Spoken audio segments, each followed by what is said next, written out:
Came back from being down 1-3. Pack my things up, make some pissed out. Came back from being down 1-3.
Make some pit stops. Came back from being down 1-3. Pack my things up, make some pit stops. Came back from being down 1-3.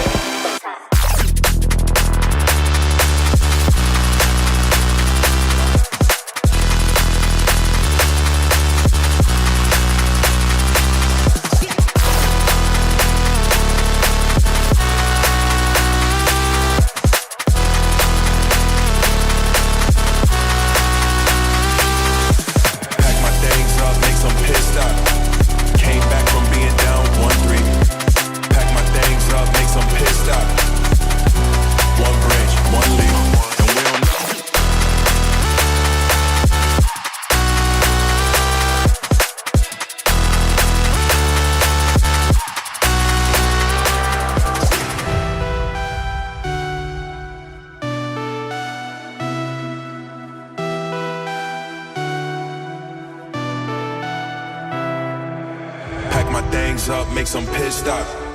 Came back from being down 1-3. Pack my things up, make some pit stop. Came back from being down 1-3.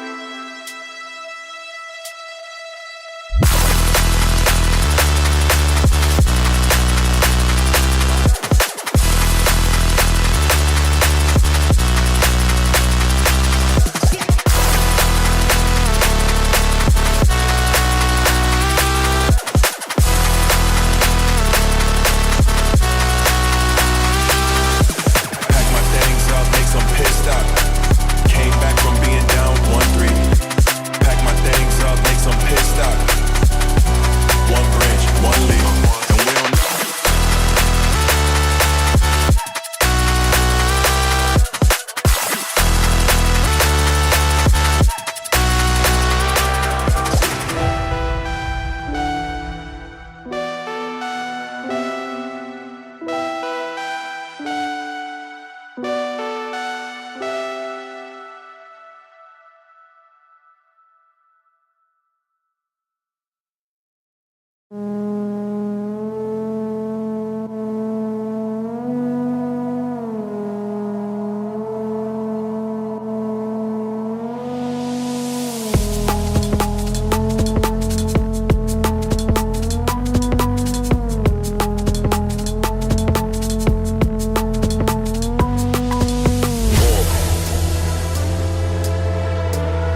Man, that was almost perfect timing with the song ending.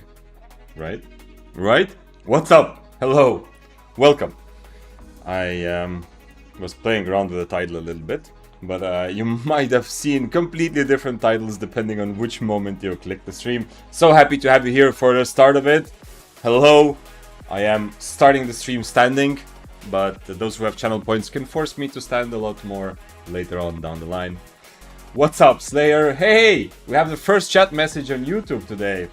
What's up, Sparkly? You are the first message in Twitch chat.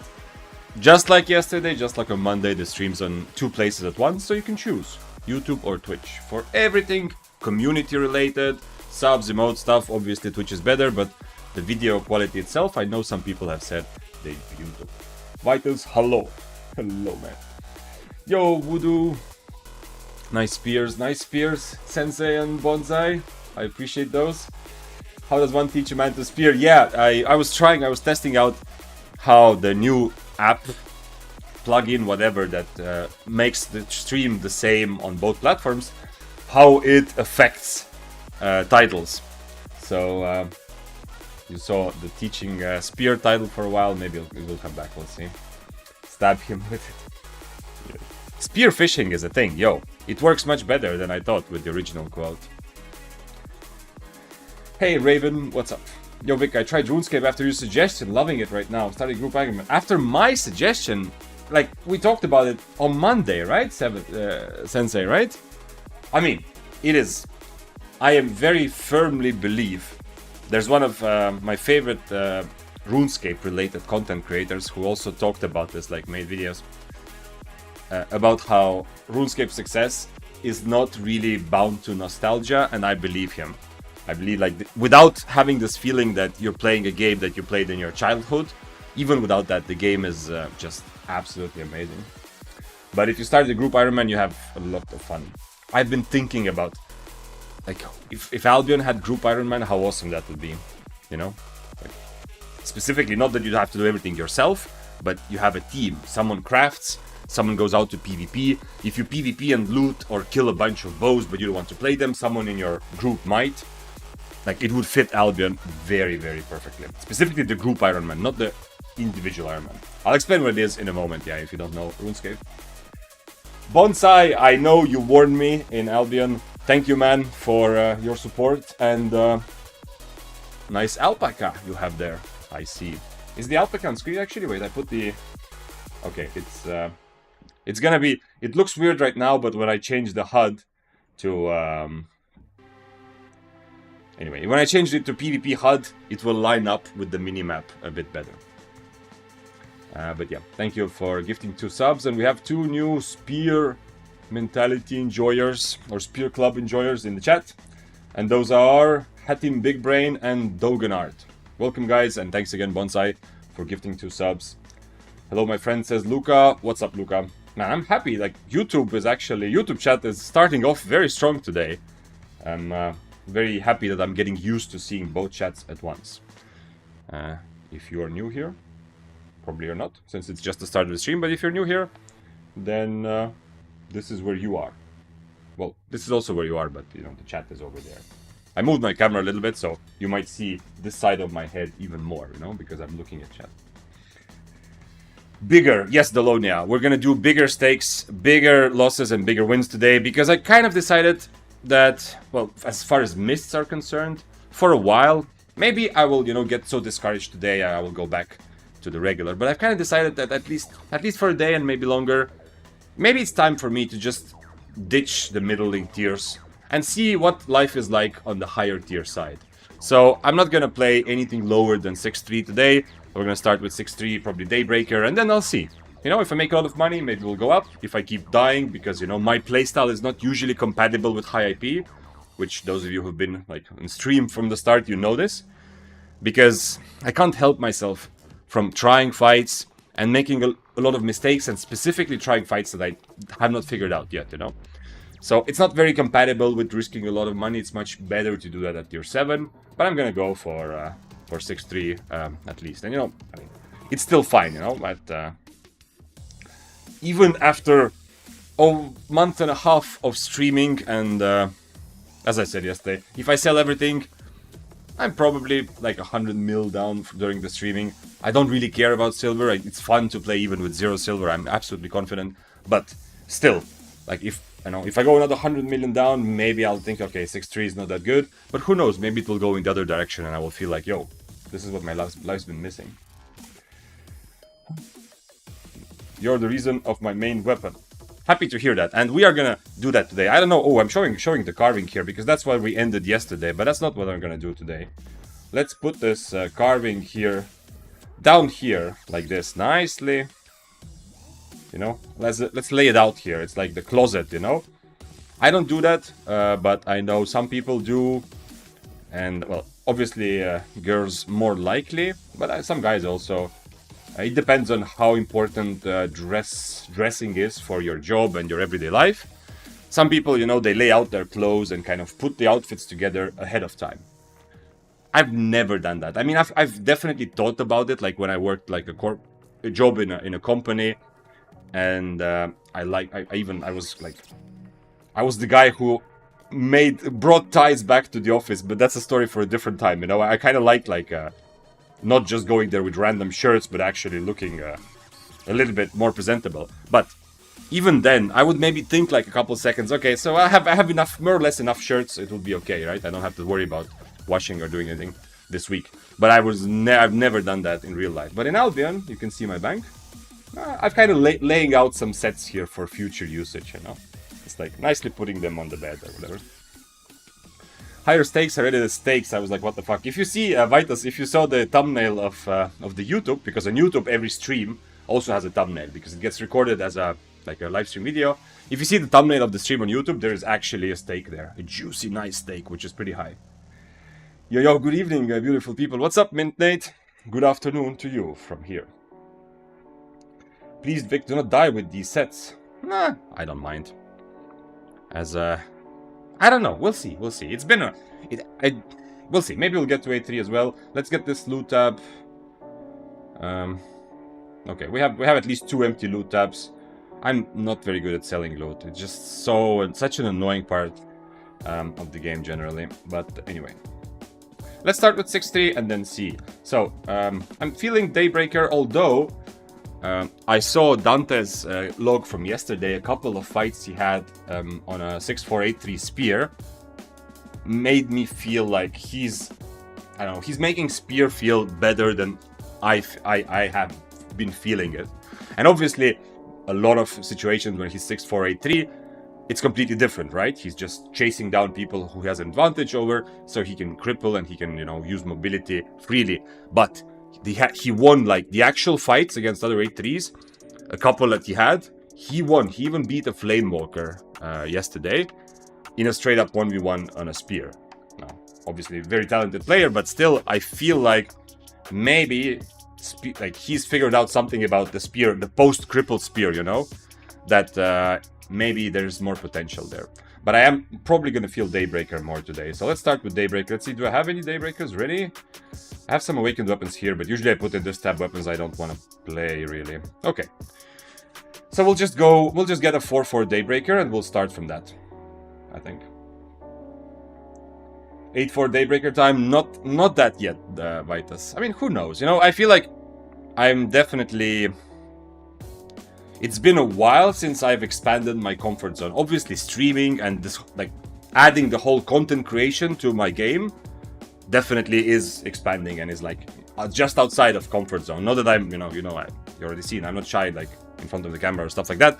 But still, you know, like playing and making mistakes in front of camera definitely is like one step out of comfort zone and adds a bit of layer.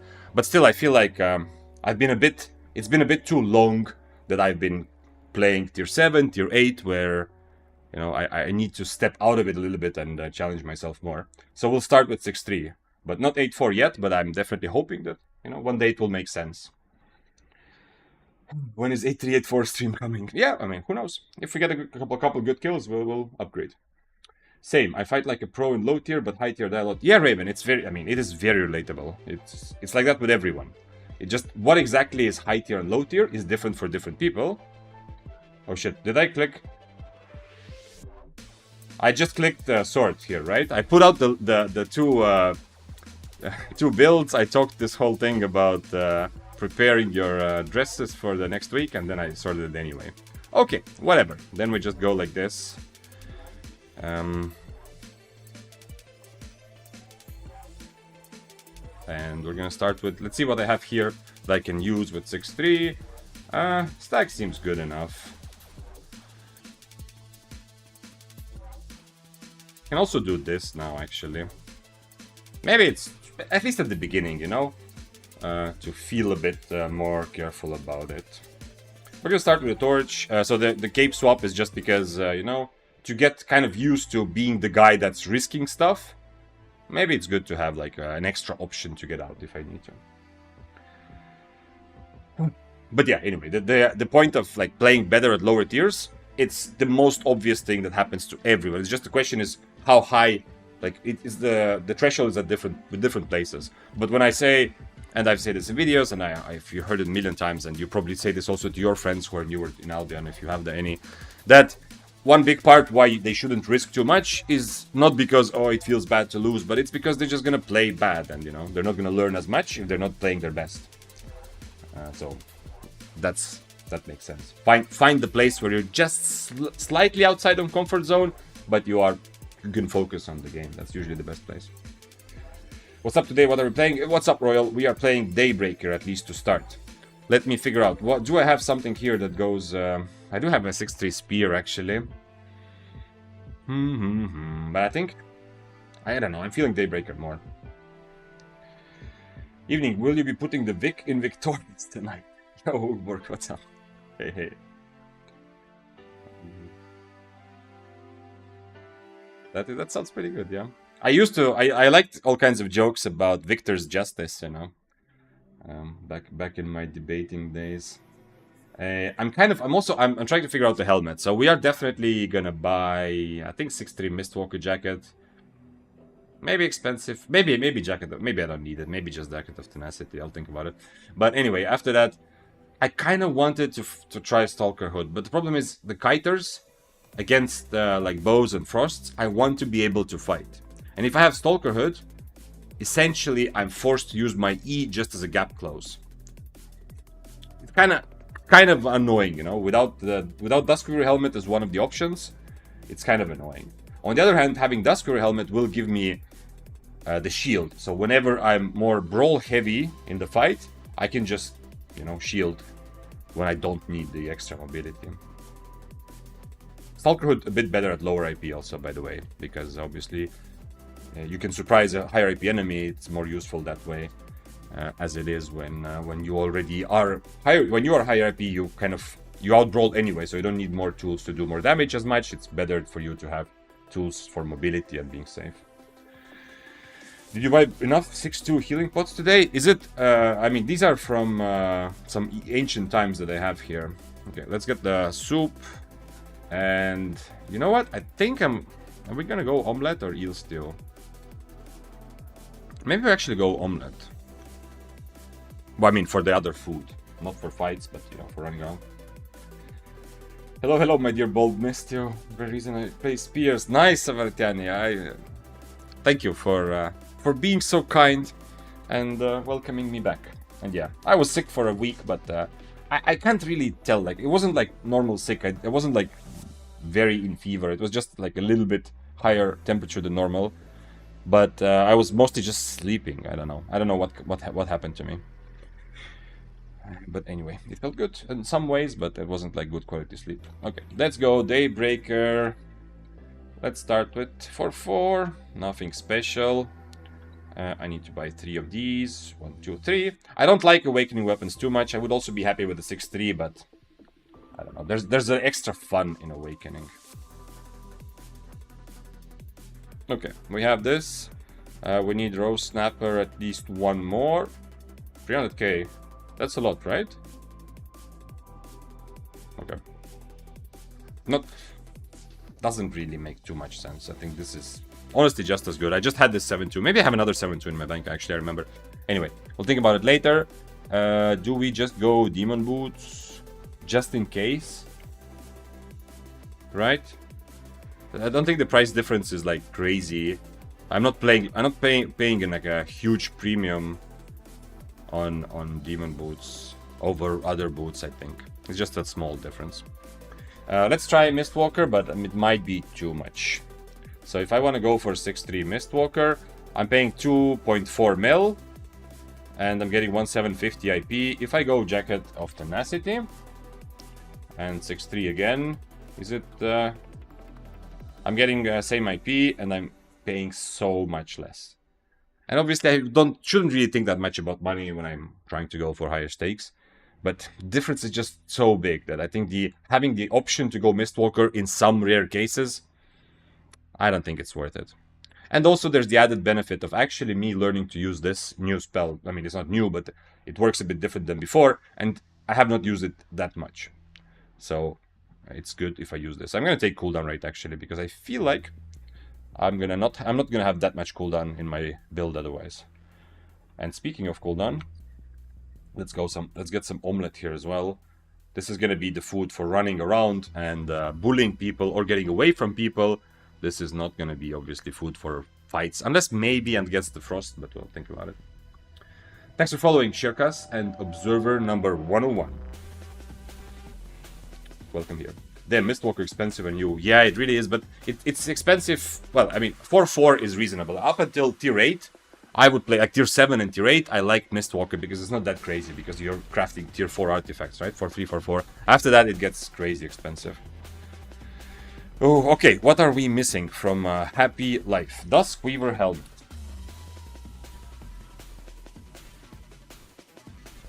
Definitely 6-3, right? I'm gonna have energy issues otherwise on Impaler and Harpoon. Even this way, hopefully I won't, because I'm Awakening, right? So the IP is a bit lower, but... then, we need a Satchel, because we are Awakening. Otherwise, doesn't matter, but for Awakening...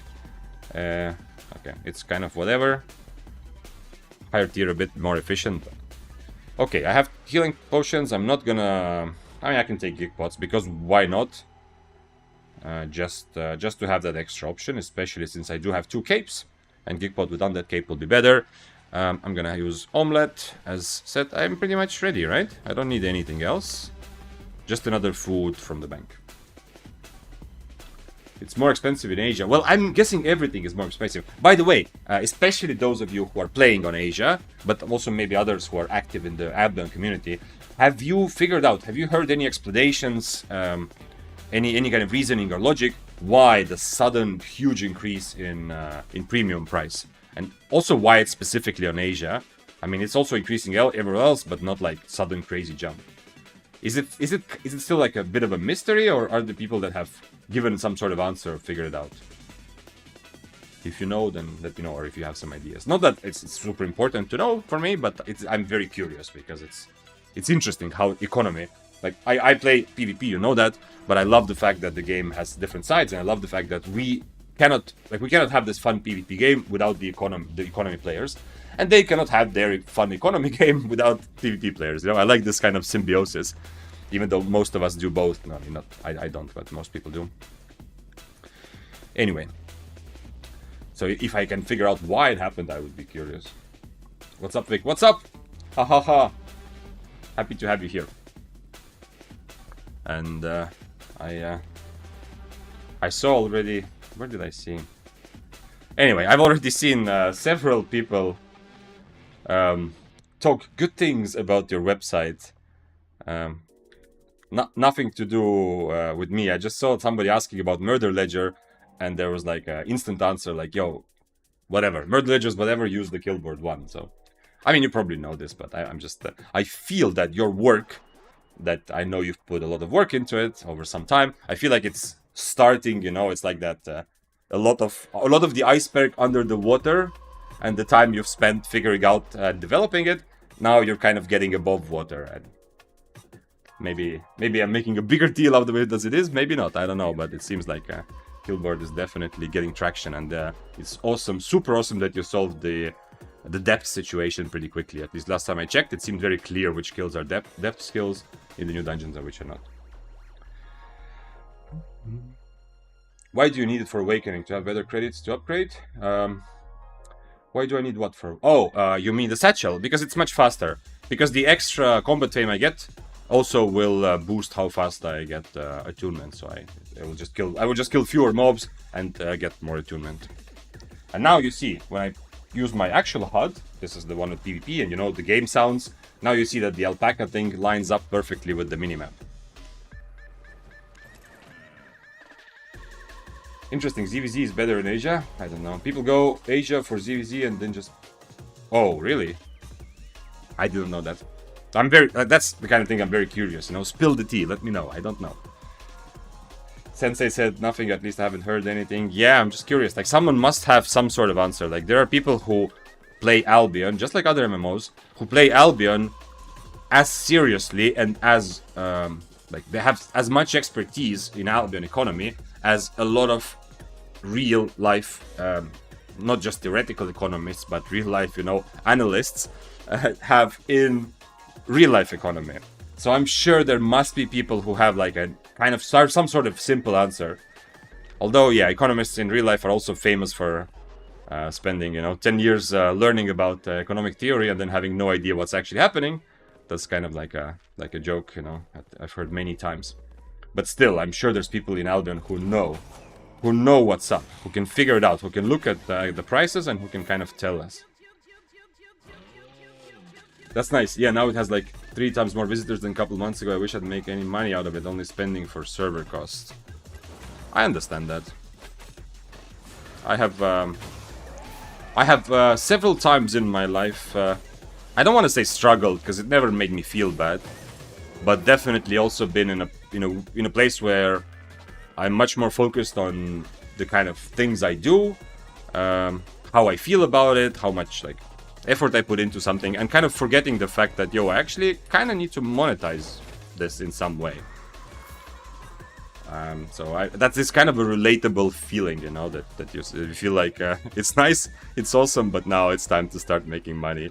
Oh, this guy is gonna be our nice opponent in a couple runs, you know, as soon as we get a couple perks on the weapon. Give me time to attune, and we'll be back. Is he on dash? Yeah, he's on dash. Oh, this is gonna be a fun fight for sure. And also, I need to lock in a bit more. You know, stream or not, definitely when we do get into a good fight, it is I need to channel that inner jujitsu or whatever. That was a very random thing to say, but you know, inner power. You already have this, okay? Inner power to for some of the fights, because stakes are higher, and I definitely want to also make fewer like obvious mistakes, you know. Like, because I'm also often preoccupied with stream, I was looking through clips, because I'm hoping to finally start making videos based on what happens on stream. I'm looking through a lot of clips, and I noticed that, like, definitely my focus is more divided than I thought. I thought I'm this superhuman who can always do everything, you know, deal with chat and the fight, but I'm focused more divided. So higher IP, I need to be a bit more locked in when the fight actually starts. But we'll get there,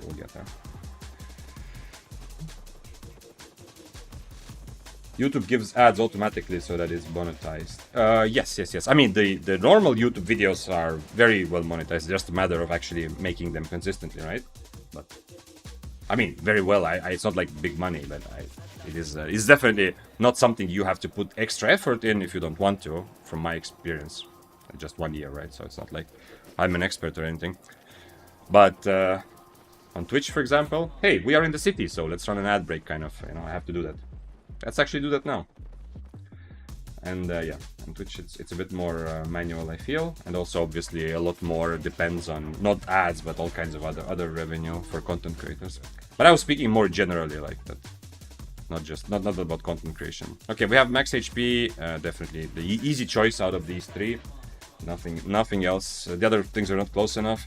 Is it possible to get cooldown reduction on Daybreaker or only regular spear? Cooldown rate. It is possible. Okay, I would be curious to play with cooldown rate today. Let's put some monies into the weapons. OC and fight. I do have OC, yeah. That's another reason why I don't generally... Like, even now, it is fun to awaken, and it's fun to really put money into it, but I don't want to put that much money into the weapon, and I will always feel like, you know, 6-3 would be also like almost as good, you know? Like for a fraction of the price, I would get 90% of the value just by bringing 6-3, I feel. Like, since I'm not spending like crazy money on it. And one of the reasons that adds to this kind of feeling in my brain is that I can't overcharge the weapon. But you know, obviously the other guy was also 4-4, so I'm not talking about this fight specifically, but in general, you know? Like full 6-3 against 8-3, I overcharge and I'm 1 tier lower. But this, I overcharge and I am, you know, my weapon damage is not improved. But, of course, it has other benefits, so it's not one-sided. That sounds... No, that doesn't sound like a crit. See you in the mist, mister. Oh yeah, Ugborg, come take my stuff. I won't be mad. Let's see what it is. Oh, see, Mist in Asia is dead because there's a lot of radar hackers. I mean, I'm pretty sure I ran into a couple also yesterday, but you know, the pretty sure is kind of pointless, you know. There's only a few cases where I've been attacked in a like, and I was recording also, or at least I have the last 5 minutes I can record. But I've been attacked in situations that later I am almost completely confident like this person only attacked me because they have a radar. But that's happened like 3-4 times, where they were dismounted in a random, not relevant place to anything. They came with boots off screen. One time they came when there was a fight, but it was a fight that we were resetting and running around, so we didn't use any spells, and suddenly he came off screen. One time I was like, it was very clear, he was never on my screen, and he just jumped out of Invis with double-bladed, so there were a couple of cases. And mostly, like also yesterday, I don't really know if they're radaring. At some point, and I know this is this does start, the problem starts with people having, like, with too many people using radar or any cheat, but at some point it can reach a point, like in other games also, where since it happened a couple times, you start suspecting everyone, you know. Can OC break awakened weapons? No, you cannot even overcharge awakened weapons, Sensei. It's not possible. But you do forget to do ad breaks on Twitch. Yes, I do. But once again, I feel like I mean, I'm clicking it every now and again, but honestly, I think it might actually be a good long-term strategy not to do ad breaks on Twitch. Because, like, even if I fully, like, spam ads like crazy, or, like, maybe, let's say I give Twitch, like, automatically run, like, 3 minutes of ads every hour, so they happen during fights, you know? Or if I try to find time to do them, then essentially the stream quality... I know that those people who really care about ads usually have ad blockers, but still, overall, I feel like the quality of the stream is going down, and I'm gonna make ridiculously low amounts of money from ads, I feel like. Maybe big creators make more, but I think like most Twitch revenue for almost everyone comes from other sources than ads anyway. It's like a very small part at these sorts of ads that you run. So it feels like I would be, in order to, you know, make a couple extra euros here and there, I would make the stream worse. It doesn't make sense, but I'm new to this, you know, so remember that I'm just sharing my experience as a guy who's been streaming for a bit over a month, you know. I'm not saying that I know something about it yet. Big IP Gumbo, please. Ooh, yes, we need Gumbo, but you need to start. Sparkly, I'm tasking you with figuring out good gambas now for channel points. At least a couple good options, and not just something boring. I mean, boring is better than nothing, but figure out like some actually interesting gambas, because otherwise, you know, I have to put it all together myself. I'm gonna set it up. I'm gonna click the button, but you give me ideas for gambas. Hi Vic, how you doing? What's up, Mr. Abdel Kafi? I am doing well. I am going to play nothing lower than 6-3 today. Doesn't matter. Even if I do the regular PvP experience, where I find a bunch of interesting fights and then mess up, or just get myself in situations which are not, you know, which are not worth it, and end up dying 20 times, I'm still gonna just play 6-3 and above today. So no tier 7, no tier 8 like I usually do. That's what's up, if you're just joining. Because I want to start moving towards higher tiers. And also I want to get a bit out of my comfort zone. I feel like I'm I've gotten to a point where I'm at least used to the stream. Definitely, I still feel that I need to divide attention, but it makes sense. And it's going to be like that always, but I'm comfortable enough that it's time to find new ways to be a bit uncomfortable, you know, to have more fun. Sorry to ask again, I don't know if you answered me since I got a 1 minute ad. Okay, wait, Ozarius. Oh wait, with this chat I can't click. Can I click on your name? Let's see. I have the chat which... No, I can just add to block list. wait, Ozarius. Okay, Ozarius says, hello, I'm looking for advice on how to deal with one-handed fire staff in Corrupted Dungeon. Which build is best against it? Flame Walker is stronger than one-handed fire staff. Most, like at highest layer level, people don't really play one-handed fire staff that much. If you run up against anyone who wants to kite, you don't really have a good way to catch them. You don't have enough mobility to punish their mistakes or to avoid getting punished occasionally. And Flamewalker just has a lot more versatility. So Flamewalker will also have a good matchup against one-handed fire. Other than that, well, I felt pretty good with... actually, no, I mean, it was so-so. With Arclight Blasters, I felt they are so strong that you can run... Like, you can kind of overrun some one-handed fires, but it's not an easy matchup necessarily.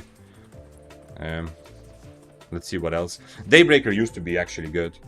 I don't play that much Corrupted. I played a couple of days of full hardcore Corrupteds, like, over the last weeks, and I'm looking to continue, but I just played Arclight Blasters. But Daybreaker from my previous experience definitely was viable, because they cannot firewall you, because you have your E to get over it, especially if you have Geekpot, you have another way. And you have access also to Deflecting Spin, so if you have Deflect, they cannot really full charge their E. Now the best, most experienced fire staffs will usually play around Deflect reasonably well, but 95% of fire staff players, Deflecting Spin is going to be a good tool against them. We're talking about one-handed fire here. Okay, let's add and let's see if we get cooldown reduction, or what else can I get? Defense or item power? I think defense makes more sense, right? I'm not a huge fan of pumping a bunch of money to get like half a tier of this. Since I'm already away, I already decided to use 4-4. By the way, thanks for following Map 6 and Zubuya. Welcome guys if you're new, or welcome back if you're not. Hello, Flo. What's up? What happened to Swasloid, Flo? Did you eat him? I also was sick last week, but I haven't seen him for a while. Did you actually do something to him? Gecko says, not necessarily radar hacking, but they just turn up the audio since you can hear people before you see them. Well, I also do that, you know? I also do this, and I've talked about this before. It was a problem. Like the first 2 months I was playing, the first 2 months of Albion was probably the most like hardcore gamer in terms of Albion that I've ever been. After that, I'm obviously not a casual player, but I've always been like, you know, playing a little bit, playing a couple days a week. Then I play like almost every day for a week. Then I decide, you know what, it's too much, and I take a break for a couple of months. So it's always been like, I've had a more healthy relationship with Albion since. But the first 2 months, when I discovered Albion, I got really, you know, addicted. Like it's very easy to do. And I wanted to play all the time. As much as I had free time, I was playing Albion. So, and during that time, I remember very clearly, and I was also trying to learn as much as possible, so I always had some stream in the background, and it was such a big problem that I could only watch certain streams. I remember, like some streamers, some of the big, good streamers, I couldn't watch, because the game sounds were just interacting, like were too loud, and I couldn't actually hear my own game. It's definitely a very big thing to have your sound turned up. That's not like any sort of hack, that's just a good approach to the game, so you can at least... I mean, it depends on, if you're playing... Depends on some builds, you know. If you're playing high IP, you're maybe less worried about what's happening, but still, it's going to be useful. And at some point, you're also going to recognize most weapons, right? Like, usually, not everything, but usually right now, if I hear someone in a camp or somewhere close, I very often know what weapon they have. Of course, many things sound different, sound similar. You know, like adrenaline boost sounds the same as some other damage like buffs. You might like confuse like throwing blades with adrenaline rush. Or you might, I often feel like, oh, there's a spear, but actually it turns out it's the spear of the mob, you know? So there's some confusion, but still, it gives you already information also off screen. He's okay, just farming warframes non-stop. Oh, okay, I can. Okay. How do you think about Goldstein, says Anland. He's now in EU. how do I think? I do not think about Goldstein a lot, to be honest. But I have incredible respect for him as an entertainer. It's just ridiculous. I think... I don't know. Like, the only guys that I cannot really compare are some of the Spanish guys who have a huge audience. Like, you know, like, for example, you might know I think he's El Pelotas, right? Is like probably the biggest Albion streamer, like across all creators. I'm not sure, but I feel like. So I don't know how to compare to them. But from the English-speaking Albion world, I feel like Goldstein is probably the most successful, right? I know that his videos take a lot of time and a lot of effort, you know, and he like runs around on a curse staff until he gets some clips. I understand, you know, and some people are critical of that playstyle. Whatever, you know, the things that he produces is just amazingly entertaining and so satisfying to watch, you know, like constant kills against people who, you know, who go with high IP and try to utilize that. So definitely like crazy respect for what he's able to do. What he's able to do as you know, in content. As the game itself, like obviously he's killed me on an A, I think, like once. And yeah, it's a frustrating experience to get like gear swapped and then die because you hoped for a good fight, but actually it's frustrating, but it's nothing special. I mean, it's part of the game, just the same as it is very frustrating to me to die double bladed, or to see someone 3 tiers higher than me run away because maybe they can die. You know, it's nothing. He's not doing anything special. You know, that's also frustrating, but yeah.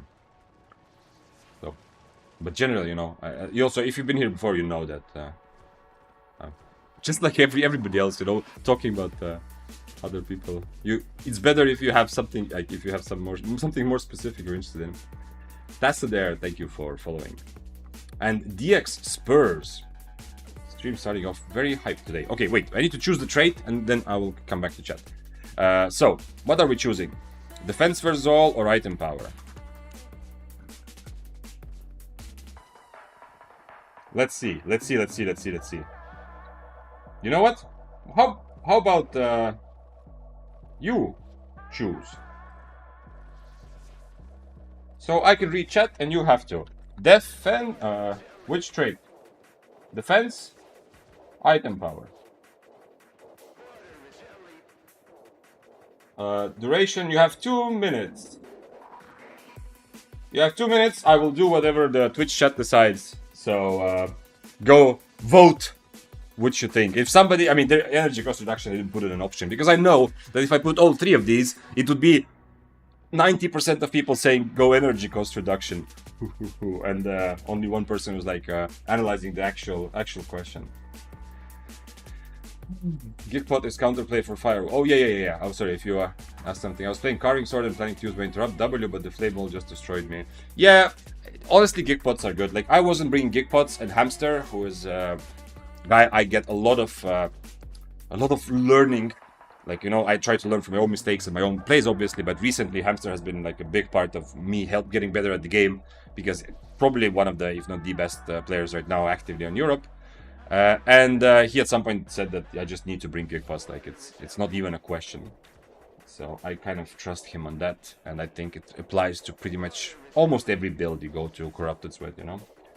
Take 1 Gigpot, especially now, because you don't have to account for many fights, you know. Take 1 or 2 Gigpots. If you win, you just go back to the city, you know, it's so easy. Hello, says Zubuya. What's up? Started playing 23 days ago with Curse Staff and changed to Spear because of your videos. Happy to hear that.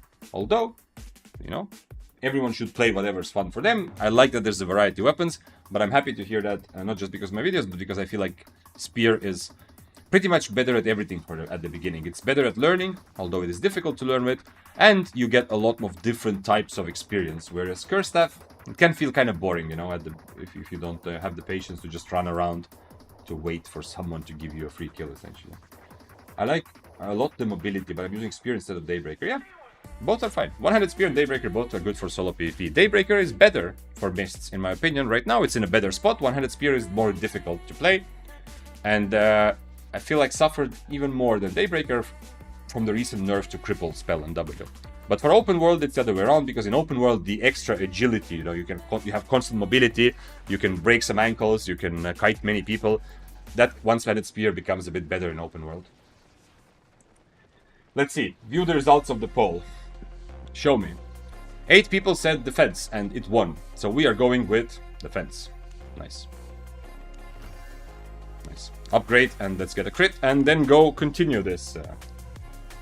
I spent more time here than in the mist, but hey, it's because crit. It's because it's fun to talk. Hey, what's your thoughts on Fire Staff for a new player? Sinister, I feel like it's a good choice. If you want a simple weapon to start learning, one-handed Fire Staff is a good choice. Wildfire also can be a good choice, but just be prepared on both of those that you're not gonna get the full picture of the game because your mobility is so limited. Another crit.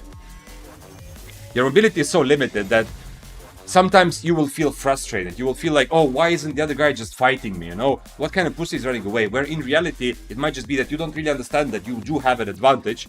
They have more mobility, but you are just very simple and strong if it's just a face-to-face fight, you know? So we will end up often just running after people, trying to scream at them, come fight me, you know? If you're okay with that, in general, Fire Staff is a very good weapon to start PvPing with and to start learning PvP with. But as you go higher in ranks, it becomes like higher in IP, it becomes weaker because mobility is more important. But you now have Flamewalker, which you can then transition into.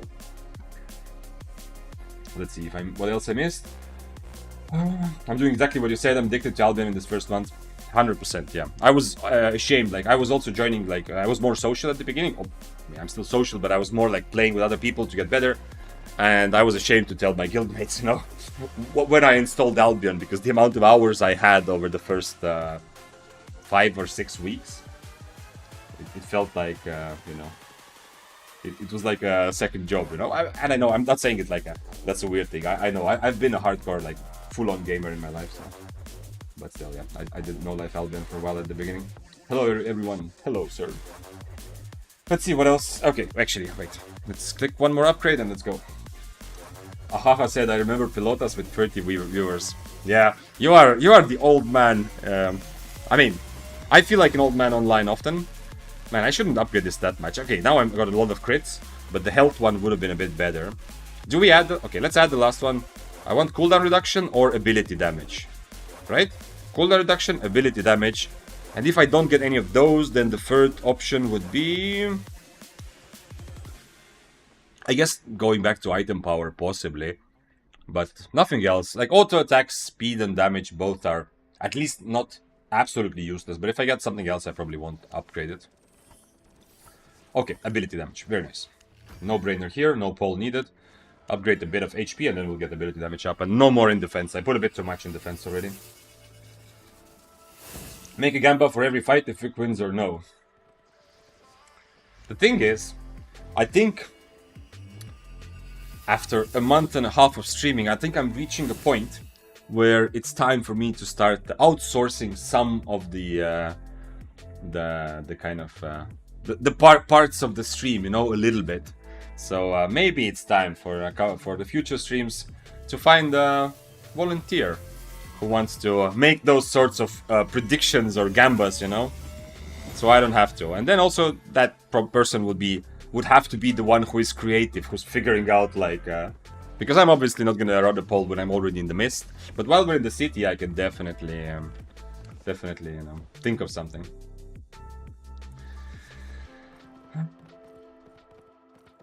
I'm fan, love your videos. Saludos de Argentina. Thank you, bro. And saludos back at you. Man, I feel ashamed because Spanish is, in terms of how it feels and sounds, it's probably my favorite language. Just for like aesthetic reasons, you know. I just love the sound of Spanish. Although, to be very honest with you, when I say that, I'm imagining like Spanish from Spain, right? With all love, whenever I've spoken to someone from Argentina, I can't get used to the pronunciation. It's just like a different world. But anyway, I just realized that even though Spanish is my favorite language, I've been slacking a lot. And I lived in Spain for like half a year. I was a big fan of Spain also before that. But last couple of years, I have absolutely no contact with any sort of Spanish, and I've definitely forgotten most of it. Man, I'm waiting for Zero to Villain Part 4. When will you continue that series? I'm a bit ashamed that I have been postponing actually making videos ever since I started streaming. Finally, yesterday, I looked through all the clips and sorted out the clips that can actually be put into videos. Because as I'm new to this and I'm figuring out how to record, how to how to stream on both platforms, stuff like that. I also, by the way, right now I need to start the replay buffer so we have better quality stuff. I have a lot of what has happened on stream is not very good for video because it's either lower quality or it has music in the background, which I now finally know how to remove properly and stuff like that. So I wasn't interested in continuing the series on stream because I didn't want to get bad quality footage, and I need to have a better workflow in my life of taking streams and making videos. But it is a series that I am also myself kind of in love with continuing, so I don't think it's gonna die. But thanks Ryomi for bringing it up to remind me to think about it. Nata says, what's better for noob, Daybreak or One-Handed Spear? It depends on if you're completely noob to Albion, then One-Handed Spear. It is more difficult, it is a little bit weaker, but the winning argument why I say One-Handed Spear is because it is cheaper. And if you are completely noob to Albion, you cannot justify running Daybreaker because it is just too expensive. Even if you run it at 4.1 at the very beginning, it's too expensive. Because as a beginner, you are gonna die. You're gonna die, you're gonna die and die. And I mean, as an experienced player, if you watch my streams, I still always die. But that's more like a personal preference thing. But still, you're gonna die and die and die and die. So you cannot buy a very expensive set. However, if you are already playing Albion for a little while, you feel that you're noob to PvP maybe, but not noob to Albion, that means you have some economy. So if you already have some silver or some ways to make silver, then I would suggest probably right now going Daybreaker. It's going to be an easier, smoother experience to learn and to get into PvP if you can afford it. Just Hacking says, I have 6 days played and I've been playing for 3 weeks. Let me calculate that. So you're playing 2 days a week, and 2 days are 48 hours, which for a week means 7 hours. So yeah, that's pretty much the kind of numbers I was hitting, right? That's you're playing essentially about, you've been playing for these weeks about 7 hours on average every day. Yeah, that's what I meant, like when I said like a second job, you know. That's kind of like it, yeah. Like it's 8 hours of real life work and then 8 hours of Albion work. That very relatable, you know. I know there's a lot of problems with living like that, but having lived, like my life has very different phases, you know. I've lived through a lot of like very times when I've experienced very different things. I feel like living your whole life like that is probably like difficult and will get you into some problems. But going through some periods like that is definitely very relatable, understandable, and can be a good thing for a lot of reasons. So, at least for me, I don't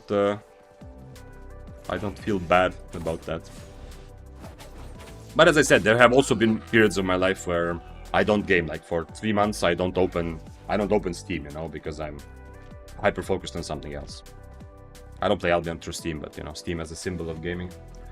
It wasn't that long ago that actually he got to 1K in about a year. I don't know how you stream for 30 to 30 for quite long. That's actually, I mean, that's an inspiring story, right? It's awesome.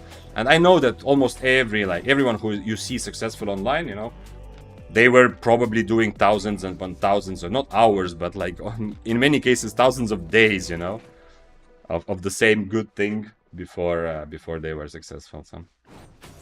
But yeah, I have not watched Spanish streamers. I do watch occasionally. I have watched some Russian streamers because I speak Russian. I have watched some French streamers because I speak French, and I mean I can enjoy stream. But my Spanish I feel is not currently high enough level for me to actually understand and enjoy the Spanish streams. So I have not actually like seriously really watched Spanish streams at all in Albion. Haha said also, I remember at some point they made an alliance with Spanish streamers and started chain raid each other. Oh, okay. I've heard about it because obviously this is, at least now, it's not allowed on Twitch and it's against policy. But I've heard some stories about like problems like that as well. Yeah.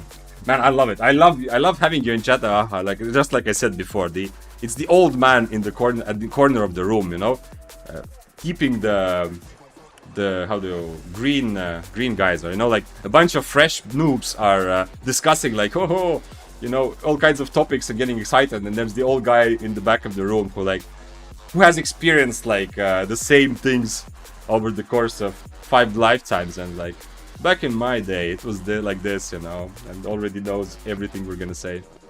No, not exactly like that, but you know, that's the archetype I am giving you in my head for a moment. Thanks for, oh, yo, thanks for subbing, DX Spurs. Guys, raise your spears, everyone that has a spear, raise it at home or in chat for yet another new subscriber of the channel. Thank you, I appreciate you. I speak Portuguese and I like Spanish a lot. Yeah, I said this yesterday, and I know. If you speak Portuguese, Spanish is just one small step away, so you can enjoy it while understanding it without much effort.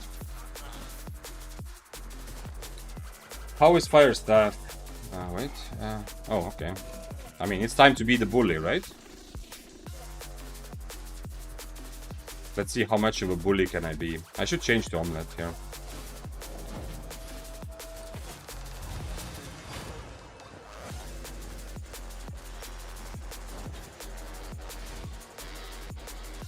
I mean, not change to omelette, but at least have some food.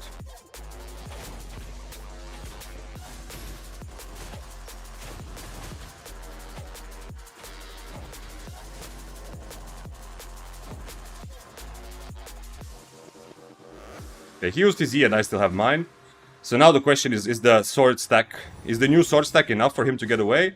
I don't think it is. Because I'm an omelette, I can pretty much always catch up. I mean, unless this happens. No! And the mob also disconnected. Now he can get away, actually. Nice. I mean, not nice, but the mob kind of saved him there. Is he close to the exit? Yeah, he is. Oh, he's still running, though. Interesting. He forgot that I have this helmet, right? Yeah, he can mount. He must be able. Why isn't he mounting? He wants to fight because I'm an omelette. Okay. That's awesome. I think he wants to fight because I'm an omelette.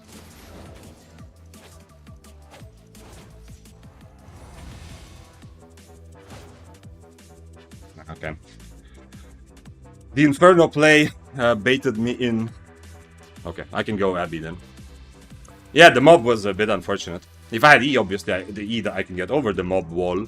But with the Duskweaver, I cannot. By the way, if you didn't know, you probably did, but the Duskweaver can be interrupted.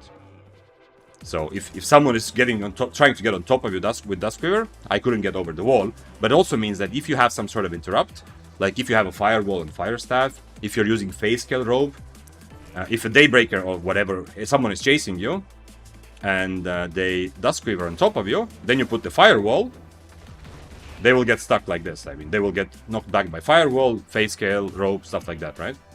So Duskweaver doesn't give you CC immunity. Yeah, I hope it's obvious. Oh, yo! My spear brother from another mother. I finally, today in the morning, well, kind of late morning, but I know you saw me. We were talking. But I finally caught your morning stream, Dante. I was looking around. I mean, I actually had to do some work, but you know, for a little moments here and there, you were my background, and I'm so happy about your kills, man. Those who were here at the wait, I'm trying to do the shout out, and then I will say what I want to say. Like this. Please tell me it works. Nice. So, those who were here at the very start of the stream, I was talking about the one-handed spear and how I feel that maybe there is one guy that has figured out spear, after post-crippled spear, a bit better than me. And, you know, I also, it wasn't the mystery who that is, you know. So I already mentioned Dante today as well. I feel like maybe Dante has advanced the spear meta a little bit to make it seem like it's still pretty viable for the post-cripple times, you know. And obviously, as I said, when you're running 8.3, a lot of the fights you can still use cripple because, you know, you win brawls anyway. But since, like, looking at the kill board and looking at some of the fights, Dante is one of the few guys that is actually making one-handed spear work not just as an IP crushing weapon, but an actual fair 1v1, like, kind of against powerhouse builds, which is impressive. But even after all of that, all of this big speech, I still, as you can see, decided to go for Daybreaker today. You deserve it, bro. Thank you for effort. Thank you, DX. Thank you for being kind and supportive.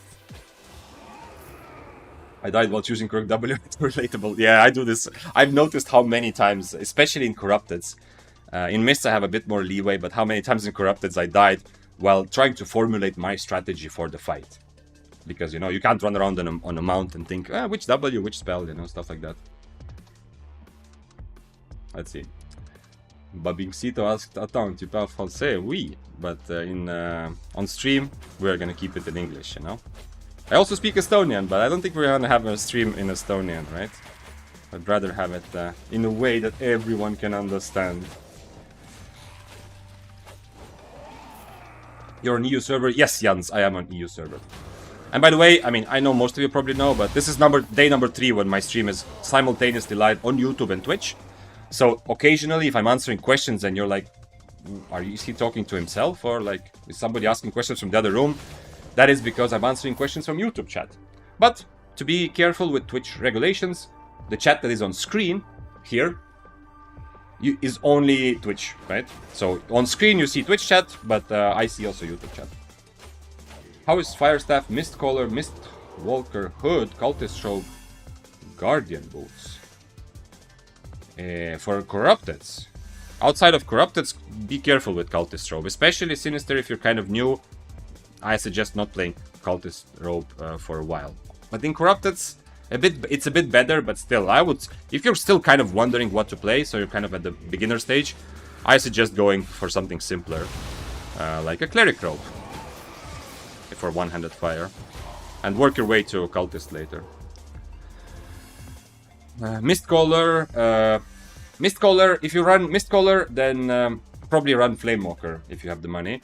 Mistcaller with one-handed fire, I don't know. I don't see it a lot. I don't think it's that strong because it's, and once again, especially in Corrupteds, no. In this case, no, because you're gonna usually want to use Q1, and if you're using Q1, you want as much cast speed as you can, and then you want the tome, the little book in your hand. You want the tome of whatever it's called, magic tome, and you want the passive that gives you aggressive caster that gives you also cast time. Okay, wait, I need to catch up with chat a little bit. According to the 1-year achievement and the time played on the login, you have your average of 6.5 hours per day over a course of 121 days. Okay, I mean, over the course of that time, that is kind of crazy, but did you see it also? Like, my game becomes brighter and darker sometimes, right? I hope I'm not going crazy. Like, the screen suddenly went brighter. Anyway, it's there's also, like, I have on my EU account at the beginning, I had like a lot of hours played, but it's because I'm not very good at logging out of games, you know. I'm not saying that's what happened to you. I don't know, of course, but it's also a part. Like, I don't usually when I stop playing, I don't just exit, you know. And also, I mean, now during stream, I don't take like breaks from Albion. But when I was playing off stream, I went to the Mist, you know. I got a couple fights, maybe died, maybe got a couple kills. Then I went out to the Mist and just forgot about Albion and did something else for half an hour, you know. Then I came back, so my style of gaming was a bit more inconsistent. Actually, I was worried about how streaming is going to work out with that approach. But during stream, I don't get bored. Hi, bro. I'm just curious. How old are you, KMZ? Nice to see you streaming. It's helpful. First of all, thank you for saying that. And secondly, you can try to guess. I mean, many people already know. It's not a secret. But the way I like to put it is I feel kind of old on the internet and I feel very young outside of the internet, you know? So you can try to figure out what that means. On one hand, Spear, you need so much CDR these days just to keep up with others. That's interesting. Yeah, that's something that, yeah, I understand that you mentioned it also when I was in on your stream earlier. Not something I have ever, like, obviously, cooldown reduction, I've always, when I've talked about Spear and when I've played Spear, I've always felt like somewhere between like 10, like having less than 10% cooldown reduction is definitely not nice. And you're going, like, you are wasting your potential. Like, between 10 and 15 is kind of okay, 20 is kind of pushing it. I felt like you have to balance it. But now I understand from your recent experience that you found success by going much further into the cooldown reduction extreme. I'm gonna try to do that, a bit more of that as well, Dante. I'm curious. With 30% cooldown reduction, I wasn't able to catch Death Givers. Okay. On one-handed Spear. Yeah, well, the big part of it is that you can't really run Cripple, right? I mean, it depends, I guess, but, I mean, equal IP, you won't be able to. Hamster says, oui, baguette. Yes. Yes, I have. French has been part of my life in different ways over for a long time. And yeah. It's inevitably in my brain forever, in some form or another. Do you think solo players deserve orange zones? I like that. That sounds like some sort of like political slogan, you know? Like, let's go to the barricades and protest, you know? We deserve orange zones. We deserve orange zones. That's an interesting way to phrase the question, Vanis. But if you're asking whether I think they should add depth for solo players, I'm leaning towards yes. But I have not analyzed the counter arguments, you know? That's why I don't want to say, yes, of course, I want to play 1v1 depths. I do want to have that content, but I have not given them much thought, and no one has presented to me like a good reason why not. Which, you know, it sounds like, okay, that means there's no reason, but I think there is a reason that I just have not seen yet. So I don't have the statistics about how people play, how many people play. Maybe there's actually like a good reason why SPI doesn't want to divide people between too many different types of content, you know? So, but I'm leaning towards yes, I would like to have depths for solo players, but I don't know if it's the best idea. Probably, maybe not. Would you say for a newbie is okay to use Guardian Helmet just to get a simple shield button instead of trying something more levered? 100% Zubuya. I preach, brother. That is my number one suggestion when someone is asking for like basic beginner builds. If your build doesn't come with a helmet included, you know, meaning that if there's no helmet that you really need to kind of, or you get a lot of value from otherwise, because, you know, some builds like Death Givers take Stalker Hood, you know, don't be cute and try to invent the wheel. But if your build is not like that, 100% I suggest Guardian Helmet. Definitely stop using Hunter Hood, it's shit, it is weak, and it messes up your PvP. Very difficult to get good advantage out of it.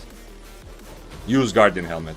It will also challenge you to be a bit better as a player, because you could at least have something, you know, to think about, and you can sometimes use it twice. You can try to predict the fight, you know. You can sometimes keep it until you're 40%. Stuff like that. But it's also super, super strong. So 100%. Vive la France, yeah. I guess in between 35 and 40. You are correct, yes. The range is correct.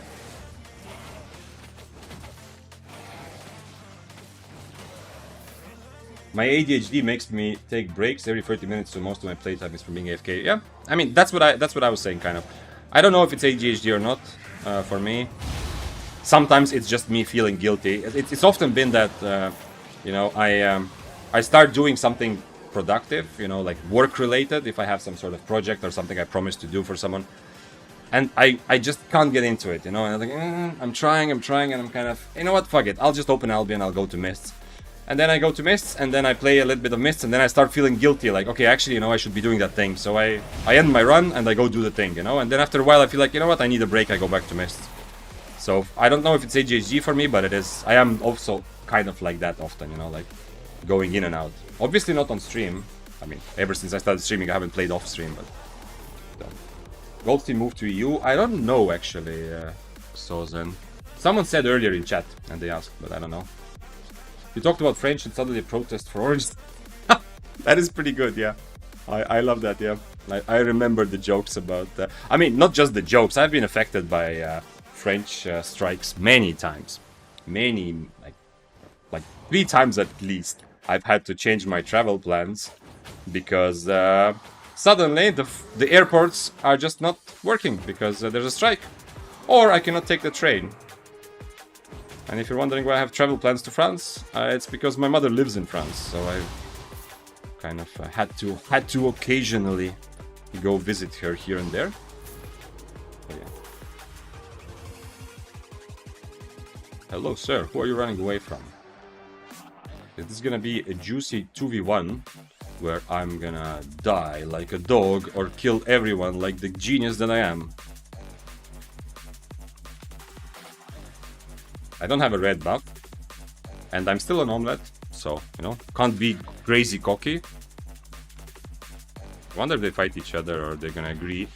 Kingmaker doesn't really add much to the equation, you know? It's mostly just me fighting the Death Givers, and the Kingmaker just existing in the fight. If they 2v1 me. I should go and kill the Death Givers, right?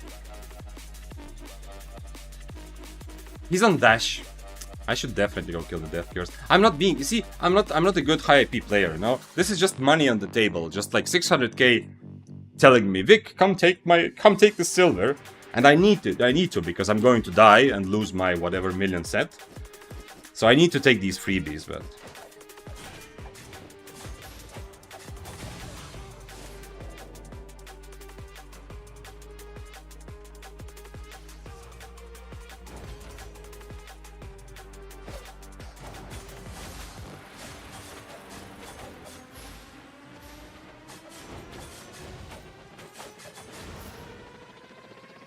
Okay, the freebie came to me after all, so I got the chest and the Death Cures. Nice try. Awesome. I respect the man who runs against the wall to see if he breaks or the wall breaks.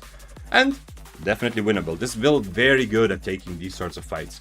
Because if I mess it up... I mean, remember, I'm on Omelette. I'm on Undead Cape, you know? I don't want to use my potions, right?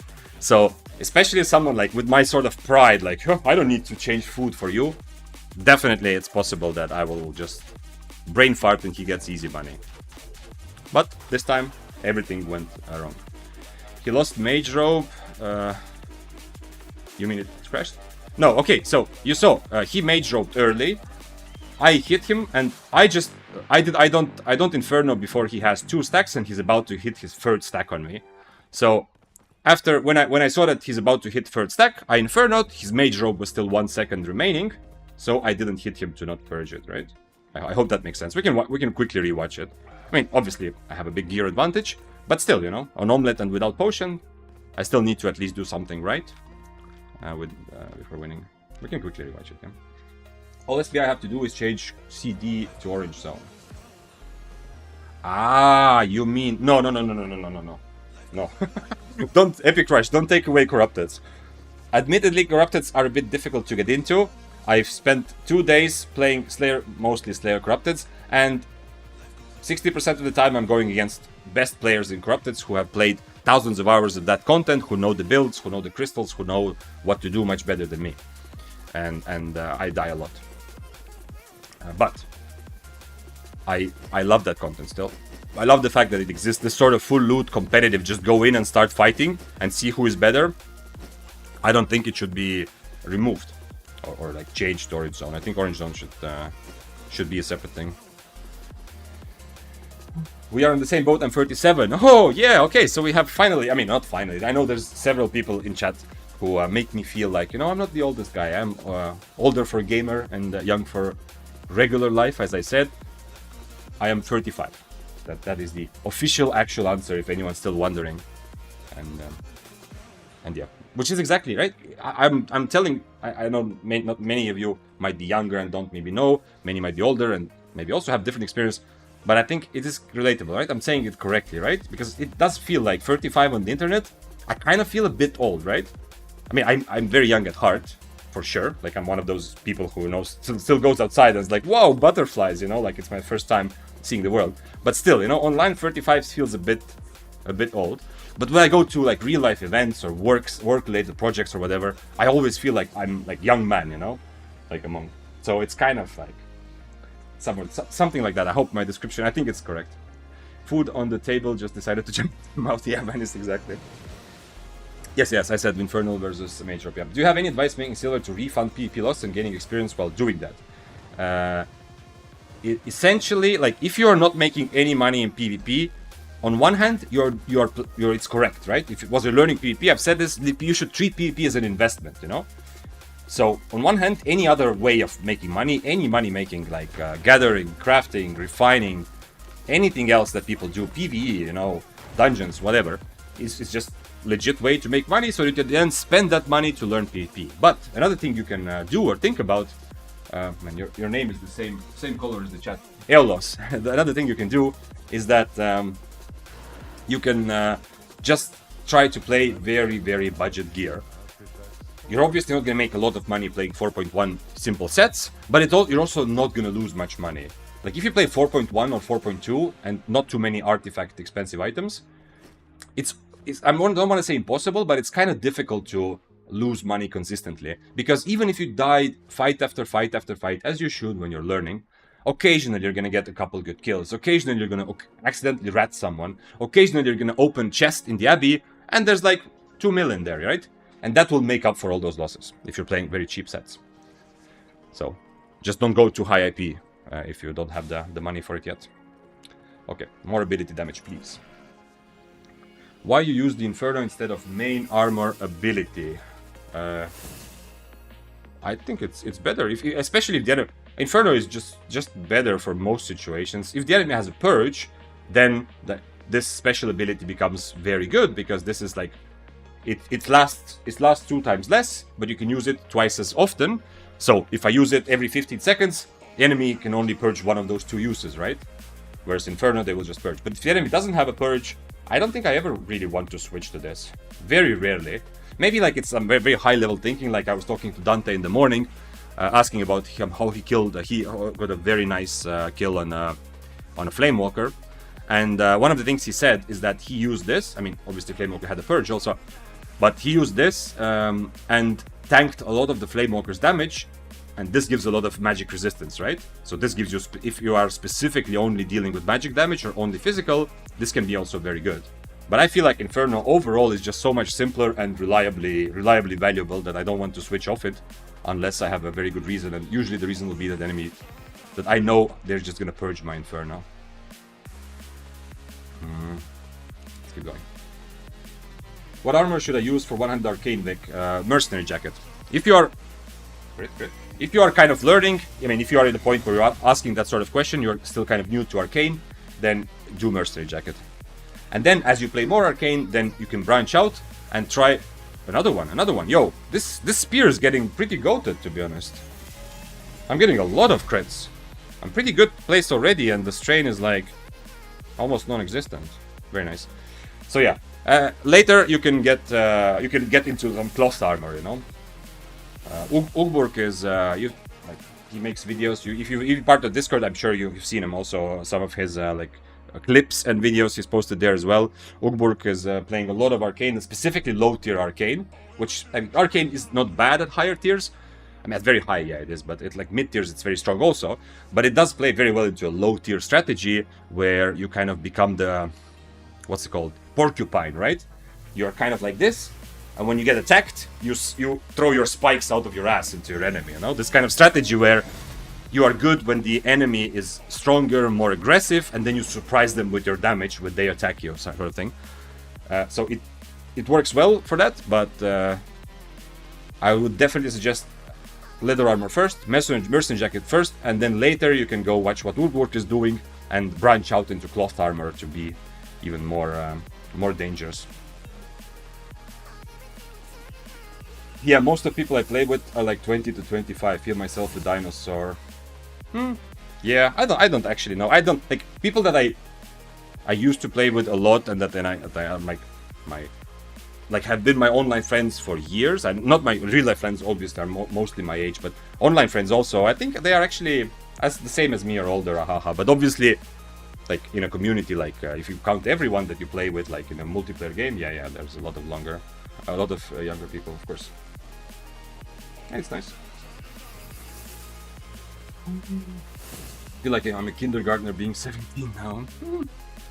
Yeah, I don't put actually. I mean, somebody asked, and you know, it's interesting to talk about ages, but I don't really feel like age. I know it's like a cliche, like ooh, age doesn't matter. You know, it's like what's in your head, but I don't know how to say it without making it seem like it's a generic, stupid thing to say. But I actually do feel like that, you know.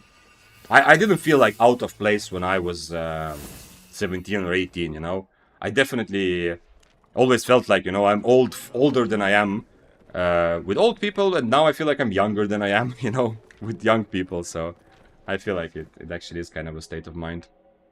I don't know. Doesn't... Obviously, it's difficult to evaluate yourself and your like how you change over time. But I feel like a big part of me has, the core part hasn't remained the same, you know? Obviously, I learned a gazillion different experiences and skills and things that have went wrong in my life or that have succeeded, but the core person is the same as it was in 17. Let's see, Mist, Swap, half a fire. Another fire turned up, whopped half a fire. Then they put their cheeks together and erupted at me. Uberg, what the hell is this poetry, bro? What are you writing? This is some like cryptic way of saying that two flame walkers. You are so strong at being the porcupine that I just described. The two flame walkers actually ganged up on you. Yeah, is that what you're saying? I'm sorry. I'm trying to understand. It's like this. Your description of the situation is like finding like ancient runes, you know, from like Vikings. Which I know because you're Swedish. It was intended comparison. What is train on an attuned weapon? Essentially, every time you reroll trait, which I didn't do, it adds a lot of strain, or when you roll to increase a trait, you add strain. And the higher the strain, the more expensive it is the next time you roll it. So, if you get crit, you get, like, if you get a lot of crits, like I did, you'll get a lot more traits, like the trait goes up higher, you know, I already have all of these percentages and stuff, benefits on the weapon, but without the strain increasing higher. So essentially, this weapon is much cheaper to upgrade further, and I have not put a lot of money into it. I've put very little money into it, and it's already very strong. High strain weapon means that someone has put a ton of money into it, and if they don't get a lot of crits, then, you know, somebody might spend like 2 million more and get the same exact weapon as I have, because they did not get any crits. It's possible. Do you make your silver only with PvP? Yes, Ronaldum. Only PvP related content. I mean, you are on YouTube, so you cannot do exclamation mark silver. But I have a video also talking about how I made it to 1 billion. I mean, now I've spent a lot also while streaming, but still.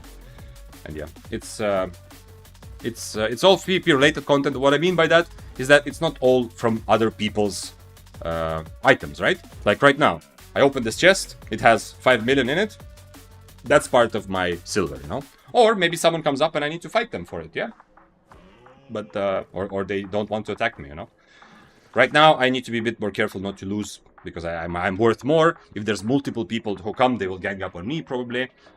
If there's like 8.4 who comes from the south of the screen and attacks me, you know, I will die occasionally. It depends on what build they have. So I need to be a bit more careful, but... ooh, this is a cool build. Is this magic damage? Can I do that? Can I do the jacket thing actually here? Do I take this fight on Omelette is the question.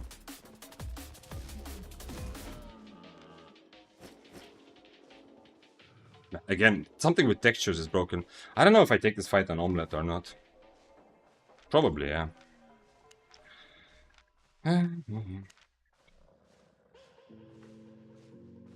I'll try with Omelette, since he's on Omelette also, and I'm still better at brawling than he is. I don't like that he's on the south of my screen, because I can't see him. He will be able to do damage without me actually seeing him.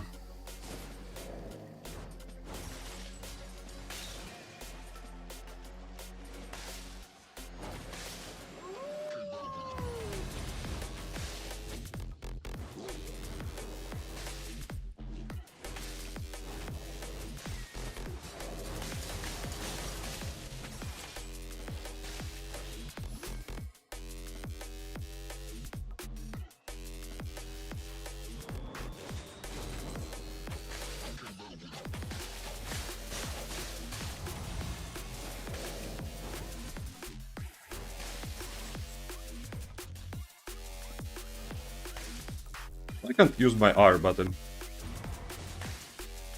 Am I actually dead here? Ooh. You see, we didn't last that long. Damn, that weapon was so nice. I don't understand why my R button didn't work there, but... Okay. This fight definitely shouldn't have been that difficult, but he did a good job. I mean, I can't use Harpoon until he uses his robe, right? He did a good job with the tornado. I feel like Omelette was still correct, though. Have to think about it. He is 6-3 overcharged, but I don't know. I don't think that it's a matchup I need to overcharge for, to be honest. Okay, we go again. By the way, if you weren't here at the start, today, 6.3 is the minimum. I'm not playing tier 7, tier 8 like I usually do. I'm making sure I push for higher limits. And I don't want to overcharge. But I also don't want to run away from that fight. So let's see. Let's see this fight again. 1627. This is the clip. Give me a moment. I'm gonna turn off the game sounds and we're gonna watch it quickly, just to see what I could have done better, because it wasn't that obvious. Obviously, I understand he does gigaton of damage, but did my jacket work at all? Actually, yeah, it worked one time, but I felt like I was clicking.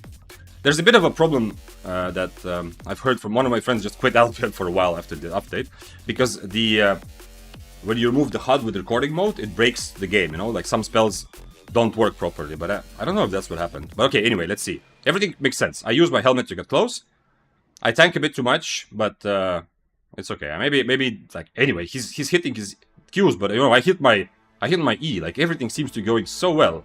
Tornado, okay, maybe at this point I could walk back, but I dodged at least one of them. I was a bit late with my rogue here, but maybe I just need to start walking away from him earlier. But I have enough to, you know, to catch him. He gets just one tick of his, or two ticks of his robe. I'm not, yeah, here I don't have my robe yet. I guess the ease there was a bit early, a bit late. It turns out I can't tank his E as well as I wanted, right? Because he's overcharged also, it's much more damage. But here, again, I'm getting on top of him and he's ready to get away. The bad thing is, like, it's not obvious from this... Okay, it did work. I did actually use it. Okay, never mind. So, no bugs. It's not obvious to me, like, what to do differently. Arctic Staff also not the one I've fought, like, too many times. We'll have to look at it together one more time to see, like, there must be some... I don't think I need to overcharge for this. I think, especially with Duskbearer helmet, to get on top of him, I think I'm strong enough to take this even when he's one tier higher, right? Let's see what I missed. Why not Mistwalker jacket? Because it's crazy expensive. It is nice, but the Jacket of Tenacity is so much cheaper that it doesn't make sense to buy Mistwalker at that high tier right now. Skyri said, I'm almost 30 and I've always thought that people at 40 are those mature wise adults, but lately I've changed my job and most of my colleagues are 40, 45 years old and it feels like I'm surrounded by children. Yeah, in reality people are still people, yeah, so absolutely. I think there's very, like, in the public, people maybe act more mature, but everyone is still going to be a person. Age matters, that's a fact. If not even offensive or stuff like that, experience gained through lifetime affects a person drastically. Kind of true, but okay, maybe it's more like a likelihood kind of thing, Scriptex, because you can change a lot by having less experience when it's really, how to say, when it's very conscious experience, you know? Like, if you spend a lot of time thinking about stuff, you will change a bit more, I feel like. Or if you're just very present and aware of the circumstances that you're in, right? Something like that. So you can have less experience in terms of, like, objective time, but in terms of your perceived experience, it's going to be more. But you make a decent point, yeah. I think he fought fire until he was half HP and then... Oh, okay, yeah, you're trying to translate. Okay, Mr. Kawa is the translator for Ugburg speak. Correct, a strong flame walker and some fledgling. Okay, nice. Please explain more what you said about trait rerolling. Totalovic, we're gonna make another spear, I can talk about it then, yeah. But essentially, whenever you roll for a trait on the Daybreaker, on an awakened weapon, then you will always... increase the strain, and the higher the strain, the more expensive it is to then in the future roll for traits or, you know, upgrade your traits. But if you crit, then you, like, instead of going from 0 HP to 50 HP on your weapon, if you crit, you go from 0 to, let's say, 100 or 150, you know? So your strain still increases by the same amount, but your actual benefit you get on your weapon is higher. So you have the same strain, so it doesn't get more expensive for you to upgrade, but your weapon is better. I don't know. I hope it makes sense. If it doesn't, then you will probably need to, like, find somewhere like a simple explanation, but I think it should make more or less sense, right? Maybe I'm being confusing. I saw the exact build from a YouTuber called Mr. Ping doing a hero to 0. I think it's Wolpertinger who started. I'm not sure about, well, if you're talking about this, the first. We're going to look at it together in a moment. I have a question. How do you learn PvP and what's the best way to learn it? I have a whole video. I mean, once again, on YouTube, so you can watch it there, but on Twitch, it's also linked on there. I have a whole video which I put together my thoughts, and my answer, Monty, is going to pretty much be repetition of that video. I'm not saying this just to, you know, to get you to watch a video, but it is actually going to be the same things. You have to get into PvP. You have to take risks. It's good to seek out players and show them. You have to record your fights. That's kind of inevitable. One of the key things to actually get into fights, record them, and then look at them yourself and show them to more experienced players. But there's other things you can do as well. It's a video I have which is called like 10 ways to actually get better, actually get good at PvP or something like that.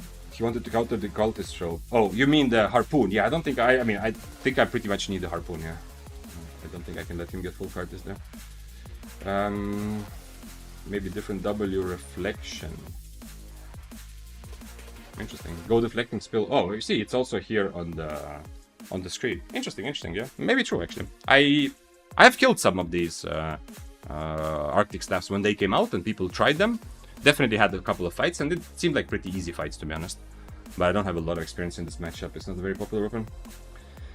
What about deflecting spin? Okay, so maybe that's the lesson, actually, you know? I mean, at the end of the day, the stream is to learn stuff. Maybe that's the lesson. Maybe next time I need to go deflecting spin. But you see, with cooldown reduction, I mean, it's not auto-win, because even like this, I can't really catch him. But I understand that if I deflect here, at the beginning of the fight, if I deflect here, he will cancel it, and then I'm in the same position as before, where I have to somehow get on top of him, right? I don't have any spell to... I mean, I will do the same. I will do boots and then E, and he will kite around, but I just don't take that much damage. Yeah, at the end of the day, it kind of makes sense. But then, essentially, I take a lot less damage. He cannot just full E me every time I have a counter to it, but he will be free to always cultist rope whenever he wants, yeah? It doesn't, in theory, it doesn't instantly seem to me like it's much better situation, but maybe I need to try it. Now I understand it as using fuel for going, not for starting.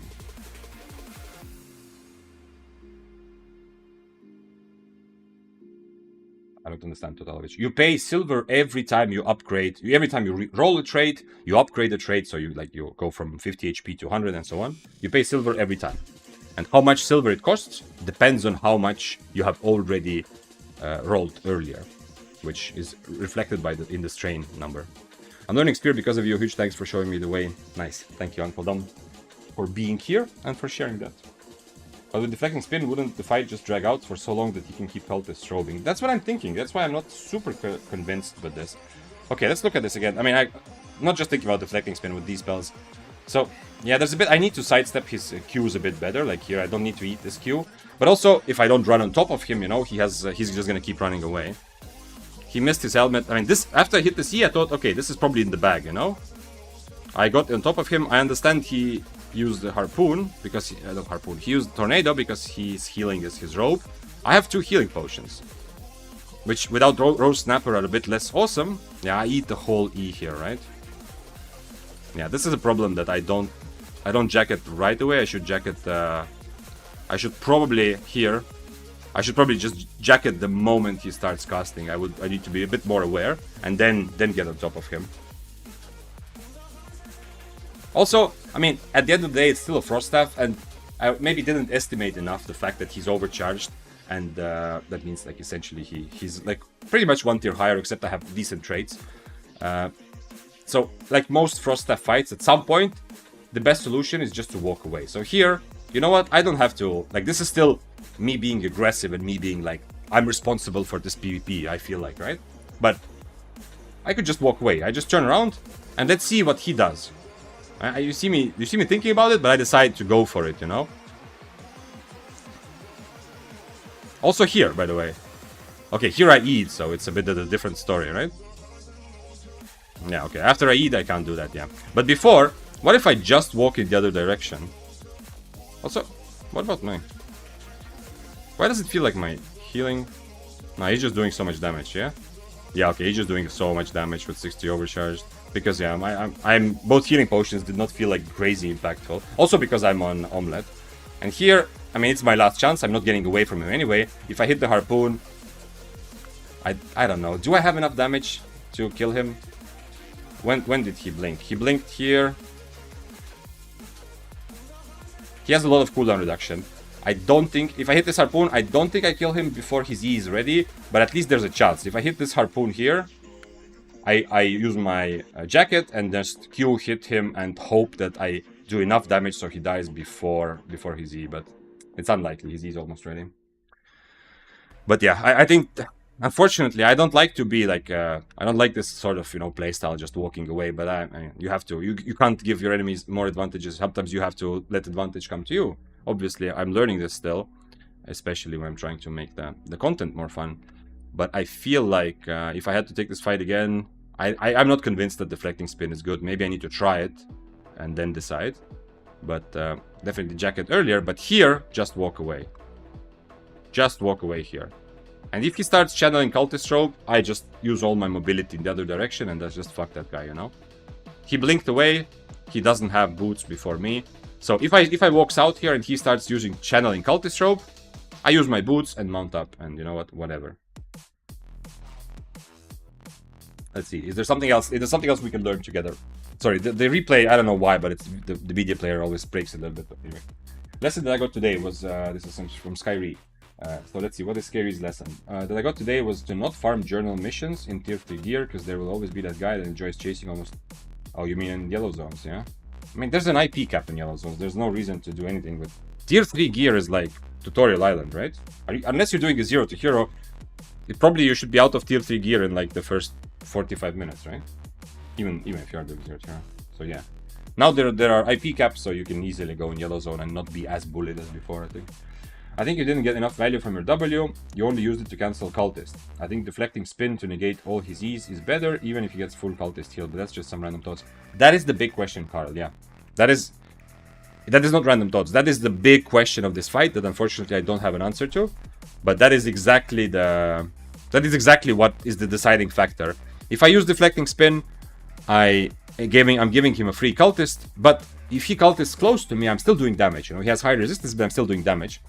So the question is, will I get the same, like if I use deflecting spin, will I gain in terms of our HP, will I gain more than I gain from cancelling his cultist robe early? I don't know. You have helmet to catch him. True, Uncle Dom, but you have to explain what you mean. Both times I hit everything, except for the last harpoon, I hit everything. I mean, I used my robe like a bit too late, I took some ticks from his first E, not robe, but my jacket. Without using my jacket right away. And I'm on omelette, but you can see that even on omelette I can barely catch him, which is... eel stew would be better, but I brought omelette for this because I thought I will try it. But other than that, I hit everything, right? I hit both helmets, I hit my E perfectly, absolutely kind of crazy to go for the E, but there was a narrow corridor and he wasn't dodging it. The harpoon was good, I mean... A little bit late here, but honestly, you can't really instantly react to it anyway, usually, So he's gonna get 1 or 2 ticks, kind of always. Everything is like, makes sense. I was in black zones, because there's a journal mission to kill tier 5 here bosses in tier... Oh, that's a new one. Okay, sorry. Then I misunderstood you, because when I didn't do most of the journal, but that's a new one, the one that if you have to kill them in specific gear. I don't think deflecting spin works. You can just cancel the E and keep using the rope. That's how I feel, otherworldly, but I don't know. I mean, Vitus said during... We saw this on screen. Let's see, can I find... Vitus said already when the fight started that go deflecting spin, free win. I don't know. I am not convinced at all. And yes, I don't really... I mean, normally... I could also go Impaler, to have actual damage to just fully outbrawl him. If he wasn't on Cultist robe, If he was an Assassin Jacket, for example, I don't have to think about Impaler that much. I mean, here also I ate 2 Qs, but, I can't, my battle plan cannot be to only win when I dodge every Q, Obviously, sometimes I'm gonna dodge it, and sometimes he's gonna hit his spells. But yeah, the fact that I don't have Rose Snapper makes me much weaker in this situation. If I was on Snapper, when I am on top of him, I am doing very good. I'm doing very well at just outbrawling him. So maybe Omelette is also not necessary. Because yeah, it's difficult because without Omelette, I don't know how I catch him at all. But maybe I do. Maybe I catch him without Omelette, and then when I am on top of him, it's just GG, right? Right now, you saw even when I'm on top of him, like he's using E, and I'm not feeling that good. Let's go down, by the way. I was standing this whole stream, if you didn't know. I mean, so far. But we are now moving down because I want to sit for a while. Although standing feels very good. For games like Albion, I've said this before, for FPS games I cannot stand because my aim will be crazy. But Albion is not like a super mechanically demanding game. So it is it's much easier.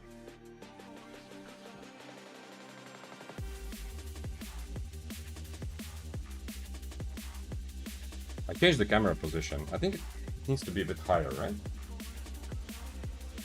It needs to be something like this. I don't know. It's a good fight. Maybe Inferno Shield could do better for him to cancel his E. Maybe, yeah, but... I mean, in this case, the cooldown... What is his actually... He had crazy cooldown reduction. Like, much more than I expected. Oh, it is already 15 seconds by default without... Oh, okay, I thought it would be more. Okay, so if this is 15 seconds already by default, that makes a bit more sense. Then I cannot rely on using my jacket every time. In that case, you might be right. Maybe Inferno would be better. Kind of still crazy that I did not do that much damage to him. Hitting my E with this. I didn't do that much damage considering that he doesn't have any healing potions, right? So I have like extra, I don't know, over 1000 HP, you know, from 2 healing potions. Like 1200 HP at least, maybe a bit more, than I have just from this. And I still wasn't able to do as much damage as he did to me. Sparkly said, now this is a very big maybe, but maybe you could have survived the E if you went right on the screen. Yeah, maybe dodging the E, but you know, he can also move, so he's gonna react to it, and it feels like the hitbox is pretty big. Let's see what if I have something to take from here, or if we buy new stuff, new or the same. Like this. Stag. Potions. This. Overcharge. It's kind of interesting. Not a feeling I get very often like this, that I am kind of... I'm not sure. You know, I'm not sure what the lesson... Like, usually after a fight, I always have something in my mind instantly what to do next time. This time, I mean, I have ideas what to try next time, but I don't have like a, yo, next time for sure want to do this thing differently, that thing differently. Nice fight, my king. A bit rushed, the chest only. GG, I don't know if that were you mean, or no, but yeah. If it was you, we could watch the VOD. We did like a lot of analysis, and it was like, yeah, absolutely very good fight, yeah. But I still don't think I need to overcharge or change anything. But I also cannot figure out if deflecting spin would have worked better, as some people say. And for the chest, the first time I used my armor was clearly too slow. The second time it was kind of a Hail Mary. Also not necessary, because apparently I cannot use my armor for every E anyway. It doesn't matter what cooldown reduction I have. So the second time I should have waited for the last E. Anyway, I have to hit everything, it seems. Like, at least with Harpoon, I have to hit everything, you know? Like the E, all the Harpoons and all the helmets, otherwise there's no chance, it seems.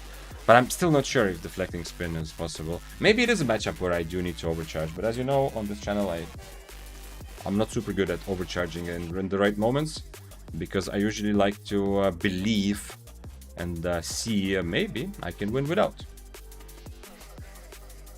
But yeah. And also, maybe I should stop this omelette trickery. It's kind of cool to try something new like this, but maybe I should just do the good old... yeah, maybe we'll forget the omelette for now. We'll do the good old eel stew and the snapper, like always. At least to have more damage to out-brawl. Because omelette is cute, but not for a real fight. This is out? Okay, so I'm actually buying these now. That's fine. Let's buy some eel stew then also. Like this. Okay. And by the way, if you're new, today, not every day, today, all the time, I'm playing at least 6-3. I'm not playing tier 7 or tier 8 like usual. Partly just forcing myself to, you know, to move on to the next things, or just a little bit do something different. But I am only higher stakes, and I know for some people, just like having a billion silver for some people is a big thing, and for some people is like nothing, you know, if you're a crafter. But just like that, you know, 6-3 for some people is a lot, and for some not. But it's definitely high tier compared to what I usually prefer, which is the fun middle tiers in Mist, like tier 7 and tier 8 primarily.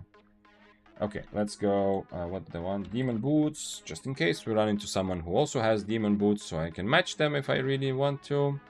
I shouldn't have both excellent quality, but okay. Torch. 6-3. Torch, I do want excellent, although, nah, okay, whatever. Going full excellent is not good because people see me as being scarier, but... what else am I missing? A couple healing potions.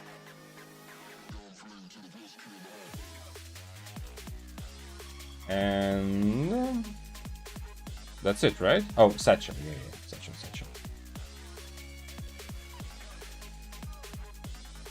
5-2 seemed good. Pretty fast attunement.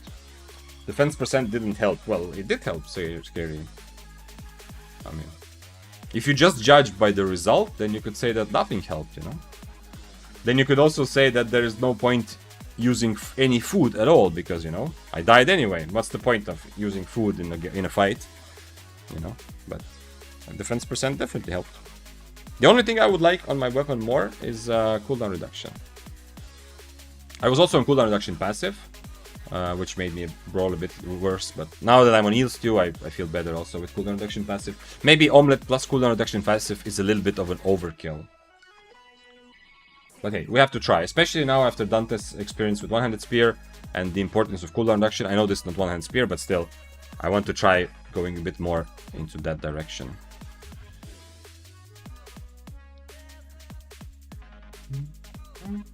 Maybe this is the fight where you have to ask a top PvPer to get feedback. Well, yeah, I mean, in what I was talking about, if you're referring to me commenting on Hamster earlier, do keep in mind also that everyone, pretty much everyone, has some specialties, like not just in terms of content, but in terms of build also. So for this, it would be very useful to talk to someone who has played this matchup, you know. I mean, for ideas, everyone, like your ideas, my ideas, ideas from anyone can be very valuable, you know, as a brainstorming tool, and we can think about, and like we were analyzing the deflecting spin. But for example, when White has said go deflecting spin, easy GG, I don't believe it at face value, but you know, if you're still here, by the way, or if he comes back and he like says like, yo, you know what, I actually fought this matchup, like I've played this. Something's happening, you saw, right? The game just goes dark. So if Vitus says like, yo, I've played this matchup, I know he plays like Daybreaker on NA for a while. So if he says like, I've played this specific matchup several times and deflecting spin is really good, you know, that makes the argument much stronger instantly. Then it feels like, yo, you know what? I'm gonna trust that, and that's the lesson I'm gonna take to try deflecting spin next time. So it's not about asking like someone who is among the most active like PvPers, PvP, let's say Mist, right? It's not about like asking someone who is playing. All of these guys actually playing 1v1, or the super safe double bladed, or this guy we ran into earlier. Anyway, it's not about asking like some very active players who play a lot and are good. It's more about finding people who have already played this matchup. Because, as I was saying, like, about several people, like, you know, a bit less now as I'm streaming, but still, as I hope to give very good, like, advice about weapons and builds and metas, I know I cannot do that based on just my own experience, obviously. I cannot play and feel everything. So, I'm very used to looking around, looking at other creators, looking at the leaderboard to see what people are playing, how they are playing. When I have some time and interest, I seek out, like, VODs and of fights, you know, just to see what's happening, you know. What is kind of the current playstyle, if I see people who record their fights, or if it's available somewhere. So it's just like that, you know. It's always like I've said. It's like I always look for, like, for example, if Dante experiences something with spear, that's like awesome. But it's more like matchup specific and it's build specific, you know. So I mentioned yesterday, for example, Scribble. Like watching him play made me realize that maybe it's time to bump quarterstaff a little bit higher. It's still not in the meta, but like at least for a 1v2, like someone was asking yesterday, what are good weapons for 1v2? I have not played quarterstaff. At least not on a Yum. I don't remember on an A. But I've seen a lot of quarterstaff players, so you know I can base my decision based on that. But it has to be like specific to the case. I hope that makes sense.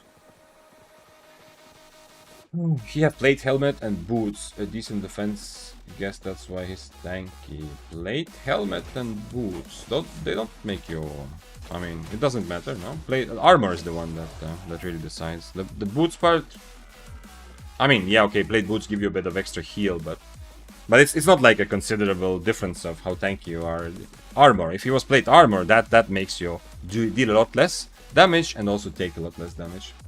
The snapper give you heal on skill damage. Yes. This is also why you see. Look at this. You see the green thing. Wait, what? Where is the green thing? Oh, I haven't eaten snapper. Yeah, sorry. Okay, I'm not gonna eat it right now, but yeah, you will see like this, like you saw plus 19 from my auto attack. You will see the green thing pop up every time I use a spell on snapper. Damn, are you Grinder's twin? No, I am Grinder's secret lover that he was ashamed to tell you about. Do you still play Badon a bit? Haven't played in a while now. I want to. Let's go and actually. Oh, it is full attunement. Yeah, I did not realize. Let's go do the proper attuning first. Man, the helmet looks cool. I'm using the new cosmetic with the new update that they gave to content creators, but not the hat right now. And it looks really cool. Like the Duskweaver helmet, man, I look like an actual fantasy character, right? Quarterstaff has crazy burst damage, E into Gale Dance, W into Q, hits like a truck. Yeah, if you don't like to eat, satisfying hit, yep. And it still has decent mobility, or at least kiting tools also. Obviously, if you're using Gale Dance, you don't have the stun run, yeah, but Gale Dance also gives some move speed. And you have chances to swap to spells that give you mobility if you really need it. What do you recommend for leveling up a new weapon or armor? Play it in the mists or in the open world black zone. Open world black zone probably the easiest.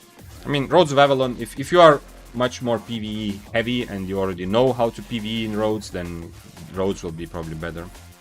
We're going with maxed health, no question there. And if it's something that you don't want to play, then use fame credits and the tomes that you get from chests. So if you're asking Carbo about leveling up a weapon or armor that you want to level, but you don't want to play it, like for me, Glaive, right? Man, this weapon is not starting off that hot. I don't want to play Glaive. I have this one. I've never played Glaive, I don't want to play it, but I do want to spec it up to 100, like you see, because it affects other spears. In that case, use the weapon that you do want to play, but then take the fame credits, and take all the books that you get from chest, the untradeable books, and put those into the weapon that you actually want to level up. Good. Not very good rolls, but it's whatever. What's up, Thunder? How is your day? My day is pretty good.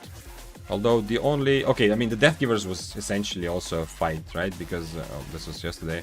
It was kind of a fight, you know, because he did attack me. But at the end of the day, I didn't drink any potions. I didn't use my my food or cape. So it's a question whether it was a real fight. But the only real fight I had was a very good fight. And made me realize that there is a viable, potentially viable weapon that I have very little experience with.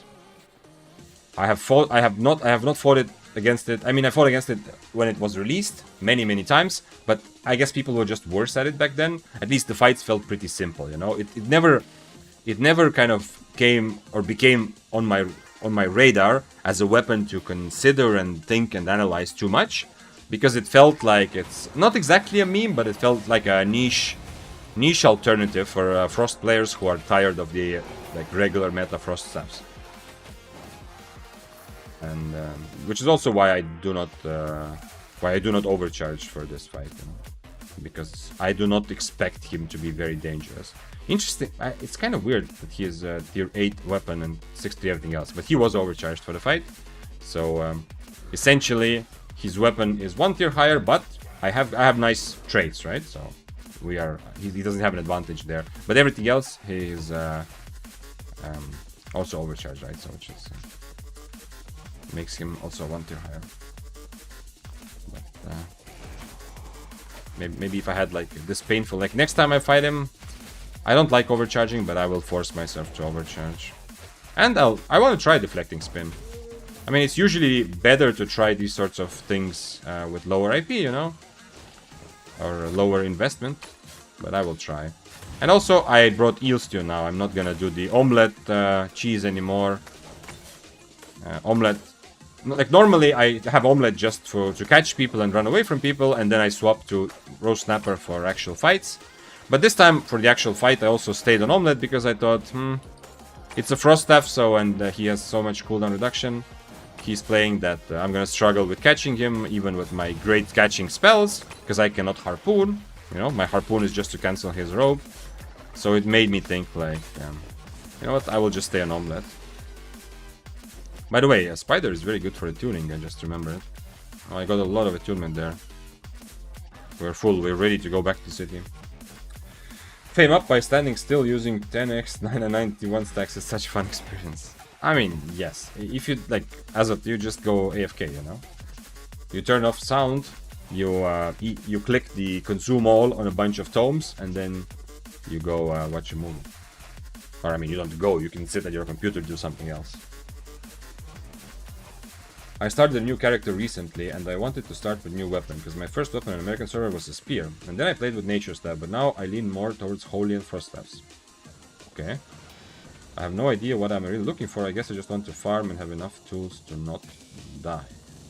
Okay. And there's no weapon that is calling out to you like, yo, I'm fun to play. Like, you don't have any ideas? Because I understand you mentioned spear and nature, so I understand you want to try something new, yeah? You don't want to play nature again. If you're just looking for some random thing, then go quarterstaff. That's it. Like, this was the RNG, you know, the random number generated in my brain, just beep boop, and the answer is quarterstaff for you. Next question, Scary. Thanks for following, by the way, Dirade. Okay, finally crit. This weapon is not as cost efficient as the last one. Okay, next trait. Cooldown rate, I want that. Ooh, but ability damage I also want. I do so much damage with impalers and ease. But I really want cooldown reduction. Then I can eat snapper and not worry about life at all. Have it, so let's take it. What do you think is better for new solo players? Go mists or black zones to learn?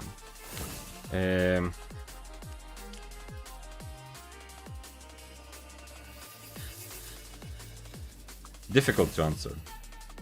They are very similar. Like, the experience you get is different, but in terms of how good they are for learning and getting into the game, they are similar. Open world is going to be, I think, more welcoming to new players in most common, like, senses of most meanings, because in open world other people are more casual players. If you do get into a fight, there's a lot of people who have no idea what they're doing, you know, so you can kind of learn in an easier environment. Plus, it's much more PvE heavy. In open world, you get good rewards.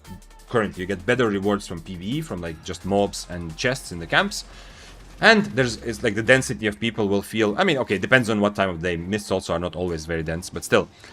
You will have a lot of time where you're just hanging around, killing mobs, and you will get rewarded for that, so which is very good for a new player. However, for actually learning the PvP part of the game, open world will constantly put you in a bad spot where you are ganked, you start a fight and it turns out the enemy has 3 friends which are gonna come and help him. It's much, there's so many more gimmicks and mechanics, not mechanics, but like kind of street smarts, you know, people who play open world. You will not even understand who has a friend, who is solo based on their build. You will not always notice a ganker. You will be like, there will be a lot of frustrating stuff which will get in the way of getting to know actual PvP. But overall, for a new player, open world I think is still a kind of a simpler, more forgiving and better experience. Also because, like as I said, primarily because as you're doing all that, anyway, you're gonna die every now and again, but as you're doing all that, you're killing mobs, you're trying to learn the spells and stuff, looking at some other players, you're gonna get rewarded a bit more with silver and rewards from mobs. However, to be more focused on learning PvP side of the game, I think mists are a little bit better, because in mists, even though everything is full of rats, so you know, there's always gonna... I'm not saying this is a bad thing, like fuck rats, no, that's part of the game, but you're gonna often be in situations where you take a fight and then you need to account for other players participating in that fight that you did not want to, you know, it's just a 1v1. But even so, it's more manageable. You will understand. You will have a lot of fights where you can look at your enemy's armor and build and weapon, and you can start to analyze, what do I do? You can like have a 1v1 fight to try learning something, you know, to kind of see what worked, what didn't. That's gonna happen a lot faster. So if you're very new and you want a simpler experience, and by the way, these things I say, you know, if you have friends that started Albion because of the event or whatever, you know, everyone who is experienced, then pass these things on also, or your own opinion. But yeah, open world, more forgiving and kind of fun adventure for a beginner. But once you are more interested in the PvP side, definitely I suggest mixing in some mists. And honestly, I kind of am at a point where I can even suggest Corrupteds as a good way to learn. As long as you remember that people in Corrupteds play PvP, the PvP is different, you know? You cannot directly transfer your intuition and skills from Corrupteds to open world or Mists content, but you will learn the basics of how spells work, which spells counter which spells dispel, purge, immunity, all of those things. You will learn all of that very well also in Corrupted Dungeons. I didn't see who that was at the south side of my screen here, but he probably didn't want this fight. Hi, how good this build will be? Spectre Hood, Mercenary Jacket, Daybreaker, Smuggler Cape. I've had a discussion about Spectre Hood earlier on another stream, and I don't know. For solo PvP, Spectre Hood is not very good. On paper, it seems like it should be okay, but the extremely large cooldown, and essentially it means that you put all your eggs in one basket. If you're using the actual Spectre Hood ability, you know? If you're on shield, then any helmet is the same. But otherwise, it will be... You will kind of just... I mean, you're gonna be prone to just wasting your Spectre Hood, and then you have a helmet which is on cooldown for a minute, while your enemy has a useful helmet that they can use several times to win the fight. You know? The extra Mercenary Jacket is absolutely can be very strong, but what if your enemy just, if you're looking at 1v1 fights, what if your enemy just resets, you know? You use your Mercenary Jacket, use your Spectre Hood, and they have a purge. So they see you using your second Mercenary Jacket and they just run away from you. And if you try to run after them, they just purge your boots. And now, when you're both full HP, they come and attack you again. Your Spectre Hood is gonna be on cooldown until 2055, you know? And they have everything ready. So, Spectre Hood is very abusable. And it also means that you are, as I said, putting all your eggs in one basket. Meaning that it's not versatile, you know? If you're using the Spectre Hood ability, it's not really very versatile. So, it's not super good. But if you're looking at PvE, if you just want to go roads to kill mobs, not kill other players, absolutely go. Mercenary Jacket, you're just gonna kill better mobs because you can do double Mercenary. Let's see. Smidarok asked, I feel like open world can be frustrating because of all the organized groups that are 10 in a map and just chase everyone. Yes. I mean, but it's not that intense usually. Like open world, you're gonna get that. You're gonna die a lot to gankers as a new player, but it's still not gonna be all the time something happening on your screen. There's gonna be a lot of downtime where you just clear a camp and enjoy some silver, or maybe do like a boss there or something.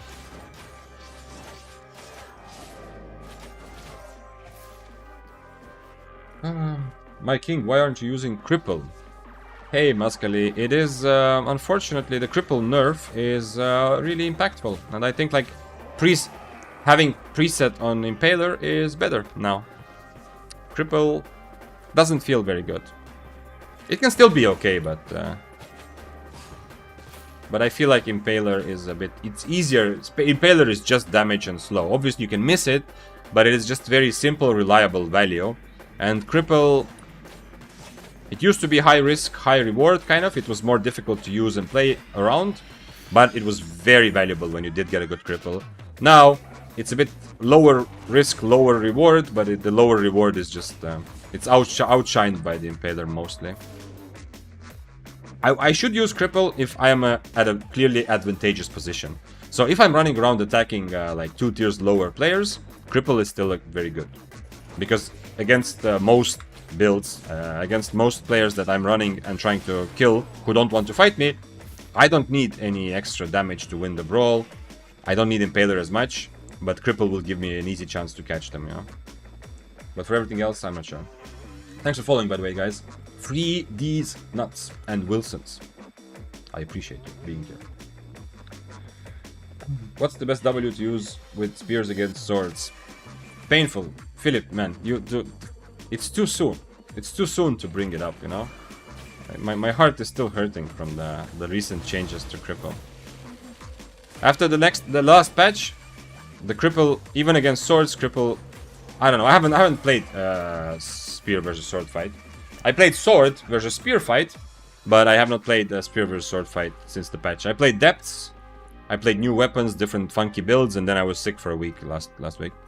But so I can't say that it feels bad, but everything on paper says that Cripple against swords is no longer a good option, because not removing their stacks is just critical that you don't get the value. Not only that Cripple is nerfed and it's not as good because you don't get the damage buff, but also since you don't remove their stacks, if they are on top of you, you cannot use Cripple to win the brawl, because even though you remove the little movement speed buff they get, which gives you a movement speed off, which is very nice. You can still kind of use it to kite potentially, but they will have 3 stacks, so if they are able to keep hitting you, they will boom boom boom boom boom outbrawl you with 3 stacks. So if I fight a sword right now, I will try it on Impaler and see how it feels. And then I will probably also try it on Cripple and see how that feels. But on paper, it shouldn't be that good. We'll see. I think I'll go with 4 gear sets of mists per day, and after that Black Stone. If I lose 4 sets, I'll farm Black Stones. That makes sense. I mean, having a system, it depends on your personality, but having like a set system, finally crit, can be really good idea, Zubuya, because another thing that people do, which I really like, is like buying those sets already in advance, and kind of like buying like 10 sets and thinking, okay, this is like consumables. These are sets I bought just to lose them in PvP, and hopefully I'll make money while I'm doing it, but the sets are already like in my bank and they're like for me to use. That's another kind of system and a trick, and what you're saying, like 4 sets in Black Zone, you kind of, in your mind, are already telling yourself, I already lost them, you know? I already died. But let's see how much fun and money I can get. So that's a good approach to this, because it removes a lot of the gear fear and the kind of feeling that, oh, I'm playing for a lot of money, whatever is a lot for you. It removes that from the actual combat, so you can actually fight and do your best. Okay, well, no choice here, defense, but I'm not super excited about putting so much in defense. Let's just upgrade HP, cooldown also decent already. Like, I don't want to... Wait, oh, I can just click it off and then I don't see the animation. Okay, didn't know that. Did not know that. It's time! It's time for the crit, guys, in the name of the big milk of cocoa. Can we get a crit? Let's see how lucky is this man. Okay, next one. Thank you for raiding me. A big Coco. Let me give you a big shout out. See if I wrote it correctly. There we go. Thank you for raiding. Welcome, raiders. I don't think there's anyone in the stream that needs to be introduced to the man named himself after pretty interestingly good beverage, I would say. Not a huge fan of coconut milk, to be honest, now that I think about it. But there are places and times where it goes perfectly, especially in food. So anyway, one of the most well-known Albion content creators, who, as I've said before, is impressing me whenever I open the stream, of doing something completely randomly new. Although, admittedly, recently I think you're just playing Roads of Avalon, right? But usually, doing something completely randomly new and making it look fun. You know, I'm still branching out as well from Mists, although not today, but it is kind of impressive. So welcome, raiders. Today, I am forcing myself to not play my regular tier 7, tier 8, go around and fight everyone type of builds, but to play at least 6-3, which is what I'm playing right now, and maybe we'll go higher if I die a couple times. We'll see. Or if I make a lot of money, we'll also go higher, we'll see. But anyway, that's what I'm doing, and back to the roots, one of my very favorite weapons of all times. Probably, I mean, fight me if you don't believe me, probably the single sexiest weapon. Like, maybe if you want to say like Poglog, I will at least give you some leeway, right? With the ASMR, Grove Keeper is like a close second, yeah, but probably the sexiest weapon of all of Albion, the Daybreaker. What's up? Thanks for follows, guys. Welcome with the raid, and let's see, what did I miss? Sexy Sublime Savant, Master Bluffer, Don Plays Official. By the way, chat is there, right? So if you're thinking, why is this guy looking away from me? That's where you are. Mumadonna, Bampo TTV, and Anastasis Giannou. That sounds like a very beautiful Greek name. Thank you for following, guys. Let's see what I missed in chat, and then we will continue. So yeah, I had a very interesting, like we had 2 fights one time so far. One time a dude just attacked me, and we won it quite easily. I think he was tier 7 overcharged. So it was a bit of a gear donation, but still a kind of an interesting fight. But didn't require potions or cape or anything like that. And then we had a very interesting fight that we looked at, because usually on this stream we try to learn from deaths and stuff, you know, together. I say we, like me too. So anyway, we had a very interesting fight that we analyzed a lot, which I actually still don't understand, because this is not a matchup I think I've played other than when the Arctic Staff just came out. I played and it seemed like a very easy way to, like, it's easy to win. But here, admittedly, he was overcharged and I was not, but still, you know, I have Awakened Weapon, so I have that going for me. Had Awakened Weapon. And we still couldn't figure it out what went wrong with this matchup. Because even hitting everything except one last Harpoon, it felt almost hopeless. So, if you have played this matchup, then your opinion is welcome here. FreeD's says, hello Vic, just wanted to say I love your videos. Thanks man, appreciate you. And they helped me so much to become a pretty good PvPer in just a couple months. I am so happy to hear that. That is the happiest kind of impact that I hope to have, you know? You know, those who have been here, I'm kind of new to streaming, like it's been a month or so. But I've said this already many times before also. Who is this? Let's see. When you're gonna swap spells, and I mean, I do have enough trades to try this fight, right? We should, right? He changed to Rose Snapper. Yeah, I obviously need Snapper as well. Well, here goes nothing. My helmet sucks for this, though, but it's okay. Maybe I'll try. Let's try with shield. Let's see what happens. Let's go. Let's go and see if I can. I don't expect to, but only one way to find out. And Awakening Weapons is fun. So dying doesn't feel like a big negative. At least not yet.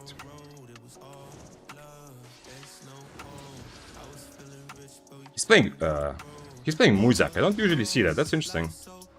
I wonder if it means he's gonna play more from a distance or not.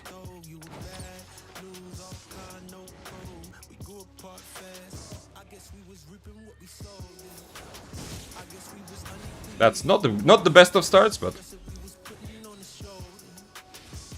I think we can come back. If I dodge some of his... Okay, not like that. Next time he is, I need to use my jacket at the right time somehow. I think it's coming now.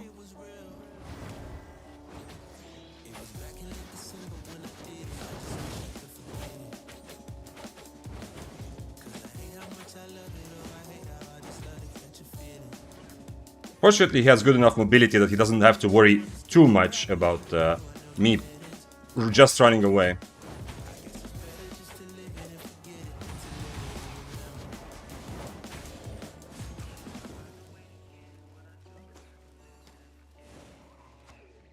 No, mobs, leave me alone. Well, that guy is gonna kill everyone here. Actually, like, kind of salvaged, right? The start was definitely very sad. But, hey, it's a warm-up time. Usually don't warm up on 6.3, but he has no mana. Yeah, I should be a bit, like, with a better start. At the end of the day, after I change to shield, and he is still an omelette, with a better start, I feel like the best way I just stand on top of him. I just need to figure out, like, I need to tank his damage with my jacket as much as I can. If I am able to block his E at least once with my jacket, potentially his W, I think I just outbrawl him like this. That was nasty. Come on, bro.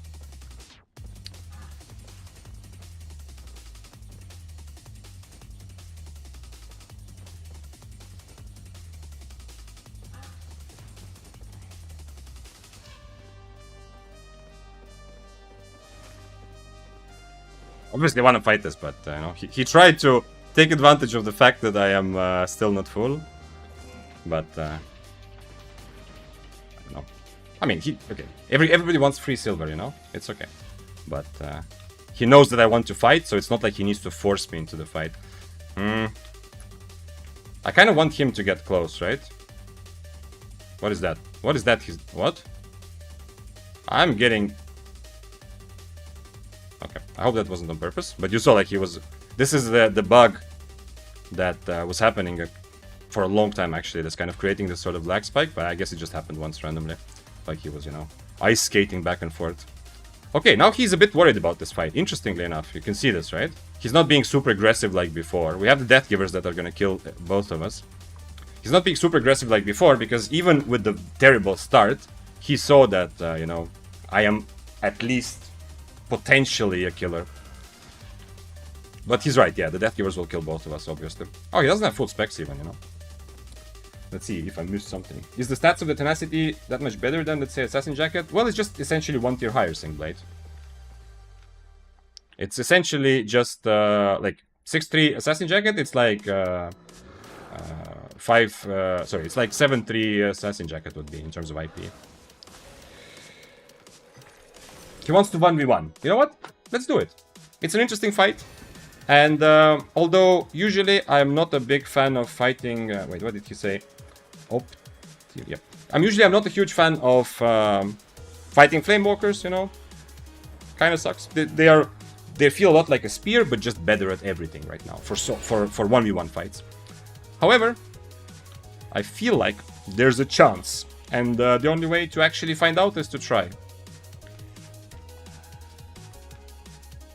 But if he changes to Snapper, I think the fight becomes more difficult.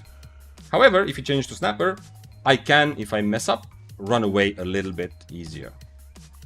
We are next to an exit. I don't like that because I've had a lot of experiences in these duels that the moment somebody starts losing, they just run to the exit and they just say reset, reset, reset. You know, I made it to the exit. You know, they don't actually need to fully disengage. They just need to get to the exit. So I would much rather fight somewhere like here. It's just you need 3 Qs. What do you mean? Wait, this description match is also pure gameplay. Fire style gameplay on Q into Q into W into Q into Q into E. Oh, you're talking about one-handed fire, right? You have joined. Okay, nice, nice, nice.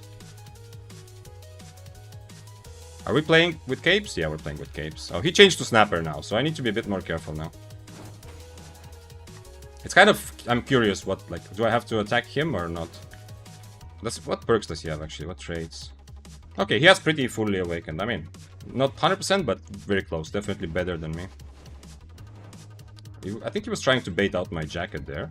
So he's definitely now taking this as a serious fight, you know? Before he was more messing around, kind of, it felt like. I don't know how this fight starts. I don't feel like I'm in a position to give him a big advantage by running at him, you know? Taking free damage and giving him mobility advantage. Even after overcharging, I mean, I am same tier as he is, you know, except for the weapon. But it looks like he also feels like he's not in a position to give me the advantage of running into me. Harpoon, maybe? No, Sexy. No chance. There is 0 chance that I outbrawl him if I harpoon. If I use harpoon. Like, I don't want him close to me, you know? If I harpoon, he's just gonna... Oh, he changed. Okay, nice. Oh, not. No, I missed.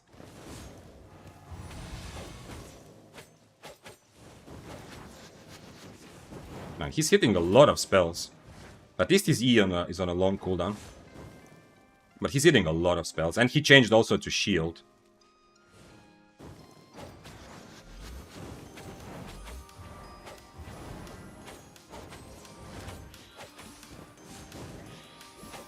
Yeah, against Snapper, it looks like I don't have any shot.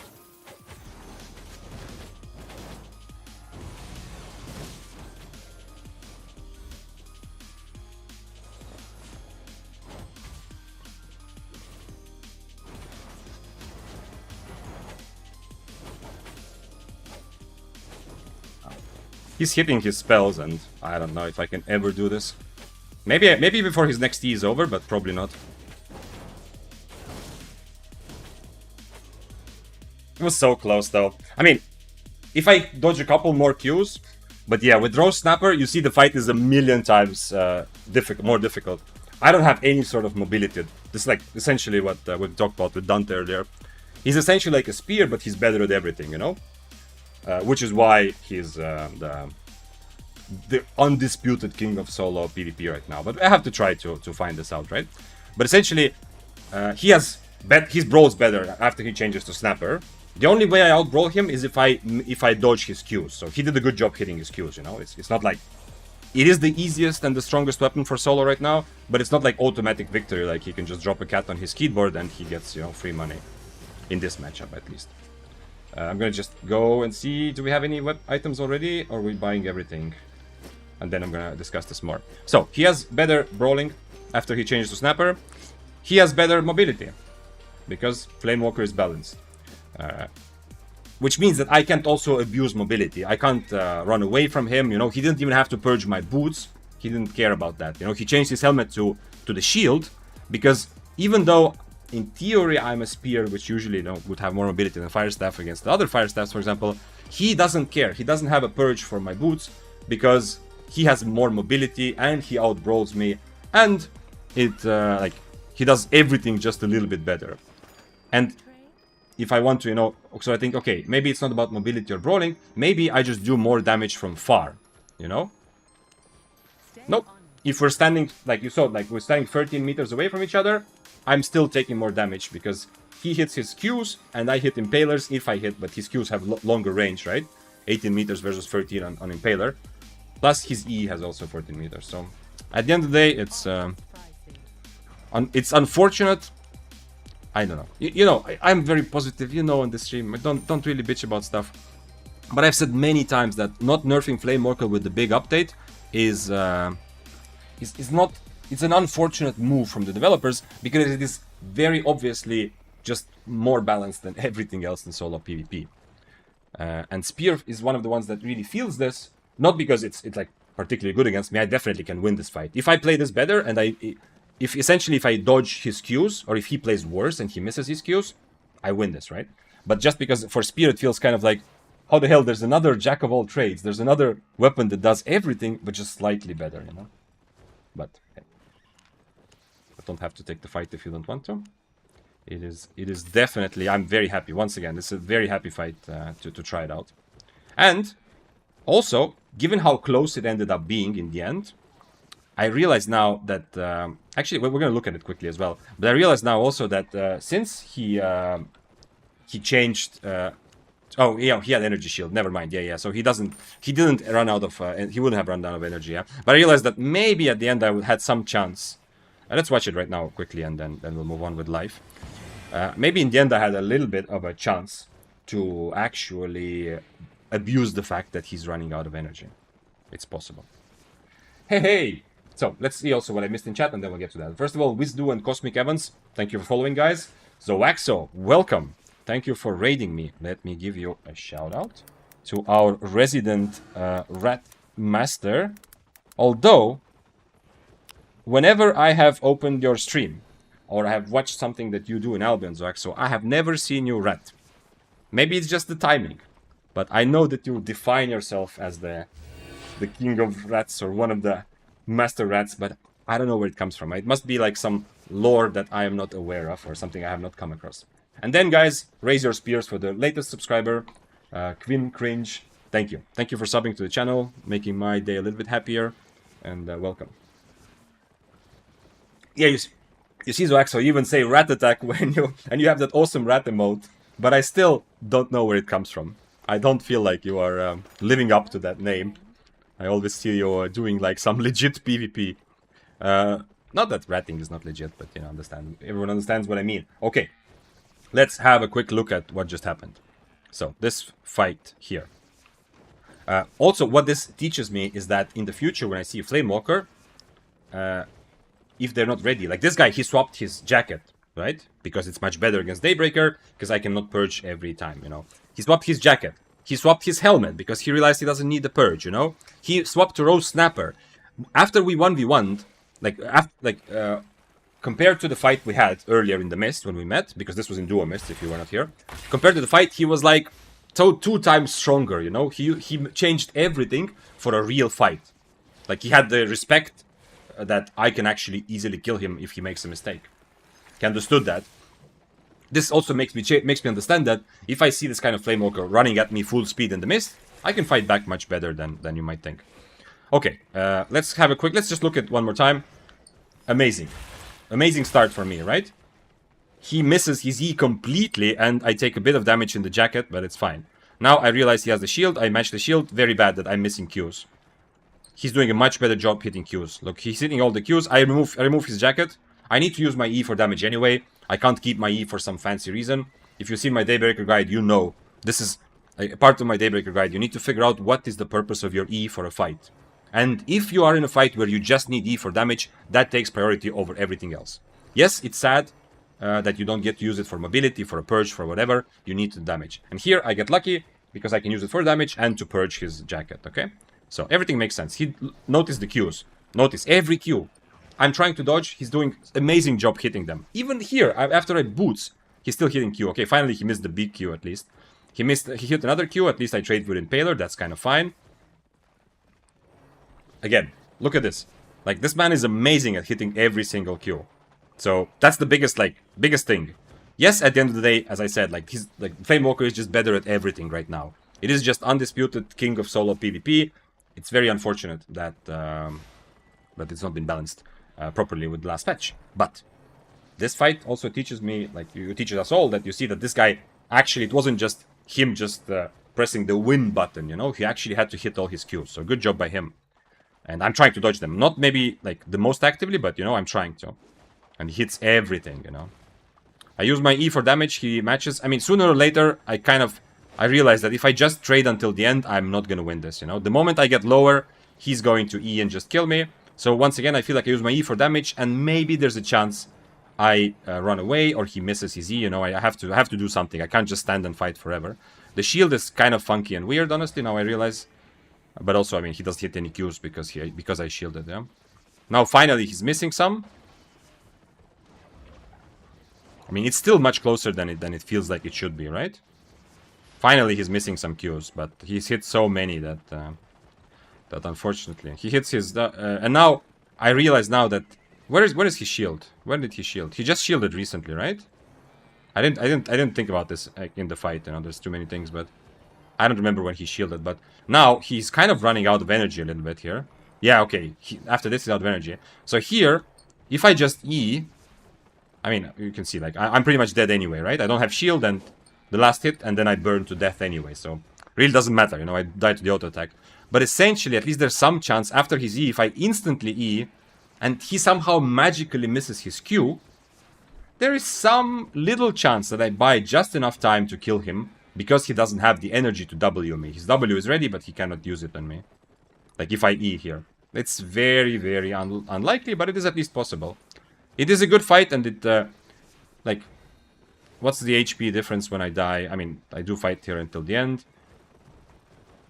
At the very end, he still will have a shield soon, but... Okay, he's left with 900 HP. Still a decent advantage for him, but it's definitely not... It's not only that he's playing the most strongest weapon, and he's higher IP. It's not just that, you know? I think this specific fight is still manageable if he misses more Qs and I dodge a couple more Qs, you know? Like, let's say during this whole fight, there's 3 Qs that he misses because he hit so many at the beginning. I think I actually win this with the same kind of ending.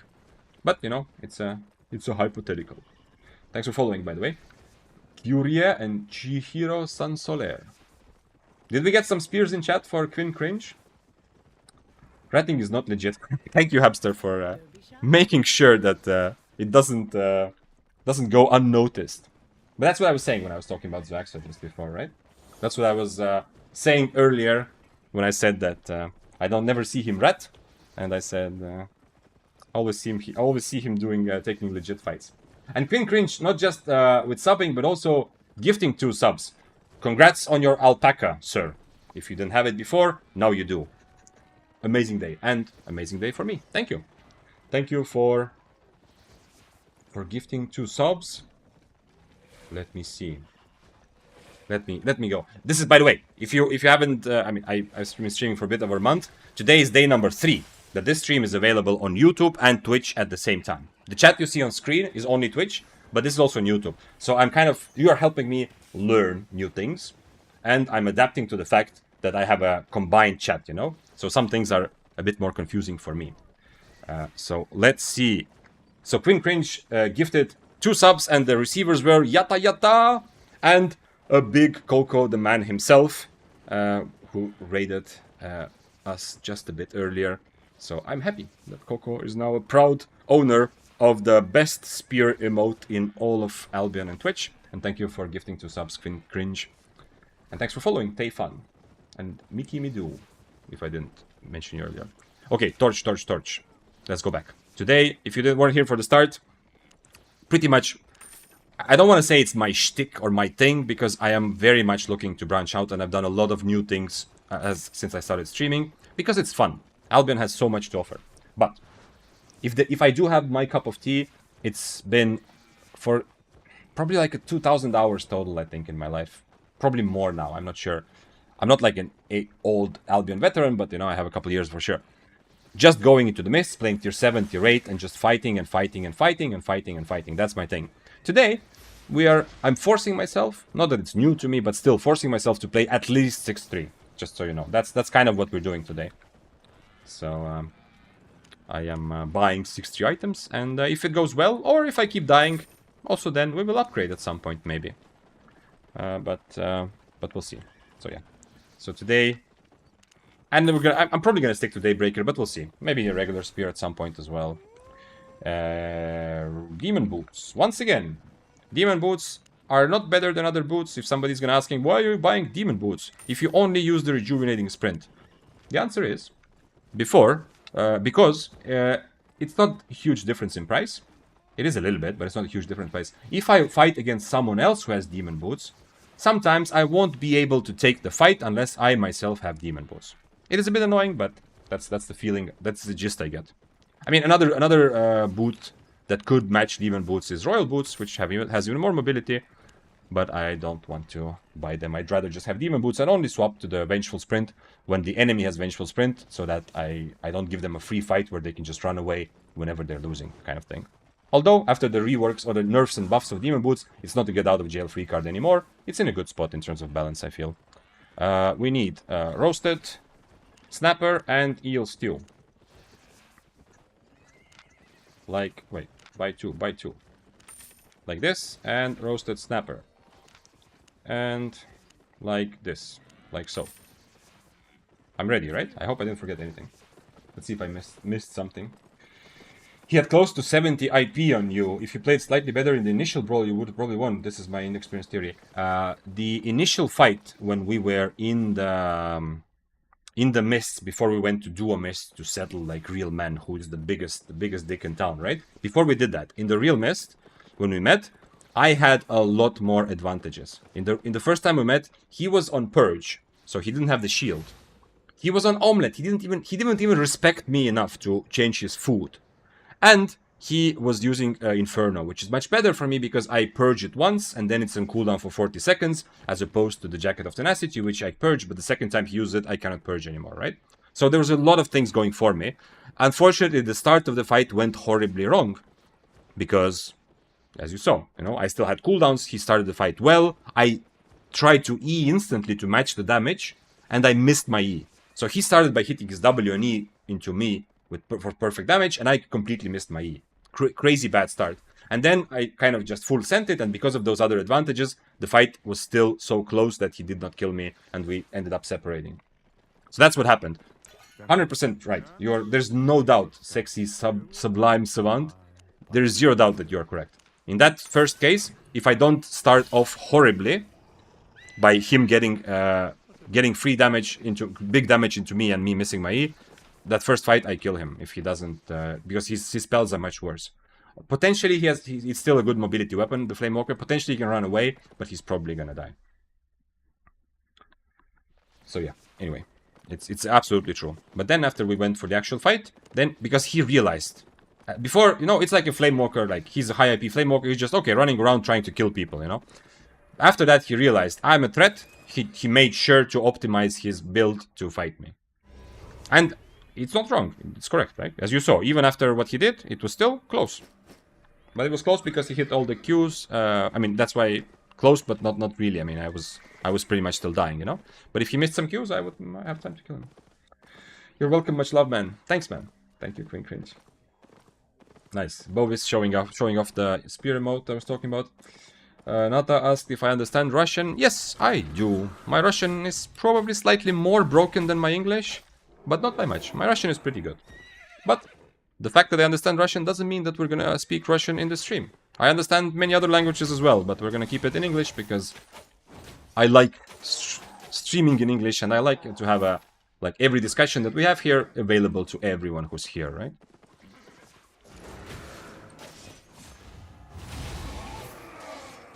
Thanks for following. Saptsex and Magodai Espada.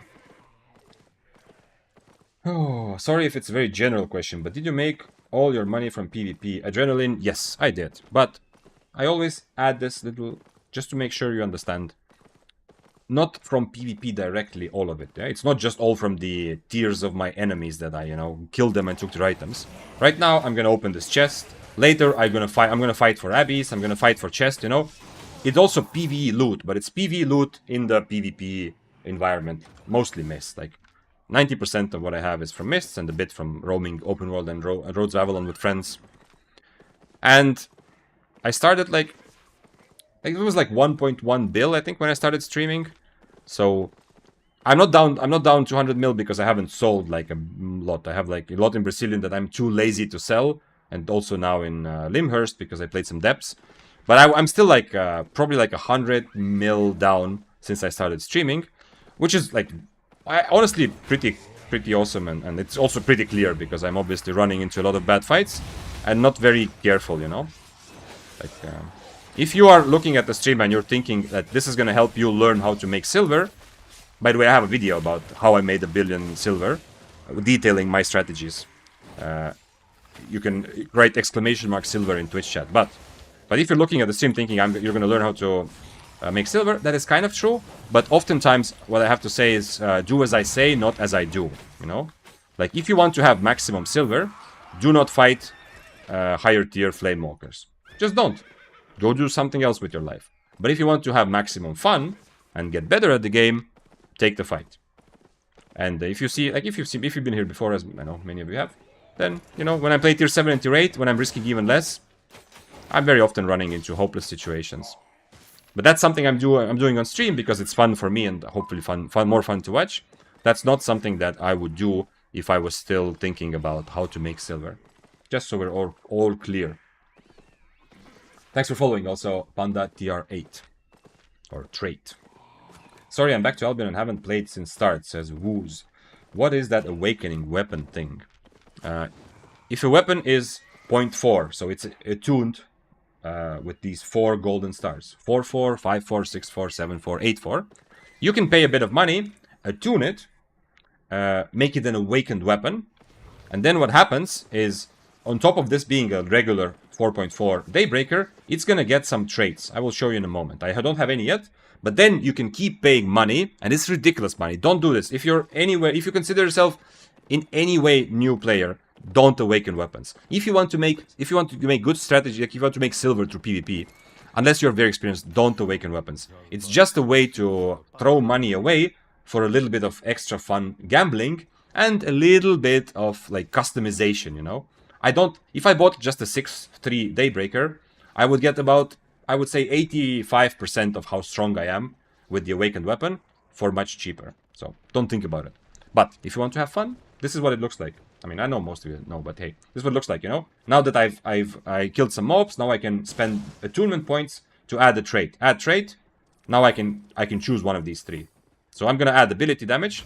So now my weapon, on top of everything it does, also has 0.4% more ability damage. And now I'm gonna keep putting more money into it, which is why it's a crazy silver sink. Look at this. I paid 12,000, and now instead of 0.4%, it's gonna be 1.1%.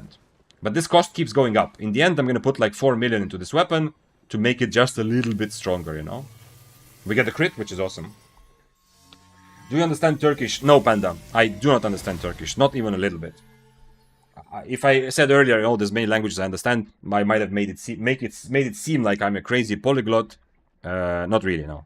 But there are languages that I'm happy to either speak or understand, and there's some that I kind of used to understand and I really love. Like we talked earlier about Spanish. Like my love for Spanish will be there forever, and I'm definitely gonna get back on that train. But I haven't used it for years, and I feel like I'm not in a good place right now. But I'm not like a guy who knows all the languages, and Turkish isn't even similar to anything I have ever learned in my life. I kind of wish. I used to have a dream to learn Arabic one day. I know it's not Turkish, but you know, close.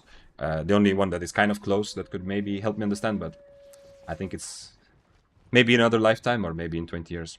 But now you see, I'm paying more and more money, and I'm getting a bit extra ability damage. Your English is more than adequate, actually very good. This is coming from an Australian. Thank you. Okay, so Australian, explain to me. Why do you have the M in your name? Why isn't it sexy, sublime, savant? Why is this sublime, savant? Is that a typo, or is like some double meaning, or is there something there that I don't understand in your name? Do explain.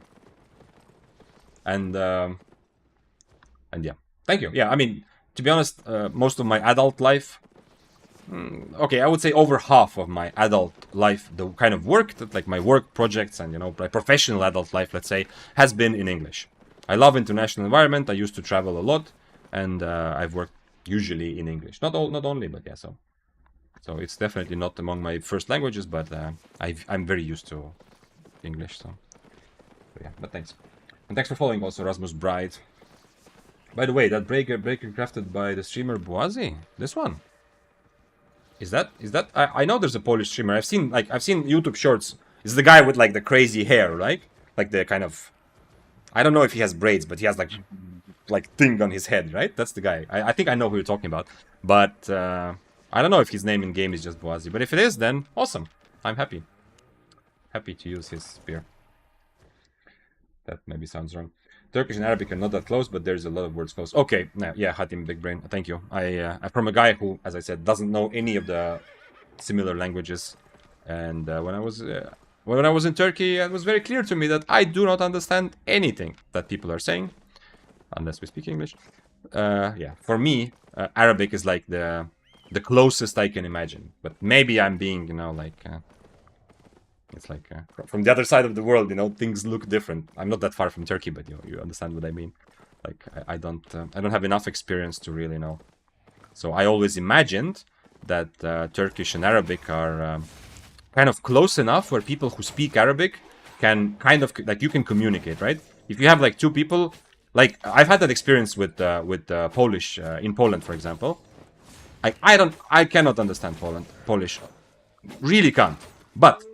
If I really make an effort to speak Russian and do my best to understand everything that comes out of the other person's mouth, and they do their best and they speak Polish and to understand me, we can at least somewhat communicate. Of course, there's a lot of how to say, hand gestures going on, but you understand, like Russian and Polish are not close. You can't say that, you know, understand one based on the other, but at least there's some overlap there where you can communicate. And my understanding is that Arabic and Turkish are kind of similar. But I also love the fact that while streaming, I'm learning stuff. Yesterday, I learned a little bit about Brazil. We had a discussion about some cities in Brazil. And once again, it was like an opportunity without leaving my home to learn from the source. So maybe today I'm learning about Turkey. Thanks for following Adilius and Mr. Eve Croc. Zayn, you are the GOAT. No, Adil, you are breathtaking. Also, thank you. I'm happy that streaming on YouTube has brought you here and many other people as well. This is the first week when I'm streaming on YouTube. Before that, for a month and a half, I think. It's been like 5 or 6 weeks since I started streaming on Twitch. Okay, let's see. Sexy Sublime Savant said, haha, my other one was just regular Sublime, so I changed it slightly. Twitch said already taken. Okay, so there is no double meaning or something I missed. Okay. It's just kind of kind of a weird, not weird in a bad way, but it's kind of a weird thing, you know, like a normal person, if your name is already taken, you are going to take your name and put like the real in front of it. Obviously your name is too long for that. So the next normal thought is to put a number in the end, you know? Sexy Sublime Savant, number 7, or 69. But your number one idea to differentiate your nickname for the other is to just put a random M in the middle of the word, which doesn't, it's not even between the words, so it's just like, just to mess up the readability of the word. I have to say it's not the first thing I would have done if my name was taken, but you know, that's what makes your name unique, I guess. Adelius, thank you for gifting 2 subs. We have 2 new members of the Spear clan. Lift your spears, guys, at home, your own spear. That's not what I meant. Or your spears in chat. Lift them for Hadriel and 9 Tails. And big thank you, Adelius. And you are a proud owner of alpaca now. Probably. Unless you already have it.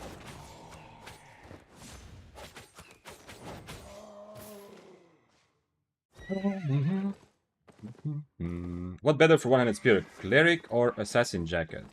Assassin Jacket. Awesome to see you streaming. Your videos helped me a lot and I'm just getting back into the game now. Very happy to hear that, yeah. Finally, yesterday I watched through all the clips I got from stream. I'm so sad because there were a lot of cool stream moments that because I'm a noob at streaming, they are recorded in quality that is not, that doesn't make me happy, so I don't want to put it on YouTube. Or they are recorded with background music. Or there's some other problem. So I can't put a lot of clips. I don't want to put them in YouTube and just make random shit. But I'm finally sorting through all the things, so I'm learning to take the content that we enjoy together on stream and putting it on YouTube so that the YouTube can continue. Because there's been a bit of a break. But for example, today, right now, you know, if something happens, like the fight, the replay that we watched, that is also potentially going to be on YouTube. Who knows? I'm definitely getting better at this. How about other Slavic languages? Czech? Don't remember. I don't remember. I don't want. I'm not gonna. You know, this is. I'm gonna open myself. It's like an onion, you know, it's like layer by layer. So I don't want to do all the travel stories at once. But I have had some crazy. Like, I've had a lot of times in my life when I've done like somewhat crazy things, you know. And I'm saying this because other people said it's crazy, you know, because it felt crazy for me. And some of those were like traveling times. For a while, like without exaggeration, just legit, I just took a backpack, 0 money, like literally 0. I'm not saying that, oh, well, I was like, didn't have a lot of, I was like running out of money, or I was, no, only had a little bit to eat. No, actually 0 euros, absolutely. Just the backpack and just started going, you know, and just traveled for a while like that. Relying on people helping me, you know, meeting people, potentially finding some work, like, you know, like I was cleaning some tavern in Greece. And I know it sounds like from a book, but that's like actually what happened. So stuff like that, you know. So during those travels, I came into these kind of situations. That's where I know that if I really want to understand the Polish person and they really want to understand me, we can make it work. But I also came into situations where it's impossible. Like, there was an Albanian guy that I was desperate for him to, because I was hitchhiking, I was desperate for him to take me to a place where I was going, to another country where I had friends, and I wanted, oh, I should have tuned. Am I full? Yeah, I'm full. So we go back and we have 5-minute cooldown. So I was desperate for him to take me to the next place, to get to my friends and stuff. And there was 0 chance of understanding each other. So we actually had the conversation with Google Translate.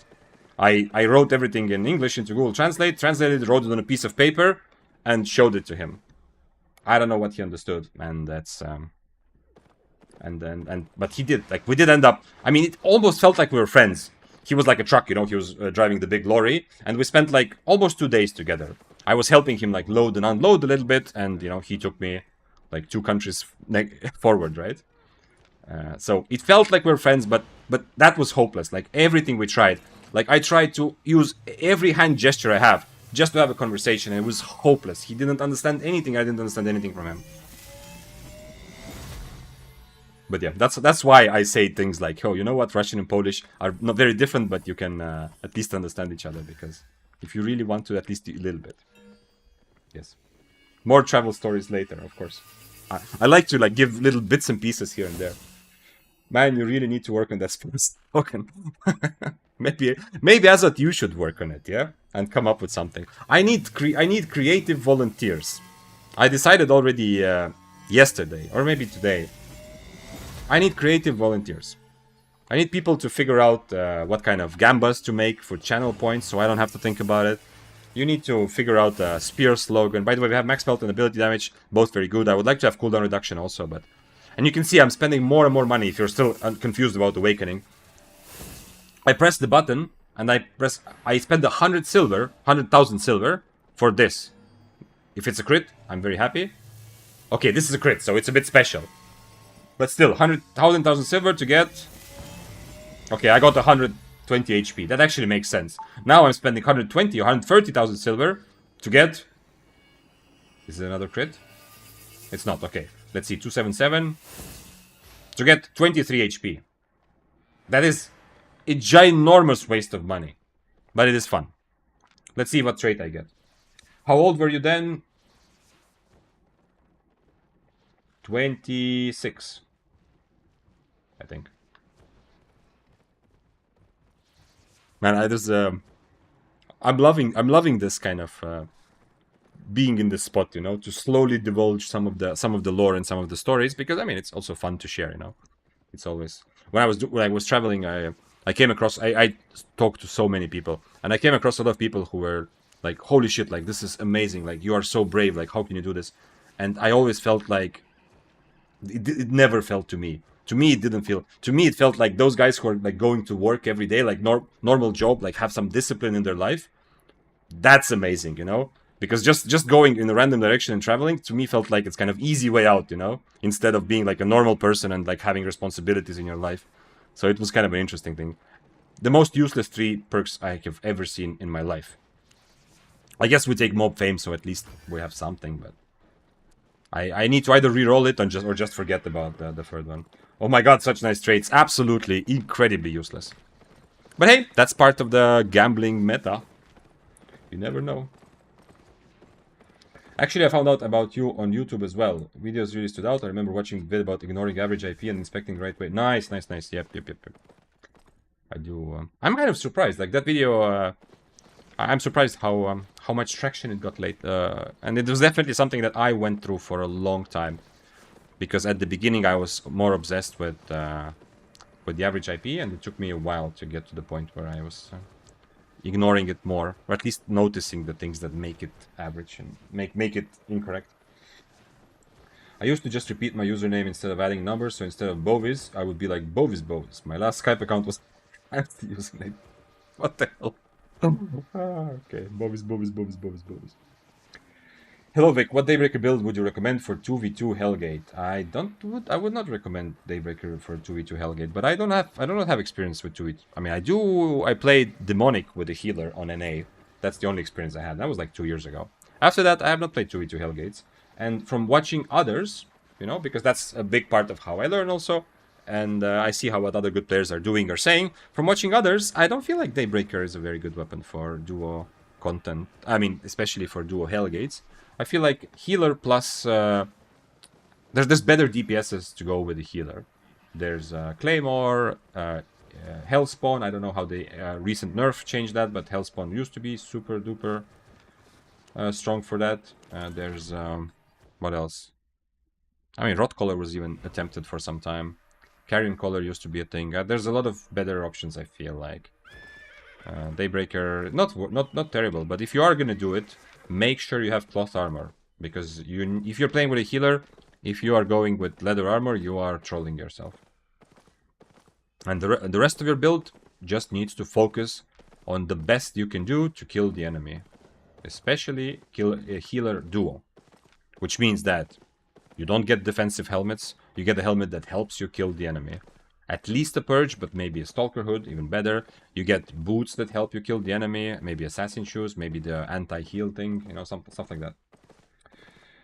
Oh, Ares asked, you know that you can go from the lower floor Brazilian to the top one with one load screen, like without going through the market. You mean at the bottom, yeah, where I go to a tuning, right? Like when I came out of Mist, I went bottom straight to the attunement place, yeah. Okay. Yeah. I was 17 when I tried to stop random cars outside my country. They all said they picked me because I'm normal and not terrible. I have hitchhiked a lot. Not only as part of this crazy travel that I said, but also outside of that. But, obviously when I was traveling without any money, I hitchhiked. By the way, I also hitchhiked onto a boat once.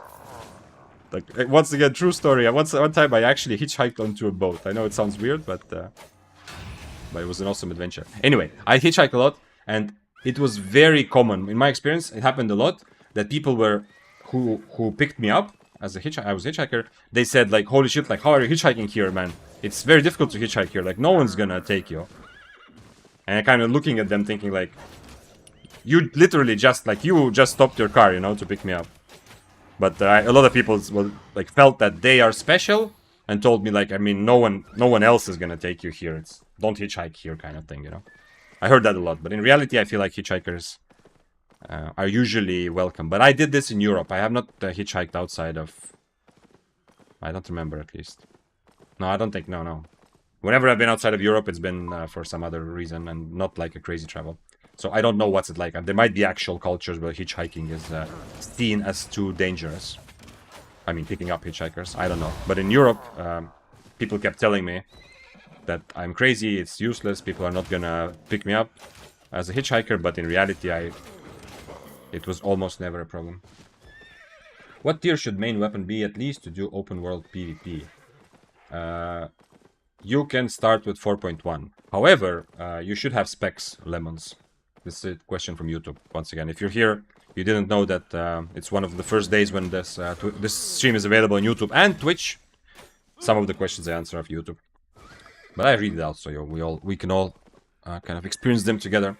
But yeah, like you should, if you have something like 70 plus specs, lemons, I would say before you start looking at PvP, get around 70 specs in the actual items that you are using.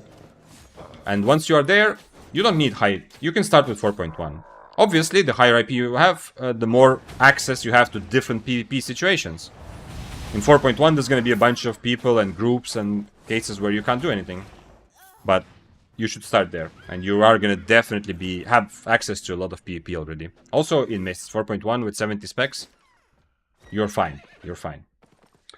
But it's not just weapon. Other items matter as well, okay? Just so we're clear, Lemons. Because your question was, what tier should weapon be? Your other items should also be similar. Okay, good. Because I found out after playing for like 1 year, I was like, I wasted so much time. Oh, that thing. Yeah, about the market. Yeah. I never thought about it. I don't know. I have some sort of logic in my brain that when I go out of Brazilian and I want to attune, I go straight to the lower floor. But if I go back, I don't always go through the bottom.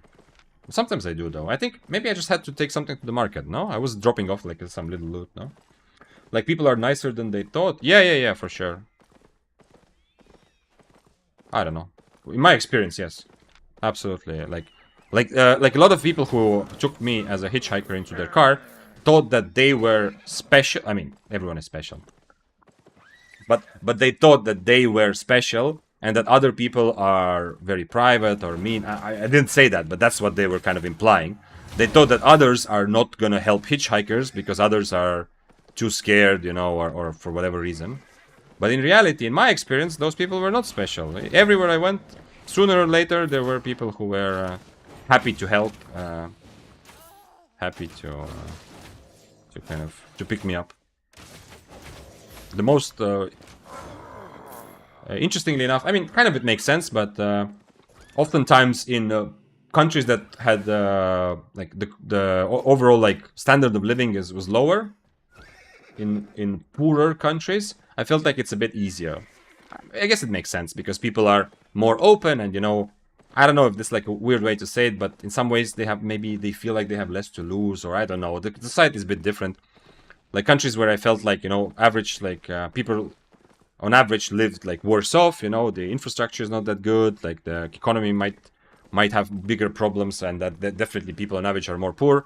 It was easier. It was definitely easier, and to find people who wanted to not just pick me up as a hitchhiker, but also, welcome me into their home, or like just do some stuff together, with a stranger, essentially, to meet a stranger.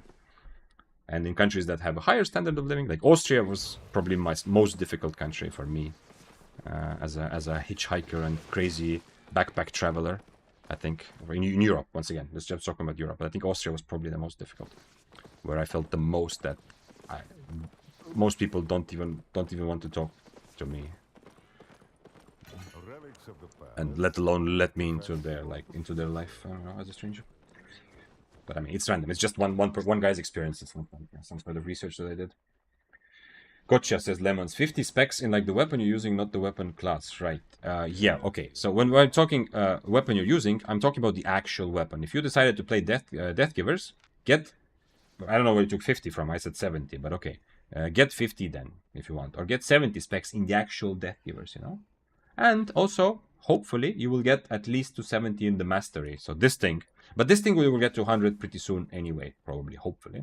But yeah, this also plays a big role. This node here, which is for all daggers. But this is officially called Mastery, I think, at least in my head. When I was talking about specs, I was talking about the specs out here with a specific weapon that you're using. I would suggest to get 70 on Death Givers, 70 on Mercenary Jacket, if that's the build you're playing, you know, it's just random build I'm talking about, but yeah, all the items that you're using. And no, we're not talking about others. What you see me do with Spear, you know, when every Spear is 100, we're not talking about this. This comes later. If you decide to get married to a specific weapon tree, then of course at some point you want to get 100 in every weapon in that tree because it makes you stronger. But that's not a prerequisite at all to participate in PvP, and not something I would think about as a relatively new player. Okay, do I actually... I have to reroll it, right? But it costs so much, and maybe it's just better to leave it with 2 trades, no? I don't know. I don't have that much experience attuning. I don't like to attune weapons too much because it's just such a waste of silver. I like to get to maybe something like 60 strain and then just leave it at that. Let's see.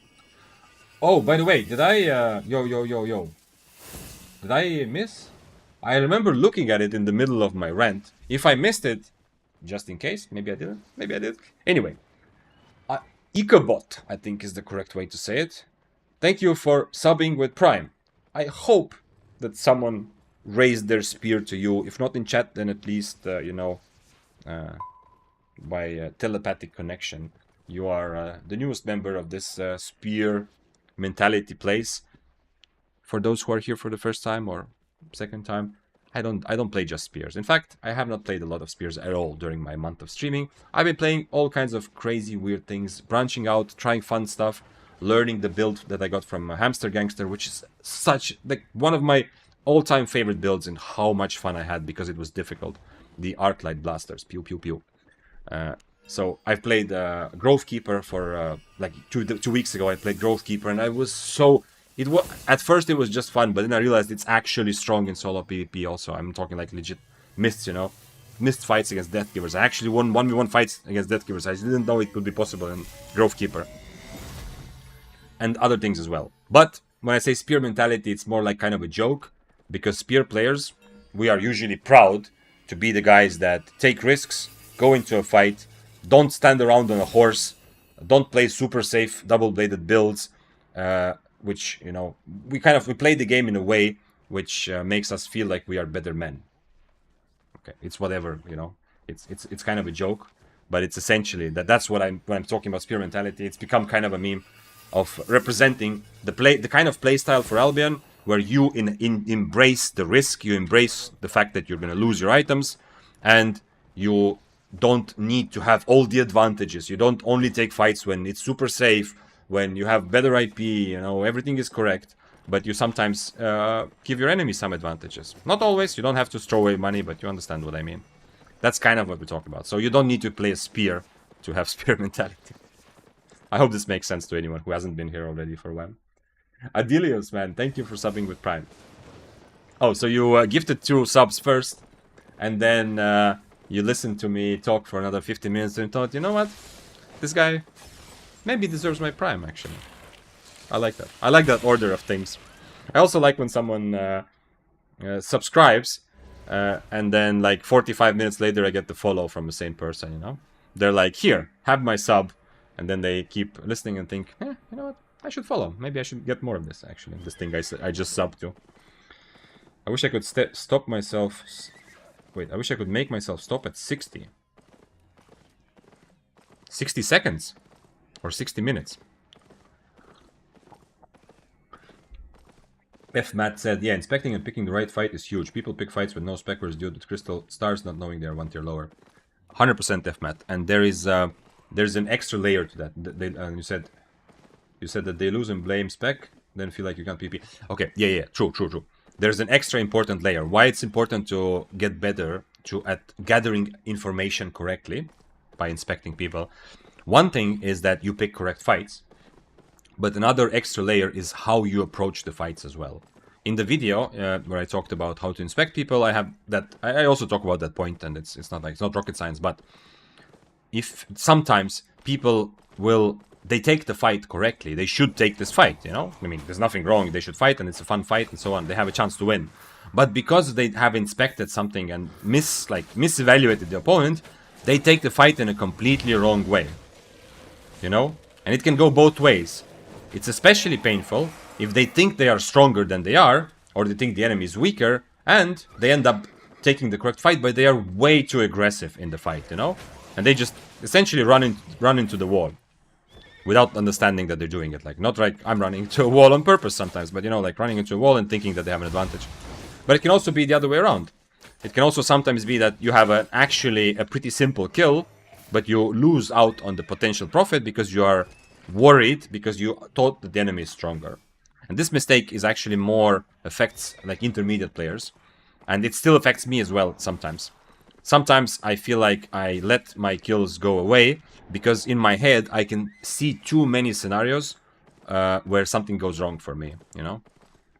It definitely still affects me as well. And it's common in other games as well. I've heard this analysis about MOBA games, how there are some situations, I mean, this is kind of obvious, but some situations where beginner players are making better decisions than intermediate players. Essentially, those are situations where you have to be aggressive. Because, like, there's a situation, let's say, imagine your favorite MOBA, League or Dota, right, probably. There's a situation where you have to be aggressive and use your spells and go into a team fight. A beginner will go in because, yay, colorful pixels on my screen, I want to see what happens when I press spell. A super pro player, like an actual tournament level player, will go in because they know exactly that what's going to happen, and they can, like, they know the limits of their hero or champion. They know they're going to win the fight with 50 HP, something like that, right? So, in the end, the beginners and advanced players in that situation both make the correct decision and end up winning the fight because of their aggression. But the intermediate player has so many doubts, because the intermediate player, they are good enough to know all the different things that can go wrong. Every counter that their enemy potentially has, every danger that can lurk in the jungle or in the bushes somewhere. So they end up being like in between, indecisive, or not attacking at all, and they mess up the situation. Like, I learned this, and I remember reading about this very interesting analysis, and it was like very well done. And I think it applies to a lot of games, and definitely to Albion as well. And I feel like I still suffer from that sometimes. I hope this makes sense. Okay, Ichabod says, Big Zane, I'm healer of spear player. I want to level up. So you're a healer of spear player, and since your friend is so hopeless, you just cannot get him to improve. You decided, you know what? You as the babysitter, you know, of the team, because healer, you kind of have to, especially a group healer, you know, you have to babysit your whole group. You decided to come to the stream to learn what your friend should do, right? Anyway, it's just fun, it's fun. You want to level up Daybreaker, I'm happy. Daybreaker is very, very strong. I mean, even now, even though it is much simpler for him, it's easier for him to win this fight than for me. Even so, against this full meta approach to PvP, Daybreaker can stand its ground. Daybreaker has the potential to kill anything. There is no matchup where Daybreaker doesn't have some option of winning. Some are more difficult, and it's not like last summer. Last summer, Daybreaker was S+ tier weapon because all the other meta weapons were good, really good matchups. Fists were very good matchup. All the swords with the previous cripple were actually matchups where you had an advantage. You had advantage against fists, as I said. Death Givers were kind of even skill based, but still you could quite easily win some Death Giver fights. So Daybreaker was just amazing as plus tier. I think it's bumped down to like A plus now, something like that. It's still definitely meta. It's not as super strong, but it's a very good time still to learn Daybreaker. 100%. Strain on the weapon. Yeah, Sander, I don't know. Maybe someone else can suggest what do you think I should do. I'm not looking to spend much money on the weapon anyway. I'm just attuning for fun, and honestly, after I die with this, I probably will just buy 6-3 and think whatever. You know, attunement is not my favorite way to spend money, but it's just a little bit fun to roll. But for this weapon, if I'm thinking that to put a little bit more money into it, is it better for me to just forget about mob fame, just keep it at 1% and start pumping money into the other traits? Or to spend money to re-roll it and potentially get like an actually useful trait and put some money into that? If you're in chat and you have some more experience with attunement, 85% of my time playing Albion, I played tier 7 and tier 8. It's the money-making tier, it's the most fun tier because there's so many people who want to fight you. So you might have more experience with attunement than me, so give me your opinion. Vanis asked, open world versus mists for leveling. Black zones. Currently black zones. Except if you are already looking to also PvP at the same time, because mists will offer you more PvP opportunities. Or if you, like, mists, if you are already experienced in Albion, Vanis, mists are safe. It will... I've said this before, if I decide, if we make a challenge, let's say someone tells me like, you know what, you have to play Albion 8 hours a day, and if you can play 8 hours a day in mists, and every day that you do not die at all, I will give you $1,000. Let's say someone like a millionaire came and gave me that sort of challenge. There is a good chance, I cannot guarantee it 100%, because radar users, but there is a very good chance that I would be able to just go on for a full month not dying a single time in mists. In the open world, I cannot say the same. In the open world, this is for experienced player, no? Beginners are gonna die everywhere, and beginners are like gonna die in mists also a lot. But for an experienced player, if you want to level in an environment where you want to PvP, or you want to be extra safe, in the mists, you are pretty safe. So that's another argument in favor of mists. But just purely the fame that you get, Vanis, to level up faster, currently in the open world, I think is better. But yeah, that would be interesting, yeah. I don't know why I left, actually. I could have gone next mist.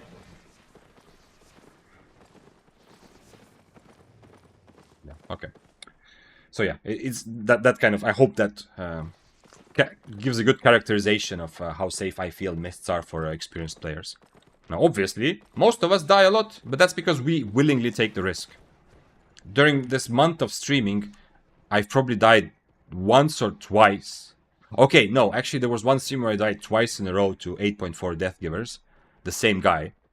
But once was in the Abbey, so, I mean, if my challenge was to survive in mists, I would not go probably into the Abbeys. Or if I would, you know, I could just sit close to the door. That was like a different thing. I went to contest chest, and I ended up dying to 8.4 where I didn't want to fight. But anyway, overall, over this month, I think there's been like, let's say 2 or 3 times where I died without willingly taking the risk. Obviously, if I take a fight and I get ratted, it's not that I died, you know, randomly. I took the risk. I decided it's worth it. It's worth it to me to take this fight and risk that maybe I get ratted and die. So, did I get any answers about removing mob fame or not? No, I guess, yeah? Nobody knows, yeah? FMAT said, very true, you can take a fight when you're lower, but your approach needs to adapt. Yeah, exactly. Has awakened weapon? Yeah, I'm not trying to spend a lot of money on this. Yeah, it is a waste of money, and I'm putting a lot of money into this compared to what I normally play. But it's not crazy money, you know? It's only 50 strain. I don't know how much I've put into it. Like 3 million, maybe, maximum. Not that much. Roll it once for content. Okay, let's do that. Since it's the only suggestion, because no one else knows, then I'm gonna do what Ares is saying. Replace trait, and we want cooldown reduction. Replace. Or defense, but I'm not gonna level it up. I want to put some money into max health. Let's make 65 strain, I think. At that point, it's like no point to really waste more money. One more roll. A nice crit, and then that's it.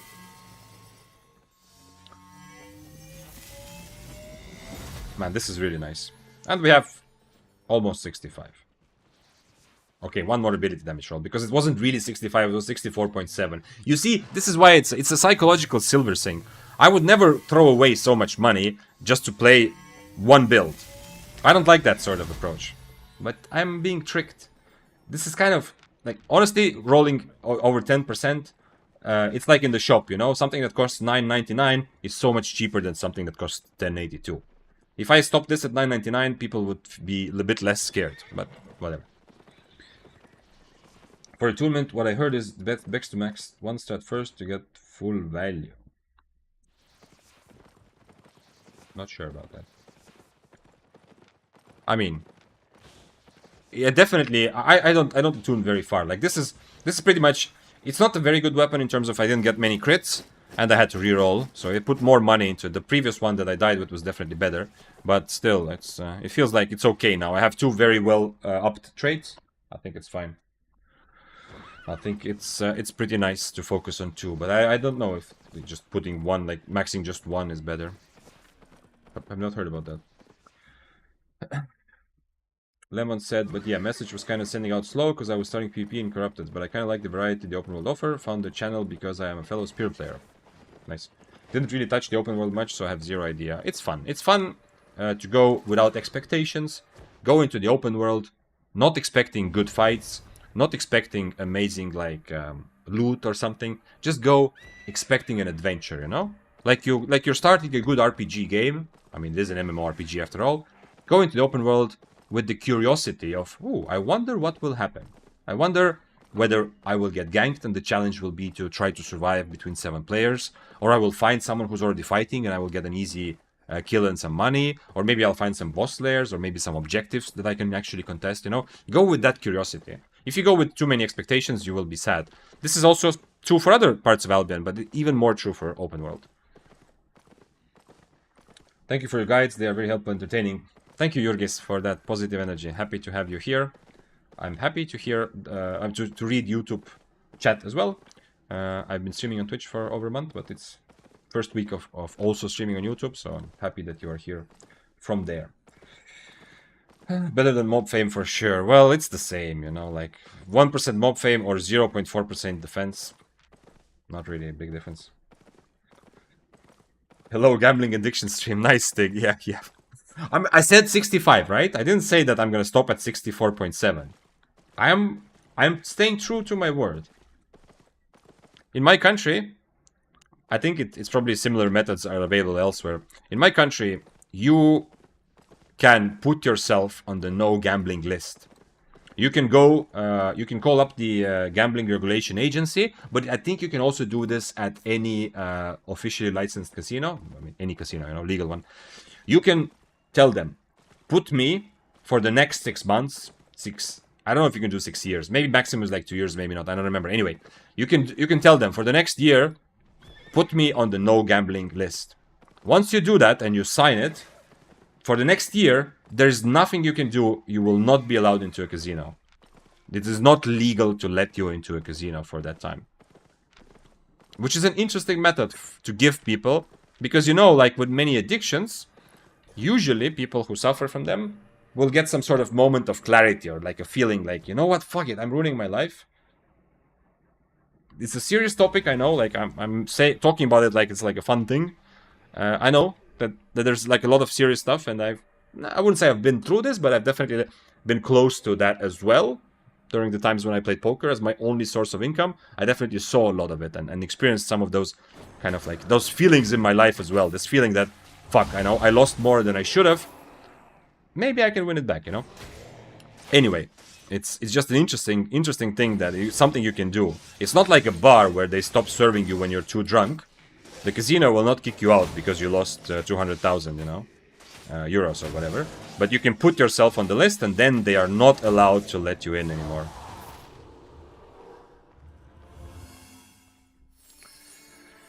Hobby stream. Why Demon Boots and not Royal? Because I want to be able to match other people's Demon Boots. Royal Boots would give me exactly the same, except, I don't know. It would be, I thought about it. This way, I'm only gonna change boots if I have to fight against someone else who is on Demon Boots. I'm not gonna change them against Wanderlust. I'm not gonna change them against anything else. Against Royal Boots. If I had Royal Boots, it's kind of similar, but Royal Boots are a bit more counterable than Demon Boots. So if I play Royal Boots and against someone who has Demon Boots, I don't know. I feel like I can't match them pace for pace as well. But yeah. But it would be pretty much the same, so I could just as well get Royal Boots, almost. Just a little bit of extra potential that they will counter my Royal Boots by interrupting my march or purging it very easily. But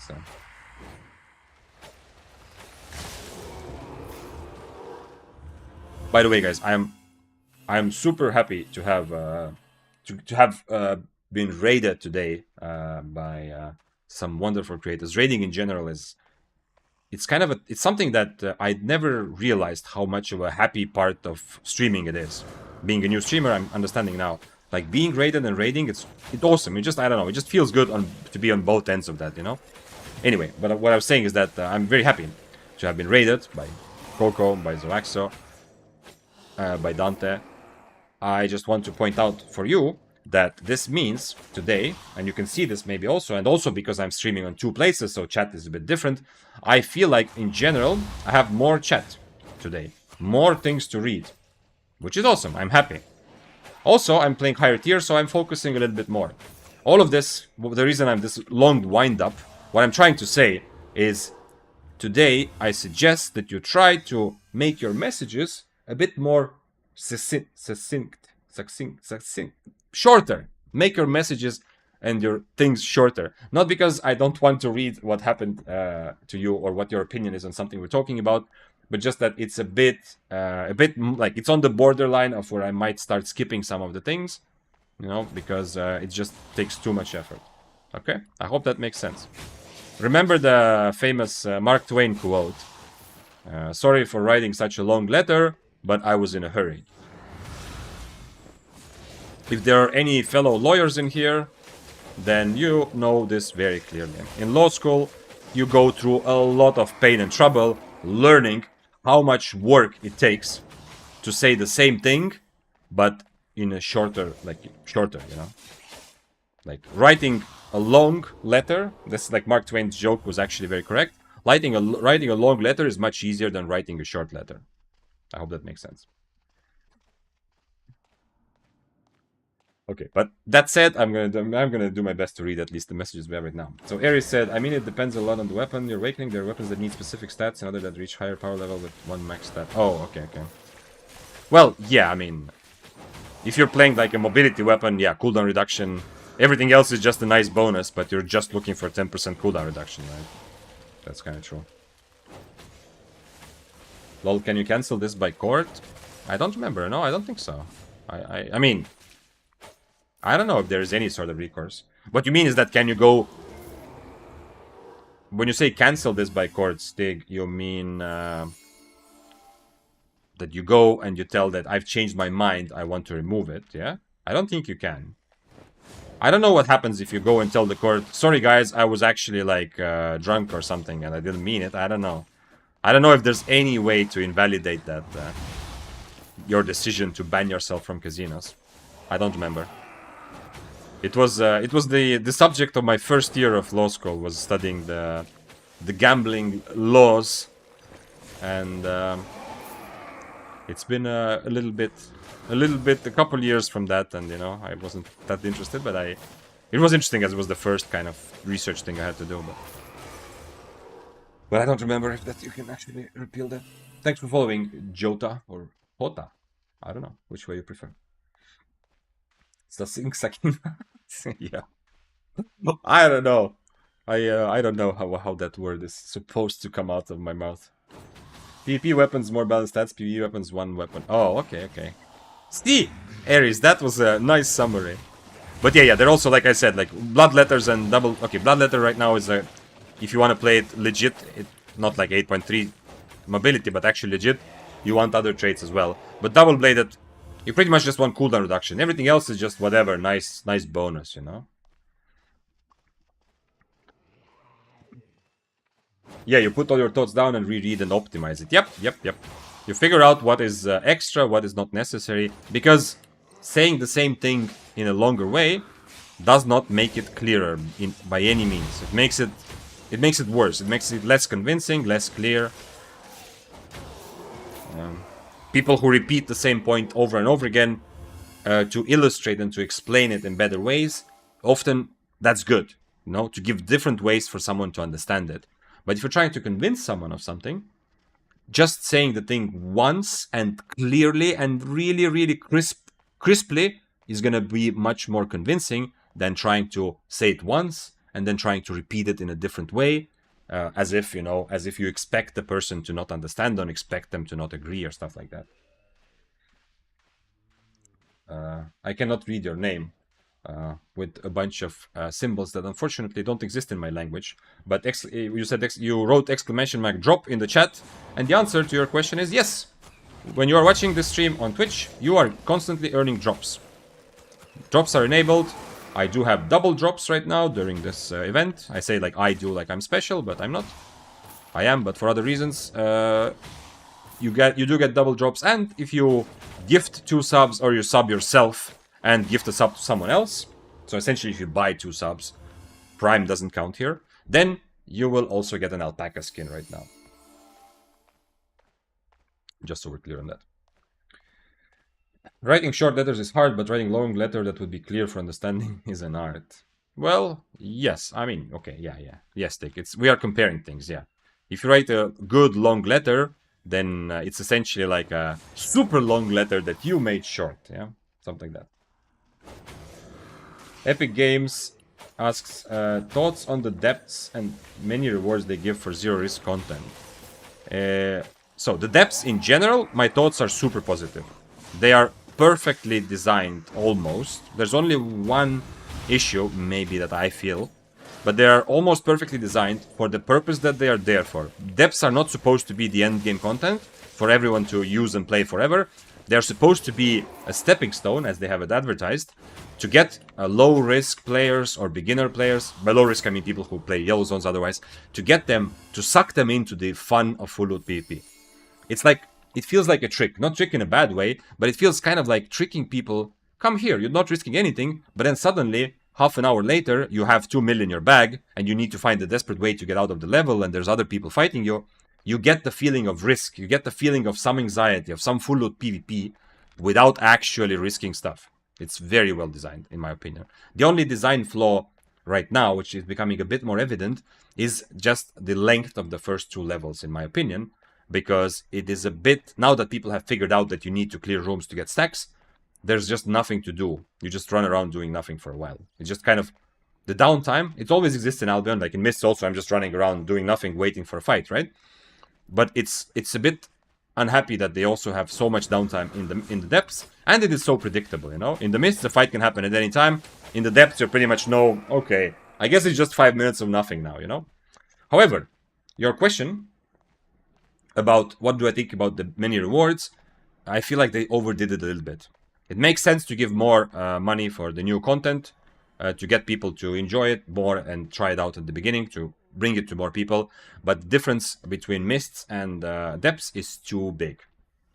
Given that in Mists, I am going out and risking like 7 mil.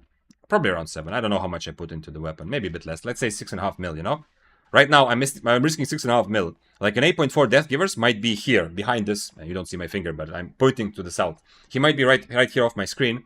Maybe a radar user is running at me right now with double bladed. Maybe 2 guys are gonna come from 2 different sides. I'm gonna, brain fart and just die. Somebody is here, by the way. Somebody did clear a room, I heard them. I don't know which side, unfortunately. I don't have the... I guess there was... No, I heard that someone, like the... What's it called? The buff just popped out of the thing. I should have been on cripple for this sort of situation, probably. Is he full running or no? He's tier 7. He could overcharge and try it, but I'm not on cripple, so it's not like this counter matchup like it always used to be. Nice.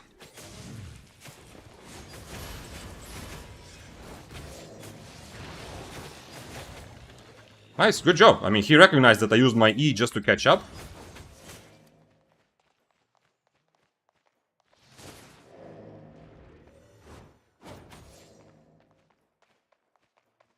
He recognized that since I used my E just to catch up, he's free to Impaler, right? Very good job. I don't understand why he's not overcharging. I feel like, okay, I should probably still use my E, even though it's gonna put me in the same kind of problematic situation. I also don't have Rose Snapper, but I do have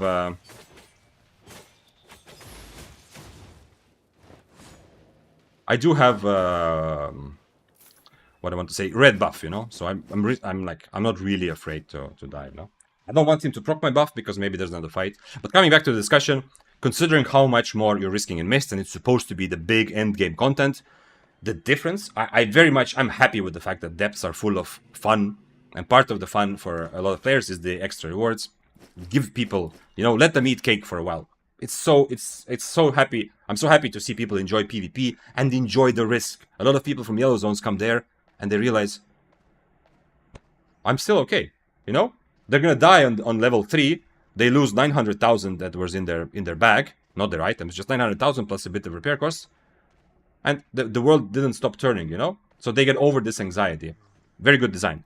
But right now it's just so much better rewards than Mist that it gets me, it irks me a little bit. That essentially it's saying, like, you know, go to the Mists only for if you are already a hardcore player. There's no extra incentive for actually risking things, you know? This is stupid. If you look at any sort of PvE objective in Mists, risking even this, and this is not like crazy expensive build, you know? This is stupid. I'm doing this for fun and to get PvP fights. But it would be nice to have some extra incentive to risk more money in order to potentially get very good rewards, like it used to be in Mists. So yes, I feel like they overdid it a little bit, but it's not annoying or tilting to me. And I hope they tune it down. That's a long answer. I mean, it was long because I was killing the carving, but that's a long answer to the question. He didn't have overcharge. Okay. Definitely this dude should bring overcharge. He is good. Like, you can see from the fact that he turned around with Inferno. Okay, maybe he just clicked every button he has. But he turned around with Inferno. I think it was because he knew that I used my E. He turned around. He tried to fight. He used his spells reasonably. I didn't, like, there was nothing clearly wrong, right? He removed my Inferno. This guy is definitely should use overcharge. He will have a chance to kill guys like me occasionally, I think, on his tier 7 if he brings overcharge. Akiba Maple is their shown English name. Where did we get Akiba Maple? What? Okay. I must have missed something. Thoughts on the... Yeah, we talked about that. I said this as soon as I saw that's update. Oh, so they made PvP Academy to get into Blackstone. Nice. Yeah. And it works. Oh shit, we have a fighter. Let's go, Mr. Fighter. Oh shit. He didn't want to fight. He was hoping that I'm a free kill. That's why he was dismounted. Okay, well, I was looking at chat. I haven't died because of looking at chat yet, by the way, I think. I mean, I've definitely... My attention is divided. Especially as I'm still new to streaming, but still, you know, I feel that. I was looking at some of my clips, looking through them yesterday, and I noticed this a bit more, how much more I pay attention to chat, you know. I'm not like full-on PvP, but I'm surprised. It hasn't happened that I look at chat and then I look back and suddenly, you know, I'm dead, or there's like a death givers on top of me type of thing. I didn't bring Geek Potions, so we'll do it like this. Also, I mean, okay, let's be proper. I'm gonna eat Rose Snapper, you know, to take this fight the way it should be. And also, like this. I'm just gonna use my boots to get on top of him. I'm never going to E, and I'm just gonna hope that I dodge every spell he has. I just need to dodge his stun somehow. Now, that's not good, but... That's not good because he hit me with the edge of the root. But I'm gonna wait for next boots and try again.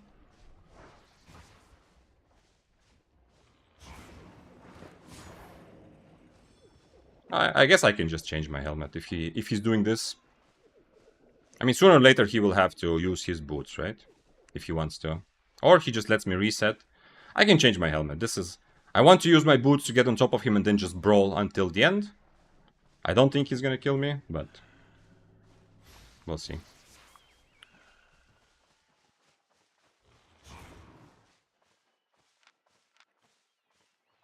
Let's do it the other way. The problem is the moment I Duskweaver on top of him, he knows where I'm gonna be, and he can just full-on predict, like, he can just full-on stack me, right? So I would rather have a defensive, but whatever. I think I'm strong enough to win this fight like this also.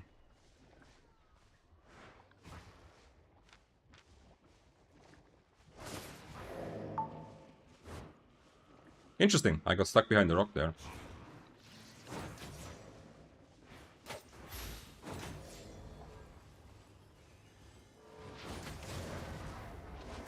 Oh shit, it's not even a curse. No boots for you, sir. Wait, he's playing Shadow Color. I thought he was one-handed curse. I'm a dum-dum. I'm not really afraid of the dual swords. I still have 2 potions. But he's gonna have a root again. I need to not get my boot stuck in his root. I mean, the dual swords is 100 million% gonna kill me, you know, if I get too low. This whole time I was looking at him and I was preparing for one-handed curse. I mean, this build also does make some sense with Shadow Color, but not as much.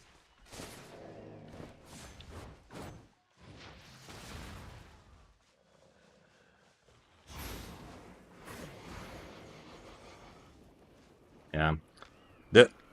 I'm getting enough of an advantage. I do have healing potions, you know, this, like, 1v1 fight, I just go in and kill him at this point, I think. But the dual swords makes it so that I can't really get very low, you know?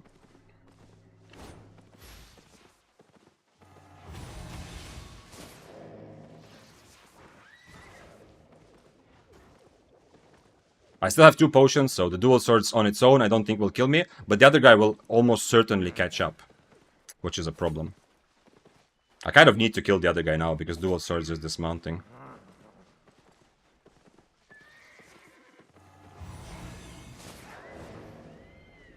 He's gonna catch up with his boots anyway, but let's see. Let's see how it goes. Dual swords doesn't have... Oh, he does have a purge. Oh, he doesn't have boots this whole time. He's still on assassin shoes. Okay. Then if he gets on top of me, obviously he's scarier, but he's never gonna get on top of me with the assassin shoes, I think. Hopefully we get this fight against the curse. Yeah. No point full... Wait, why is he still so low?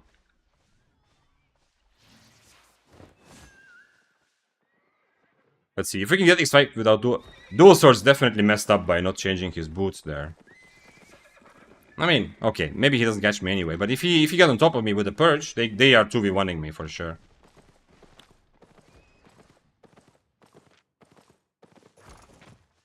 Did he see that I dismounted? I just don't want to fight next to dual swords. I hope it's clear to Mr. Cursed Staff here. I'm gonna do the same. Just go on top of him and make sure I just purge his boots and then hopefully just pretty much just brawl him until the end. His movement speed passive is a bit annoying, but I think I'll make do. It's okay.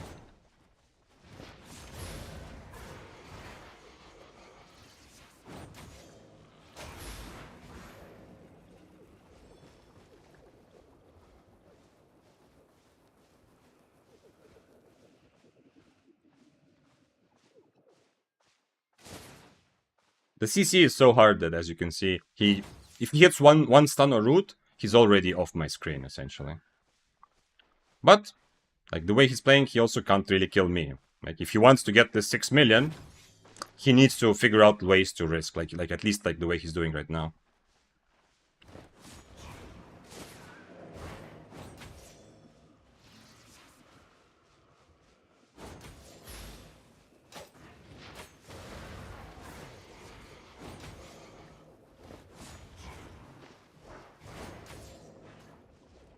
I will have to drink my potions here, I think.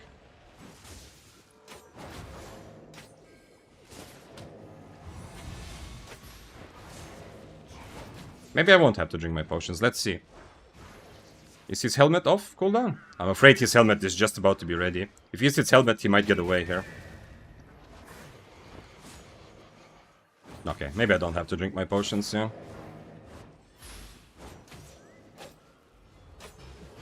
Okay, I mean, awesome. Awesome that he took, like, a 1v1 fight. Obviously, I have a big advantage. And he wanted to take the fight when the dual swords left. We often say cursed, like we often have bad emotions about cursed staffs because many of us associate them with rats. Because at some point, the one-handed curse became the #1 kind of staple rat weapon. But mists are full of guys who just want to take fights and do their best. Big respect to the guy for trying to fight. He did not pass, like, you know, sometimes when I take fights where I'm disadvantaged, I'm trying to learn something and get like a lesson or get an amazing kill. When I take fights against someone where I have the advantage in terms of gear, sometimes kind of jokingly, the kind of bar or the threshold that I evaluate the people on, like this, did he make me drink a potion? In this case, he did not pass that bar. I did not have to drink a potion. But it was close. It was close to that. I have CTA, Vic. Good luck for the next fights. Thank you, Ares. Thank you, sir. And good luck with your CTA. Make sure you do everything that your caller says, or you have to become the caller yourself. Really deep words of wisdom, right? This is not just some random shit to say. This is actual important wisdom. Okay, more food. There we go. Do not die for us, Vic. Our banter is not worth it. Rather they buffed lethal zone loot rather than nerf depths, but I think you are right that it will eventually just got it. They will definitely. They've done it always, Mr. Eavecrock. That is their MO. And it's not just them. A lot of developers kind of do that in different ways. And what I mean by that is like in their MO that something new comes. Like when Mists came out, they put a lot of loot there. They added camps. In the open world, they put a lot of loot there. Now the new content. They kind of do it and it's okay. But they're definitely going to like lower the loot. What I'm worried about is what they're going to do with Mists. But this is a very long discussion, maybe for another time. I don't have any frustrations. I'm not annoyed with Mists. I'm having a lot of fun. But I do feel that some ideas were really good. What I really like some specific ideas were good. We're not going to go over all the suggestions I've heard from different creators and players. But what I really like is the idea of the kind of philosophy. And that's how I want my developer to make decisions, not randomly, like as a single decision, but I want them to sit down and think, what is our vision for this content? And then start making changes based on this vision. And what I think is useful, would be useful, is to have a vision that Mists are supposed to be the highest risk, highest reward content in Albion. So they should design it more around giving people more reward, not just by killing 8.4s or ratting them, but also from the game itself, and design it a little bit more about making it more risky. I feel like having at least like one type of content like that would be pretty good. Although Corrupteds are also... Slayer Corrupteds are also high risk, high reward. Once again, reward comes mostly from killing, not from actual stuff. But anyway, yeah, that's what I mean. That's what I wanted. That's my idea for Mists. But I don't think that it should come as a form of, okay, let's just put more items into loot chests in Mists, you know? But more like a more general kind of overhaul of making small changes to make it less safe to be in the Mists, specifically to make it less safe to contest objectives. So that if you want the chance to take the chest in Abbeys, you cannot do it next to the exit. If you want to have a chance to contest something in the Mists, it's not so easy for you to feel like you're pretty much always safe. But on the other side of that coin, the rewards that you would have to risk for actually should be better. Mists is like the antithesis of all the group ethos that Albion has. Whoa. What does that mean? What does that mean? What is group ethos? I know ethos, pathos, and logos in... If you don't know, you know, I've spent pretty much not my whole adult life, but well over a decade, I've spent teaching public speaking, argumentation. You know, I used to be a competitive debater, like a very hardcore competitive debater. So those from that context, I know ethos, pathos, and logos. Yeah, the kind of three things, you know, of a speaker. You know, but what group ethos means in your sentence, Xixi, I have no idea. It's probably like a meaning of the word or some shade that I've never heard. Explain. I mean, Heavy Curse only does this. Yeah. Okay, yeah. That was during the fight. I mean, he didn't do anything clearly wrong, but I have a big advantage. It's much easier for me. The only thing I was thinking about is make sure I have E ready when he uses boots, so he doesn't just run away. Everything else is just a question of can I dodge enough of his roots and stuns to get on top of him. Movie review, 0 out of 10, didn't even have to be. Yeah, I mean, no, the fight was fun. No, it's more like, yeah, you know what I mean, yeah. And if you've been on the stream before, you know that I have died more than once because of trying to be the, maybe I don't need to drink a potion, you know? Trying to apply this threshold and then dying, realizing, why am I such an idiot? Why didn't I just drink a potion and not die? But, hey, it's still kind of fun. Asia server mist is dead. I'm gonna take your word for it, Tyver. I know based on Killboard 1 stats that indeed Asia server is less active. But it does not seem like it's dead from the outside. But I understand that it might feel like it's more narrow because when there's fewer players, it's not the top competitive PvP enjoyers that are gonna go away first. They also leave, obviously. They leave for other games, you know, like Grindr, you know, many of you know. They leave for other types of content for some time, they take breaks. But the first guys who leave are gonna be the people who play a couple hours here and there, who are enjoying PvP, you know, not as casuals, but kind of in between. And yeah, and once that happens, what happens for the rest of the people is that now you either fight the top meta builds, top meta players in 8.3, or you also leave, because there's no one else left there, unfortunately. So I understand that what it happens in Asia is not... It feels like if there were more people, it would be better. Remove ratting, that shit is BS. Okay, Hamster, go on, explain. You have you have the experience, you have the you know, the capacity to analyze exactly what sort of situations you classify as ratting and that annoy you. Tell me how. Give me an idea. What does it mean? Remove ratting and mists. Do you just mean to add another corrupted dungeon where the whole map is for just 2 players? Obviously not. But explain. Give me ideas. I want to know. How can we remove? I'm not saying that I fully agree with you. I feel that some sort of ratting needs to be part of the game because otherwise a lot of people would just never play PvP. It functions as a bit of... It makes it more inclusive. More people can enjoy the game and a lot of people come in as rats first and then become PvP players. This is true for other games also. You know, Albion is like an extraction game for many of us. It feels like an extraction shooter. That's also true for extraction shooters, for example. And some other like games that are not so strict, where you can kind of win in different ways, or including by ratting. Those games are more welcoming to people who are less competitive and don't just want to grind and be the best for 10 hours a day. You know? There's a reason why we play Albion and not League or Dota. I mean, okay, many of us still play League and Dota, of course. But, you know, there's a reason, there's something we get here that we don't get there. And part of that is that here you can do whatever you want. You're not tied to just being super competitive and playing the meta if you want to advance your rank.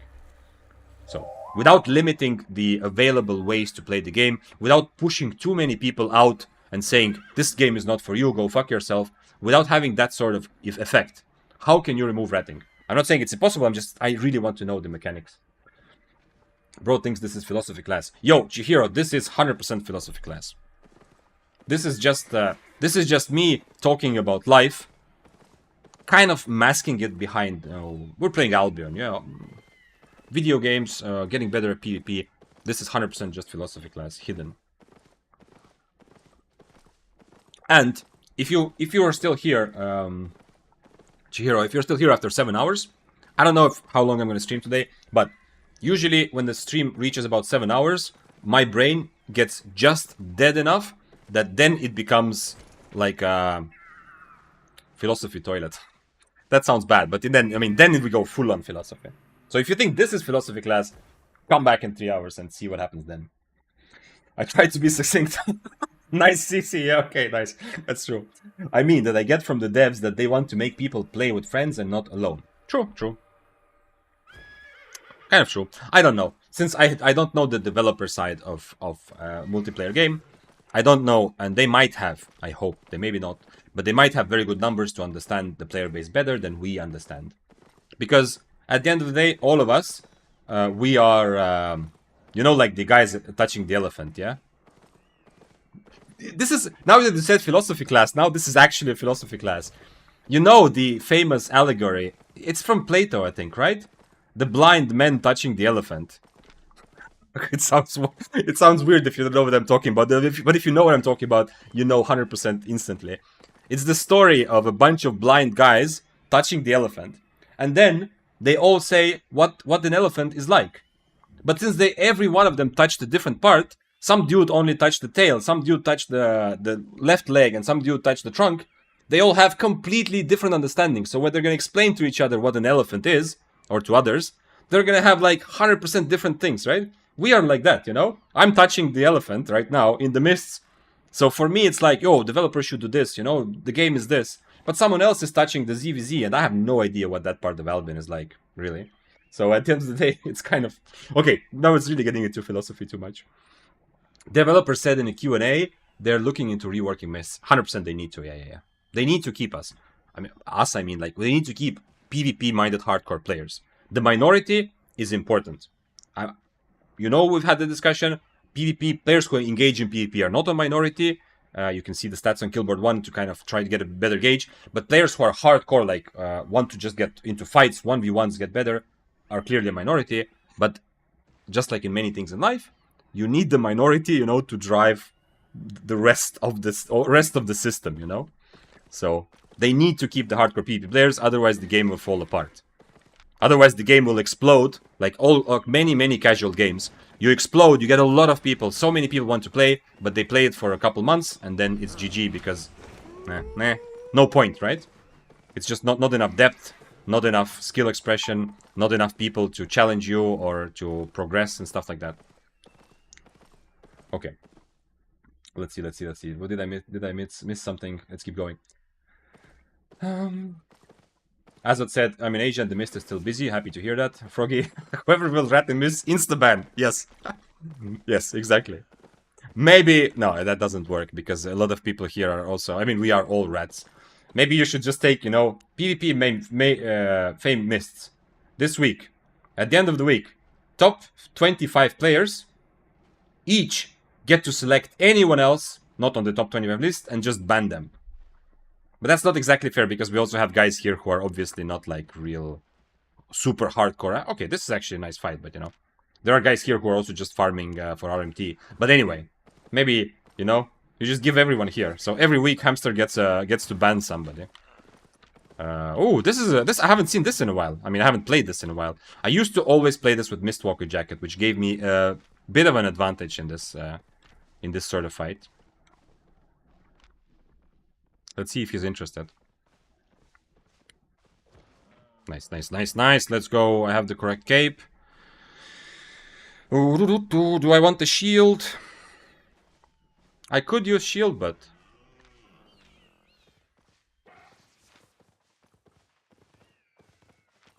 I don't know. I have not fought against many gloves with the Q after the nerf. So it's a bit of a question that... Do I need Duskweaver to catch him or not?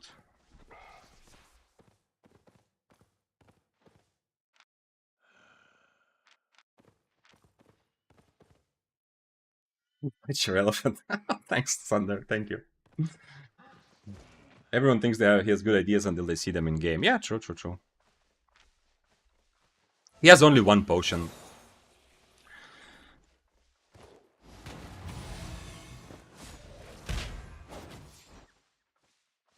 He's gonna come out of Invis and try to W me, right? Oh, he didn't W. Okay. That's his only healing potion. Predicted the W.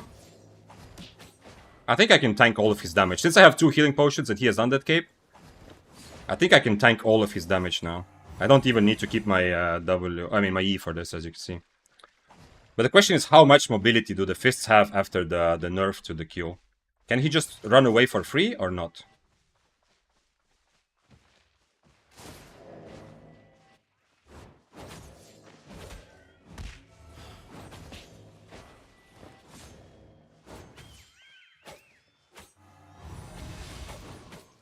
Okay. Pretty clean, I would say, in the end. 4.6 mil. So even without Mistwalker Jacket, this is one of the things I said, if you remember. I've said this many times, and it's not a secret. One of the reasons why Mistwalker Jacket was so... why Daybreaker suddenly became S+ tier is because it was good against everything. And if you remember last summer, after the Stalker Jacket meta had died out, I mean that was a bit earlier, but still, Fists of Avalon, swords, pretty much everything you saw in Mist. Fists of Avalon, swords, Deathgivers, and Daybreaker. Like, you remember that couple of months, even more, where it was like Fists of Avalon, Fists of Avalon, Fists of Avalon, Fists of Avalon, every corner, behind every tree. Like, in between the mushrooms here, there was two Fists of Avalon players waiting. And then you go, okay, fuck it, go behind the other tree. There's another Fists of Avalon player sitting here. Remember that time? If you played Mist last year, you know what I'm talking about. Daybreaker was one of the few weapons that could do kind of what I did, you know? That could actually just straight up beat Fists of Avalon, and it feels almost like a counter matchup. It's not. I used to go, you know, into those 1v1 mists, like greater mists in that time. I played against some of the guys who played Fists of Avalon, and the best ones, it made it very close. But I still felt like I have a bit of an advantage. And I got a lot of juicy kills that ways. So I don't think it's a straight up counter matchup, but it is a bit more advantageous for the Daybreaker. Num num num. Yeah, we got a good kill. We got a good kill. And wait. Is it actually? Oh no. SBI, why did Undead Cape trash? No way, guys. I don't want to play this game anymore. I killed the 6-3 and I only got all of his items, but not the cape. Wait. No, this is my Undead Cape. Yeah, the one I have for swap. GG. Very lucky trash rate. Super lucky trash rate. Just like... No, actually, this one trashed, right? Yeah, this one, not like some things trashed, but not everything. Then we had the... I don't have it here anymore, right? We had the juicy kill recently where nothing trashed also. This fight is not enough to make a big conclusion, but it definitely felt like the nerf to the Q mobility was part of this fight, at least to some extent. It wasn't difficult to catch him. The devs usually make remarks in their talks about studying the data. Yeah, FMAT. But the thing is, I'm not trying to shit on anyone. I am very positive about SBI. I have mostly good experience with them. But I just want to make sure that we understand that whether or not the devs are working with the data, 100 million% of the time they will say they're working with the data. There's no game developer ever that is not going to say we are working with the data and we are very appreciative of the feedback we have received from you and the information we have about how players reacted to the new event, whatever. There is not a single game developer in the history of the world that has not said something like that every time that they're talking about an update. Just so we're clear. So whether they have the data or not we have no idea, or whether they actually use it, you know.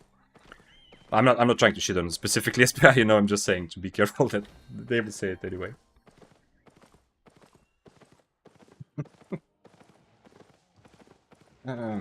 I went through a ratting phase. Honestly, made more money, says FMAT. Well, yeah, it depends on what you compare it to, but yeah. It's kind of like playing low IP and playing rat. It's kind of similar, you know. It's like slow and steady money. Nothing crazy, but also pretty reliable, and you're not really risking much. Can I just go cripple against this, actually? Am I strong enough? Okay, whatever. I'm not gonna risk it too much.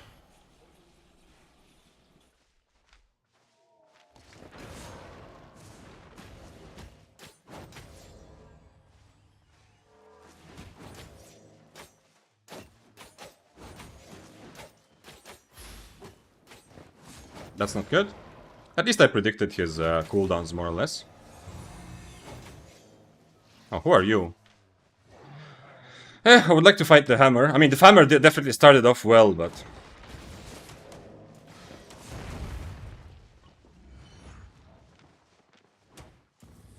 I don't think the Geekbot was necessary there, but... The hammer is still coming for me, and I'm not on yield steal, so I need to be a little bit careful. No, that wasn't good, but I have a mist. I mean, I have the helmet, right? I wonder if the hammer will kill him. The hammer might be thinking that he has a good enough chance to just kill me solo, so he might be thinking like, you know what, get rid of this rat and then fight 1v1. No, he wasn't thinking that, okay. I mean, he doesn't want to risk, because if he attacks the crossbow, maybe I will take advantage and kill him, right? Did someone make a clip? Yo, guys, you need to clip. Go clip stuff, right now. go clip stuff, because I want to have clips so I can put it on Twitch, you know, as a featured clips. Share it potentially. You can also share it on Discord, you know, to grow the community together. And who knows? Maybe it will become something fun in the end. Anyway, clip stuff right now. And if you are very good at clipping, then next to the Twitch chat, I think somewhere in Twitch chat, there's like a leaderboard, like top clips, and you will get to feel good.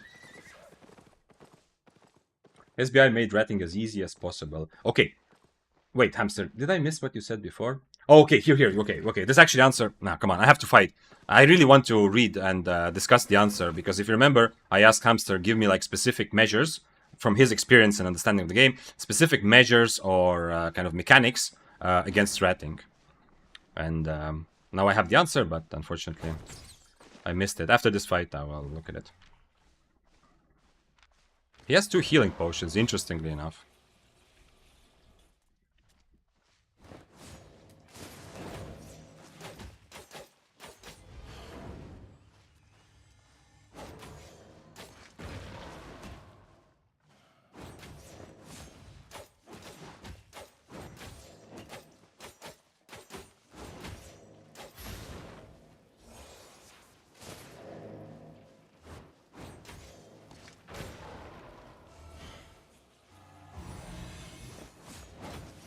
I think he's gonna make me drink my potion, actually. I don't really want to risk it. I knew he was gonna turn around with that, but fortunately not quick enough. I can catch him, though. Oh, I don't even need to use boots. Interesting. Oh, knew that, but I am immune to your CC, mister. Now the question is, can he E before I... No, he can't.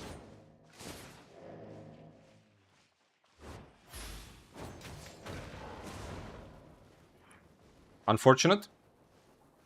But Doomhammer, good for this sort of approach to a fight. I'm almost out of energy. If he turns rounds, I hit Impaler. The moment he turns, I hit Impaler.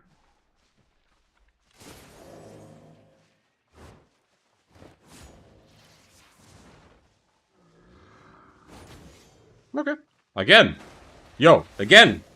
This makes me so happy. Because, you know, some days I feel like if I wasn't in the mist, would PvP even happen? Like, what are all these guys doing? Because, you know, when I'm 2 tiers lower, I attack people, and where they are lower, they don't, right? Sometimes I get this frustration. We all do. But today, it's the opposite. Second guy in a row, right? Like, this guy was also big up to him. He sees that he has disadvantage. Press overcharge and try the fight. Respect. Same thing here. He has disadvantage. Press overcharge and try the fight. Like, this is like real PvP. I'm so happy to see that someone else is holding the spear mentality flag. When I go higher IP, there's other guys who come tier 7 and take fights. Big respect. And a very interesting fight, as you saw. There's plenty to constantly think about, to try to predict his cooldown on his E, with my Inferno, with my movement. And one time I used my E. I mean, it was kind of obvious to use it, but still, my E also makes me CC immune, right? And there's plenty about that fight that can make it go both ways. And because it's a fight about hitting, brawl-heavy fights are much more dependent on IP. Fights that are kite-heavy, IP matters less. Because it's more about whether you can catch the enemy or who hits more spells. So, in this case, since it is a much more kite-heavy fight, it's much more about... oh, come on, crossbow! This crossbow could just leave and let me actually fight. Kill the crossbow and fight me. Kill X-bow and fight me. Okay, he understood the assignment. I'm not gonna go on his screen because I don't want the Death Givers to think like, yo, like I'm trying to mess it up. He has very good spells against me though, unfortunately. Like, he has just crazy... 15 seconds. Crazy YOLO in your face giga damage, right? I cannot be careless. He will kill me very, very fast.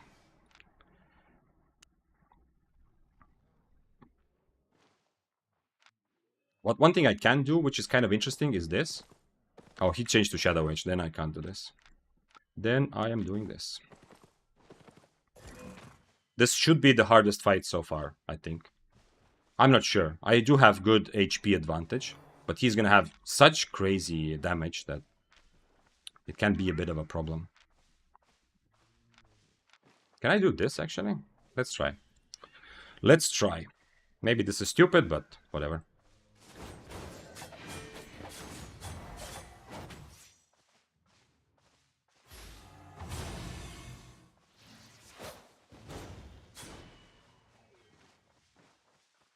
He has 2 potions. Oh no, yes, right. He's playing with 1 potion.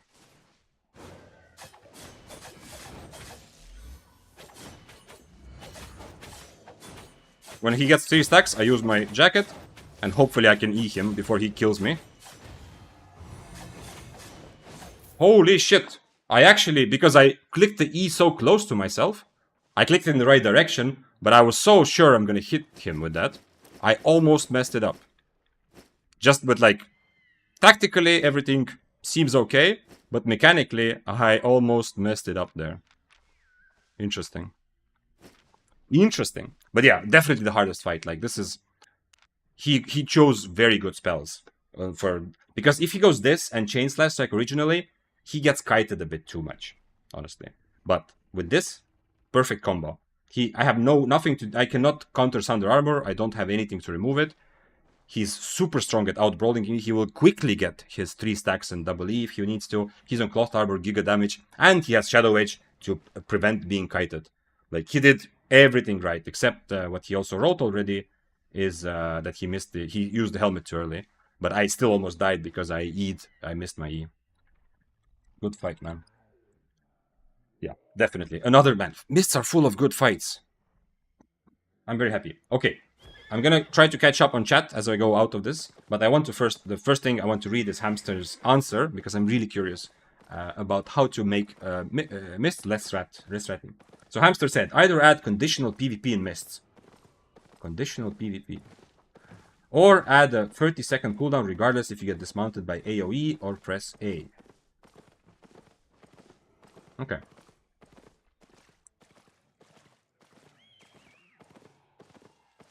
Okay, I have to analyze it. It's not clear what it means. So what you're saying is that be careful, because Hamster, I know that you can probably thrive in any sort of economy, right? Because you've played already a lot of different content and builds and so on.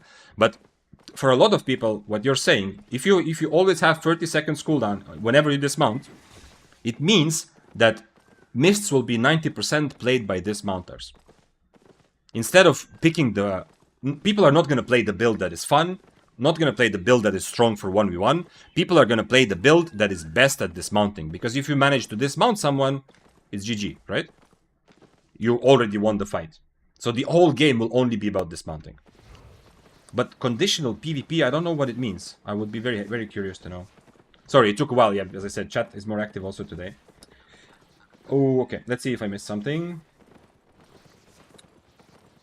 If ratting was impossible, Mist would be so much better. Impossible? No. But if ratting was less, if there were mechanics to protect us from ratting, yes. I mean, my opinion is that if ratting was completely removed, it would hurt the game and miss a lot, because it would cut out a lot, like it would push out a lot of players who are not professional rats, but who start PvP by ratting and then later become real PvP players as well. However, making it more difficult to rat, I definitely can get behind that idea. Missed suggestion to avoid rats from XTO Peng. Remove map, remove off-screen name tag, visibility and sounds unless you are in combat with that player. Make the surroundings like as if the mist is closing. Interesting. There's one part of your idea that I agree with a lot, which is removing the minimap. That is cool. That is really, really cool. To not have, when you enter the mist, to not know instantly. Maybe it's a minimap that you can unlock, you know? Where you went, you can see. I agree. So you don't instantly see where the camps are. Although it might make it slower, but yeah, I like that. The other things, the removing sounds and name tag visibility, interesting. I don't know. I don't have an opinion. Maybe someone else already can also share what they think about that. A little bit of a problem that, you know, radar users would have a bigger advantage, but you cannot balance the game based on what cheaters are doing. So that's not a big argument. I'm just saying that will happen maybe. Hey, hello, how's it going? Hey, good news for you. I mean, that was the name of the guide. I'm not saying good news for everyone. Hello. GG, why don't you take helm swap? It's less important now because every helmet now has a swap built in.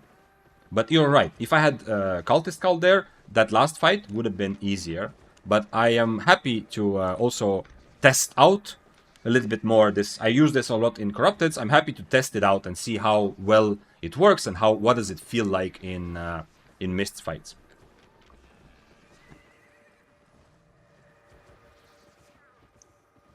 Ratting is what keeps IP abuse in balance. Ratting serves a purpose. That is a valid opinion also, Ethan. It is definitely has been in the past a kind of a ecosystem thing, you know? Like in the ecosystem, if you remove the angry, like the annoying pests, then suddenly plants start dying because birds have nothing to eat. And you know, that sort of everything is interconnected type of thing.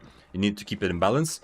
Curse rats, at some point, so I've been asked about Goldstein several times, like what do I think about him or something like that.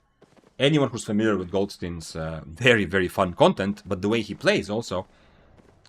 People like Goldstein for a long time have been the balancing factor that keep the 8.4 hypermobility ultra safe builds kind of in check. So don't forget that some form of rats also do a bit of a community service. This doesn't apply to all the 4.1 guys running around for half an hour waiting to get a free kill and ruin somebody's day, but a lot of rats do serve a bit of a purpose. That's a valid idea, Ethan, I agree. Hamster, you said you just got an 8.4 kill on 6-3. Oof. Oof. Oof. Can we... let's see if I can see it here at least. Oh, no. Okay. Wait. You will see that... okay, this is it. This is it, yeah? 4-4-6-3. Yeah. Oof. Man, this is such an awesome build. I want to know how you did it. I know you can't just say one key thing and simplify it down, but tell us something. Did you outplay him by being amazing? Did he fuck up some specific spell? Was it a matchup that you understood better than him? So he was like already approaching it with wrong spells? Tell us a more general overview of how that happened. I cannot share it. Wait, did the link get removed, Totalovich? Click to show. Oh, yeah, okay. The stream elements removes links. Yeah, it's good. It's good that you can't, right?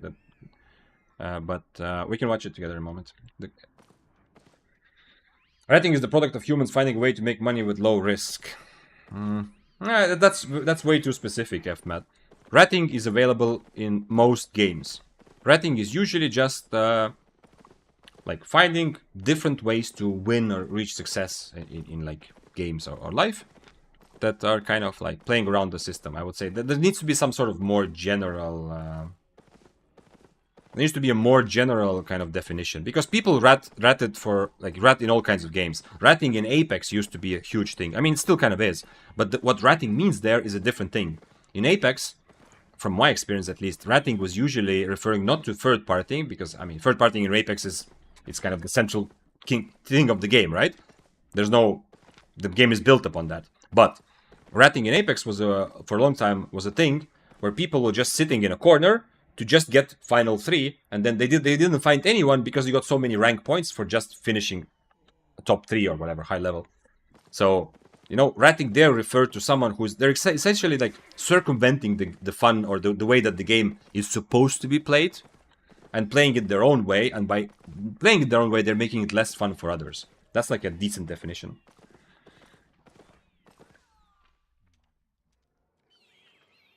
Oh my god, make clips and then insta-ban clippers. It's not insta-ban. I don't know. Okay. Bovis, right now, I have a notepad with things I need to do or I want to do for the stream. I'm gonna write, can I allow clips and not other links?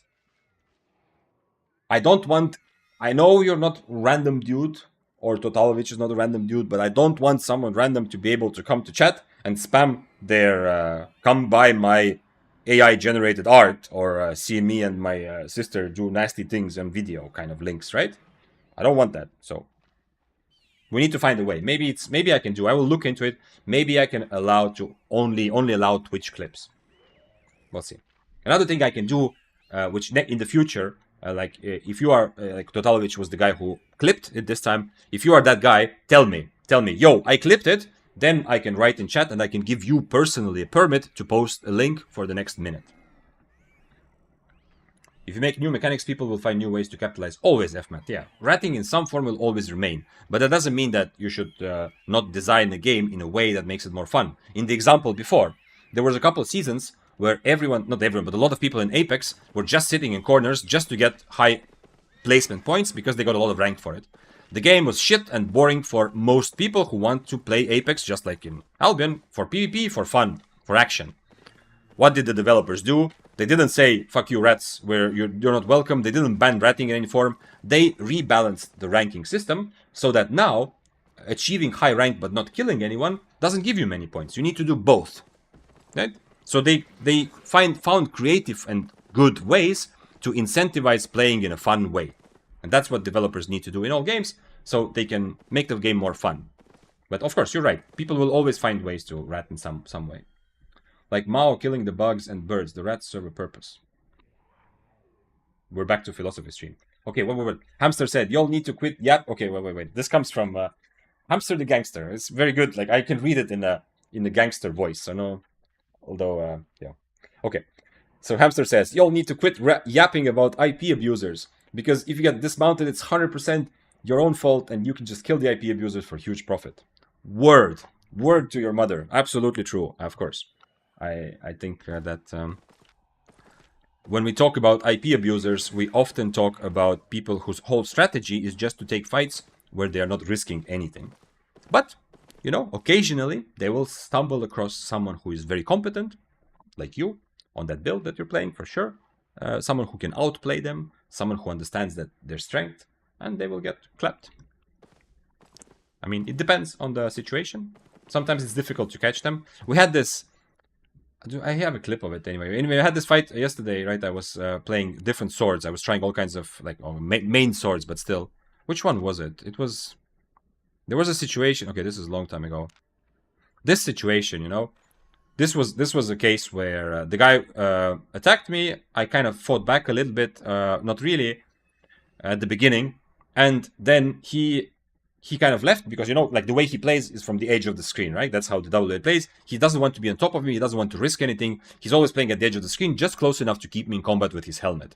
So at some point, I jumped away. I mounted up. I managed to mount up. So he thought I'm running away. He used his stalker jacket to dismount me. And then I actually started fighting back. And now he was in a bad place because he used everything he has to dismount me. And he got down to like 35% HP. But unfortunately, I don't have the mobility to catch him there, right? At least, and I was not good enough to be able to bait him in. Maybe I had some chance to do that. I did not manage to do that at all. And then later, when we were both full HP, and he came and we fought and he killed me. But this was like exactly that kind of situation, you know? He thought that I'm a prey, and I was. I didn't want to take the fight. I didn't think I could win, especially with I think it was like the first time. Anyway, it doesn't matter. I didn't think I could win. So he thought I'm an easy kill, but then after he used everything to dismount me, I suddenly was not an easy kill. Unfortunately, I was not able to finish the kill, but still, you know, it was like that sort of situation. So occasionally they run across... This is why also another reason why Daybreaker. In that same situation, the Daybreaker, with this build, with Cripple like it used to be, amazing at catching those guys who get over-aggressive and then they can't run away. But unfortunately, you know, I was not as good as Hamster at actually turning that good situation that I was given into an actual kill. Because the moment the guy understood that I'm fighting back, you know, and he's losing HP faster than I am, he started using all his mobility to get away, and I could not catch him with my dash assassin shoes. But I mean, even without dash, I couldn't. So I can relate to this, but I'm also very happy that the Hamster you actually turned that situation into a nice kill. But you still have to answer what happened. So that's what happened. So what you're saying is your quit yapping gangster rap was... I agree, you know, you can't really blame. If you die in mist, as I said, it is still mostly your inexperience. It's very difficult. You will die in mists without taking a risk on purpose once a week, maybe, if you play all the time. Anyway, back to it. Hamster, you are saying that you killed him because he got so aggressive and he used everything to dismount you. That's it? That's the biggest thing that happened, you think? I'm out of yaps. You guys win. Yeah, I think you can allow Twitch only links. Okay, very nice. Let's. If Hamster, if you want to share the clip, I will be very happy also to. You can allow links only for VIPs. Yeah, I can do that also. I killed him because I'm built diff for real. Bro. Okay. If you want to show the clip, I will be very happy to watch it all together. If you want to not, if you want to keep it for video, I'll be also very happy to watch your video once it comes out. You decide. Thanks for following Light Ghost and Altiade. Altiade? It will make a lake of my... What? What am I reading? So yeah, Froggy, I will do that. I think even some subs, I don't know, some subs have posted links, I'm not sure. But anyway, yeah, at some point, like if we have some guys that, if you are here often and you want to contribute a bit more, although I'm not talking about the paid position here, you know, having streamed for a month, we're just mostly talking that if you want to be like creative and help me figure out some gambas, you know, when I go into the mist, stuff like that, then you can make yourself known. And then you will also have someone who has the right, like as if you will have the VIP or mod tag or whatever, so you can also post links and clip stuff. So far, honestly, the channel has, I think, still just one VIP. Don't tell him, otherwise he's gonna get like this feeling like he's the most important man in the world. But I think Grinder is still the only VIP, the only one who got that tag at the beginning, and I forgot that it even exists, to be honest. After that. Let's go back to what I missed. Okay, Strad on YouTube chat says, "Hey Vic, started Albion a week ago. Many people like that. I'm super happy that the event has brought new people. And just got my spear to 100. Pretty fast for a new player. Getting shafted by Fire Stab though. Is that a bad matchup? Should I only use Spear Reflect? Yes, it is a bad matchup. Especially if you play Corrupteds. It's not going to go well. I do not have a simple answer for one-handed spear against Fire Staff. Geekpot will help if they use Firewall. Otherwise, you can just stay away. If you're playing Mists or Open World, just don't fight Fire Staffs for a while. It's not worth it. It's big risk, low reward. If you're playing Corrupteds, you have to fight them. Then it's gonna be tough. If they use Firewall, you need to have Geekpot. Otherwise, you cannot do anything because you can even get your E cancelled. You know, by Firewall, you cannot E over it. If they're not using Firewall, then I don't have like, there's no simple solution. Reflect is probably your best bet if we're talking about one-handed fire, but for other fires, you suck at every range, kind of. From long range, they do more damage with Qs that you will do with Impalers. Close range, they will still do more damage with Qs. It has to be a slow and methodical whittle down their defensives, kind of. But in Mist that is also easier. In Mist, you can run into them, not run with boots, but walk close. They use Cleric Robe, you run away. Then you walk close, they use like their helmet or something, you run away. If you really want to fire the Fire Staff. But there is no simple secret like method that you are missing. Like, oh, if I knew this thing, I would start fighting fires successfully. Builds like Fire Staff that like to stand in one place and just do giga damage are bad matchups for Spear always, like difficult matchups. Because you cannot kite them, they are happy to do range damage, but you also cannot brawl them, really, you know? So you have to be really kind of tricky and be specifically countering their specific build, kind of. Thanks for following. Okay, I already said that. Still thanks, though. Let's see. Godrock said, Reflect is only good if your enemy has to hit you like one-handed dagger or one-handed fire. One-handed dagger? One-handed dagger will always play Shadow Edge against Spear. So Reflect against one-handed dagger doesn't work. There is no one-handed dagger player, like an experienced player, I think, who will ever play anything other than Shadow Edge against Spear. And especially the moment they see that you are on Reflect. So no, Reflect won't work there. But against one-handed fire, it is good, yeah. Decently good. It's not like a win the matchup type of good, but it is decently good. Reflect. Okay, we read that. Strat said, Godrock's tanks, still trying to understand matchups for abilities, still doesn't matter which fire stuff it is. Yeah. Strat, also one thing, I know this isn't super helpful for you as someone who just started a week ago. It's not like advice that you can implement into your game, but I'm gonna say it anyway, because I think it should be said more to beginners in Albion community in general. I feel like it's important thing that we are not telling beginners enough, specifically who want to PvP. And that is that learning, we talk about matchups, learning matchups, understanding, experiencing them. Even I said that, like when we had this fight, I said I don't know this matchup because I haven't fought it ever, right? But don't get the illusion that matchup and what you need to understand is weapon versus weapon. That's only one piece of the big puzzle, and the way you fight against another weapon with your weapon can change much more on the specific builds and items and other decisions that you have made. Which means that is why Albion is so much fun. There's so many ways to customize builds, and it gets really complicated. But it means that you cannot... It's an illusion. If you think that, you know, I'm just gonna learn the spear versus battle axe matchup, and that's it. Yes, you're gonna get better at it by having more experience against different battle axes. But there's so much more that's happening. The whole build matters. So it doesn't just come down to weapon versus weapon matchup. And when we talk about it a lot. I said, like, you know, spear versus fire staff. Yes, it is kind of like general spear build versus general fire axe build. There are tendencies, but so much comes down to the build. Like, for example, if flying a fire staff in mists, whether they have Wanderlust in their boots or not, will completely change how I take the fight. Wanderlust, we're talking about boot spell, yeah? We're not talking about that weapon, we're not even talking about the armor and other important things, yeah? Just so we're clear, this is for beginners. Experienced players, I think, mostly understand this anyway, intuitively. But I think it's worth saying this to anyone who's new, because sometimes when we talk about matchups, we create a bit of an illusion, like there's an answer how to play spear against crossbow, or how to play carving against fire staff, you know? It's so much more than weapon versus weapon. So that's why, for long-term success, you need to learn the fundamentals and not get stuck in a matchup. Matchups are only good at the very beginning, like to simplify things. But at some point, you need to learn why are you spacing away from certain builds? Why are you trying to catch certain builds, you know? Once you understand that, you can start applying it to other builds that do something similar. You know? If you learn that you need to always catch a frost staff, because you always outbrawl them, because you saw in a video that carving versus frost staff, it's just a matter of catching them.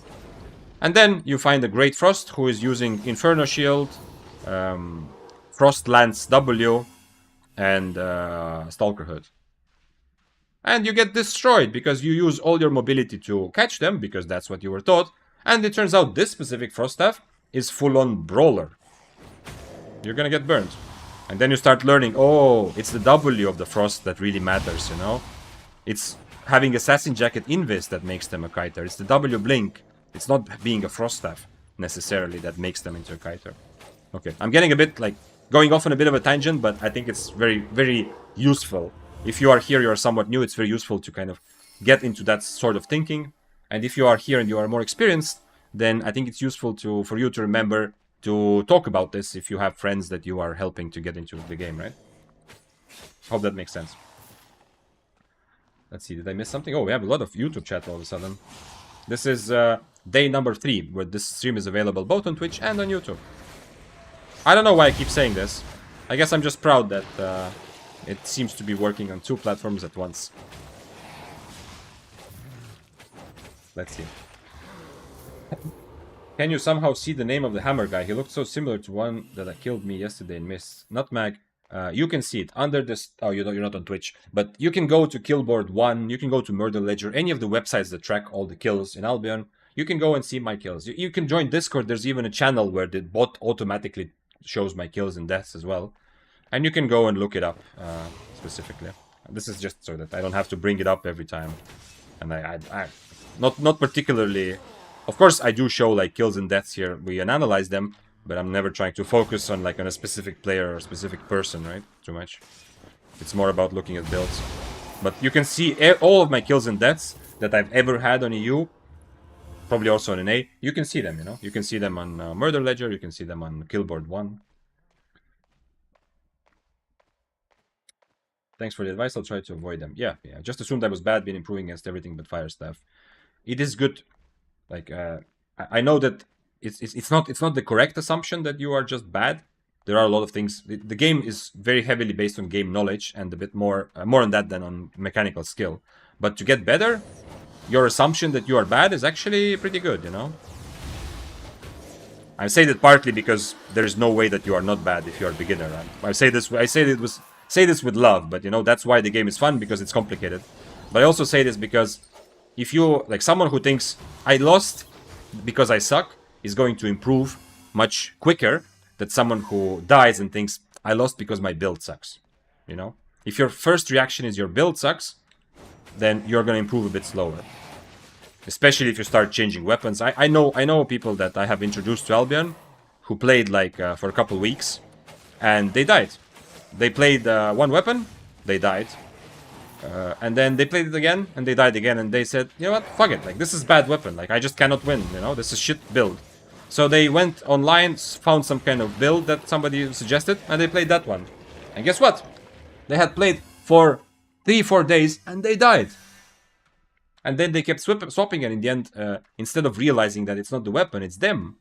Once again, I say this with love, we all suck, I still suck occasionally, and we all suck for a while in Albion, 100%. But yeah, instead of realizing that, you know, that person decided, fuck it, you know. This game is not good, yeah, but while they were playing for the 2 weeks, they didn't have a lot of fun, I think. That's why I'm using Helmet of Valor on every build that I'm playing. Was that a comment about having access to the shield, or are we talking about something else completely? Yeah, you know what? Maybe it's time for me to get to the next level of being a streamer and just accepting that, you know, I can't read every message. It's unfortunate. I love you guys. I want to read and talk about, but because otherwise what happens right now sometimes when chat is more active is that I read something that happened like last year, you know, and then I start figuring out what was that about, you know. That comment was 10 minutes. Yeah, exactly, Sharky. Yeah, that's what I mean, you know. Since there's a lot that we're talking about and today chat is very active. Once again, my big gratitude goes out to people sharing the love by raiding. Today we got raided by Coco, we got raided by Dante, and Zoaxo. Hope I'm not forgetting anyone. So yeah. Valid tangent, almost anyone can brawl kite, it depends on gear spells. Yeah, yeah. I mean, some weapons are better suited for certain playstyles, for sure. But if you understand why, you know, like, I mean, very simple very simple examples. I've also had several cases where Battle Axe, like beginner Battle Axe players, when Battle Axe looks at Battle Axe tutorials or guides, usually in the guides they say when you play against Spear, change to don't use Adrenaline, you know, because cripple. I mean, cripple now is not that strong, but you know that was always a thing for Battle Axe players. You know, be careful if you play against Spear. Don't give them a free cripple. I have had at least, I want to say almost 10 times, maybe less. Anyway, I've definitely had a lot of situations, maybe 5 times, where I change. Yeah, I want to play Impaler against Battle Axe because I feel like it's better for that fight. And the guy still changes away from Adrenaline Rush. So what ends up happening, and he changed to Deadly Chop often, a beginner. So what ends up happening is now, because he's on Deadly Chop, he has even less damage.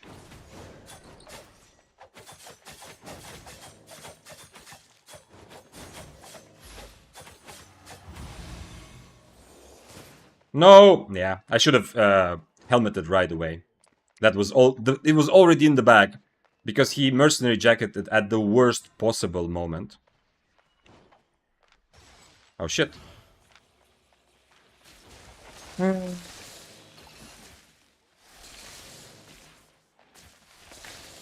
Damn, this is interesting actually. I mean, obviously not now, but it would have been kind of interesting. Damn, with overcharge. I mean, it is a bit annoying, but Daybreaker is one of the ones that can actually, with Harpoon, take this fight. It will come... I have to hit every spell, but if I do hit every spell, the IP disadvantage is not going to be very obvious at all. Kind of annoying, yeah, but obviously when, you know, when he catches me like that and he procs my buff, there's no resetting either. So, what was I saying? Ah, okay, I was just saying that, you know, I've seen this many times. Battle Axe players... I'm on Impaler, Battle Axe changes to Deadly Chop, and what ends up happening, they change it because they've learned that Adrenaline Rush against Spear is bad. But if they don't even understand why it's bad, because of Cripple, What happens is that now they are stuck with deadly chop standing 10 meters away from me, and I'm just hitting impalers in their face, you know? And they're like, what went wrong? I mean, this is a beginner level kind of example, but you understand the point. Let's watch 2 clips now that I am out of this. Give me a moment. So we're gonna watch the clip of hamster killing. I'm so curious, man. I'm so happy that you are here. It's on stream, hamster, so we can see these things and see some of the big kills happening in the midst. And then we'll watch the clip. Sorry, I'm sorry. I now it feels like I'm not appreciating Totalovic. I love the fact that you clipped. Now it's like I have the link that you posted, even though the auto mod removed it. We'll watch it, and I appreciate you. But yeah, it's been a while now since that happened. By the way, good evening, Martin. I saw you. Let's keep going. Yeah, the basic smiley emote is also. I don't know if it's I'm not using the Twitch chat. I'm using the combined chat. But the basic smiley emote looks like this. Like okay, then kind of not really a smiley one. Okay, Hamster, Gunexter Hamster. Do you have a link, or are we gonna do this via Discord review so that we can watch? I will repeat you. In the words of Gangster, isn't hamster a rodent? Yo, that's why he hates rats. Guys, I just figured out why hamster wants to kill every single rat. He's a rodent, right? I'm not crazy, right? I have not done anything biology related since like 8th grade. But hamster is a rodent. Right? My mind is being blown right now. You just don't want competition in the rodent department. Okay, give me a moment. I'm gonna mute myself so I don't see it twice. Drag you here. You have to stream again because I changed your channel, hamster. And then we are gonna go. Let me close a bunch of other stuff. You have to start the Discord stream again, hamster. I hope you can hear me on stream. Right? Wait. You can. Yeah, you can. Okay. Give me a moment. Okay. Display capture. Here we go. Can you see it? Yes, you can. So this is the gangster rodent POV. Inspecting an aggressive enemy, getting ready, and getting dismounted. Okay. Did he use his E at the... No, he didn't, right? Did he use his E at the beginning? No, he didn't. Yeah, he used it now. Okay. You changed to demon boots. You will have to explain later why you did that. That's a lot of damage. Let's see if... because, like, this... To this point, getting to this point... Not taking anything away from hamster, getting this point is not difficult, right? But I'm curious to see now, how does hamster turn this into an actual kill? You know, like how do you go from this to actually getting the guy to stay close enough? Like, the guy is still fighting. So right now, hamster is still in a position where the enemy thinks the enemy is winning. I mean, it is a close fight. Okay, there goes our second healing potion. Double Q. Nice dodge on the Q on the Death Givers. So they won't be able to 2-stack. Okay. Now it's just a question of is Demon Boots move speed going to be enough, right? No, the Death Givers are still hoping to get the kill. Even though Mage Rope to remove stacks. Oof, okay. Very, very, very nice in the end. So the Death Givers never ended up getting double E. Hamster dodged a bunch of Qs. Yeah, let's look at it again. You're right. Hamster dodged a bunch of Qs. By the way, I've said this in a video. If you want to dodge Death Givers Qs or any daggers, we'll talk about this anyway. Look at their buff bar. So when it starts reaching half point, you know that they're going to jump. So dodged a bunch of Qs, and in the end, he also used Mage Rope to remove the stacks. Because this Death Givers is not using Mercenary Jacket, there isn't like an obvious other thing. You see also here Mage Rope to remove stacks. So he doesn't get on three stacks, the enemy. And I can see that you're constantly using... I mean, not constantly, but you're using your spells to double Q as much as possible, obviously. But it's... Like, you used your E just to create a bit of space and double Q. Okay. Because he lost stacks there. Now the enemy has 1 stack. Still 1 stack. Oh, he missed it. He missed another jump. That's a big thing. Yeah, that gave you extra time as well. Now purge. Okay, in the end, the purge is okay. The purge isn't even necessary because he missed so many Qs there that didn't even need to purge necessarily. I mean, to remove 3 stacks. But the purge was major was just as a good defensive, right? Just to increase your resistances, because you already dodged so many Qs that I don't think he was the forgotten 3 anyway. Nice. And for those of you wondering, so you also have to tell us. Okay, one last time, and then we move on with our lives. Okay, it's you have to tell us also the demon boots. You are. I mean, yeah, you are using them here because he already took like decent, and he used his boots, yeah, so he cannot really catch up. But the demon boots, is it something specific to this situation, or is it like when you are in a defensive posture? Is it like you would always change to demon boots, or you're being attacked by someone that in theory should have an advantage?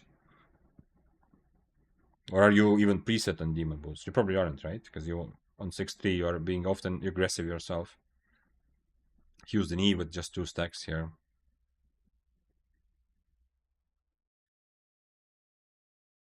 Wait, he didn't miss this Q. He just timed out while he was in the air. Yeah, that first one. The next one he missed, yeah. Stalker Hood when the enemy gets 50%, although it gets kind of countered by Valor, but still good value. And you can see, like, you know, even Hamster misses some Qs here and there. We are all human after all, but... And another Stalker Hood ready again. You got to Stalker Hood him twice when he was under 50% HP. Nice. I'm preset on Demon Boots. I bait HP on mobs to get fights usually. Oh, okay. Yeah, that's something I realized in Corrupted's, how much crossbow naturally teaches you to bait. Something that I, with a lot of time playing spears, swords, I feel like I never learned like the proper baiting skills. Not just proper, but there's some sort of like very good baiting skills that crossbows teach you more naturally. Like light crossbow before even Arclight Busters were alive, also often did the same thing, you know, like get very low and then use that. Very nice, very nice. So, who has questions? If you have questions, then maybe Hamster will be nice enough to answer. But can I see you? This was in Mists. Okay, we can also open you from here. So this is the kill we just watched. This is the guy. I think I've seen him a couple times today, right? In Mists. This is the guy that attacked Hamster, used his boots and E to dismount. This is what we're dealing with. Ability damage, max health, and lifesteal, actually. Okay. Snapper versus Eelstew. I don't remember. He must be preset on Eelstew, right? If he's playing 8.4, he's just going super aggro. Snapper versus Eelstew. Also, once again, like it gives a bit of an advantage in many matchups to have Snapper, especially when you are in the defensive position, like Hamster was here, when you don't have to worry so much about catching the enemy, being aggressive, stuff like that, putting pressure on them aggressively, but it's more that most of the fight, like you saw here, the enemy is playing into you and trying to be aggressive onto you, which is in this instance, it's the enemy is aggressive because they are 8.4 against 6.3. 300 IP diff, that's crazy. 300 IP diff is crazy at any level, but 300 IP diff against 8.4 is even crazier. And if you remove the cape from this equation, 600, it's going to be exactly 2. Okay, so the cape is exactly 100 IP, average IP difference.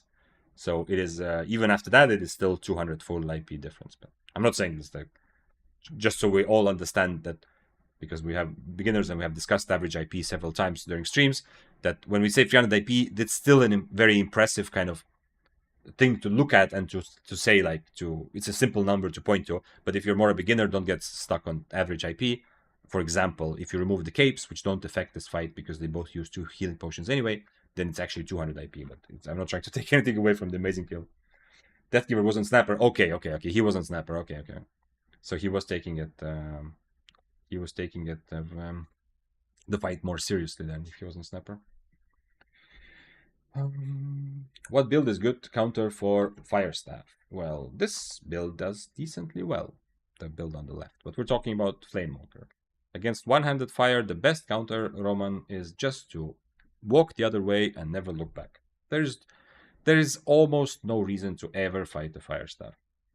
They are always more stronger than the money is worth that you would ever get from them, or the satisfaction from killing them. Life still broken AF. You mean it's actually broken, like there's a bug with it, or you mean broken as in you feel like it's just very strong to stack lifesteal? They did. I'm asking because in the last patch notes they reworked a couple of lifesteal spells because they said that there was some sort of bug with lifesteal, so now they are adjusting for it. You know, like they remove some of the lifesteal, I think, in terms of numbers, to say that it's going to actually end up being the same same kind of end number. Example of baiting as a light crossbow. I mean, yeah, if you look at good light crossbow players, baiting is a big part of it. I have in one of my older videos, I have a clip where one of the dudes at the beginning of EU server, like a very experienced good player, just destroyed me. He went down to 40% HP onto mobs. Admittedly, yeah, I maybe wouldn't have fought him otherwise, you know. But I don't think he had much of an IP advantage. Anyway, it was. I was on Spear. It's not an amazing matchup, but it's definitely good enough. But he went down to 40%. Seeing that, obviously, I was like, I don't care how bad the matchup is or anything. I have to take this fight. And then just destroyed me with the damage. Because if he hits every Q and double Qs me, the damage is like I went from this to almost dead, you know. Most bows are good against fire. Good point, Daz, actually, yeah. I mean, bows did get nerfed to 18 meters range, but you can still kind of play like the ranged weapon against someone else who doesn't have as much range. Actually, wait, let's watch the clip as well. Is there something else I missed? Roman asked, what do you think would be the best helmet option for Heron Spear in Corrupted Dungeons? Probably Cowl of Purity. Especially now that every helmet has this defensive spell. You can have Cowl of Purity so that you can have an interrupt, extra interrupt, or an offensive spell, and you have a defensive. Although, now that I'm thinking about it, honestly, Heron Spear in Corrupted is kind of difficult because you don't have good enough mobility. You need to have probably Royal Shoes for Royal March, and even then you're going to struggle occasionally.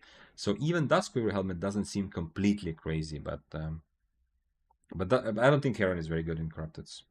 Not now. I don't know, maybe it was like some time ago, but I'd rather not suggest it.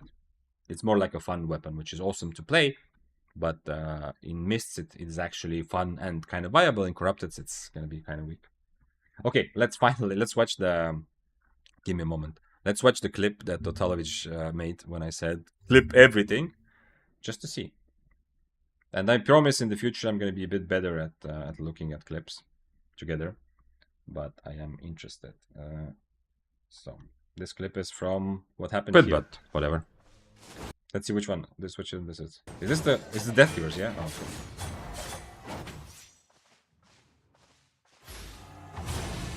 This is live me.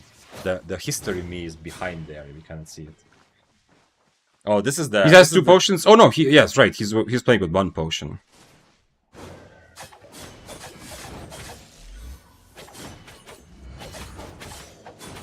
When he gets 3 stacks, I use my jacket, and hopefully I can E him before he kills me.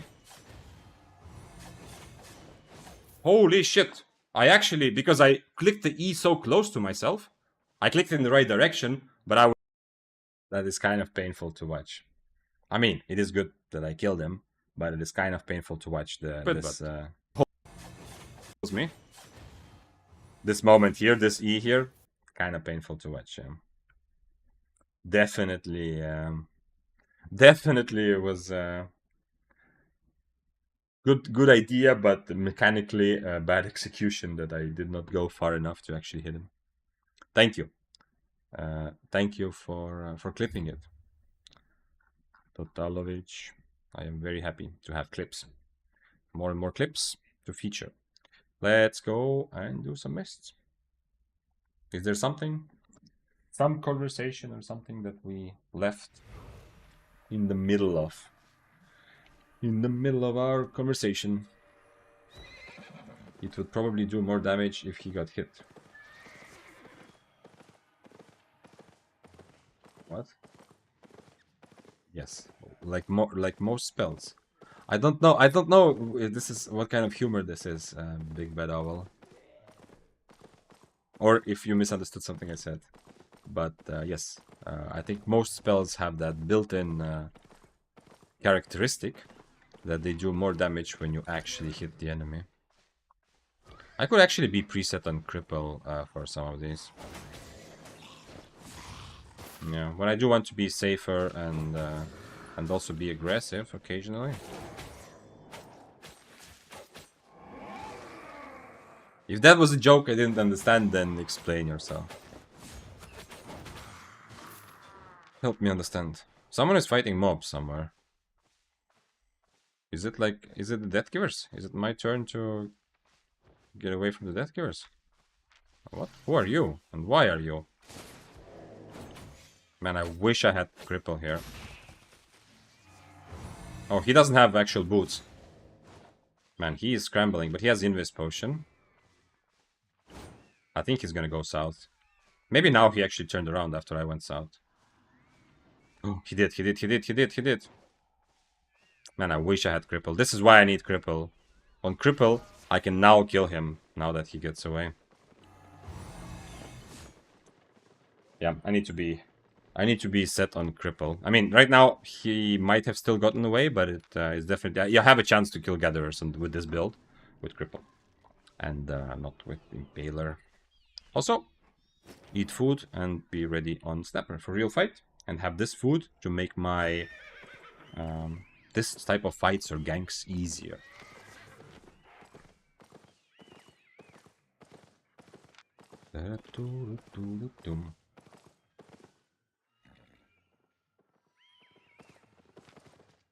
He did dismount earlier, like the guy, the gatherer that I just fought.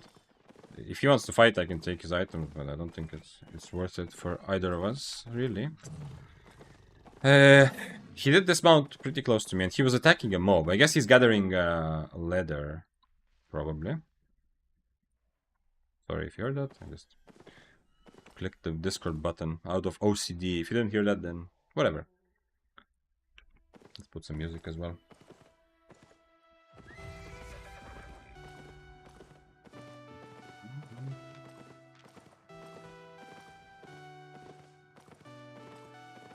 I mean, this sort of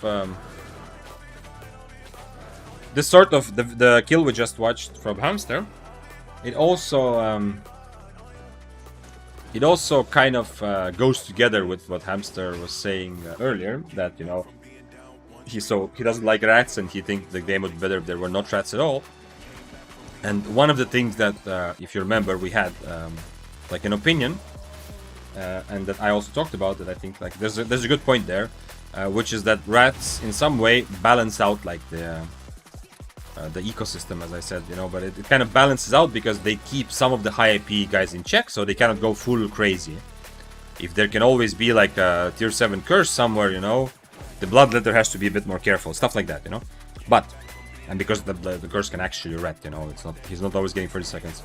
But the clip from Hamster killing the 8.4 kind of, it shows the counter argument to this point, which is that essentially with this kind of kill, Hamster is saying, you know what, you don't need to be a rat to balance the ecosystem, you know? You can take a proper build and you can still just outplay and put yourself in a position where, without being a full-on rat, you can still make this balancing ecosystem thing happen. You can still keep the 8.4s in check, essentially, and that's the point. Of course, that sort of kill might be much more difficult against someone who is like full-on mobility. I don't want to say abusing, but you understand. Like the double-bladed players are much less likely to die to that sort of situation because they're playing super carefully. But still, it like I think Hamster's point against like saying that ratting is not necessary to have fun in the mist, like to be, doesn't have to be in the mist at all. That point becomes stronger when you see actually kills like this, you know. You see that even without rats we can aspire to just be good enough to use the advantages that 8.4s give us. No, ratting is just unfairly getting kill. You should get kills. Oh, kills you shouldn't get. That is one definition, yeah. I wouldn't say kills, but I mean more generally, like just unfairly winning at the game, or you know, like being successful, something like that. Yeah.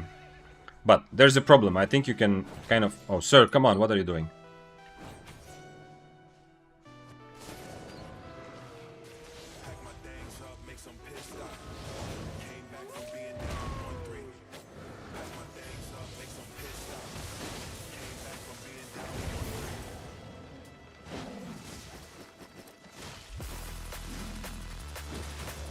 I don't know. I almost feel like that's a bit of minus karma, but I don't understand why he dismounted after he already started running away. So yeah, I hope that everyone listening, and Hamster, you also, you instantly understand the weak point in your statement, right? When you say that ratting is getting kills or getting success. I'm saying more generally getting success because, you know, or winning, because in other games it's not always getting kills, but ratting exists everywhere. It's being successful or winning in an unfair way, right? Or, as you said, unfairly getting kills you shouldn't get. If there's someone here who doesn't understand what I'm referring to, it's not instantly obvious. The problem in that sentence is the word unfair. Because we all have completely different definitions of what is fair and what is unfair. I'm not saying that we shouldn't strive for a game which incentivizes, which gives people motivation to play in a fun way. Just like I said before, Apex, good example. You get more ranks if you survive and you kill. Great. Other games can do similar things. In Albion, you could you can incentivize, you could give people more safety if they start a fight, more advantages if they don't rat in some ways, you know.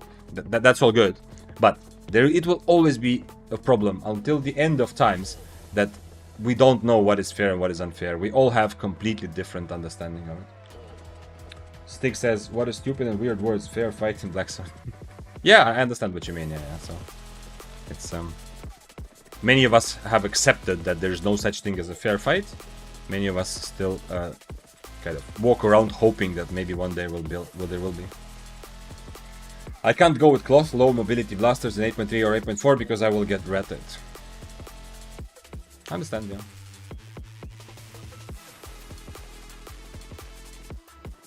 I understand, yeah. You have to go for the duo mists and you will still get ratted there also. Is he fighting me? Actually, I need to change my spell. Not to give him like a free win for nothing. There's a lot of people here interested in my stuff. But this guy doesn't have Shadow Edge, so...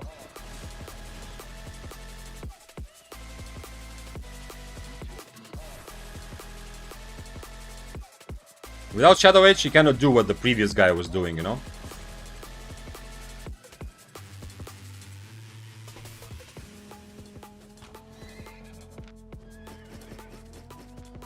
So the previous guy had Q to brawl me. Obviously, this guy's also lower AP, but previous guy had Q to brawl me and W to catch me. This guy has both spells just for full brawl. So he's at a risk. He's risking that I'm gonna just full kite him, you know. If an 8.4 ganks you, it's your fault you let them. If you get ratted, you just got unlucky. Interesting. Mostly true. I mean, I've been saying this several times today. If you play like middle tiers like I usually play, you will die without it being your own fault. I mean, without taking the risk on purpose, you will die almost never. Occasionally some radar guy will catch you, but it's gonna be like once every couple of weeks probably if you're focused on surviving. So I wouldn't put it in the same words as you're saying, Hamster, it's your fault. I think it's clearer to say that you took the risk on purpose, you know? Like if I die here right now because I took the fight, you know, like I took against the Death Givers, it's not my fault, it's not unlucky. It's the risk that I took, you know? By fighting him, I'm taking the risk that the other two guys are gonna dismount and gangbang me, right? Or that an 8.4 is gonna come dismounted and kill me. I'm not gonna be ready. I'm taking that risk on purpose, man. There's a lot of guys here who are having fun, and all 5 of them will kill me together if they can, unfortunately. This is why I usually play tier 7, one of the reasons, because it's more fun to be one of the boys, you know? In general, I agree if we're talking about mist. Okay, nice. So a good player, vast majority of your deaths will be to rats who didn't deserve the kill. still, go back, Hamster. I wanna express how much part of me agrees with you, while still also pointing out that there are still kind of still problems with that thinking a little bit that I can see. Holy shit, how many people.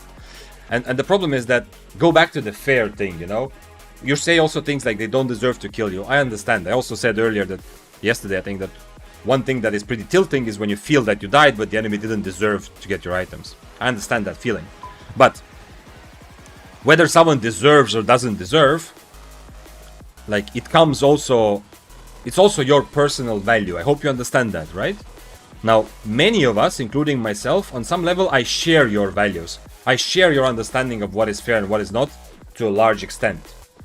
But it is still personal preference and personal definition, because some people come into the mist and they see, okay, the developers allow for whatever there is, so who deserves to make a lot of money over the next 5 months is the guy who plays the game, you know? The guy who gets the best build to take advantage of the situations and stuff like that.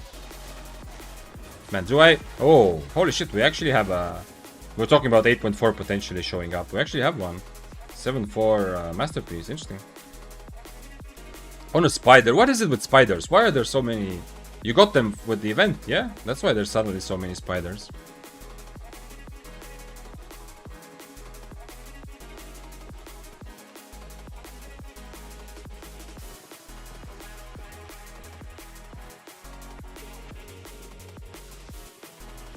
I kind of don't want to ruin their fun. These guys are, like I said before, I would like to be one of the boys, but right now, if I dismount and start ratting this fight, this was before I saw the 8.4, right? Obviously now I have to think about him as well a little bit. But if I dismount and start feeling this, I should do this, you know. I need to pay for my deaths, you know, when I'm playing 6-3. I need to get used to that. But in some ways, I'm ruining the fun for the boys, while also making it kind of weird because now they have to all kill me together, kind of. I don't know. Also, the Spear Bro is... I mean, he wasn't at the beginning. He is ratting, but, you know, the Spear Bro is winning, so... Let's let him enjoy this. He's gonna be here. The Bear Bro is gonna be here, and he's gonna jump south. No? Oh. I was wrong. True Bolt Hammer on Soldier Armor. So, yeah. Hunger Games. Scriptex says, just came here, Vic explaining something. There are Hunger Games in the background. Yeah, man, this is so awesome, man. I'm so happy for them having fun. I really do, like, I want this. I could probably, if the 8.4 doesn't kill me, I could definitely just be in the fight and get a lot of this loot, you know. I am by far the strongest guy here other than the 8.4. But I want these guys to enjoy, especially that the Spear Bro was kind of winning a little bit. I want them to enjoy and have fun, and I'm gonna use this as the plus karma move, you know. And not rat it. Unfortunately, the Spear Bro is gonna probably die. The other guy has assassin shoes ready before this guy can run away. Yeah. Unfortunate. I'm much less happy now about my decision not to intervene because the Spear Bro didn't end up winning, but anyway. I hope they had their fun, and I got like plus 5 karma for not trying to get all of their loot. Kind of. This game is about risk and reward. There is not ratting. You see, that's what I mean, Peter Horton. From YouTube chat. I specify this because, you know, YouTube chat doesn't appear on actual stream. That's what I mean.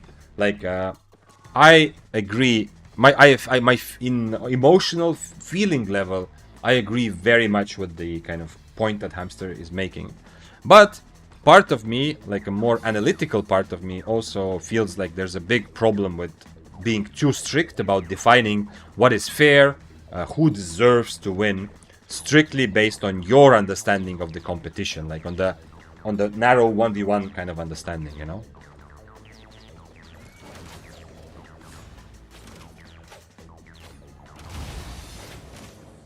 You know, you could also, like, whenever you have, like, in the games you have some extra skill gap, there's also, it's a similar discussion, you know?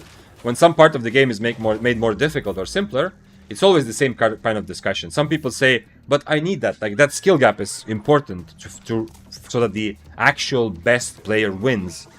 And someone else says that it's whatever. It's just random shit which doesn't make the game actually fun, you know? So it's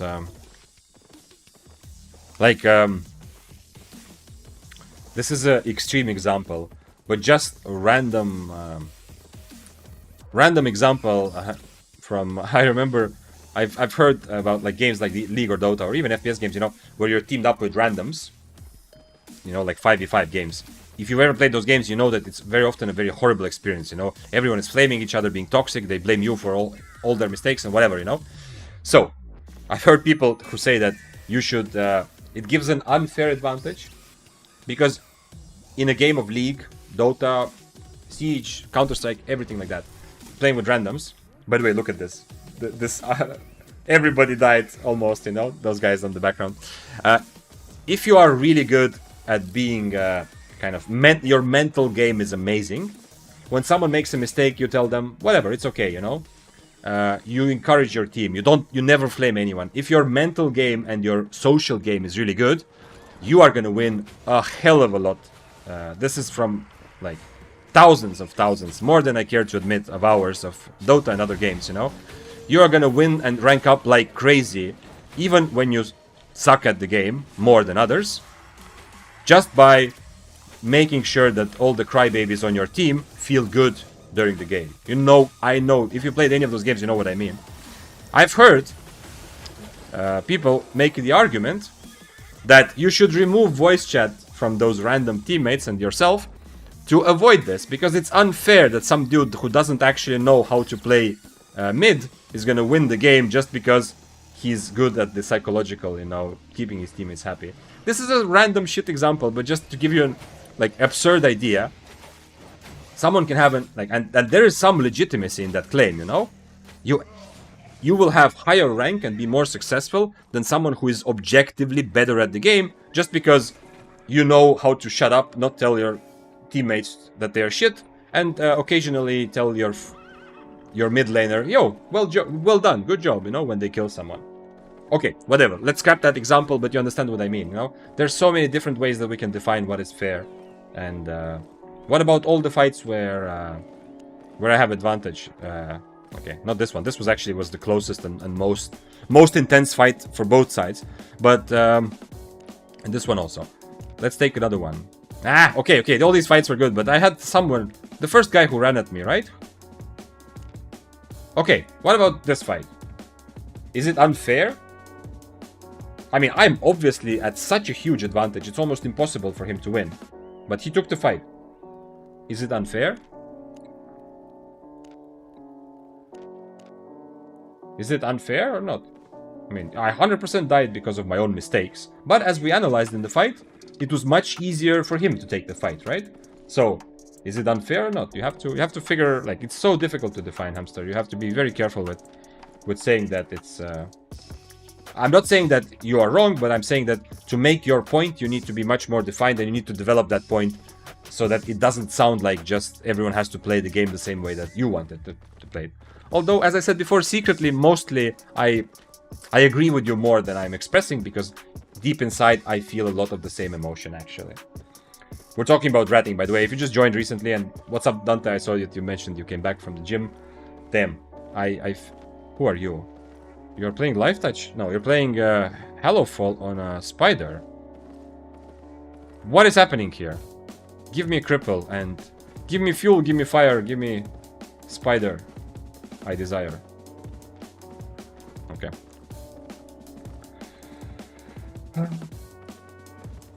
So yeah. Good news for you, by the way. What's good news? Nice. But yeah, I like that. I like that you're developing the point, Hamster. So, wait, Dante also asked him back, any good kills? Yo, Hamster's kill was the most impressive one. I don't know if you saw it. We watched it on stream several times. He got attacked by an 8.4 and he fought back and got a narrow kill. Nicely not letting the enemy get 3 stacks. So this is the juiciest kill that we have seen on this stream because we watched it. Hamster was kind enough to share. And I'm very happy to see this. If you're looking at me, then I had 2 or 3 good fights where I won like this. I mean, the matchup is not difficult, Dante. I know you, as a person who's played Daybreaker probably more than me, even, you know that this is not a difficult matchup, you know. So, it wasn't really a big fight, but it was nice in terms of loot. This was actually interesting. This fight, we both messed up. I missed my E because I misclicked my E and completely missed my last E, but still was able to win very closely. He kind of messed up his hood, but this was an interesting fight. And this matchup I don't understand. I don't know if you were here. This was at the beginning, but he was overcharged, sure, but I had a good awakened weapon. And I just don't understand this matchup at all.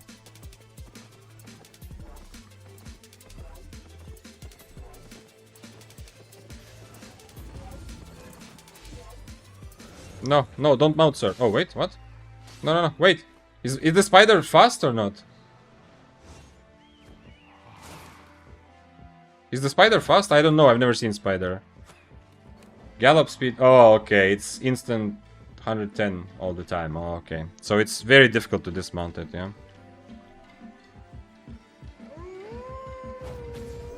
Yeah, this is kind of the trick with the problem with this. I cannot really dismount him without Impaler, but without Cripple, I can kind of catch him, but I'm not sure. We can try. Since he's playing around with me, I can try to maybe, but I'm not even gonna slow his mount with the Impaler, right? We can try it though. So yeah, Dante, if you were not here before, we watched this many times, and I was not convinced. Some people thought that I should instead of harpooning, because I am on harpoon to cancel his robe, I should instead use deflecting spin, so he cannot E, and then just let him full robe anyway. But I'm not convinced.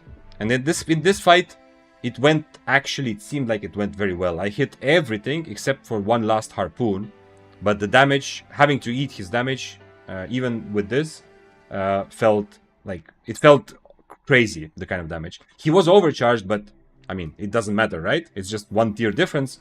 His weapon, even lower, like tier 8 overcharged. My weapon had actually pretty good traits. It's not fresh, like it was kind of new, but, you know, it's not freshly awakened. So harpoon is the only one that makes sense for me, and I kept it to cancel his robe. That made sense, but the damage was just crazy. And I wasn't one mistake I maybe made. I was an omelette. I didn't have eel stew with me, and I did not want to change to snapper because, I mean, even this way it was very difficult to catch him because he has a lot of cooldown reduction here, or at least he was playing it kiting well. But yeah, I don't know. This was one of the fights. I haven't had this fight for a while, where after the fight, it wasn't clear to me what did I learn. It was a good fight, it was fun. It was still kind of close. If I hit the last harpoon, maybe I win, but probably not. But it was very close still. Who is this? Oh shit. He's saying rat, but I mean, if he comes close, he looks like the kind of player who wants to try to get dismounted. If I hit my... I don't think I can kill him. I mean, I don't think I can dismount him anyway. I don't have poisons either, which could help with that. Let's see.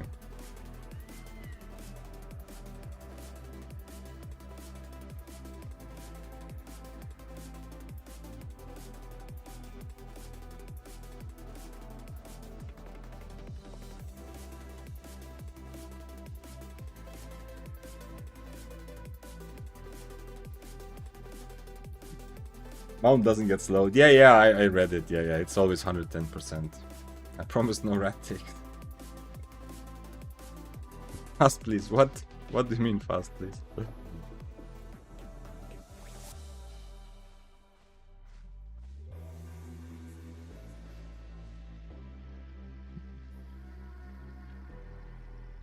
Doesn't look like 8.84 players are looking for fair fights though, if you look at their kill boards, lol. Yeah, mostly no, but also 8.4s cannot really look just for fair fights, you know? I mean, you kind of can, but you know, like, imagine you're playing tier 7, you know, like I'm often playing. You die some, you lose some. Let's say you are playing really well. No, he's gonna get away. You're playing really well and you win like 75% of your fights. If you're constantly fighting same tier opponents, you're making like a little bit of progress, you know. But winning 75% of the fights against everyone who is same tier, you are clearly like a pretty good player, right? You should be, just by maths alone, right? Win rate like 55%, you're already a decent player. So, and that's not gonna feed you. And if you're playing 8.4, you're constantly being ganged up, and then you do get into a good fight. How many 8.4 players can take on another 8.4 and feel confident that they are going to have like 60+% win rate if they constantly fight each other? No, they need to constantly feed on weaker opponents, because otherwise they will never pay for their set, right?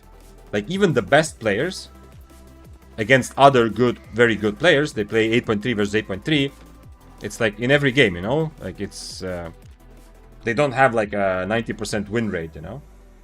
Like, if these guys... I mean, I'm not saying that the leaderboard is all the guys that are playing high IP or all the best players, but let's just take random example, you know? Like, this guy... okay, well... Let's take this... Imagine two guys here who are playing 8.3. Like, let's say this guy is constantly fighting against this guy. Do you think any one of them can have, like, more than... if this guy is so much better than this guy, he's gonna have, like, 60% win rate tops. And if they constantly fight, because of trash rate, both of them are gonna be broken in a couple months, right? So they need to... So if you look at kill boards and you see 8.3s have a lot of kills against weaker opponents, that's not because they don't want a good fight. That's because they have to... First of all, it's fun also. You have to do something while you're playing. But secondly, they have to also pay for their items. This is something like I was saying just now when I was looking at the 5-6 people fighting behind me. I should actually go and rat and take the money. I didn't do it. I got plus karma, okay. But I should be more aggressive at abusing my IP. I'm not super high, but, you know, already 6-3. I should do that because I am going to die. You know, like in these kinds of situations, like 50-50 fights, I am going to die, and I need to pay for the set, and only killing other 6-3s is unlikely to pay for my set. Here we had godlike trash rate, so yeah, in this case, taking his items, I can buy a new set, but generally, no. Then we have fights like this, you know? It was by the inch of a hair after I missed my E that we still won the fight. I have to pay for it somehow, for the 50% win rate fights. I hope that makes sense, yeah? So... There are definitely people that are, like you said, that play 8.3 just to not have fair fights, but there are a lot more people who play high IP and they want to take fights. A lot more than you think, I think. I hope that makes sense. The question is, does his E does more damage or his R gaining more HP? Because you didn't use W close distance, so W only has interrupt value. Yes. Well, not only interrupt value, but mostly interrupt value, since I don't use it until he robes. There is a bit of extra that, you know, when he robes away from me, I'm not just interrupting, but I'm also bringing him closer. And plus, also, I have the option, if I'm winning the fight by a lot, or I really need to gap close, I can also use Harpoon for that. But that's exactly true, Ace Freedom. That's what we were trying to discuss when we were watching the fight earlier. It was at the beginning of the stream. We're trying to figure out the answer to exactly that question. Is it worth more to have a W that... helps me more in doing damage to him, or like rather not taking damage back, you know, because if I reflect he's just going to cancel his E? Or is it more important for me to not let him heal? And I don't know the answer. If you don't want to deal with rats, you can go depths. Okay. I mean, depths will have also rats, but yeah. Hey Vic Zane, found your videos last year when I decided to get into Albion. Hello Tim. Albion P. Oh, decided to get into Albion PvP. And was kinda disgusted with the big content creators for the game that first appear when you search. Your content helped me see the game better and stick with it. I am happy. I mean, obviously, my ego is happy that you are saying good things about me. Thank you, sir. And I'm happy that you're enjoying PvP more. That's my goal. I'm not trying to get everyone to win at PvP. If you see my streams, I die a lot and I'm enjoying it, you know. I'm trying to spread the enjoyment for competitive gaming and PvP in Albion, win or lose. I feel like if you only enjoy when you're winning, you are still missing a part of the puzzle. I'm not saying that you are, Tim, I'm just saying, you know, that I'm especially happy when I hear that people have watched some of my videos and they've kind of grown to enjoy PvP more. And whether that has come because they got better or not, it's also good, but it's secondary even, almost. Your content helped me see the game better, yeah, okay, instead of just bouncing off of yellows and gathering. Very, very happy to hear that, yeah. Welcome. I mean, it was last year, but still, welcome. That's awesome. And why I said that I'm very happy, but what was going to happen after the but is that I have a lot of respect. Like you say that, you know, disgusted with big content creators. Yeah, for sure. I don't know everyone, and there's a lot of people. And just like in real life, just like if you go outside, also on the internet, there's all kinds of people, and there's people who are maybe I don't know, do something that you don't like, or whatever, spread something in the world that you don't like. But in general, I have so much respect for content creators. I've always had it before, and I mean specifically streamers. I mean, obviously also people who make good YouTube videos, but specifically streamers, like people who play the hardcore game and are streaming live their mistakes, you know, their risks, everything that goes wrong. It's so awesome.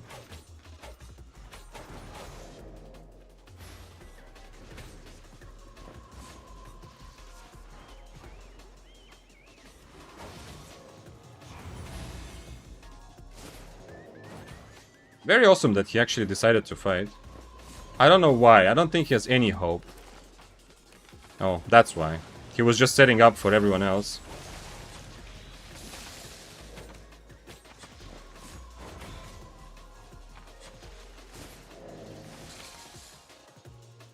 Unfortunate. I don't know how this happened, but I mean, they must have seen and heard me, but the fact that they were already both ready, they must have seen me before, and they already kind of decided, you know what, we should go and get that Daybreaker in our own hands.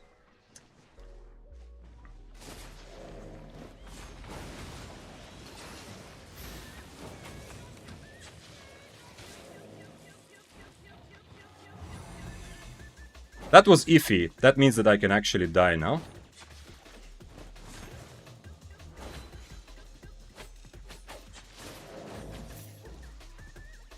Hope he got 15 seconds. If not, then yeah, now I'm actually dead.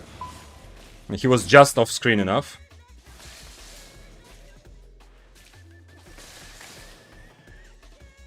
He was just off screen enough to... No! The mob! I'm dead now. He has more mobility. And I don't have soup equipped. I can't even stop to eat this food, honestly. The mob cancelled my mount up. You see, this is the kind of situations I was talking about, you know? Obviously, 6-3, it's okay. But I have to kill... Like, even at 6-3, I didn't rat the big fight with 5 people. But if I'm being actually...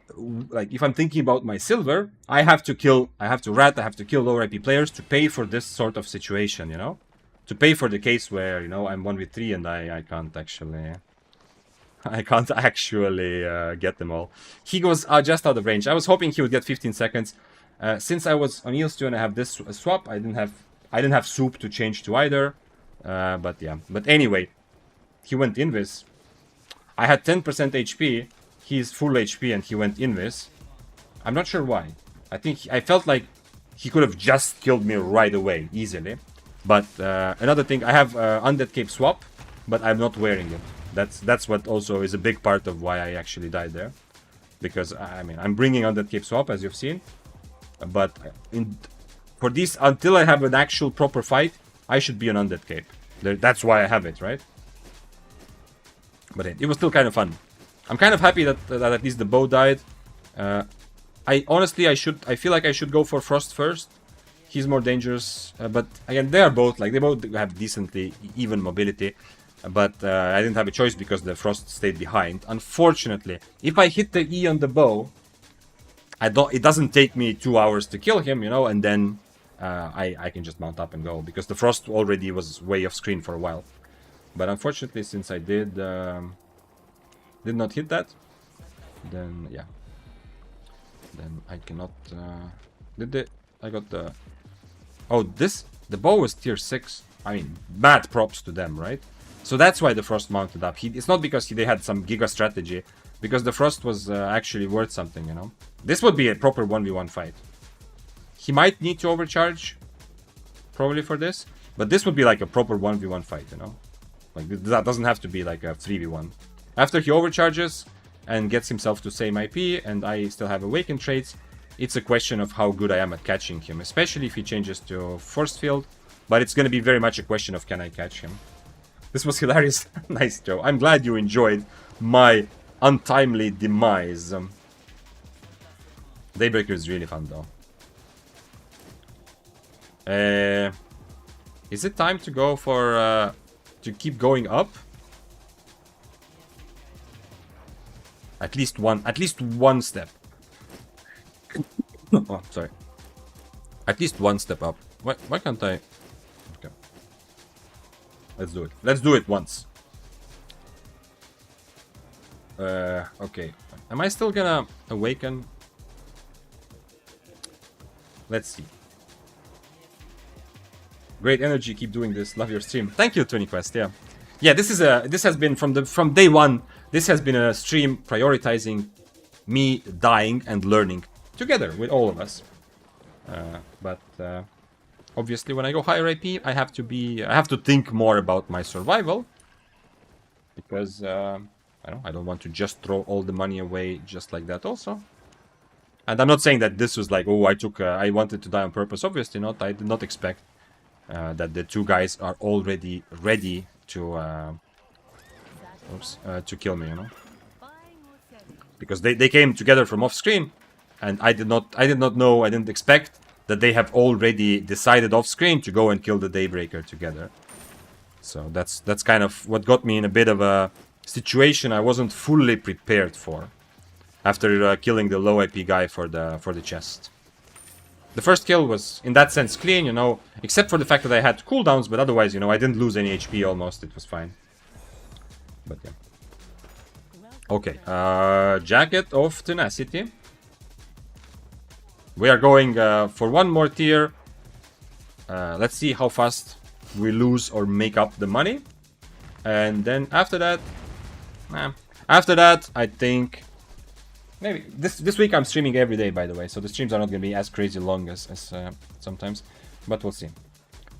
People who are here every day already know, but when I start saying that, yo, it's time to end the stream, it usually means that it's about 2 more hours. What was I using? Dusk Weaver, you. Do I even need 7-3? Let's see. Actually, yeah, last time also, I was already struggling with energy a little bit, right? I don't necessarily want the excellent quality, because, you know, I look scarier. But honestly, if I fight someone with 7-3, it's likely that they are not going to be baited by me being or looking scarier or not anyway. Demon Boots. Gonna continue with that. Like this. 1 tier lower, doesn't matter. And we have Daybreaker. Let's see. Let's just see how much I'm paying. 2.5 and then a bit to attune. Or the other option I would have is to play 7-3, which is it 6 mil in other markets also? No, it's going to be around 5 mil. So I can buy, let's say I can buy for about 5 mil. I can buy a full-on 7-3 Daybreaker. I guess 6-4 is also... How much does 6-4 cost? Okay, 5 mil, okay. So, I could buy 7... I'm guessing 8-2 will, if it's sold at all, will be more expensive. Okay, around 5 mil also. So, I could buy the 7-3 for a little bit under 5 mil, let's say. Or, I could buy a 5-4 for 2.4 and then put some money into it. But I'm gonna put a lot more money into it because, you know, inevitably, as you know, Awakening is just a big sink of money.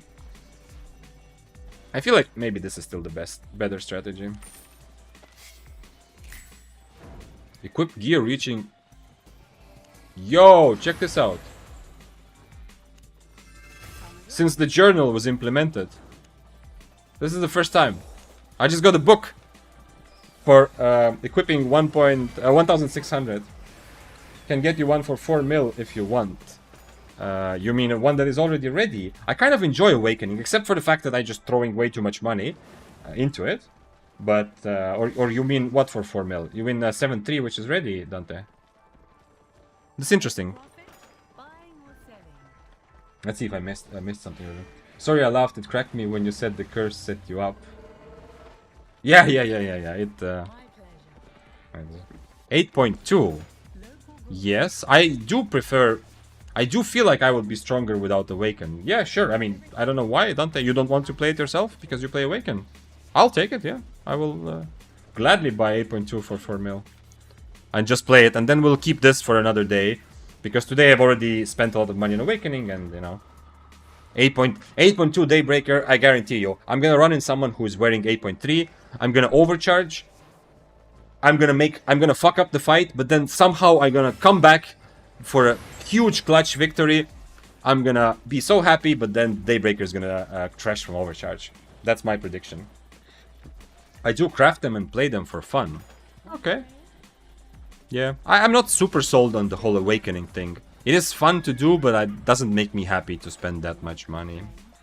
Let's see. Do I... am I missing something else? Here goes like this. I have cabbage soup. I have cabbage soup ready. Wait. Oh, party, yeah. Oh, you are here. Mr...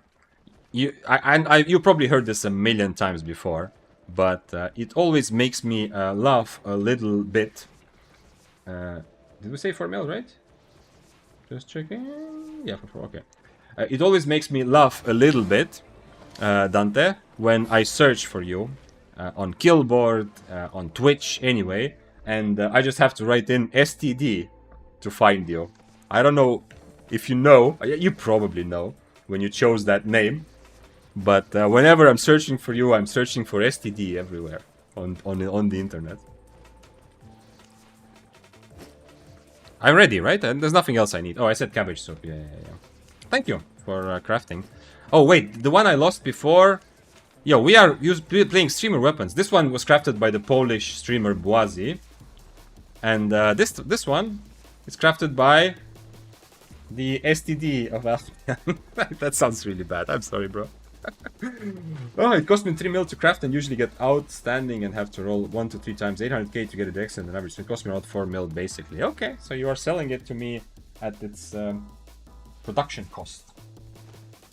This is nice. Oh, let's see. The problem is my brain is not... as you see, I'm not used to extracting value. My brain is gonna run into fights and we'll see. This can be a quick run, but in any case, I think it will be a fun one. I'm not missing anything, yeah? Let's go. And I can actually overcharge these items.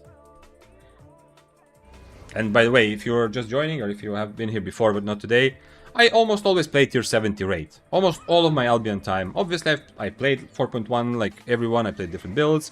I played up to 8.3. I have not played 8.4. I played 8.3 as well. And not on EU, but back on NA.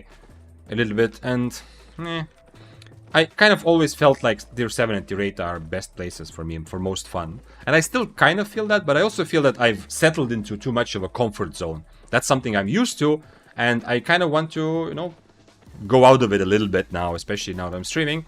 So today I absolutely agreed with myself to not play anything lower than 6.3, and maybe this will become, like, maybe this will be a thing for longer than just one day. Okay, but on this, I'm definitely gonna preheat food. There is no reason to think about any cost of food when I'm wearing, like, how much? 12 mil. I am gonna be an undead cape, so that what happened last time doesn't happen. No reason to risk it all. And I'm gonna be preset on cripple, so that I can be aggressive. And then I can still take some fights on cripple, potentially, because in many fights I will have a good enough IP advantage to still brawl. But I will be ready, of course, to swap to Impaler. Nisel asked, are you on EU server? How much silver premium is there? I am on EU server, yes. And premium costs 25 million. And if you're asking that, I'm guessing that you're on the Asian server, or Eastern server, where premium price is ridiculous. I should even probably start running around without a horse a lot, right? Because what am I actually afraid of? I'm afraid of myself, right? At this point. There is nothing that I cannot win. There is no one in the mist that I cannot beat. Obviously, there are players who are just better, more experienced at the matchups builds, and who will outplay me with their 8.4 items. Is this a swapper? No, he has wrong food for swapping. So, I'm not saying that I'm not going to die. Obviously, I'm going to die to 8.3 or 8.4 who's playing well. Or even like maybe another 6.3 who's overcharged and outplays me, right? But there's no one that I am like afraid of before. Sorry. I don't understand if I have something stuck there or if it's it just feels weird. Anyway, there's nothing that I am afraid of that would be before the fight that I already know I don't want to take the fight. So I should be dismounted most of the time, and if there's like if there's an 8.4 death givers, I have to fight and I have to try to do my best. That said, I'm still running around on a horse because it's faster, but I think I should be more dismounted more to dismount more willingly.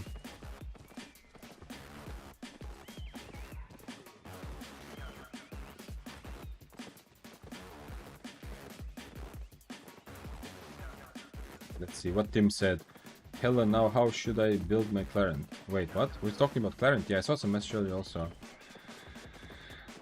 Voodoo said open world PP so much easier than Mists. In some, like, the kind of quality of decision making of average open world players definitely much lower, because there has a lot more beginners and a lot more people who are just playing it more casually and not try harding the competitive side of the game. Yes. But there are different challenges. I know you know that, Voodoo, but just to be clear for everyone else as well, in open world, like in here, the challenge is that players are going to be on average really good, much better. If I fight 8.3s, the likelihood of them being like a beginner or someone who makes big mistakes is not very, very high. And the other problem which makes Mists very difficult is that, you know, people will always team up on you, and you kind of have to have something against it. Just like this last situation you saw, like, you know, I still almost got out. Unfortunately, the mob stopped my dismount, at which point it's GG. But still, it was... that's another problem, right? What makes it more difficult. But in open world, it feels a bit safer, but you have to deal with things like scouts being sent to find you, groups organizing, like people sitting in Discord and like 5 to 10 people actually organizing to make sure they find you, catch you, kill you. So it's a different type of difficulty and frustration. Is there a reason to buy the fancier items even if you don't use their unique spells, or is it just to have the option to swap like boots to the jacket? Very good question, Bovis. And the answer is yes, there is. So first of all, one reason you already mentioned, yes, it is the one that that you mentioned, that you want to have the option sometimes to swap. But the other reason is that, like for example, this jacket, I am not buying because I want this extra spell. Yeah, it's nice. It's a nice little benefit. But I want a jacket that gives me 30% damage. And there's only 4 jackets in leather jackets that give 30%. Others give 25 or 20. It's only Spectre, Mistwalker, Tenacity, and Assassin. Those 4 jackets give 30% boost to all my damage. And between those jackets, I am choosing the cheapest option to have, like, not the cheapest overall cost, but the silver per IP. Okay, if that makes sense. Spectre, yes. Did I not mention? 4 jackets. Mistwalker, Spectre, Assassin, and Tenacity. What did I say? It definitely said 4. Well, anyway, yeah, okay. Those 4. There's 4, as I said. If I said something else instead of Spectre, then forget about that, and remember. I used to play Spectre all the time on West because it was cost effective.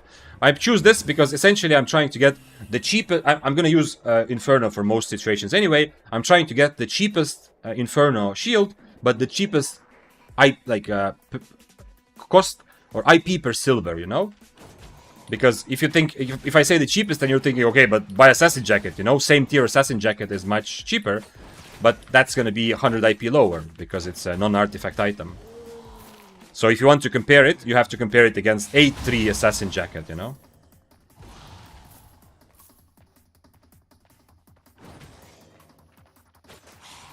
Yeah. 8-3 Spectre used to be 2 mil, 8-3 Spear, 3.3 back in the days.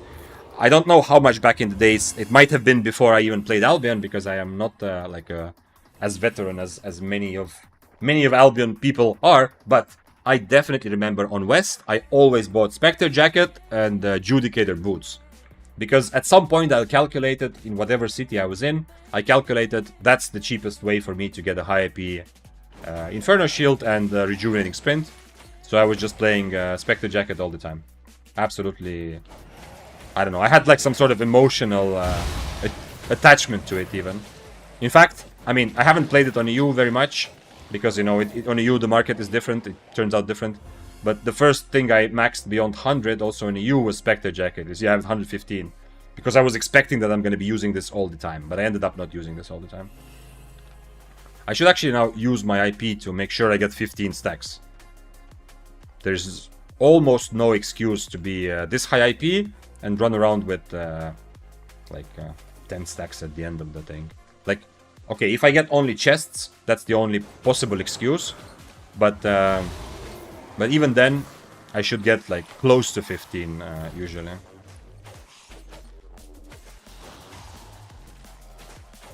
This is another interesting example why how good your weapon is at PvE actually matters for PvP as well. One example is that when you're clearing camps, killing mobs, doing abbeys, whatever, how low your HP is going to get. If you have if you're playing a dagger, which is very bad at PvE, if you want to clear any kind of objective like mobs, if someone discovers you, like if someone comes to fight me right now, you know, I'm full HP, I'm ready. But if I was playing a dagger, I would lose a lot more HP.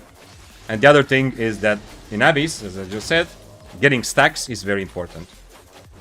This is why if someone, like, I also say sometimes that some weapons are better for PvP and some are better for PvE. You have to go deeper. Sorry, I just heard the...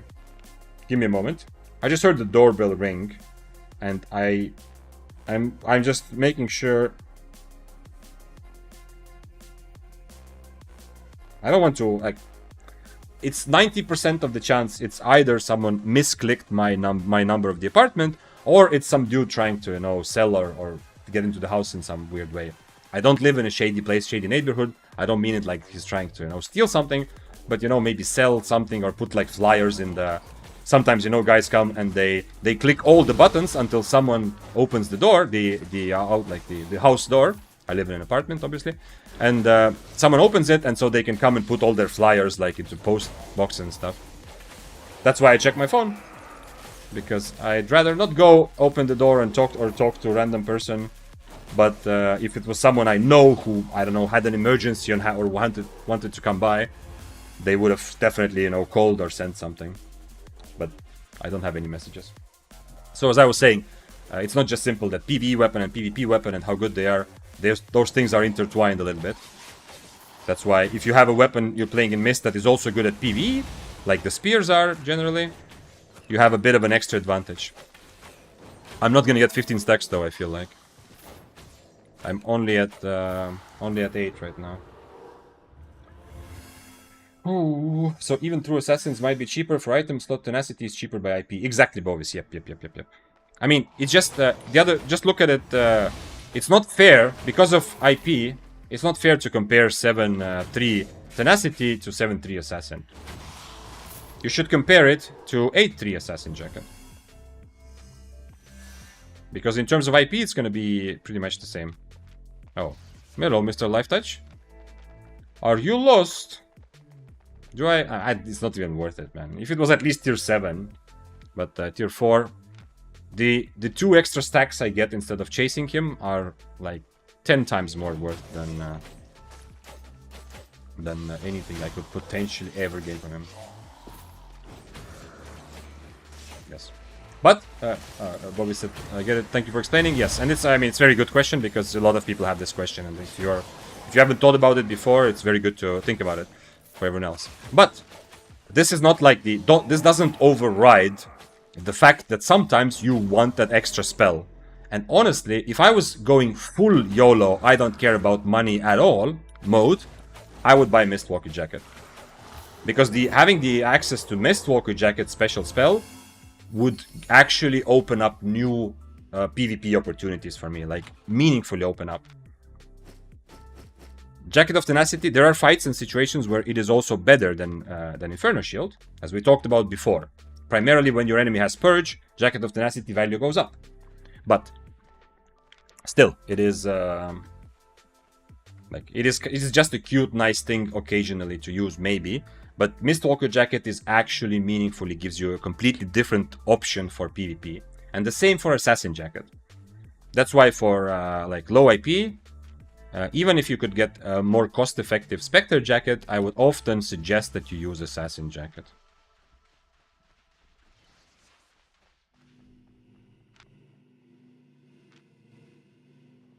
Why has Facecale Robe suddenly got so popular? The price seems to have like doubled since Depths came out. They over-nerfed it, only 10%. No, wait, those are two different things, yeah. Okay, the Facecale Robe has always been super expensive because it is the just like Mistwalker, you know, it's difficult to get the artifact, but also it is very, very useful. It's The Phase Scale gives you 2, like, you don't even have to swap spells. That same spell gives you 2.5, even though, like, all 3 of them are situationally super useful spells, but especially the Stun Ring and Fire Ring, completely opposite, like, directions that you can take in a fight. If you want to stand and brawl and be next to your enemy, you put the Stun Ring on and they cannot do anything for 4 seconds, right? If you want to kite, you don't have to even swap spells. You just use the same spell and you use the Fire Ring and you push them back, right? It's so strong. But if you're asking, okay, but what happened to it? I don't exactly know, but the only thing that I can instantly think about is that so many more people came to Corrupted Dungeons, and in Corrupted Dungeons, life touches play a lot of Phase Scale robe. Maybe that's something. Maybe that has something to do with the price going up. Maybe someone else has a better answer. I don't know. Looking at Mists, it definitely doesn't seem like, oh, suddenly people are playing Phase Scale robe more. But in Corrupted, specifically, life touch is played mostly with Phase Scale. Oh, you see, Big Bad Owl actually gave you an answer as well. He said that in depths a lot of people use it. He's gonna get away, and I cannot kill him anyway, so let's go for the chest. I mean, he has red buff, and he's like 20 meters from the exit.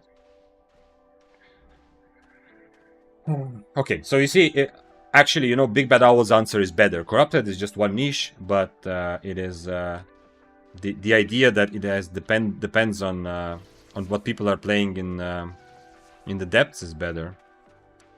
Maybe I should have tried to bait somehow somebody to actually stay close, but yeah, everyone got to get away anyway. So because it's so strong and you don't lose it in depths, people default to it. No. Good point, yeah. You're right, definitely. Like, if you have something that is all the items that are really strong, but the problem why they're not played so much is the price, that counter argument doesn't apply to non-risky combat, like the depths where you don't lose your items. That's a good and correct point. By the way, thanks for following. Artichaut Frit. Artichaut Frit? Yeah, I think that's actually... It's a French name. Although... That's not how you spell artichoke, so you're not talking about the vegetable in your name. Anyway, if you're still here. Because you followed like over 10 minutes ago and I just realized. Because my big new combined chat of both YouTube and Twitch is blocking the view. Okay, nothing really happening here. We can keep going. 73 face kills are double of other cloth robes. Yeah, but that's also the Mistwalker jacket. You saw when I was playing this. This cost 1 million. 6-3 Mistwalker costs 2.5 million. It's more than double. And it's combination of two things. Number one, that it's just so difficult to find the artifacts from the mist creatures. I don't know if it's because they spawn rarely or because people don't really play those enchanted mists as much, you know. Like, enchanted mists are not really... PvPers don't go in there a lot. People who go in there usually are gatherers, or they come from, like, open world. They're just roaming and they see, wow, mists. Like, enchanted mist might have something nice. I have some tools with me, let's go and try it out, you know? And those guys usually cannot even kill. Like, if you go into Legendary Mist, you might not even be able to kill a Fade Dragon unless you have, like, a high IP set, which is good, decent at PV, you know? They buffed those mobs so hard that it definitely makes it a lot more difficult.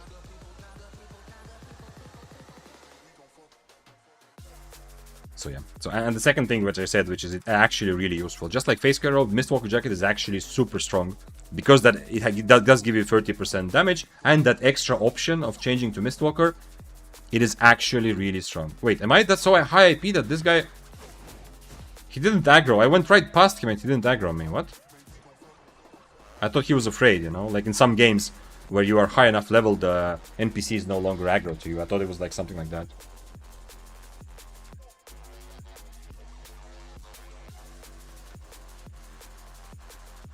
What is my IP looking like? 1,800 in everything except my boots, which is kind of reasonable, and then I have a cheap cape.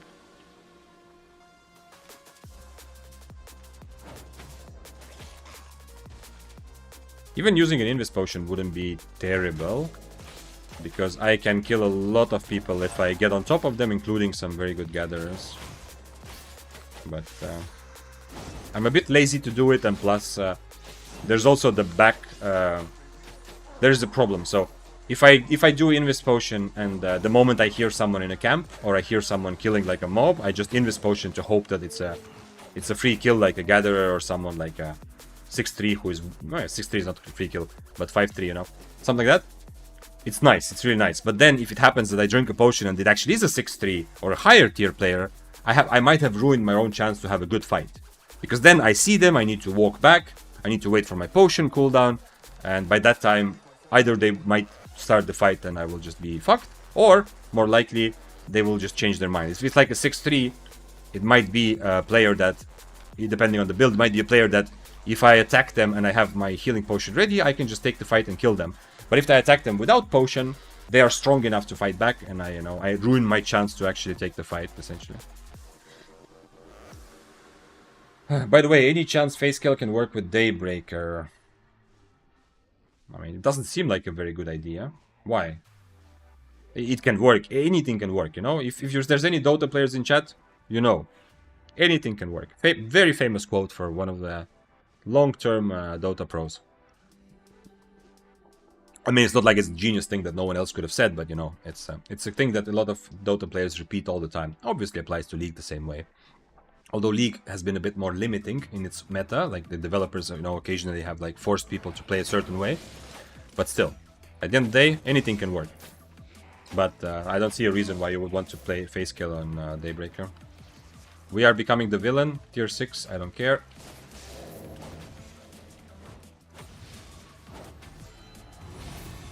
Have to take those. If you don't collect 100k, you don't make a million. Well, not exactly, but... Kind of have to take those. I feel like I have to learn the high IP mentality a bit better. I don't have enough experience with high IP in the Mists. Mostly I have been living this kind of by proxy, by watching other players and analyzing what they do, how they make their decisions and stuff like that, to understand what's it like. But I have not played high IP very often, and it's definitely...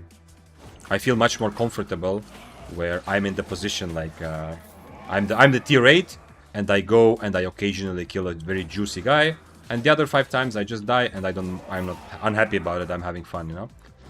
But now I need to be more careful, but I also need to be more aggressive because I need to take these kills. If there's a guy that is slightly weaker, I need to be aggressive because he has to pay for my death. I'm 100% going to die.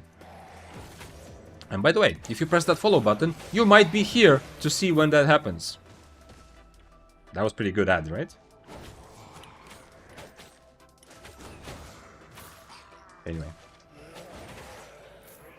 4-week price change on Facecale is pretty insane. Okay, so if it's obviously after the patch, and if it's played in the depth so much, it's 100% because of the depths. Like, corrupted dungeons are impactful, but not as impactful. I didn't realize there's a legendary wisp there. Man, I hope I still get it, but it's unlikely. So yeah, the Daybreaker, I feel like I tried plate armor on spear, and even on spear I felt like pretty limiting. Like with plate armor, with cloth armor, both can work and both were fun, but they're kind of limiting. And on Daybreaker it's a bit of the same thing. Like, it can work, it's not bad, it's not like not possible to play and like long term have some fun and good fights, but you're kind of limiting your possibilities a little bit. Yeah, that there's like fights where you want to brawl that you can no longer brawl very well, you know. There is also, you're not really kiting people usually as a Daybreaker, so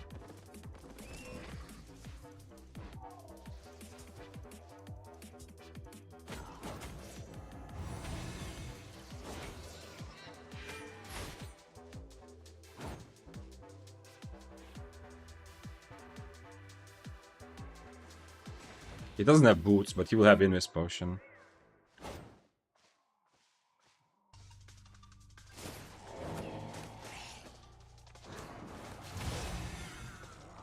Don't slow me, mobs. Don't slow me. I got this, maybe. Wait, what? Oh, man. If he's doing the fucking abuse, I'm gonna be mad. Maybe it's just by accident. I don't want to be mad right away.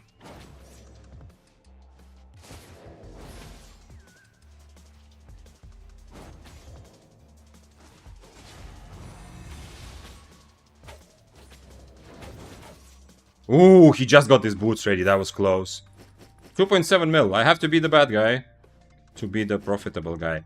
I think he was doing the abuse. Shame on you. I am 90% sure. Either he's on a very bad mobile connection. I've talked about this before.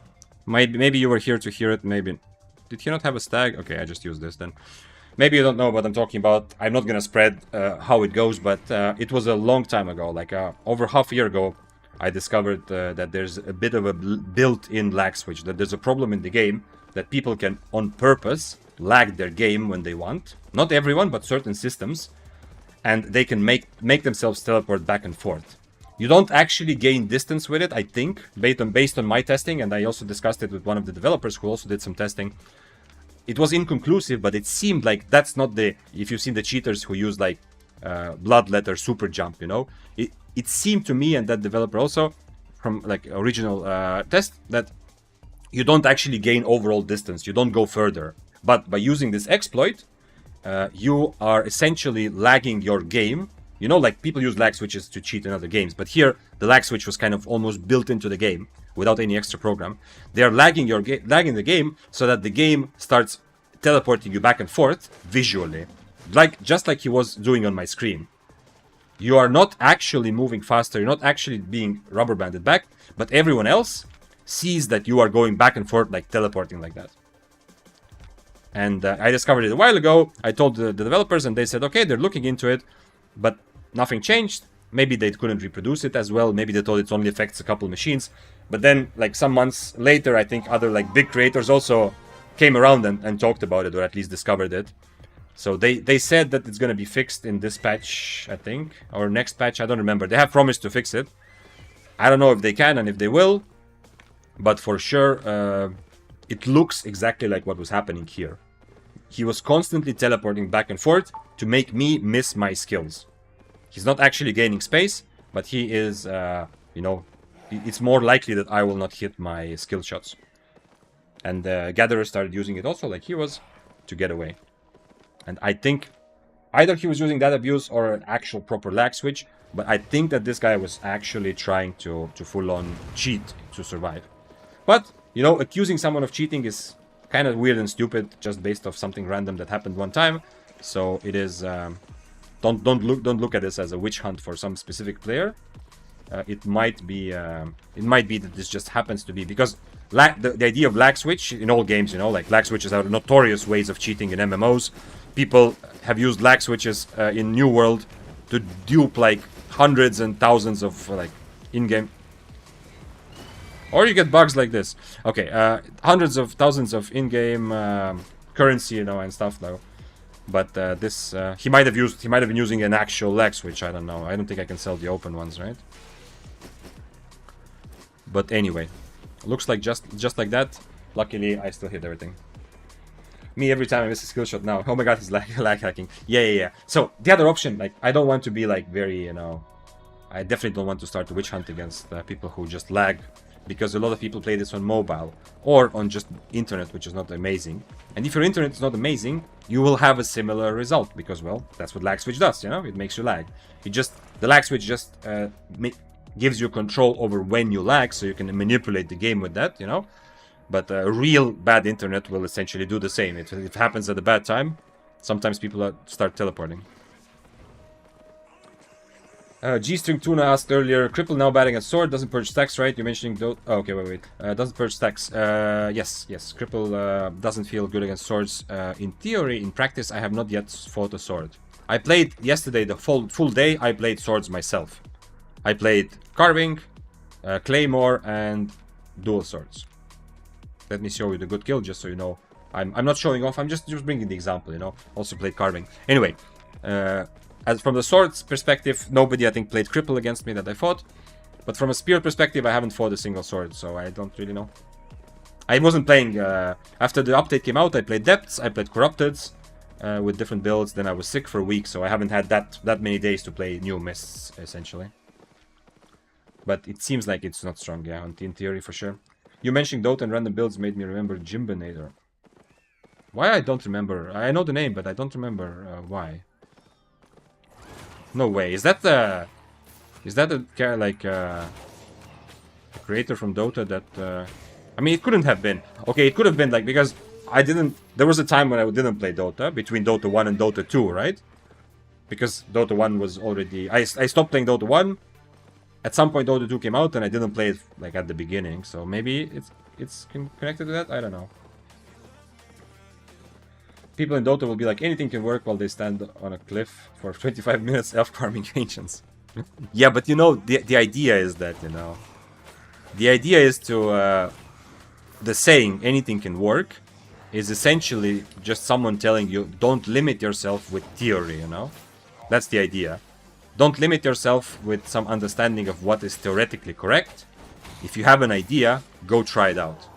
And that's why when some, like, the question I got earlier, Joe asked earlier, so if you were here if you heard it, but yeah. But Joe asked earlier, any chance Phase Skill can work with Daybreaker? My answer is anything can work, which is essentially me saying the same thing. Don't be stuck in theory what is good with Daybreaker. Go try it out and see.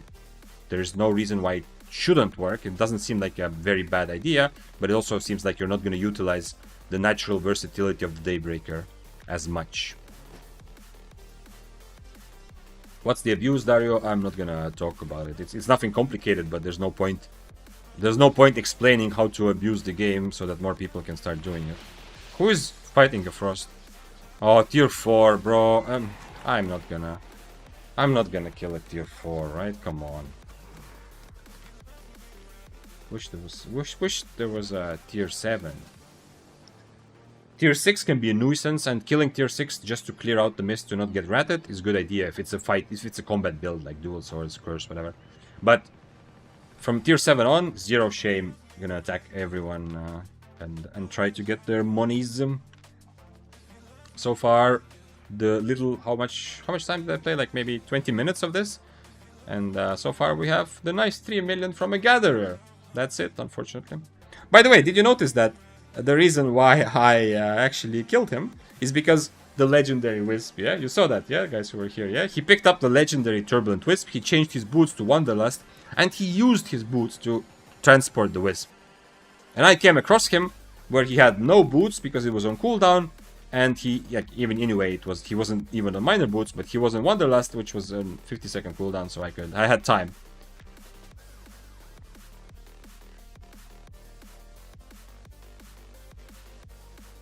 I mean, I remember Slasher's way of playing X ruining pubs. Yeah. Slasher's like... No, in general, I am decently well versed in Dota memes because it was a big part of me. And I've been saying this, like, I played League for a couple weeks, and I've still to this day, like, I've said this several times on stream also, 100% I would love League, you know? I mean, the 2 weeks were enough. Yes, I'm a Dota player, so I will instantly start comparing and thinking like, ooh, this mechanic is better in Dota. Oh, no, actually, this mechanic is better in League. You know, yeah, that will happen in my brain. But 100%, like, League... If I started playing League now, I would just fall into it and then come out of the bedroom, you know, 2 months later, like, what year is it, you know? It's definitely, like, I am... it is my kind of jam, but I don't want to start a new game like that anymore, at least not right now. But yeah, but Dota has had me for years and years. So most of the things I know. And of course, Slasher's Way is one of the ones that... I'm pretty sure that... at least from what I remember, it was the Void one, yeah? I mean, there's other Slasher's Way memes, but the Void one by chronoing your whole team and then using healing salves on everybody to heal them up while they're inside the chrono. Oh, or the optimization of the simple game is much awful that it makes game client lag itself. Yeah, that's what it is. Yeah. That's what the abuse or the bug or the glitch or exploit. It was essentially using a specific problem with the optimization of the game to make your character lag. I don't think it works on every single system, but I don't know what processors react to it this way, but on most processors, I think, to just make your game suddenly struggle to process what's happening, and you can kind of trigger it almost at will without third-party software. I fought a Claymore today, said G-String. Oh, the earlier said that he played Dota, so that was about Wait, Jimbinator? He played Dota and Albion. He's not among us anymore, sadly. He was cool guy as you are. Well, rest in peace. I did not. I have not heard about the Jimbinator. Another guy who played Dota and Albion. And who was cool as me. By the way, thanks for following Buddy Breyer. Oh, and speaking of follows, wait, I heard your answer last time when I started commenting, Mr. Artichaut. You said, yep, it's French name. That's how you write that's how you write artichoke? Artichoke? Like that? Okay, I did not know that. I see, I see. I don't like artichokes. Gonna be honest. It's one of the... I'm not very picky about food at all. There are things like mushroom. Like, I grew up hating mushroom, and as an adult, I don't care. I'm never gonna buy something with mushroom on my own, but if there's mushroom in my food, I don't care, you know? There's very few things that I actually care about not eating because, I don't know, I don't like the taste or the feel. And I think artichoke is probably on that list. I mean, if it's mixed up with other vegetables, but usually it isn't. Like, usually it's a special kind of thing. If it's mixed up with other things, I maybe wouldn't notice that much, but I don't know. I don't like artichoke for some reason. But luckily, it's not very popular where I come from, so I don't have to deal with that kind of thing in my life.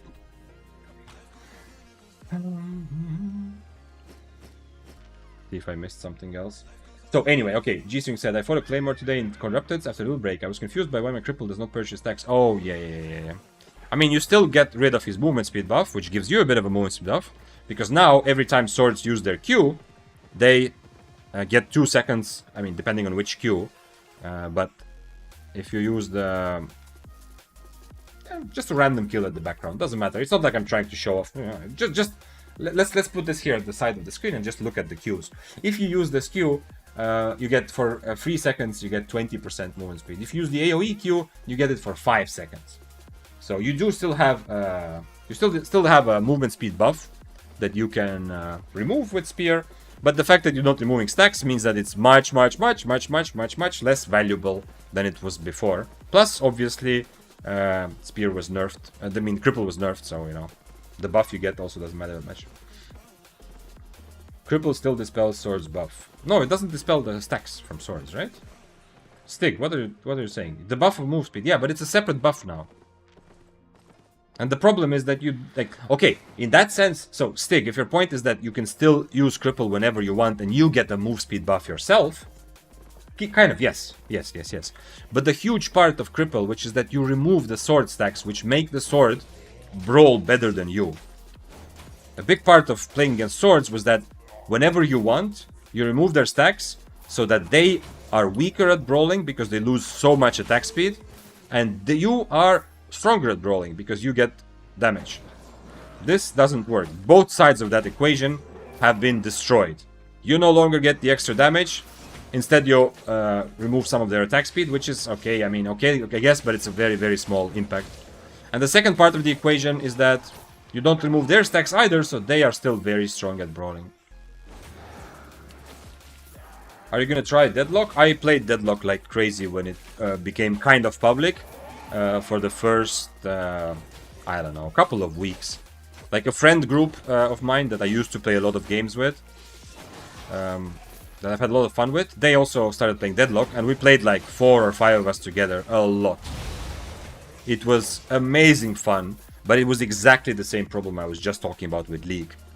I don't want another Dota in my life. I don't want another game that I'm gonna be playing like crazy, trying to get better, trying to, you know, kind of... I mean, I am doing that with Albion, kind of, but it feels less like an addiction and more like casual fun, even though I know I'm not actually a casual player.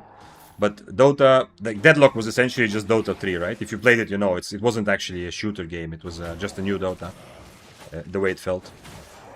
And yeah, it's... I didn't want to get into that too deep. And but I had like 2-3 weeks. I had super duper giga fun. It was very nice. It was I was slapping a lot of people. I felt like, because obviously coming from Dota, it was so easy to be very good at Deadlock right away, because in Deadlock, a lot of people who played it at the beginning were from Dota and League, and those players had a huge advantage because they understood, I just need to last hit creeps and farm the jungle, and then figure out when to show up to team fights, push lanes, you know, all the MOBA mechanics. But there's a lot of people who came from Overwatch and like other shooter games because they thought, yo, this looks like an FPS game, you know? This looks like a shooter game with heroes. And those people were absolutely clueless about what you actually need to do to win, because Deadlock was not actually an FPS game. So for anyone who came from a MOBA, Deadlock for the first month, like obviously there were other good players also, but there were a lot of games that I felt were kind of it's just having fun with friends and absolutely outplaying. Like 80% of the games, just by playing, just by farming some creeps, I was, you know, top net worth, and it felt like it was kind of fun for a couple weeks like that. But after that, I have to become serious if I want to continue playing, and I didn't. Same with League with me. Dario said you could try Wild Rift, the mobile version of League. That's not as addictive. It's not for me. I don't know if I'm too old, but mobile gaming, I cannot play. I will get too frustrated. It's like when if I play like this, you know, like in this, holding my phone like this and just playing something with one thumb, sure, like a puzzle game. But playing like an actual serious game with a mobile, I don't think I have used my mobile phone enough to have that sort of agility. I am absolutely a PC gamer through and through, so I won't be able to do that now, to enjoy that, I think. Which is also why I am very scared, because many people have told me in comments on YouTube videos, have told me, yo, you should play on mobile, you know, you should make it as a challenge to play on mobile, so that us mobile players can also see how you would handle, which weapons you would play, what you would learn, stuff like that. And every time I get that comment, I understand, damn, that's such a good idea. I love it. I love the idea and what it would be like. And I'm afraid that sooner or later I have to try it, and I really don't want to. Part of me really doesn't want to, because I know how miserable it will feel to play anything on mobile for my brain.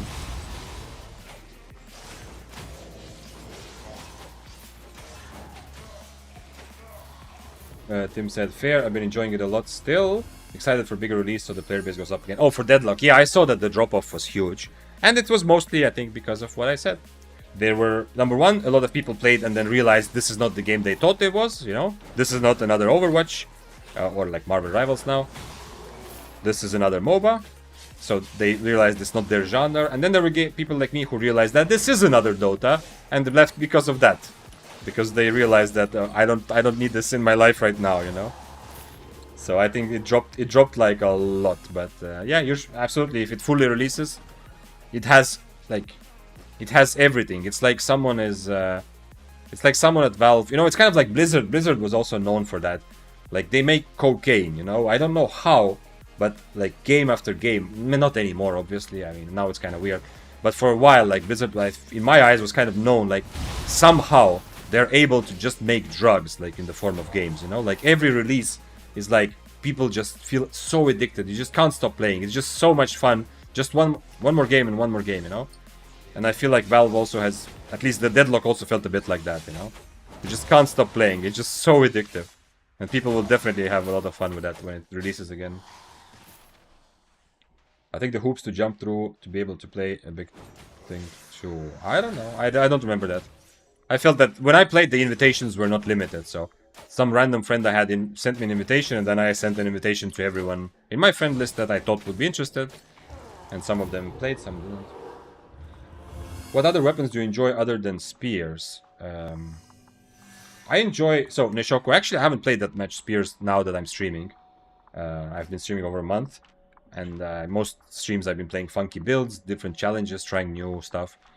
My absolute new big love build is the Arclight Blasters. The one that Hamster kind of has brought to my attention and has taught me to play. This one on the left here. Absolutely my big love right now. It is just amazing. I haven't had that much fun since Spear. I don't think any other build I've tried has given me quite as much fun. Because it is very complicated, so it's constantly keeping me kind of on my toes. I have to constantly develop, learn, and I have to make tactically decisions, which are not always so easy for me because I'm not used to that matchups. But also it's mechanically very demanding comparing to most Albion weapons. But other than that, you know, I mean, swords are fun, death givers are super fun. I enjoy weapons that have decent versatility, so that you have to figure out fights and solve how to approach them, and not just press the same sequence of buttons every time. I really loved playing the Grove Keeper 2 weeks ago. I played like 3 days of 2.5 days of Grove Keeper.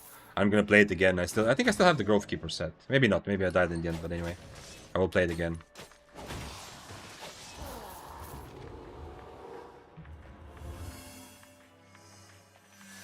Good luck fighting Claymore with Assassin Shoes that doesn't lose stacks. Yeah, I mean, yeah.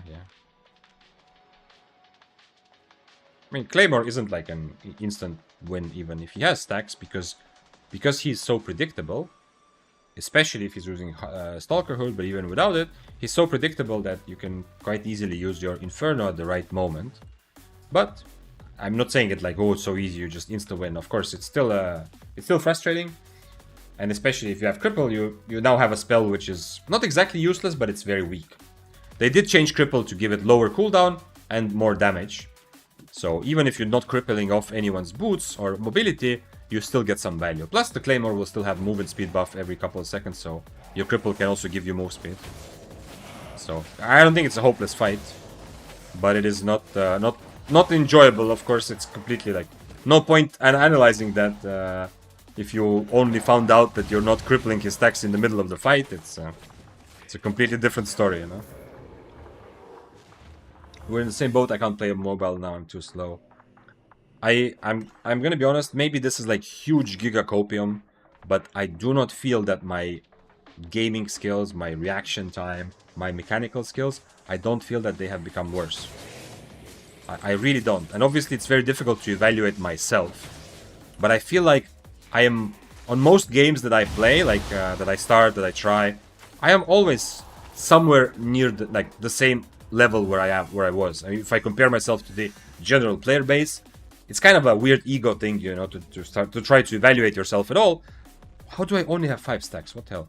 But yeah, but I don't feel at all that my my mechanical skills have actually become worse.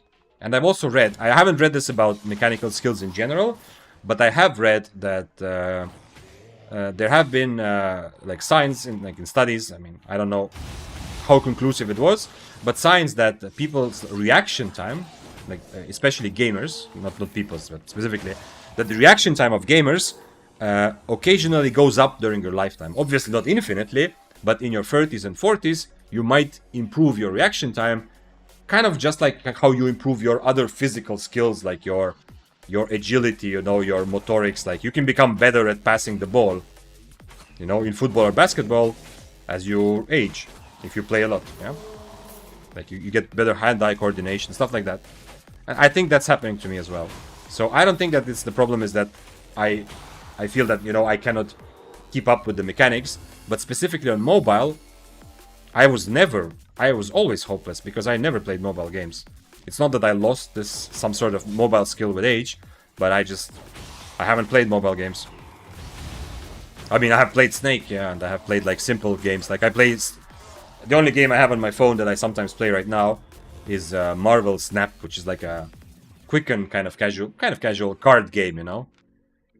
I guess a little bit like what's that game from Blizzard? Hearthstone, yeah, a little bit. Is it Hearthstone? Yeah, a little bit like that, but different, but a little bit like that. I have red buff. I don't want to really change it unless this is also red buff. Okay. So yeah, that's what I think is happening to me. I think the hoops to jump to. Okay, we talk about that. Come join Dark Side. The mobile one. No. You still can't play without an invite from another player. Yeah, it's not limited. Yeah, but you can invite anyone. It's very easy to find an invite anyone, right? You can invite as many people as you want to discuss about Deadlock. Jonathan is asking, hi Vic, how is Dante that you talked about? How is Dante that you talked about in the stream? How is he here? Oh, who is Dante that you talked about? He is on Europe server, one of the top spear players. I think it's very fair to say that without like not just my opinion, but based on how active and successful he is, this is him. If you write STD on Twitch or STD in the, it's funny, yeah, on the Murder Ledger, you will find them. It's a person who plays things like this. 8.3, 8.4, Spear and Daybreaker mostly. So, and he streams, and like he's asking he's a streamer or what? Yeah, he streams. Yeah, 100 million %. I mean, if you come to my streams, I know Jonathan, you're watching from YouTube, so this is like I see your YouTube chat, but if you come to my streams on Twitch, I will occasionally raid Dante, and you will see him. Otherwise, you know, he will be here. But definitely, like, if you're looking for, if you're looking at streams of other streams and you see, oh my God, Vic is not online, go for Dante. If you're looking and you're thinking, you know what, oh, this is cool and all, but I would like to see someone play like high, like the highest risk spear gameplay, you know, he's one of the few guys who quite consistently plays 8.3, 8.4 spear and daybreaker, even at times like right now when one-handed spear doesn't feel very good. Dante is still playing at very high tier and is mostly successful with it. Okay, mostly successful. He's really successful with it. Like yesterday, he had some amazing kills against Flamewalker even. Who are you running from, my friend?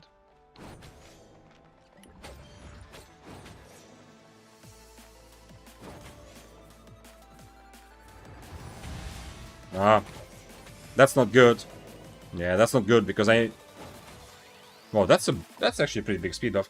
That's not good because I didn't want to E his boots. I wanted to E his just E for damage after Gigpot, and then have my cripple for his boots. But yeah, so if you want more spear content, if you want to see like more like this, because you know I usually play tier 7, tier 8, but you want to see higher IP, you want to see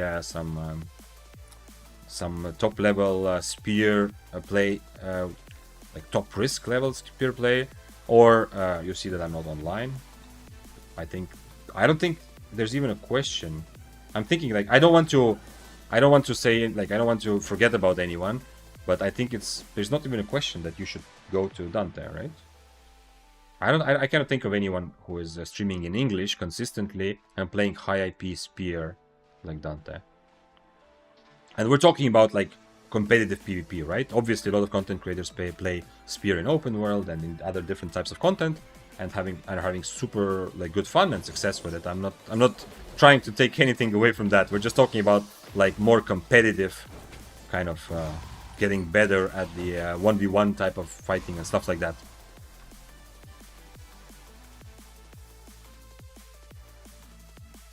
Yeah, another guy I would suggest would be Aratox, but he hasn't streamed for so long, so I think he's gone. I don't know, maybe he's playing other games but it's been a very long time.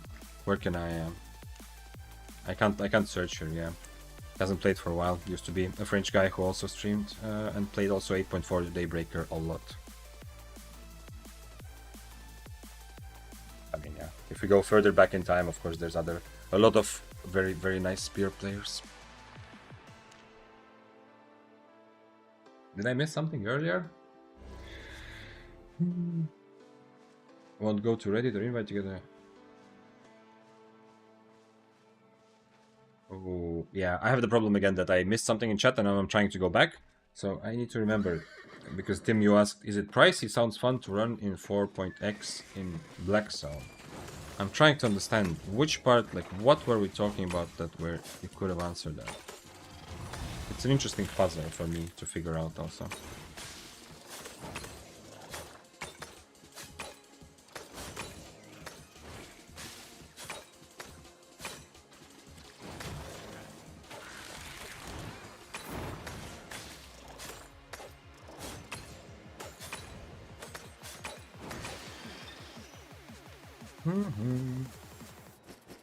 I could probably swap out, although actually like having a tier 8 satchel kind of goes well with the whole thing, right? I'm not using it for fame credits, although where is it? I can't open the removing the HUD, like the recording mode is kind of broken and it's tilting me a little bit.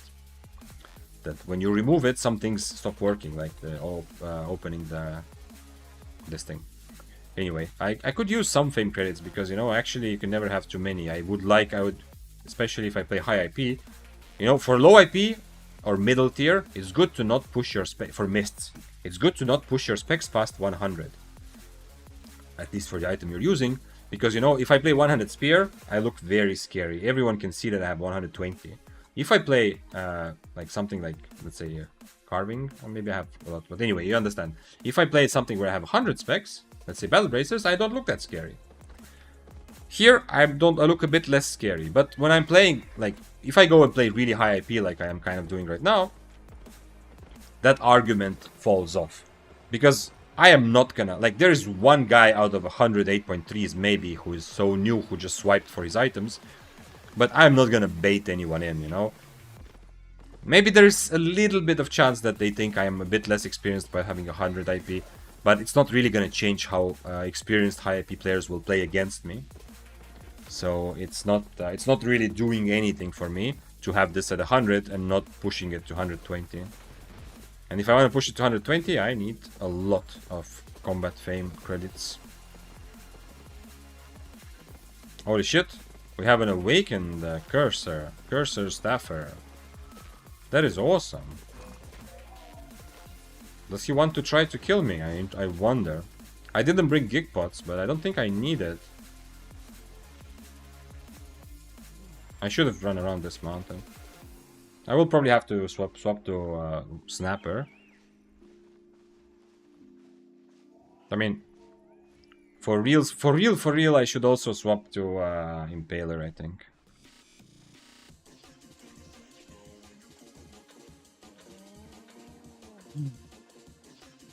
Tell me, what is on your mind? My dearest online friends. What are you thinking about? Vic, can I share YouTube vid of Jimbinator? You might recognize him. Share it in Discord, G-String Tuna. Not here. You might be right, but yeah. I'm not gonna check him out right now during stream. But you can put it in off-topic channel or in general channel, you know, anywhere you want. You can even tag me. I don't mind. At least for the moment, tagging me on Discord has not gotten out of hand to the point where I would feel like I need to limit it, you know. No, how did I miss that E? I was already on Impaler, which is best for dismounting, but you know, he was so careless that he kept coming forward, you know. So I missed pretty much everything, right? I did not expect him to come so close, but yeah. Not much lost, but I definitely I need to go for those. Why does Battle Axe fall off at high IP? What's the max tier I should run for it? I suggest going up to tier 7, tier 8 and not going further, but there are of course like specialized very good Battle Axe players who play it at higher IP. So it's not that it's impossible, but it is definitely falls in ranks because it's not very good against meta. And the answer to your question, Ryan, by the way, once again, this is from YouTube chat. I mean, I've explained it a million times, but just to make sure we're on the same page. This week, starting this week, my Twitch is... my stream is in 2 places. So you see the Twitch chat here, but you don't see YouTube chat. Okay, explain that again, as I did before. But the reason why it falls off is because you don't have any real good mobility. And as you go, when you're lower IP, just being good at brawling and outplaying your opponent in a fight where they attack you and you are a defensive stance, kind of defending yourself, is very good long-term strategy. But as you go high IP, you need to have tools for fight selection. Your build needs to have ways for you to get players to fight you that don't want to fight you, to chase after people who are losing a fight, to force some people in a fight when they are like maybe even mounted or they're on your screen, and to avoid some fights that you don't want, to occasionally get away from some people that are trying to fight you, or reset the fight, or at least buy some time and space when you are losing. And Battle Axe is very limited in having those fight selection tools. Number one, it doesn't offer any mobility at all on its E. If you look at the meta weapons through any time, we are not talking about hyper mobility meta in Mists, right? Right now, hyper mobility has gone. Brawling builds like this are here, definitely. Like this is a good example. Because of Demon Boots and because of Royal March, there are more brawling builds. But 99% of all builds you will find played at high IP will have very good mobility. Now, the best builds are the ones that don't sacrifice too much of damage for the sake of mobility. But everything I find here Everything has good mobility to be able to catch and potentially occasionally disengage. Everything has at least some way. Battle Axe does not. The only thing it offers in way of mobility is your adrenaline rush on W, which is not very good mobility. Because it's not a dash, it's a slow mobility, so enemies can react to it and can catch you, can do damage while they're running towards them, and it's also not very big mobility. Yeah? And if you're wondering, okay, well, he just said every build has mobility, but the curse doesn't have mobility. Yes, it does. Well, not really. Okay, sorry, this one doesn't. But the life curse, which has been like one of the curses often played at mid tiers at least, and at some point higher IP, has the mobility that it removes the enemy's mobility. But for a build like this, brawl heavy builds are here as well. And as I said, like, there's definitely much more than 2 years ago. It's not hyper mobility meta only, but the brawl heavy builds, I wonder if I find all of these have mobility. Okay, this is also very mobility. So the only one that I found right now which doesn't is the Shadow Caller. It is kind of risky, but this guy at least has Demon Boots, so he has that. And he is such a good brawler that this guy is gonna out-brawl even you when you play Battle Axe, probably. So he's kind of making up for it, but this is a little bit like, this is not a very strong high IP build. This is more, I think, the case of one player being really fucking good with this build. And if you are really fucking good with Battle Axe, you can also play it at high IP. Many people are. In fact, we have our own resident Battle Axe expert also here in chat and in Discord occasionally, Vitus, who consistently plays 6-3 and higher Battle Axe on NA, for example. So it is, and is successful with it. It's not just playing and throwing money away. But I suggest to go up to tier 7 first, and then maybe tier 8 if you're feeling very good. Adrenaline Rift on YouTube chat says, I've got a question about spec. What should be the goals for spec on a weapon? I heard you should go for 75. Somewhere around 70 or 75, in my opinion, is a good sweet spot, yeah. Before you start actively looking for PvP. And then 75 on other weapons in the same tree. No. Go 75 in the actual weapon you play. Don't think about other weapons in the tree. Then go to Google Adrenaline Rift and write Albion Specialization Calculator. You know, this is not a sponsored segment. I mean, it's funny. Okay. Anyway, that's like an old tool.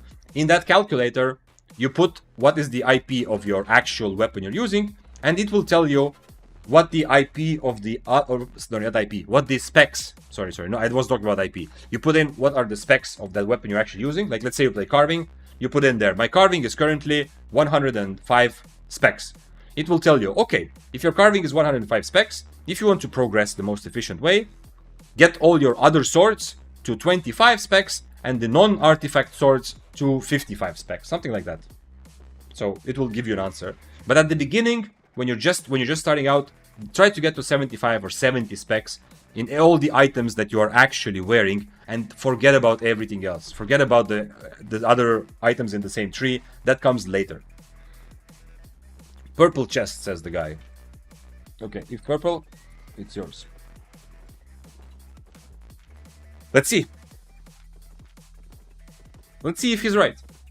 If it's something else, I will take it. Not you, Hammer. Not you, Hammer. I wasn't talking about... I mean, you can share, but if the chest is purple, we let the life curse have it. If the chest is something else, we take it. The YouTube ghoul. Yes, I am the YouTube ghoul. Okay, my chest. Unlucky. Hey, 100k, not bad for a random chest.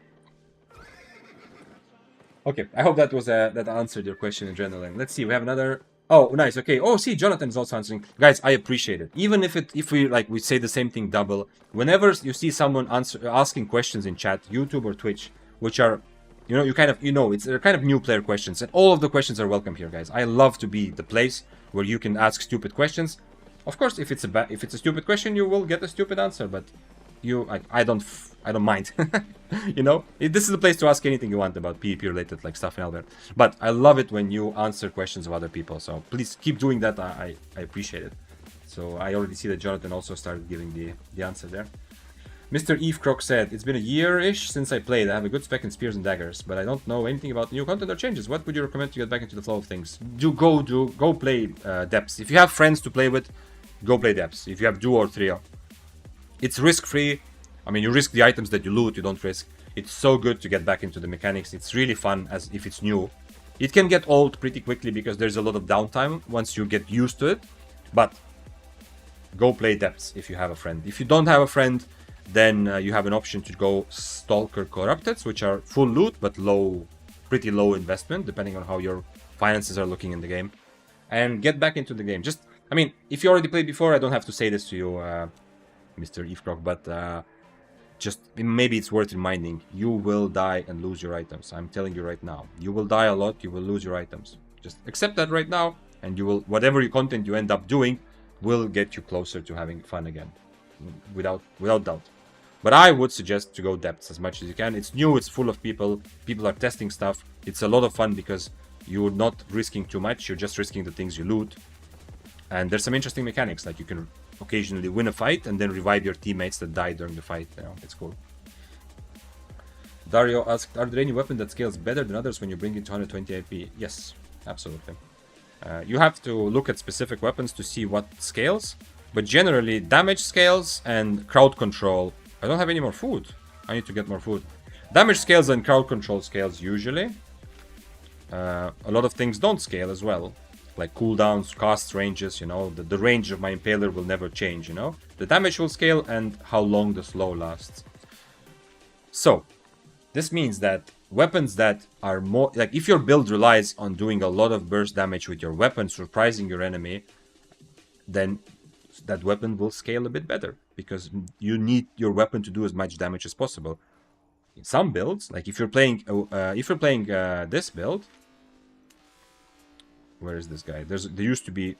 It used to be full of these guys, but now, like, fortunately, they are dying out, and most of them got banned for RMT, but... Where are you? Oh, he's not here anymore. Maybe he got banned already, who knows? Anyway, if you're playing something like double-bladed... Actually not here anymore. Then, it doesn't matter. Your weapon's IP is not really important, because your weapon is just what gets you from one place to the other. You don't use your weapon for damage, you use it for mobility and occasionally a stun. So yes, 100% some weapons scale better. They're also...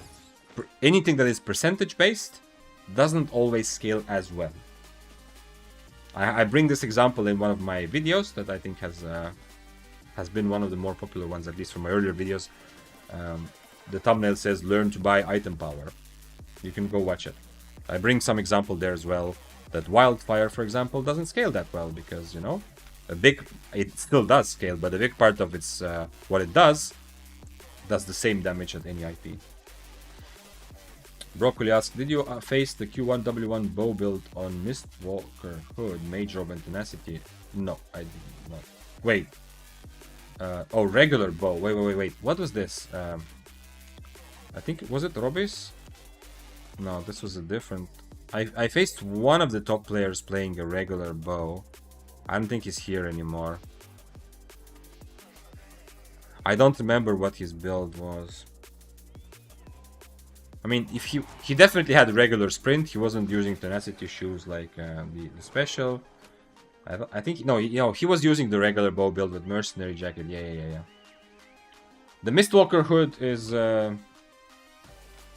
it's just used, I think... oh, wait. It is... Not just used, but... I saw it quite a few times, but I used it... I always saw it on a fire staff, I think. Just to give them more time to Q, yeah. Oh, never mind. One Battle Axe played Mistwalker hood, yeah. The top 5 CD player has 45 kills in a row on it. Do you think it's so strong because it's new or actually great? What is new? Wait.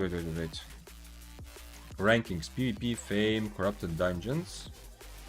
It might have been him. I definitely fought him as well. It might have been him that was on regular bow. He's playing Daybreaker right now. Or, oh, sorry, you're talking about different server. Yeah, okay, I am changing. This guy is playing hamster build. Let's go get food. The bow player is ranked 3 CD PvP. Oh, sorry, was I watching the correct week? Yeah, this week is right now is Galinetto. Are we talking about last week? Last week it's hamster number 3. Are we talking all time? This guy. NA. Okay. Yeah. Okay, yeah, that's what I said before. I mistakenly, instantly thought that I can find people here. Of course. I don't know. I don't know. I only met one Bo, and it was one of the best Corrupted players who has been playing Corrupted since before I was born. And I don't think the Bo was strong, I think he was strong. Because he's probably just... He's played Bo for so long that even when the Bo is not so strong, he's still so used to it and just keeps doing it and winning fights with it. But maybe I'm wrong, you know? I didn't play enough Corrupteds to have such good understanding. But I did face a lot of very good players, and only that guy played Bo, so at least that's a bit of a... At least a bit of an indication, right? Are the depths kind of like the 2v2 Hellgates? Must have healer or one-shot comp? No, not exactly. They did... yes. Yes, in the sense that healers are very strong. One-shots are nerfed because you need to do a lot of PvE. The first 2 levels, you need to do a lot of PvE because you build up stacks. Just like in Abbey, in the depths, you build up stacks which then make you much stronger later down the line. So keep that in mind. That's important. But for the... For regular DPS, there is the healing reduction. So you heal a bit less in depths. You get the 30% healing reduction. And with stacks, with a good build that does good burst damage, not the full-on one-shot, but the good burst damage build, there are a lot of duos that are successful without the healer as well. But healers do dominate a little bit, yeah, in what I've experienced. G-String said, SBI should add a feature to be able to search players by the main weapons they play. You can search that by murder ledger. I don't know if killboard you can do that or not. I'm a PvE demon on Battle Axe, did 1,000 hours, but PvP doesn't go that well. I guess I'm just shit. Still gonna blame lack of mobility. Yeah, I mean, if you are able to say that you're just shit, you are in a good place, because we were all shit, and some of us are still shit. And don't take it like I am shit or I am good. I feel pretty good about my PvP skills. I feel pretty good about enjoying PvP, outplaying a lot of people. I feel like I'm on a very good level. That doesn't mean that I am like this, right? I have days when I trust my brain and I make some sort of giga outplay and get a good kill. I have days when I make stupid mistakes that if I watch someone else make the same mistake, I would make this face. I would make the face like, come on, I'm disappointed in you. You can be better. I make that face inside my head to myself. So we are all like this, you know? Some days, sometimes maybe good, sometimes maybe shit, you know? So, it's, don't forget that, you know? If you're shit at PvP, it doesn't mean that you are shit at PvP, it just means that you're right now having a bit of a shit streak. But at the same time, of course, if you haven't played much, then yeah, you are shit at PvP. And that's good. He wants to fight, and we are gonna do it.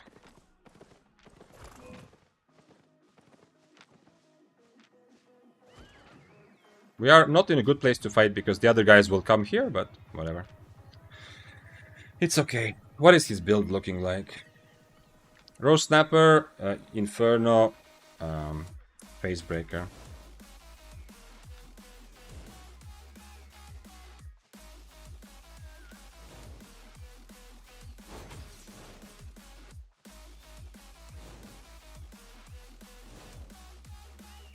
I'm not gonna use boots to get on top of him. I unfortunately need to use my E for his Inferno. Actually, wait, can I do this?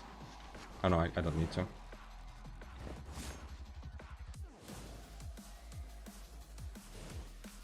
So, he doesn't have a Purge, so I will just keep myself an Inferno as well.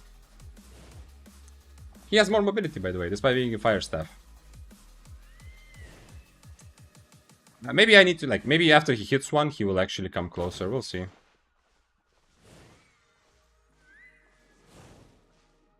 This is something I need to learn, right? You know, when I'm playing tier 7, when this happens, sooner or later, I'm usually just gonna run into him and say, like, fuck it, you know? I'd rather have PvP and give him an advantage, you know? Put myself in a worse position, but have PvP, than dance around like this for a long time. But I'm training my brain to be a high IP main. Not that I'm gonna definitely switch over, but you know, just to get more used to this. And for high IP, I'm not gonna give him my items if he doesn't want to actually play for it.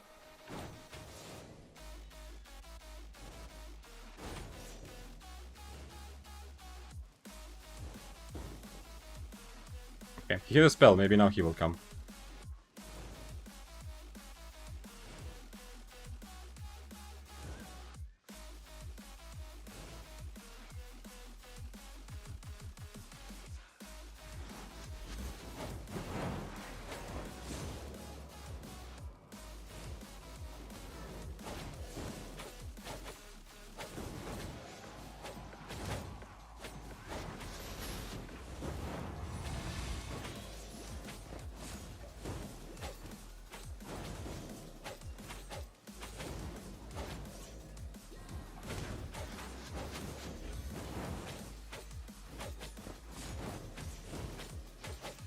I just realized I'm kind of on the wrong cape here.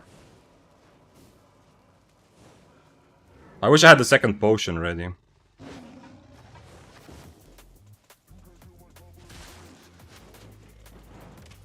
I really wish I had my other cape. I forgot to swap after all this dancing around with him. But that means if I do swap to cape, I have 2 potions, and he... I mean, if I do get to the cooldown, he won't have 2 potions.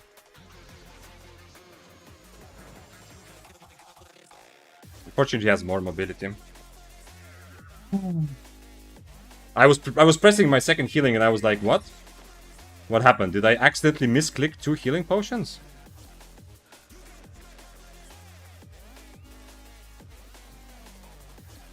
That's why he wasn't being. The fight went very well for me otherwise, but if I had the second heal potion, I just brawl until the end.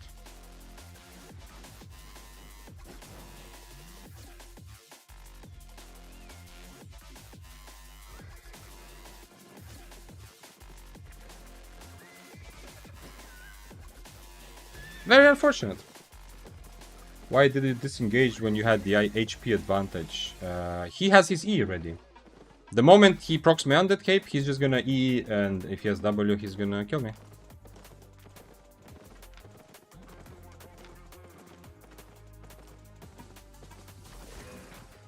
Like, his E will be enough to kill me there. Now I have 2 potions, so I'm kind of taking a bit of an unfair advantage here. If he realizes and doesn't fight, I don't blame him, then I just wait for his cape to... Now, it also means that I can be more aggressive now with my boots, you know?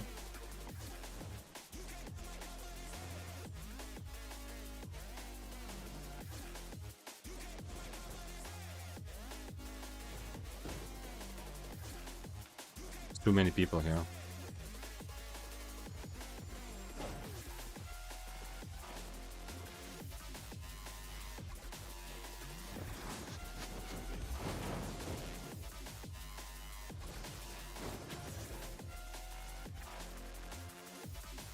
Nice, he changed boots. That makes him even more kind of safe against me. Sooner or later I can hit Impaler, you know, because now he's no longer reacting to every time I turn around, he's not turning back every like he did.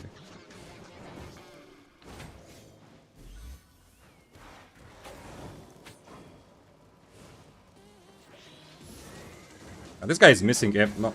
Dude, stop it! Yeah, yeah, well, what can I do? I don't... Am I worth that much more? Yeah, I guess I'm worth that much more. That's why the fire doesn't care. That's why he doesn't care that the Death Givers are gonna kill both of us. He'd rather risk it for my 11 mil. Now I have a problem that he's gonna have double cape, and I need to wait a bit of time. Because if I swap back to Undead, I still can't... No. Although, I mean, earlier I almost won with the...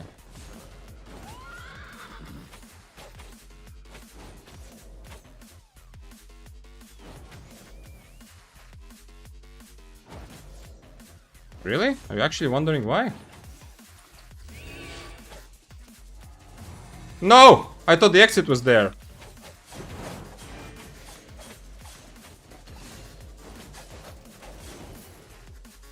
I thought the exit was there. I'm not in combat with him, so... No. Oh, dude. Really? Really? What a little piece of shit, man.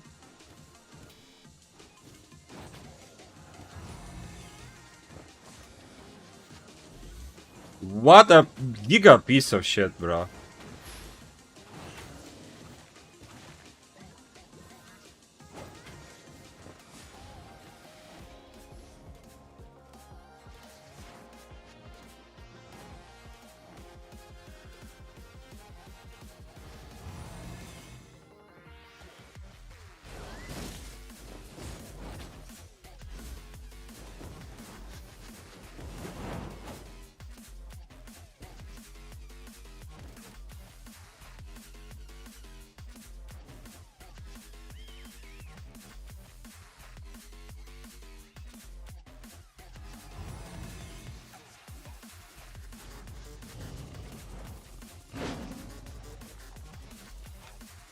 He's gonna actually kill me with the E, right?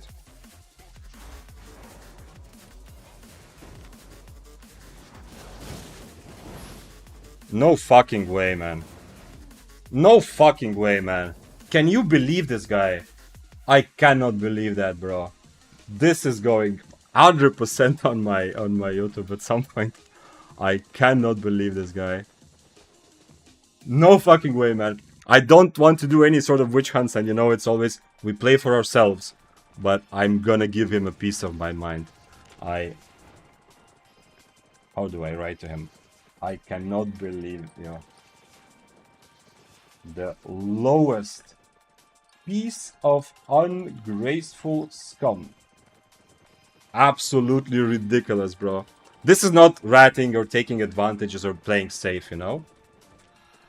This is, if you ever seen me tilt on stream a little bit, this is that moment.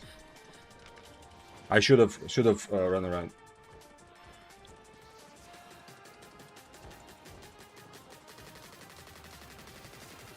I am like elephant. I am like elephant. I am happy and I don't forget people.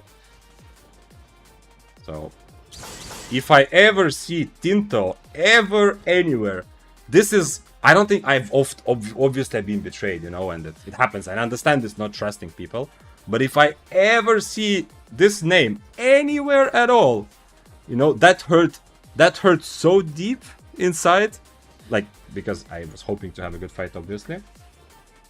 I am never gonna forget Tinto, the guy that does stuff like this while playing Flamewalker, while I'm offering him a good fight.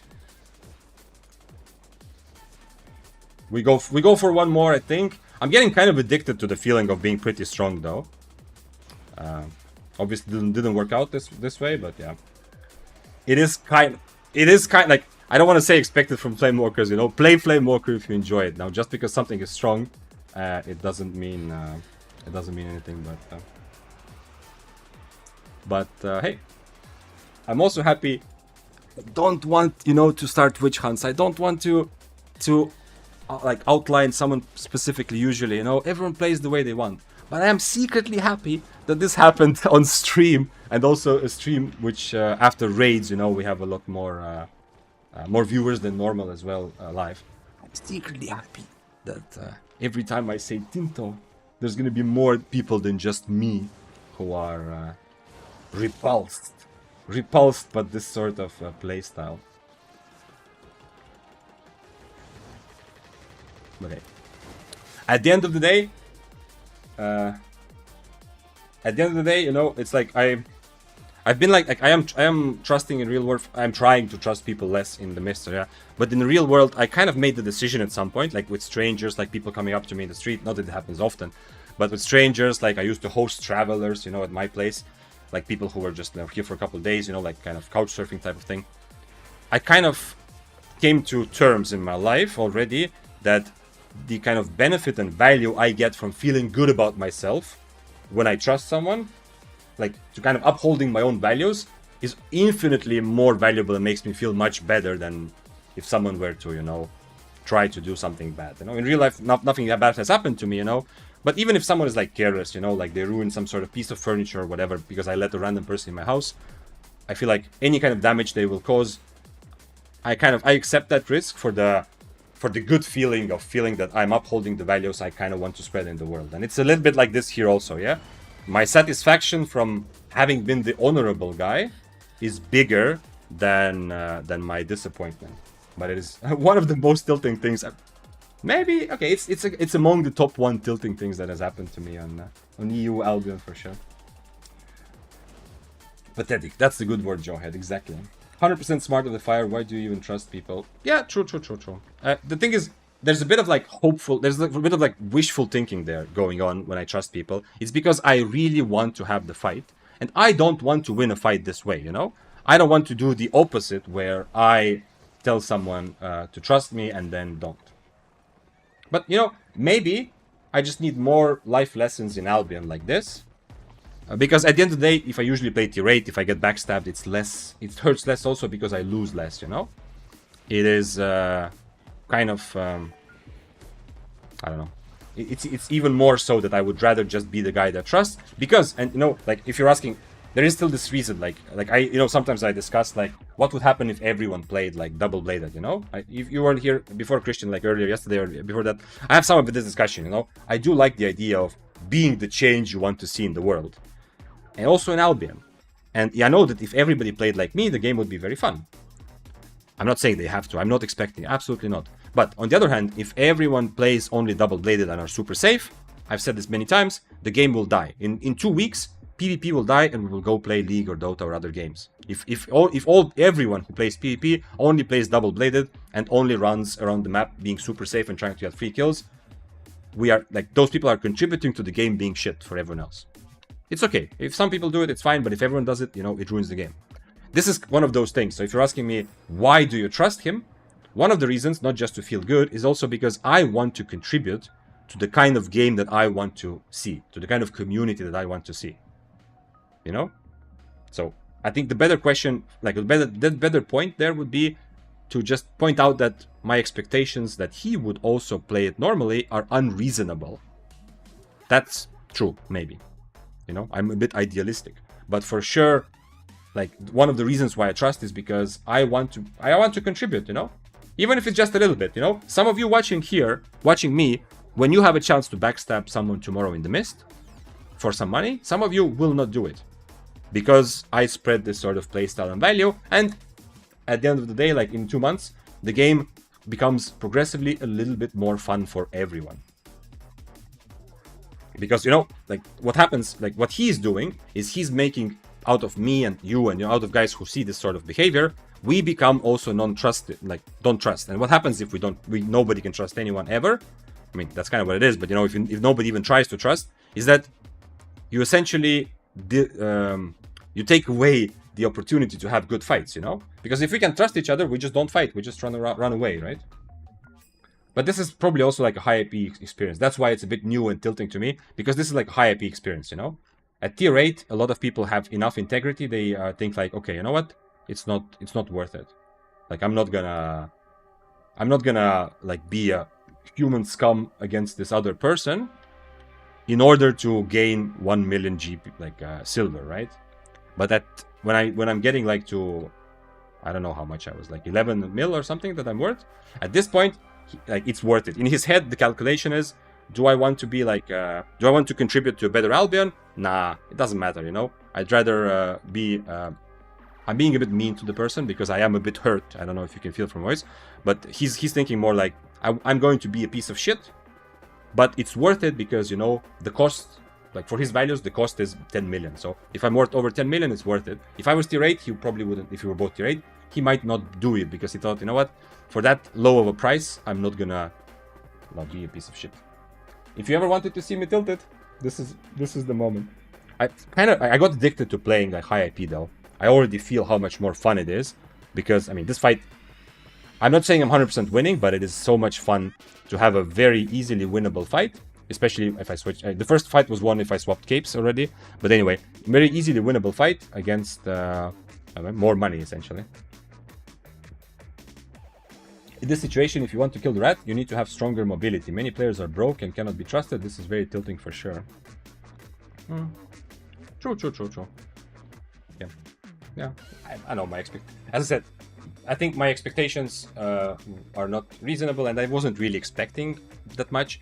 But I do stand by my decision that it's good to be the change you want to see, and you know, it's good for me to not also backstab everyone, but instead to try to kind of contribute to a more fun Albion. And I mean, obviously for him, the 11 mil is much more important than it is for me, because he's willing to do something like that. And in that case, I also had this when something was when I was traveling one time, all of my stuff was let's see if I can buy another one. All of my stuff was stolen, and yeah, it sucked and so on. But at some point, I kind of realized like there's at least a little bit of positive in the fact that that other guy definitely needed my stuff more than I did, you know.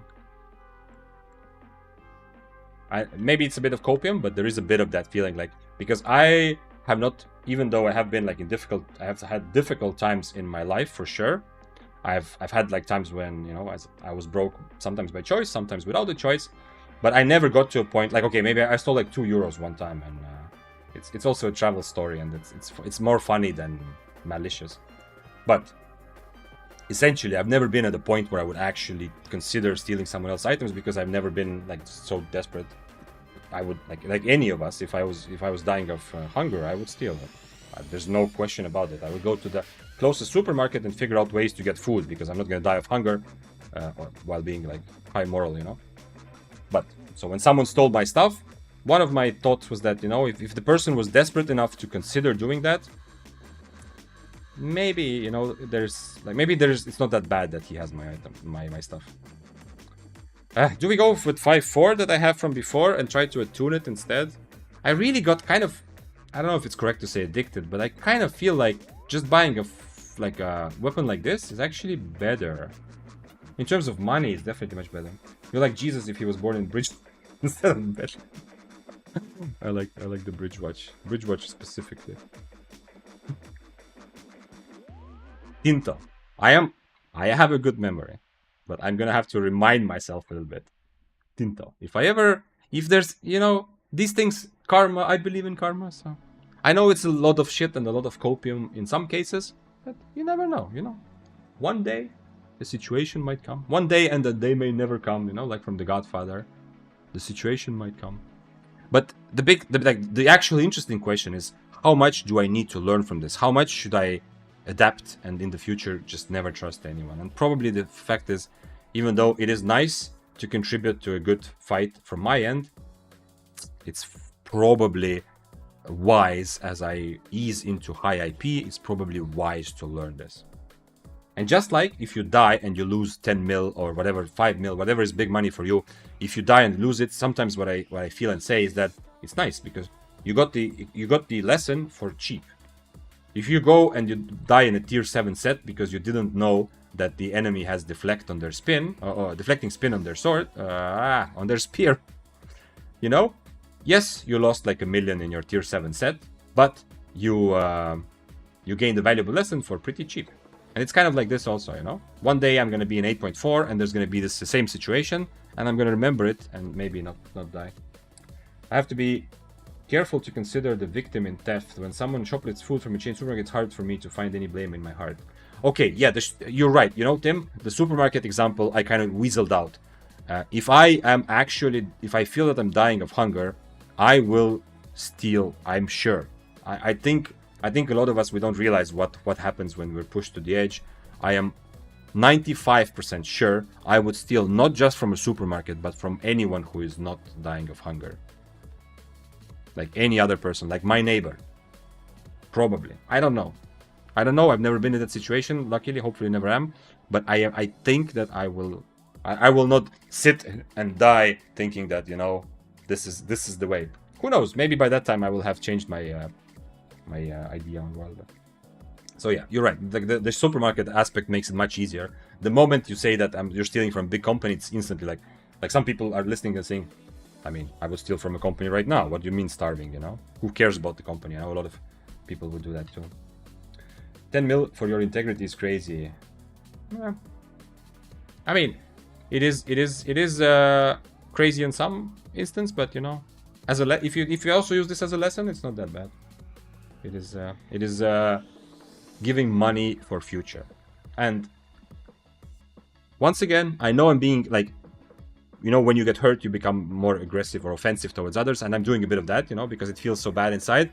I'm kind of taking it out on the guy who killed me. But consider also the fact that if he plays like this, if this is what he did in that situation, he must have, like, he's playing Flamewalker, you know, the strongest weapon right now. He must struggle so much with silver that sooner or later I'm going to gain it back, you know? Like, if I play for another year and Mr. Tinto keeps playing it as well, there's no doubt that I'm going to have his items, right? If he keeps playing. Because if he has any, like, understanding, maybe he will develop, he will get better later, right? Okay, but at his current, like, skill and understanding of the game, if he's good enough to win a proper fight, he wouldn't do this, right? There's no like, if you take guys that we are, like, most of the guys that are consistently here, maybe not everyone, but most of them, this is Corrupted Dungeons. Okay, it depends. Maybe I'm being too general, but many, like, I think a majority of these guys who are actually experienced already from West, they wouldn't do this. They want a good fight, you know? If this was Hamster, zero chance that he would do this. He doesn't need 10 mil, right? He has as much money as he wants from his skill, and he just wants to fight, you know? And a lot of these guys are like that, are like this. This guy, not. So, you know, long term, it's likely that he's not going to be, in our future fights, he's not going to be successful. I know that's Copium, but I mean, if he feels like he has to do this on Flamewalker, which is the strongest weapon, then can you imagine what happens when Flamewalker gets nerfed and this guy has to figure out how to get silver? We'll see. Thanks for following, Plesen, although it was a while ago, and thank you for subscribing with Prime, Mr. Kirpo. Raise your spears for the newest subscriber here at a very emotional moment, a rare sight, a rare occasion where you can see me in a. I don't feel tilted, but I do feel, it feels weird inside, you know? It feels like it hurts a little bit that this happened. And I don't know why. Maybe later I will think why, but I mean, in the grand scheme of things, it's nothing, you know? It's just that I was really looking forward to the fight, and I knew that I'm probably winning that fight. Based on the way our first fight went, obviously he might have fought it differently if I had another cape, but based on the way the first fight went, I felt like I'm pretty sure I'm winning the fight. So I was happy for the fight, and I was happy for the win kind of in advance already. And obviously, also I messed up with the Death Givers. I missed my E, you know, and the Death Givers started fighting back. Which, I don't know. That's also... But hey, whatever. It's why community is important. Wherever you find it, your neighbor hopefully is willing to just help you with food. Yeah. My experience, I was talking about my travel stories a little bit earlier, Tim. My experience 100% is that people are so good and helping. Like, when I was traveling without money, I did it for a long time. I said, like, sometimes I worked some jobs here and there. I played some poker occasionally when I had the chance to, you know. So I wasn't like the whole time traveling around Europe. I wasn't just without money. I was doing a lot of things. But the time I was actually, I went, as I said, I took a backpack and I just went. Like weeks upon weeks, without ever asking anyone for any help. I was fine, you know. We're just talking to people, meeting people, traveling, and people were offering help just because they wanted, you know, to share something. So 100%, you're right. Yeah. Community is, but yeah, we're getting off topic here. It's free for all area. There's no rules. It has nothing to do with morals. It's a competition. That's a valid way to look at it. Yeah, absolutely, third screamers. Yeah, that's why. Like, if I wasn't so hurt, I wouldn't be like, you know, talking shit about the guy. But I'm gonna remember the name. I said this for some, you know, it's good. It's good survival instinct to remember for the future. Spear race. Thank you. What's up, hamster? What happened? I thought we were getting into a very good fight, and we're taking a fight, and then we fought and disengaged, and the flame walker I was up against said kill rat first. So we attacked the rat, fought the rat, and the rat started fighting back a little bit, you know, did some damage to me, and then flame walker killed me after that. And I was very annoyed. This guy, he was the one who wrote, yo, let's kill the rat first before we continue the fight. We already had the first fight was already, like, we both were pretty low and we both kind of walked away. Unfortunately, I had the other cape. I had undead cape. Otherwise, I would have, or I was already winning, but maybe if he knew I didn't have undead, then he would have played differently. But anyway, I had an undead cape and we both kind of walked away. He didn't even proc my cape, but he also had like almost the bar of HP. and then he said, let's kill the rat, because there was a Death Givers. I dismounted the rat.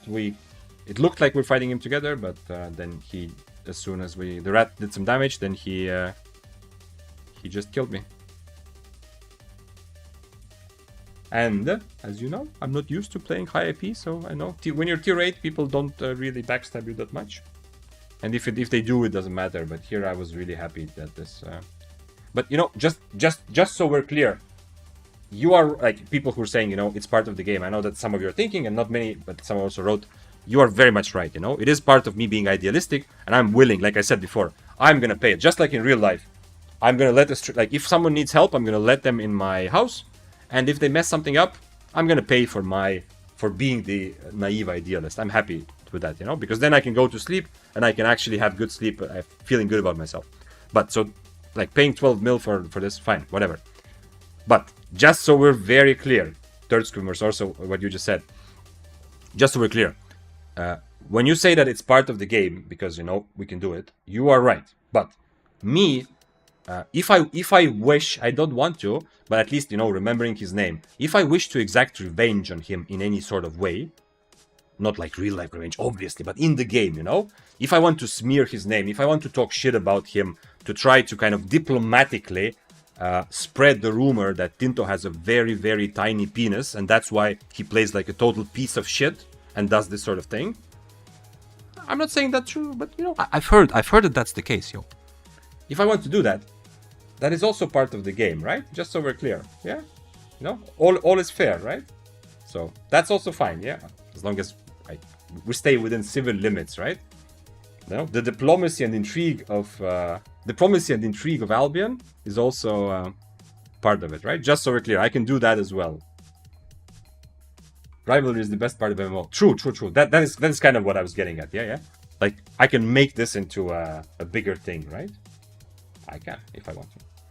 I hope next time Tinto eats his favorite meal, it just doesn't taste as well as Hero Bombers. That is perfect. Yeah. And his shoes suddenly feel a tiny bit too large, so the foot is not that comfortable. He might be giggling and happy about it, but I don't think he has zero guilty feelings.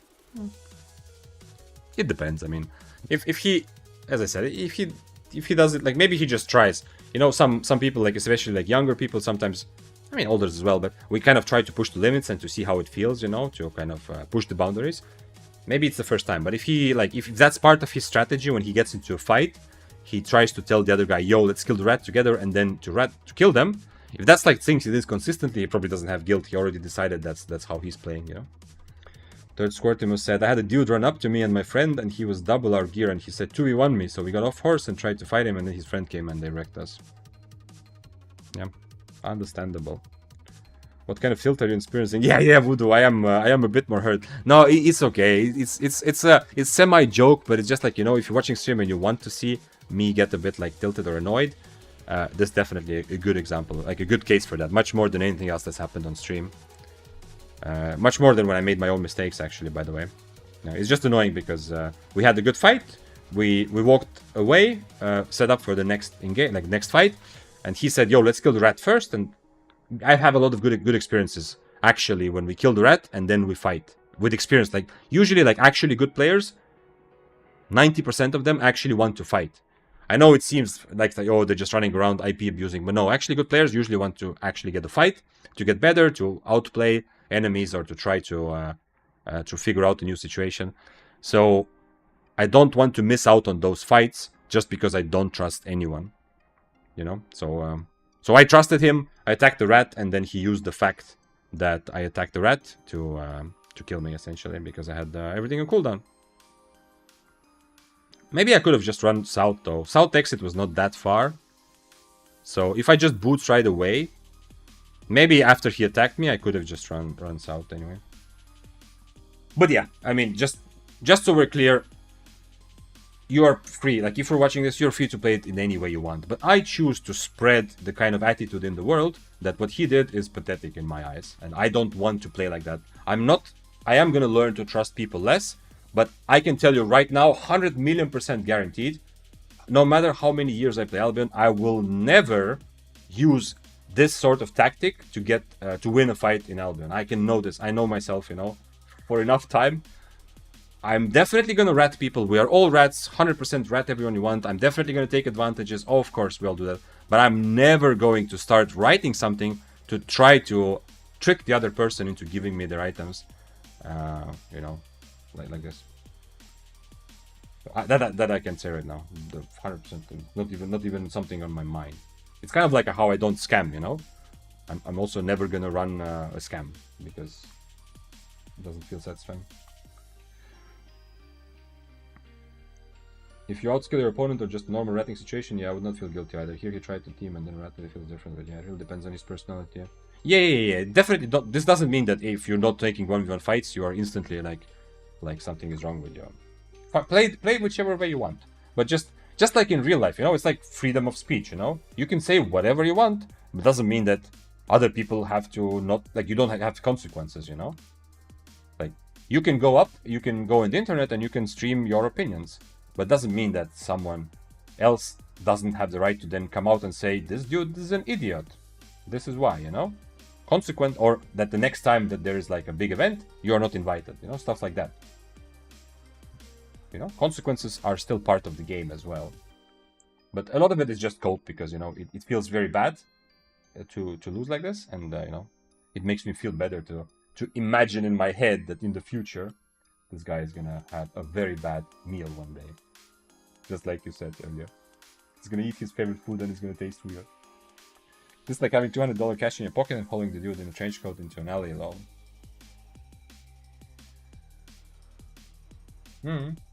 Yeah, well, it's okay. As I said, it's a cheap lesson. Who cares about 11 mil? It's a cheap lesson that I am too trusting. He must be very poor in silver and spirit. I think so, yeah. Unless he's like, he's done this for a very long time. I don't know. Can I mean, yeah, honestly, do I need to buy one from Dante in the future? And okay, let's do the 5-4 for now. And let's, tenacity jacket. Let's see how much it costs. So let's do the same, but let's go 5-4. And later, because I'm kind of getting used to the idea and it feels pretty good. I like playing 8-2, 8-3, 6-3 instead of playing the awakened ones. But let's do this. It's gonna be fun as well. Then I have Smuggler's Cape for a swap. Then we have Demon Boots. It's also it's kind of perfect. In some ways, it feels perfect that he was playing Flamewalker. You know, it's a bit of a joke, but you kind of already know that an Arcane player would almost never do that, right? Right? At least I have the feeling, right? You know that the person who is who uses this sorts of tactics will also 100% play the strongest meta weapon, because you know they like their approach is to try to use any, like, just like you said, some people like said everything is fair, you know, he can do whatever like he wants, so he's going to tweak any advantage he can. He was going to convince people to give him money, he's going to promise them the world, he's going to play the best weapon, he's only going to fight when he feels like he's winning, stuff like that, you know, because he needs silver. That would more than some of us. What was I playing? This is becoming pretty sad stream. What am I thinking? Daybreaker I already have. I need healing, 0.2 probably. I could buy 0.3, but I think let's keep that for 8.3. We need a Roast Snapper. 7.1 or 7.2? Yeah, let's go 7.2. We need a Stew. Not like this, like this. We need Siphoned Energy. How much is it? Is it 6 to attune this 5-4, right? I think it's 6. Maybe I'm misremembering. We have Avalonian Energy, also 6, I think. I hope I'm right. Cabbage Soup, and I miss my helmet still. And for helmet, I am using Dusk Weaver. Interesting that he didn't really E. I don't know what he was afraid of, though. Like the first fight, I feel like he would be in a better position if he actually used his E, but he chose not to. Too bad I didn't have the potion, though. That's also something not to forget, you know, in light of the kind of the emotional trauma, not to forget that there was actually a legit game lesson also in that situation for me, which is that I forgot to change my cape. I changed to undead because why not, to be safer. But then in the middle of the fight, I clicked my potion and it didn't work. And I thought, oh, I must have misclicked double potion or something, but actually no.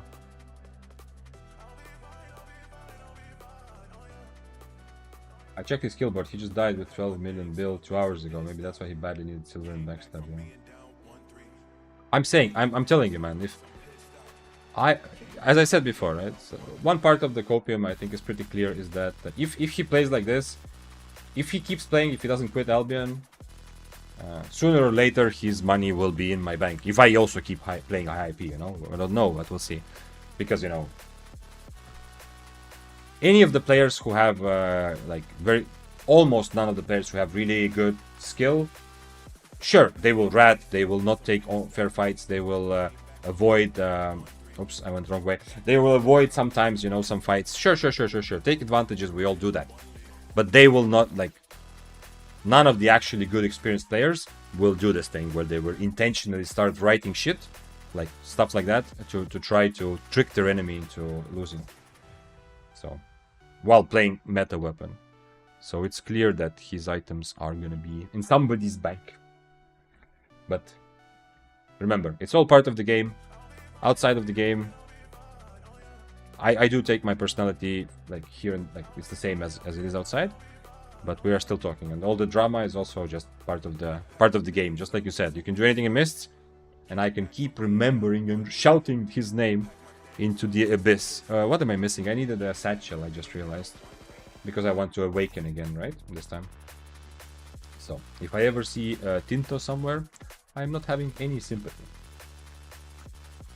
Ratting is part of mist, lying about teaming is just low. Yeah. I mean, one and the other doesn't have to... There's not like mutually exclusive in the sense that it can be part of the mist, but still low, you know? I mean... like in real life, crime is also just part of life, you know. On some level I accept it. Like crypto scams are part of life. Although honestly, it doesn't affect me. I have not been active in any sort of ways in terms of crypto. But you know, like the crypto stuff and all kinds of like whatever scams you see online, that's part of life, you know. Nobody is trying to deny reality.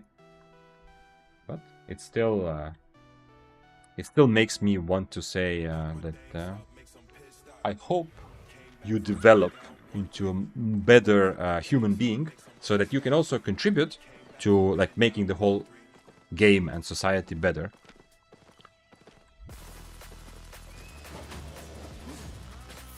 Okay, I hope I get... I mean, this makes sense, right? I have 5-4, yeah, 7-3, this makes sense. I'm not gonna have energy problems this time. Man, I'm kind of getting addicted to spending money. This is weird. Like, even after losing and, you know, having... Even losing this way, the only thing I can... Well, I can think of other things, but one of the main things on my mind is I want to go again, you know? I'm getting addicted to actually... It's kind of like... It's a little bit like gambling addiction, but I'm not talking about... I'm not talking about the gambling of awakened weapons. I'm talking about the addiction that I want to play for high stakes, you know? Like, I want more fights, and I want to feel strong like I did. I took a lot of energy from him. I want to feel strong like I did in general with that build. And who knows? Maybe I'm discovering more and more. I mean, I don't know how exactly Albion timeline goes, but a lot of the veterans who are playing from the beginning of Albion, since I joined pretty late, you know, I've been playing for like 2.5 years or so. A lot of players who have been playing for like 6 years for now, I mean, it might have taken them some time also, and at some point they realized, you know what, I want to play the highest available tier. Maybe that's the arc that I'm on. Maybe I am, you know, walking the path of understanding that how fun it is to play tier 7, to constantly fight, but also understanding how fun it is to, even when you don't get as many fights, to play for higher stakes a little bit, yeah? And to play against good players. Except for Tinto, everyone else, I mean.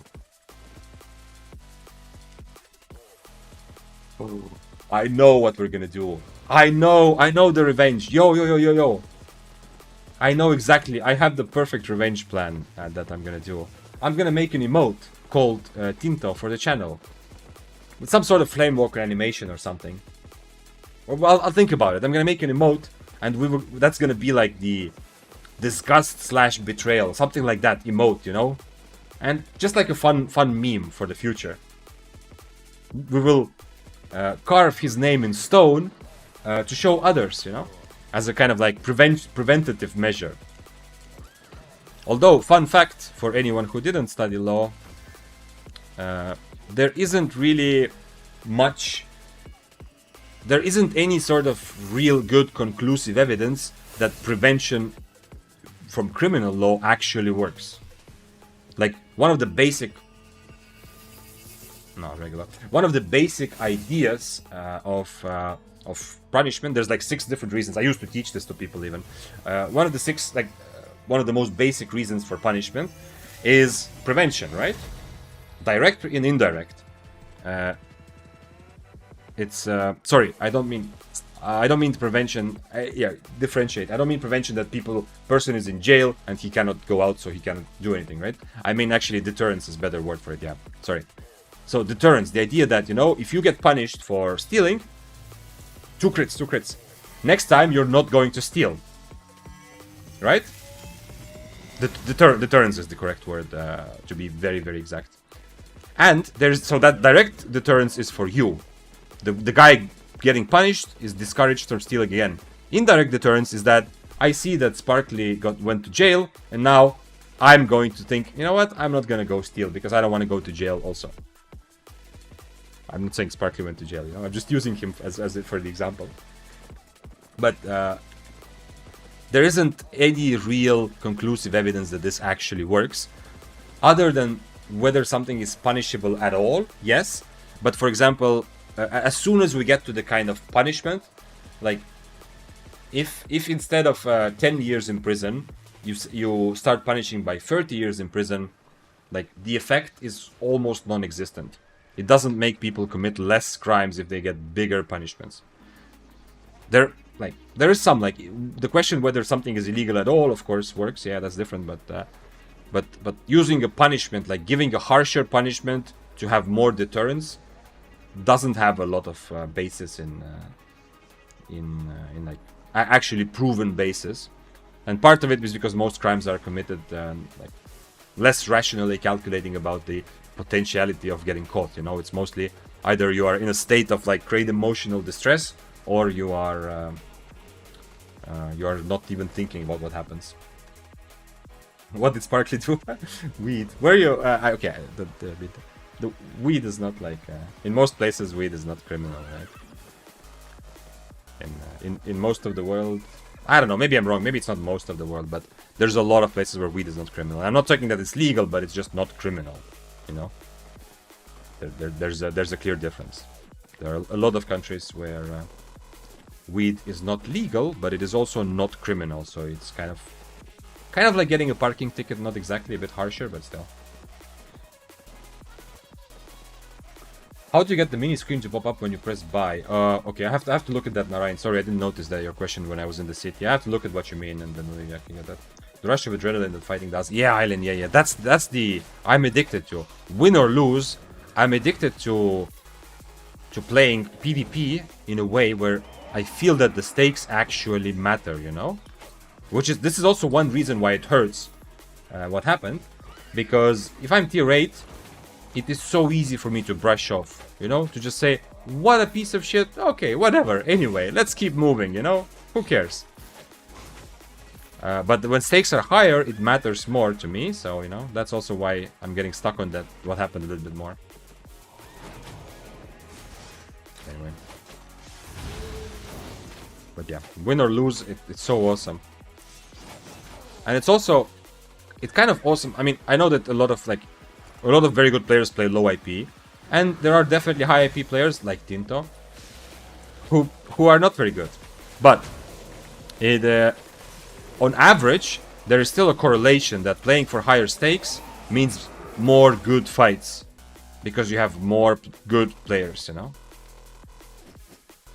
And good players are also more predictable. Weirdly enough, I feel this in other games as well. If you ever like smurfed in something like League or Dota, you know that sometimes it's easier to outplay higher IP or not higher IP, higher rank enemies because you know what they're gonna do. You know how they're thinking, and if you like Smurf with significantly weaker players, unless you can completely dominate them with your mechanical skill, you might end up losing because they are so unpredictable and they will make things that for you seem like random shit decisions, right? Voodoo said, "Oh god, first playing Flamewalker, then Great Hammer, and now high tier. You are turning." Man, that high tier is really fun. Okay, but I played Flamewalker for 1 day, and I played Grey Hammer for 1 day. You cannot hold that against me, Voodoo. That is exploring. That is not. And for both of those, I didn't come back. You know, it's not like Grovekeeper or Arclight Blasters when I played, and then I felt like I need more of this in my life. You know, so I don't think that's exactly comparable. I'm from Canada, says Ace Freedom. Weed is like breakfast. Yep, I have heard.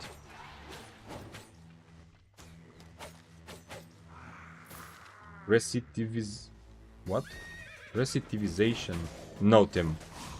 I think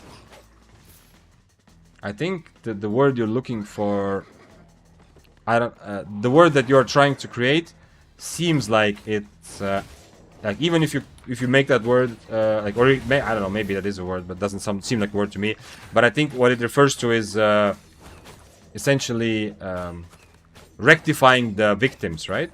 So one of the reasons why, like one of the 6 main reasons why you would punish someone for doing something criminal is to give the victims feeling that, you know, I think usually they call it restitution, but like your words maybe also work.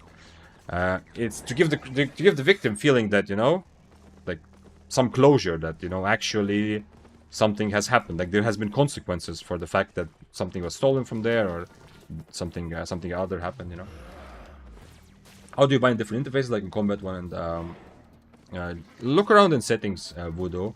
You have wait, here. I have this. It's not just HUD, but you go here, quick presets. I have 2. I click Alt 8 and Alt 9. Pre-patch default. This is what it was always before. The default HUD I have. This is what I use in the city. It's the same HUD as it always been in Albion, but it also turns off the game sound. And then Alt 9, I switch to the PvP one. Yo, Victor, hope you're having a good day. Hello, Amro. I am having a very, very fun day. And I actually was part of a bit of drama. It happened inside my head mostly, but, you know, I got betrayed. I'm forcing myself to play high tier. Today only 6-3 and now going for 7-3. And I went up against Tinto and we had a fight first. And then he wrote, yo, let's kill the rat first, you know, because there was a guy on our screen. And I thought, trustingly, that he wants to have, like some people do, you know, he's interested in a good fight. So I attacked the rat. Oh shit, I didn't even see you. I don't even want to kill you. Just go take your... Okay.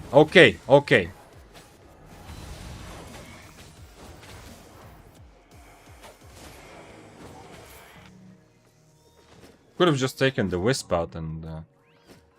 I mean, respect, I guess, but... I don't even know what that was. Anyway, he, instead of just taking the fight or going elsewhere, he said, let's kill rat first. So we attacked the rat, and then he used that fact to kill me, essentially. Because the rat decided to fight back against me. The rat decided to use his mercenary to try to fight back. It was a tier 7 Death Givers, I think. Let's see.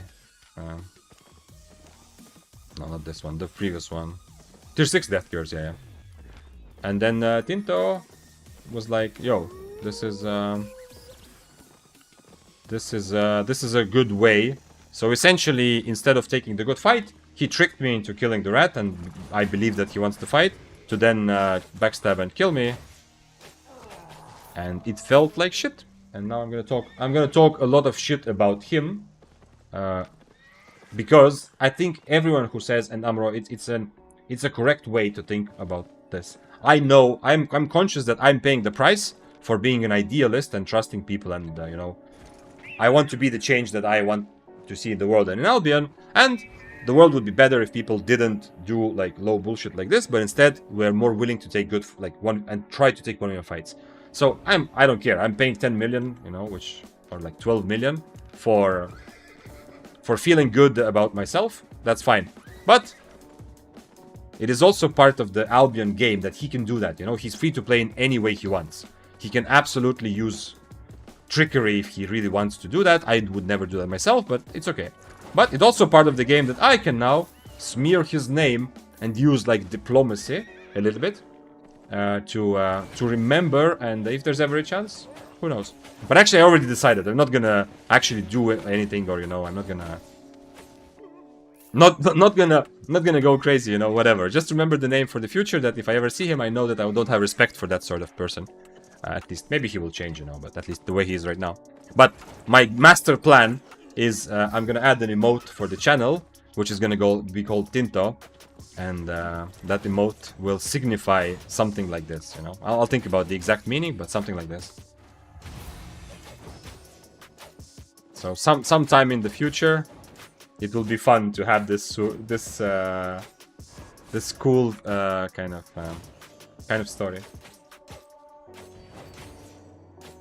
Recidivism. Yeah, recidivism is a different thing, yeah. Recidivism, yeah, is the rate of reoffending, yeah. It's different now. What we were talking about before was, I think restitution is the word that I would prefer, like, to give the victim a feeling that the crime has been, like, the balance has been restored to some extent.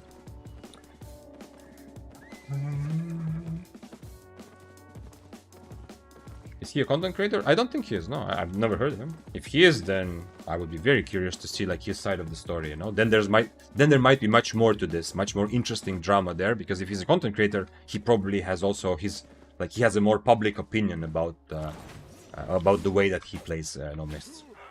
That definitely would be interesting. Should I post on Twitch my message? Let's see, Bilson. No, it's fine. I see both chats, Bilson, but it's just that I get distracted by myself, by my own thoughts, and there's a lot of stuff in chat, so it's very good that you just repeat so that I notice. So let's see. Bilson asked, "Hey, I'm new to Albion. Could you recommend me a build for solo PvP? I'm new and need to farm fame and mostly silver to build my con. I really enjoy your content. Thanks." First of all, thanks for good energy. And then you said, if you started Albion again, basically what would you do? It's a bit too general to ask just for a build. I can just give you like a couple ideas if you want to get into, if you just want to go Black Zone. Start with Battle Bracers, Battle Axe, Quarterstaff, Dual Swords, Fire Staff. Those are all simple, relatively. Quarterstaff and Battle Bracers a bit less simple, but still good enough for a beginner. And just kill mobs, fight camps, and right now, you are here right now. Let me see. Yeah. So you are here right now, Bilson, and just accept that you are going to die. Don't build the illusion that this is like MMO where you build progress and if you die you have failed. No, you are going to die and that's part of the game and that's fine. So don't risk too much. Don't be too disappointed, like I am right now because of what happened.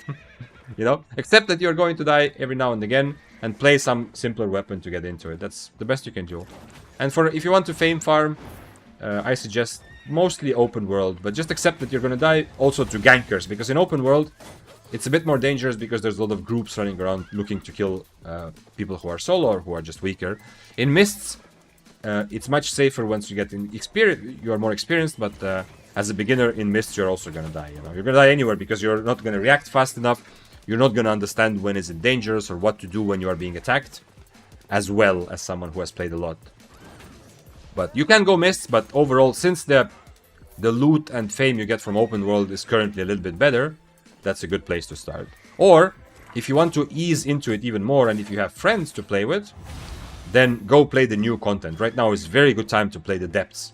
You can get there right from the city, you can go check out. It's the latest update, so if you see something about the latest update, you will see.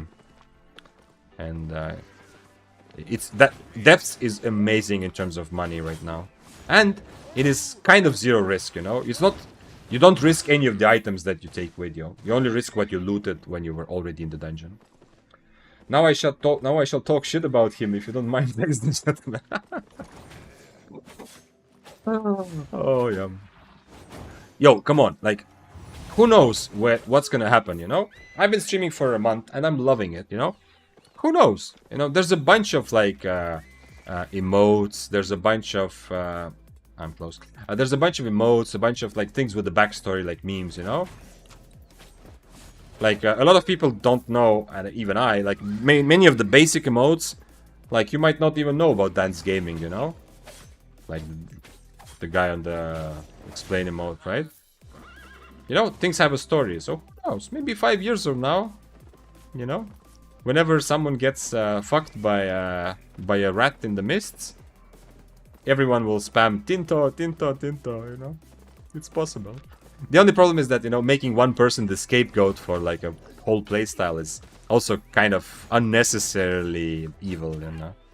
There's so many people who play in different ways, and obviously also people can change, you know, so...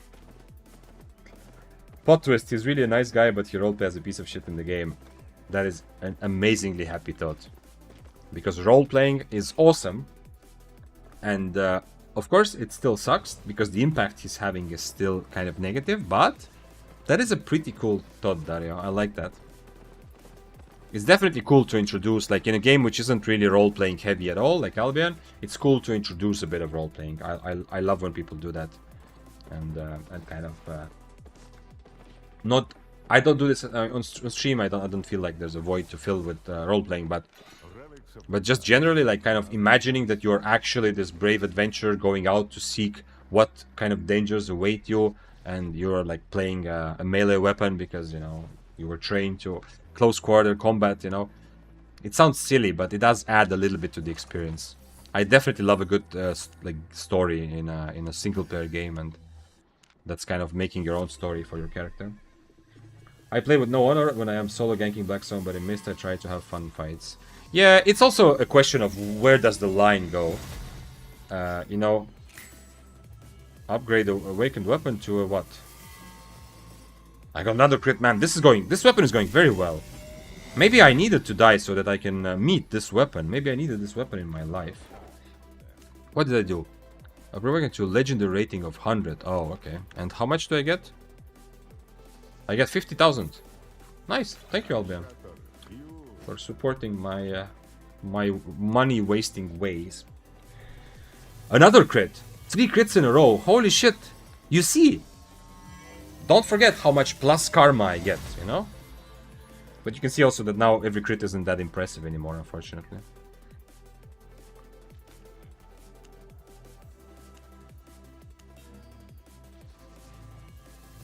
$180. Another crit! Guys, what is happening? Is that what's happening? I got so much positive karma from being betrayed by Tinto that now I'm just only critting.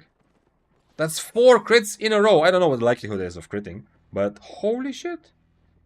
What is crit? The novel, every time I press the button, I pay a bunch of money to upgrade this trait, and sometimes it just upgrades it by a little, but sometimes it does this big animation, which it did 4 times in a row, and it crits, and it upgrades by much, much more. Like, I just got plus 100 HP because of the crit. You can see if I click, and it doesn't crit. Now look how much I gain. Okay, it's also now that marginal gains, like I get less and less, but now I gain 10 HP. Before I got like almost 100. But 4 in a row, that's crazy, yeah. You would RP a town guard with a spire. Why? Thanks for following, by the way, Nutmag. First ever stream where Victor is getting journal stuff. There was one stream, you know that at the beginning, Voodoo, I know you know because you're often here for the start of the stream, when I have this screen and you can see me sometimes selling items or doing while I'm preparing for the stream. During that first 10 minutes, one time I opened like 30 journal rewards. But that was because they added new categories. Vic has been blessed. Yes, I am officially the god of positive karma. Third trait where? Hamster gangster. I'm not like you. I don't need 3 traits to beat my opponents. I can do it with 2. It's having 3 traits of your awakened weapon is for the weaklings.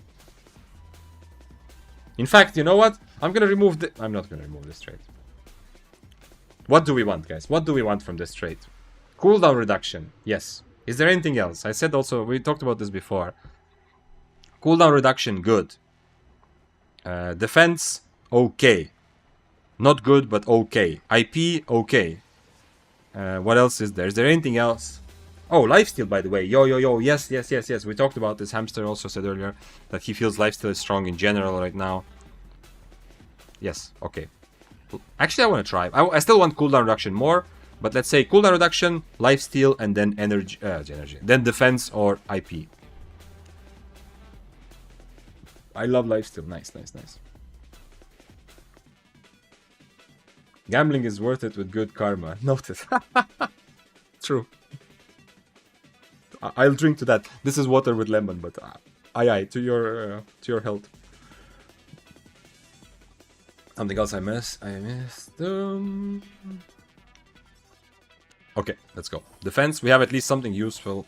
Okay, we're gonna go with defense. I mean, at least we have something. At least we didn't get mob fame. One time I got like healing received, resilience, and mob fame. Is there any... If I do this, it doesn't change anything, right? I don't need it. Even just a couple percentage of defense is going to be more valuable. I'm not going to downgrade my helmet now anyway, which is the only thing I could kind of free out. What is resilience penetration? Resilience is a mechanic in Albion which does not really affect solo PvP that much, but essentially when more people are hitting the same enemy, this is very relevant for ZVZs and group fights. When more people are damaging the same enemy, every hit is reduced. You take less damage. That is resilience.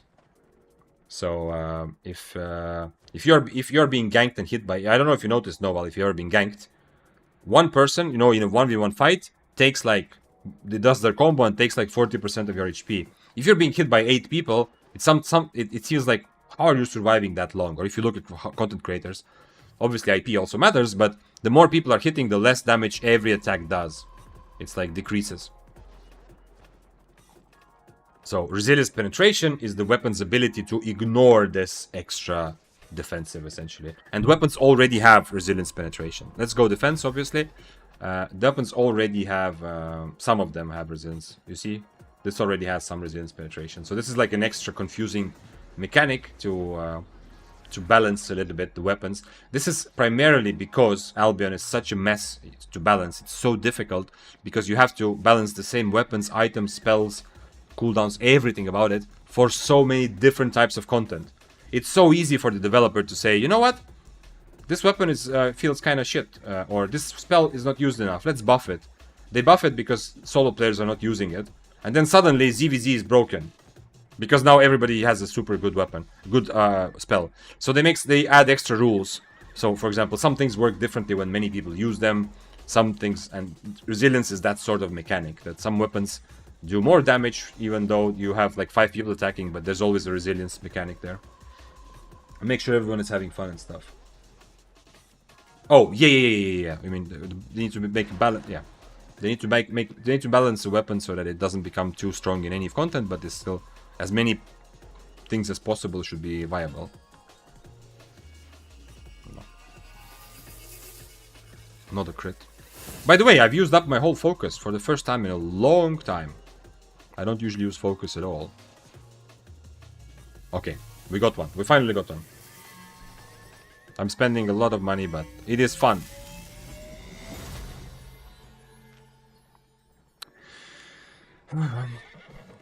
Okay. How am I feeling? I'm 1600 and before I was 1650. And not that it really matters that much, but you know, some people might still look at it at some point to try to evaluate how strong I am. And let's see. Yeah, like I would have liked lifesteal now. I would like to try it, but yeah. I have 30 strain. I'm gonna get up to like 60 strain again, I think. Although I don't really want to pump too much into defense, but hey.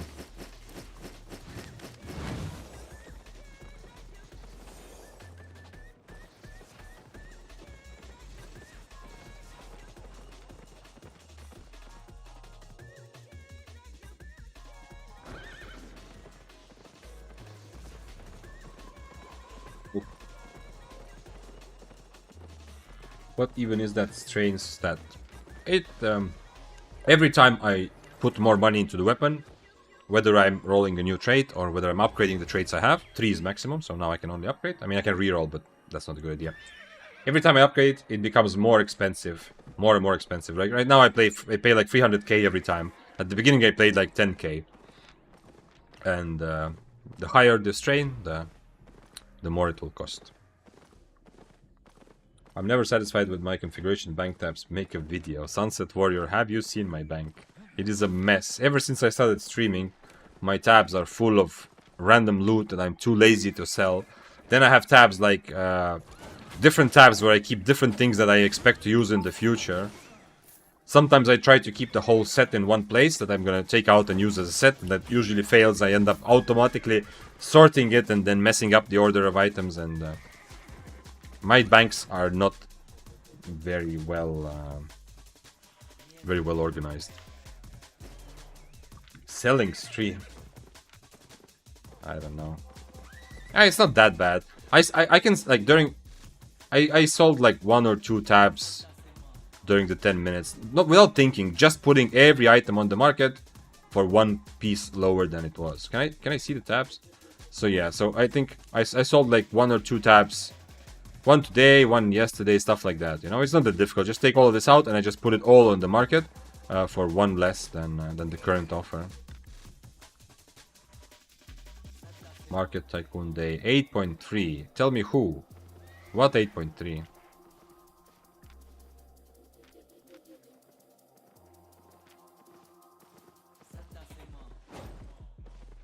Go. No, you go. I don't know. Looks more like a tier 7 to me, if I'm being honest.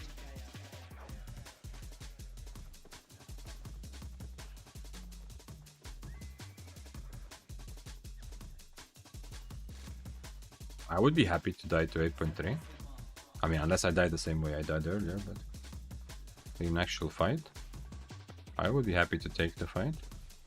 Kind of curious who the 8.3 is. I mean, what kind of weapon they're playing at least. Maybe they went for the Wisp.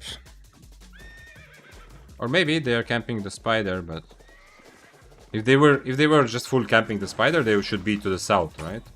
They wouldn't normally do this from here. I would not trust the curse staff. Yeah, but what do you think? He's lying because actually it was like a tier 4.1 or what? I mean, I'm not like I'm not super trusting him, but it also not could be in the True. True. I have to be ready. Maybe this curse staff is Tinto. Or maybe the 8.3. Maybe Tinto finally got enough money to buy 8.3. I mean, somebody said that he recently lost like a 70 set or something, so maybe he now got it back and now he wants to.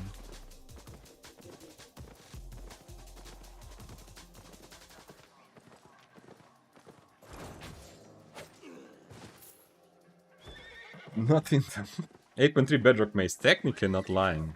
Never seen that. Never in my life seen an 8.3 Bedrock Mace.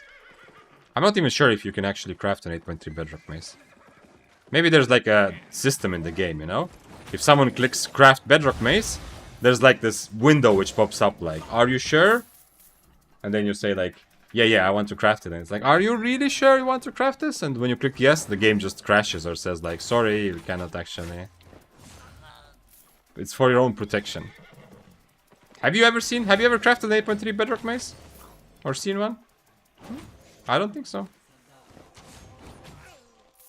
Yeah. I know if you're in the game now, you quickly go to the market to search it up. But it's an illusion.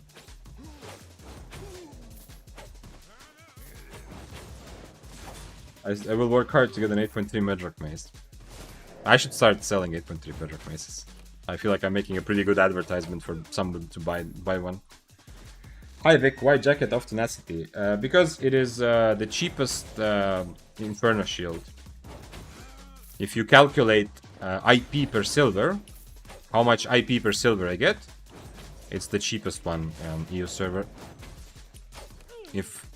And I am only comparing jackets that have 30% boost to all my damage, because I want to use one of those 4 jackets that give 30%. Because some jackets give 20 or 25. I want the 30% one. And among those jackets, if I bought an assassin jacket, it would be much cheaper to buy 7.3, but it's also a whole 100 IP lower. So if, for example, if I want to compare to assassin jacket, to get the same IP, jacket that gives 30% than Inferno Shield, I would have to buy 8.3 assassin jacket instead. By the way, how much is 8.3 assassin jacket? No, I need to...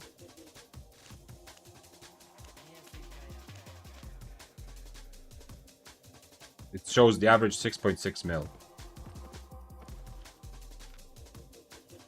I would have, let's say, I mean, you can check here. If I bought 7.3, it would give me like 60 IP less.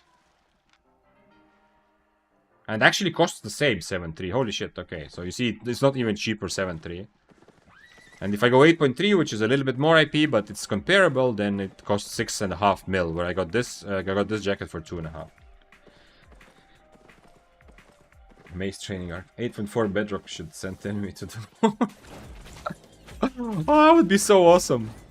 Man, that would be such a cool little like Easter egg, you know? Can you imagine how long would it take Albion players to find out Sunset Warrior? Can you imagine how long it would take? Like, maybe it's in the game, who knows? Maybe that's actually in Albion. Maybe if you someone with 8.4 Masterpiece Bedrock Mace, you actually send them into the next map. Or into the city. Wherever. Maybe that's in the game since the beginning. But no one has ever done it, so we actually don't know. It's like the hidden Easter egg that a developer, you know, put in there, but nobody has ever seen. And there's some developer giggling somewhere, constantly looking at Albion streams, Reddit, to see if someone has discovered it 6 years later and still nobody has. There was a puzzle which took RuneScape community, was it like over a year, I think? There was like an event puzzle where you had to solve a bunch of things to figure out where the hidden treasure is. And I think it was planned for just like some sort of event, like, you know, like a couple weeks of event or something like that. And I think it took the whole community together. I don't remember exactly. Was it like 9 months or 15 months? But anyway, let's say plus minus something around a year to solve. So the developers didn't say like, okay, the event is over, so we're just gonna give you the answer. No, they actually let the community solve it, and community together constantly came up with some crazy like ideas of how to find that place on the map. In RuneScape you have coordinates, you know, so that makes it easier. On Albion you don't have like coordinates for every place, right? But still, they tried to find it in every single possible way, and no one could figure it out together for a long time. Until one day somebody did, but that was a long time after. Like Diablo's secret cow level was a weird rumor in Diablo 1, so the devs actually did it in Diablo 2. What was that like, Sunset? I don't know about it. My Diablo experience is pretty casual. I did level up a bunch of torrents and the panda. When Mists of Pandaria came out, I became quite excited about World of Warcraft, but I didn't get very deep into it, I think. But I did like get a couple characters to max level, so I did the kind of leveling part, which I found pretty fun, the questing and stuff. But when it actually comes to playing the game in like an MMO sense, like raiding, I didn't do that. So I don't know what the cow level is, I don't remember. They drop all their armor and inventory and gets shot back to the city naked. No. Or like that, yeah. Okay, let's go roll a couple more times. Not sure I can paste URL, but it's pretty easy to Google. You cannot post links now, but you don't want to tell me. It's something that I need to see, you think? Nutmeg said the only content I've seen in Bedrock Mason was when someone launched players into group dungeons and PTs with it. Yeah, there's like fun Bedrock Mace. Bedrock Mace, sort of ratting, or you know, like playing around mobs. Not ratting in a bad way by any means, just fun way. I played often on Mondays. I do like weird challenges. If you haven't been here before, stocks. Often Mondays I'm doing weird challenges, and one time, actually 2 times kind of, but one time very clearly I did whatever item I looted from a player I killed or from a chest that day, I had to wear. So I went in with like a tier 6 spear set or chill hold, I remember. And then if I looted something, I had to use it. And I found like a tier 8 bedrock mace. So I was like 4.1, 4.2 items mostly, but I had a tier 8 bedrock mace and I was running around the mists. It was very, very fun. It was really, like the bedrock part of it was really fun. And then another Monday I got an idea from Onesim, one of the French streamers, who, okay, like this chills also here in chat occasionally. I got an idea that he had tried a couple times, that someone gave him at some point. Am I still putting money? I'm putting millions into this weapon. Yeah, let's get it to like 60, and that's a lot though. Okay, 60 strain, and then that's it, I think. So, one idea I got from Odyssey and that it was kind of the same challenge, but it was that I did not use PvE loot, I didn't get chest items, but from the person I killed, anything that survived, not in his inventory, but from his actual build, anything that survived, I had to wear, and I had to keep going, and the question then was, how many kills can I get in a row while constantly changing? And I challenged myself to get 5 kills. I tried it for like 4 or 5 hours, like, I don't know how long, but during most of the stream I think I tried to do the mists, and always died after 3. Then I went open world, and the first open world run, I got 6 kills in a row like that, constantly changing. I played weird stuff because of that, and it was a lot of fun, and also got to learn some stuff. I have, for example, it's the only experience I have a quarterstaff on EU server. You can see, because I killed the Phantom Twin Blade, and whenever I killed other people later with Phantom Twin Blade, the new victim, their weapons trashed. So I didn't have anything to swap the Phantom Twin Blade for. But after 6 deaths, I did die. I think we're talking about 2 different things here. Diablo. Oh, sorry. Yes. Why did I keep talking about WoW? Yeah, you're right. Yeah, you said Diablo Secret Cow level. Yeah. Diablo 1. 8 hours of stream. Usually after 7 hours the stream gets crazy philosophical because my brain starts slowly turning into rest mode. And definitely after 8 hours, you know, I'm reading one thing and I'm seeing one thing, I'm reading another. I think you're getting sleepy. Yeah. I kind of would like some closure for the day, you know? I don't feel satisfied because the only actual fight I got I got a lot of good fights. This was not a fight, this was a gatherer. But I got a lot of good fights earlier, you know? Like when I was playing 6-3, both fights where I killed and fights where I died. This is 1v1. This was also a pretty good fight. We went to do a miss to continue the fight. So that was awesome. But now on 7-3 I haven't gotten any actual fights except the fucking Tinto. I'm already getting used to using his name as a meme. So anyway, I didn't get any other fights, so I feel like a bit unsatisfied, you know? I feel like a little bit something is missing before I can call it a day properly.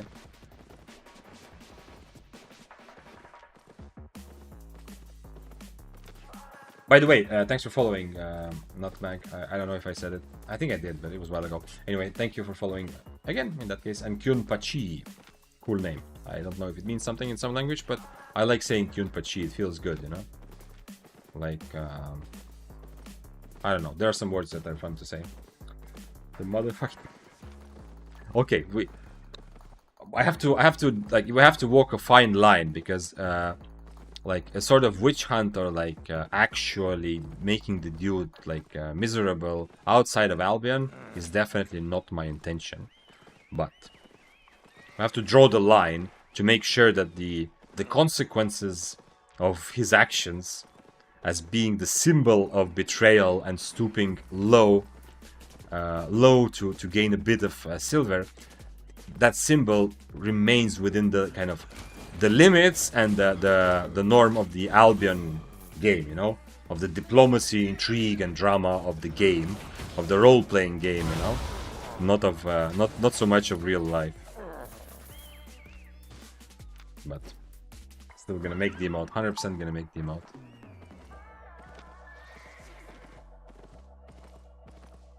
It is not my point, but yep.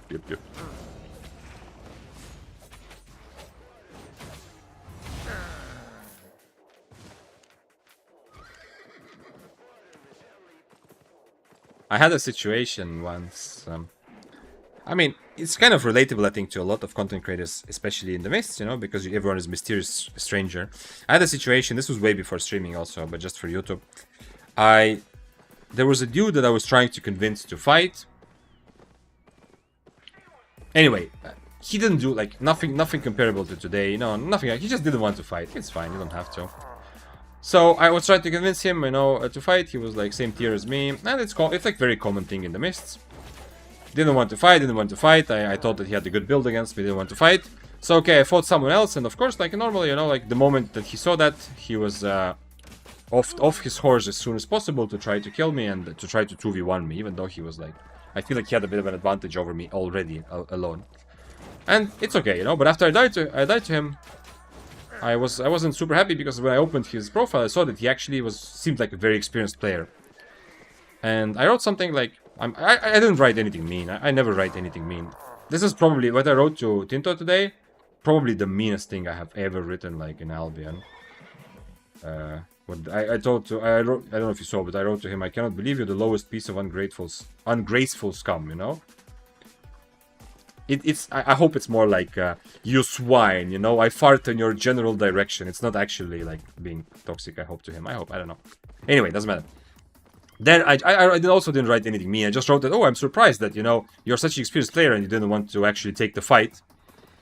And he became like very kind of apologetic, because I think he recognized my name. And I kind of felt bad, because I felt like you shouldn't like, it shouldn't matter who it is, right? It doesn't matter if it's me or someone else that you know or don't know, right? That should make zero difference, you know.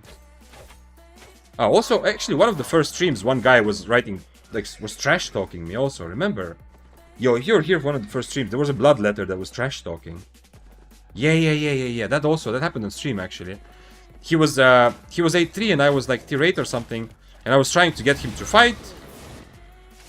And we were trying to 2v1 him, right? Yeah, that probably was tier 7, actually. Anyway, we were trying to 2v1 him, which makes sense, you know, he was much more valuable than us. And he was like trash talking shit like you fucking like idiots and noobs and whatever.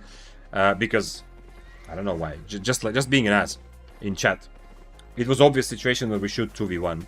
And then I ended up trying to 1v1 him, because I felt like I had a good enough build to do it.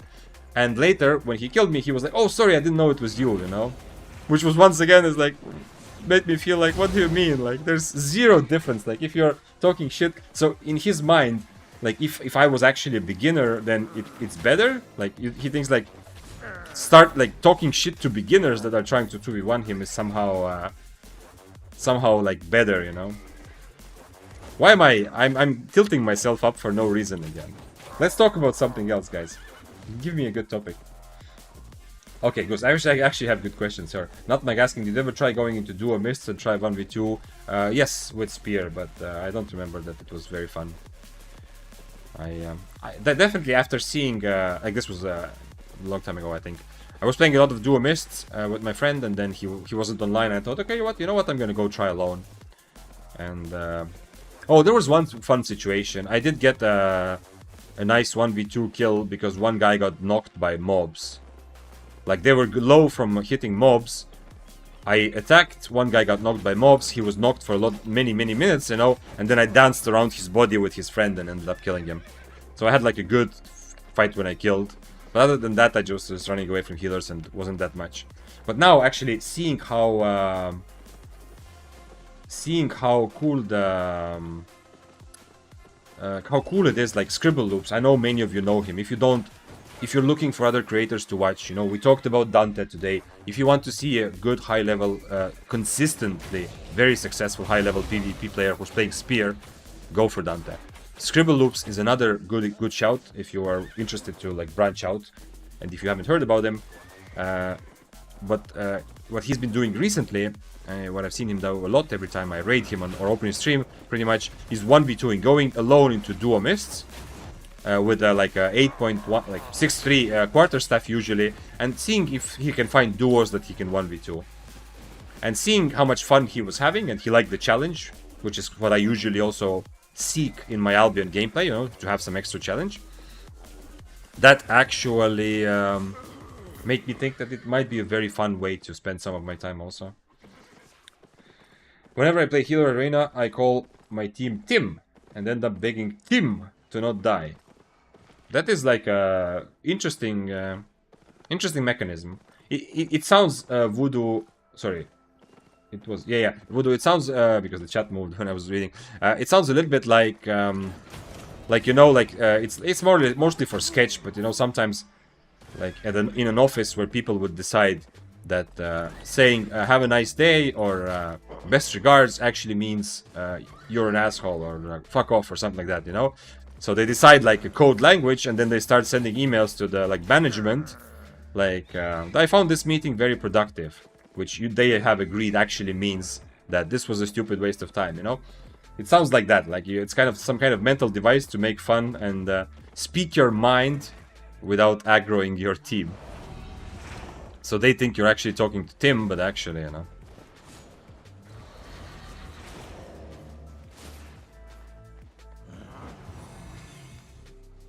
He has Tornado, so it will be a while until I get to him. I am also on cooldown reduction food, though. 400k. One mistake I've made many times is Duskweavering a mob that is unaggroed, right? He just, like, you saw the mob running back to me? That mob is immune to Duskweaver. I've done this many times. He's an omelet, yeah? Okay, whatever. You understood what I meant, yeah? When the mob that he aggroed is coming back to me, you know, while the mobs are returning, they're de-aggroed, they're returning to their spawn, the mobs are immune. And they are also immune to Duskweaver, so I cannot use that mobs. I've done that many times, and it's an interesting little niche thing that might also be useful for you to know.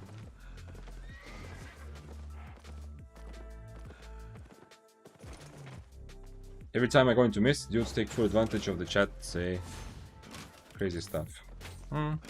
Yeah, I mean, I know, it's, at the end of the day, it's a good lesson for me, you know? Chat is part of the game. But my frustration is not like, holy shit, like, how can he do this, you know?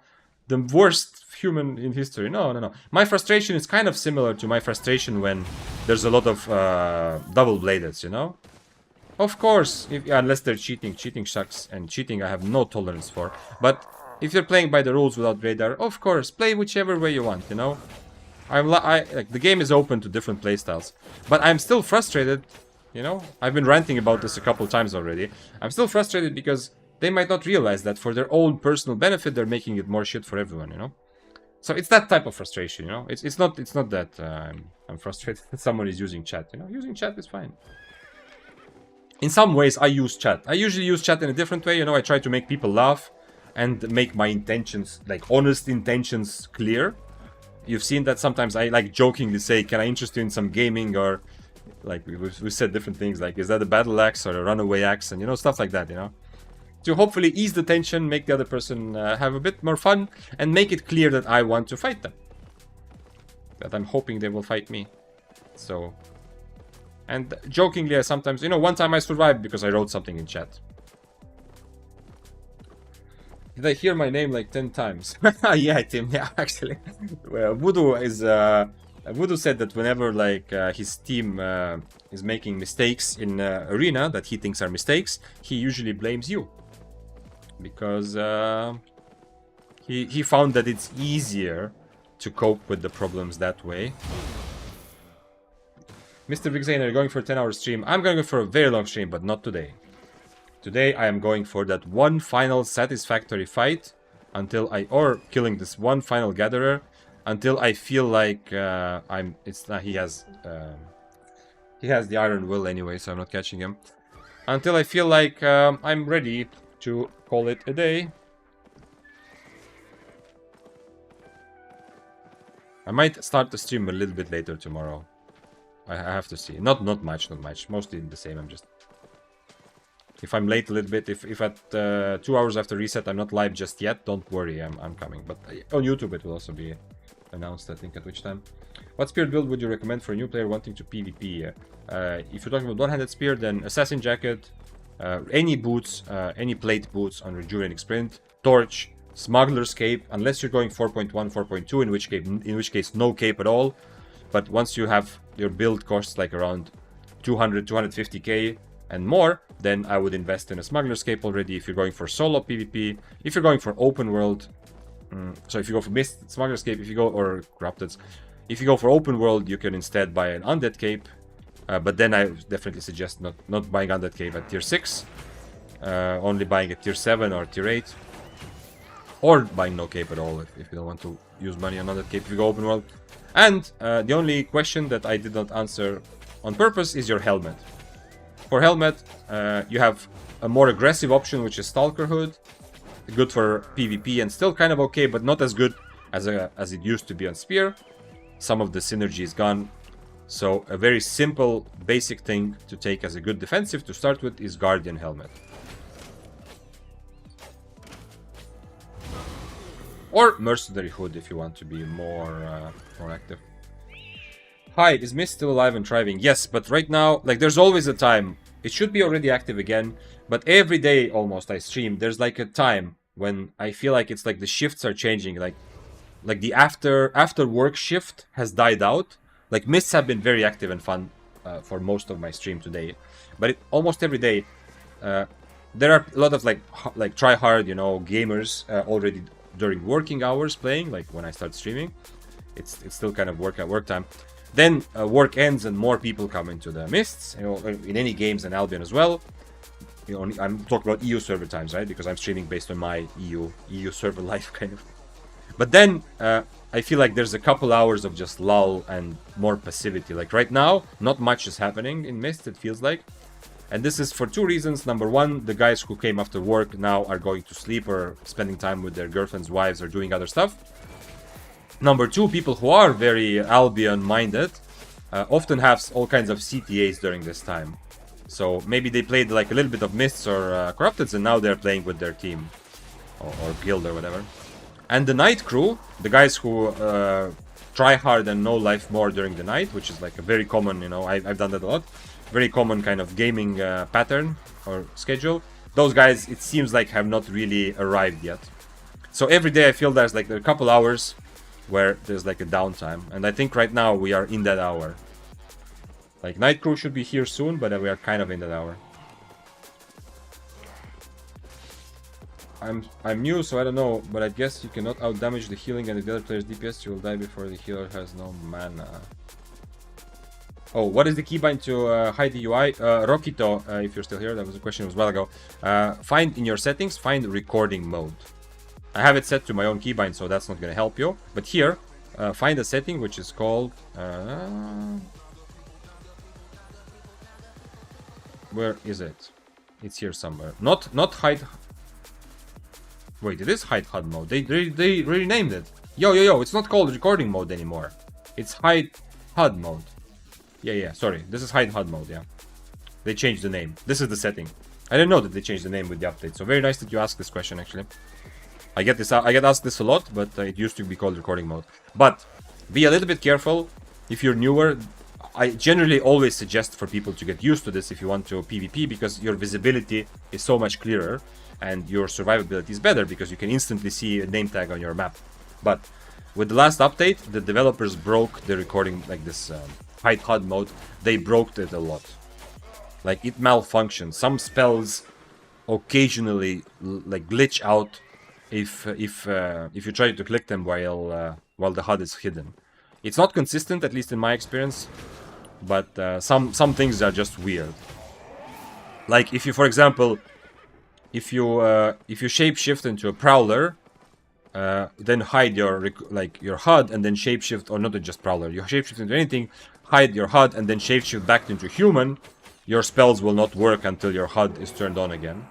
There's other like broken things like that. The developers seem like either they didn't test it or they don't care about this feature right now. It's a bit broken, so be a bit careful with that. But you know, I'm still using it and mostly I'm happy with it. But you can run into some little issues where if you hide your HUD all the time during fight. I usually don't hide it that much during fight. I mostly do it like right now, for example. During this time, normally I wouldn't have HUD. I don't need to see exactly when my spell is going to be ready. I'd rather have vision around the whole... around me in the mist, essentially.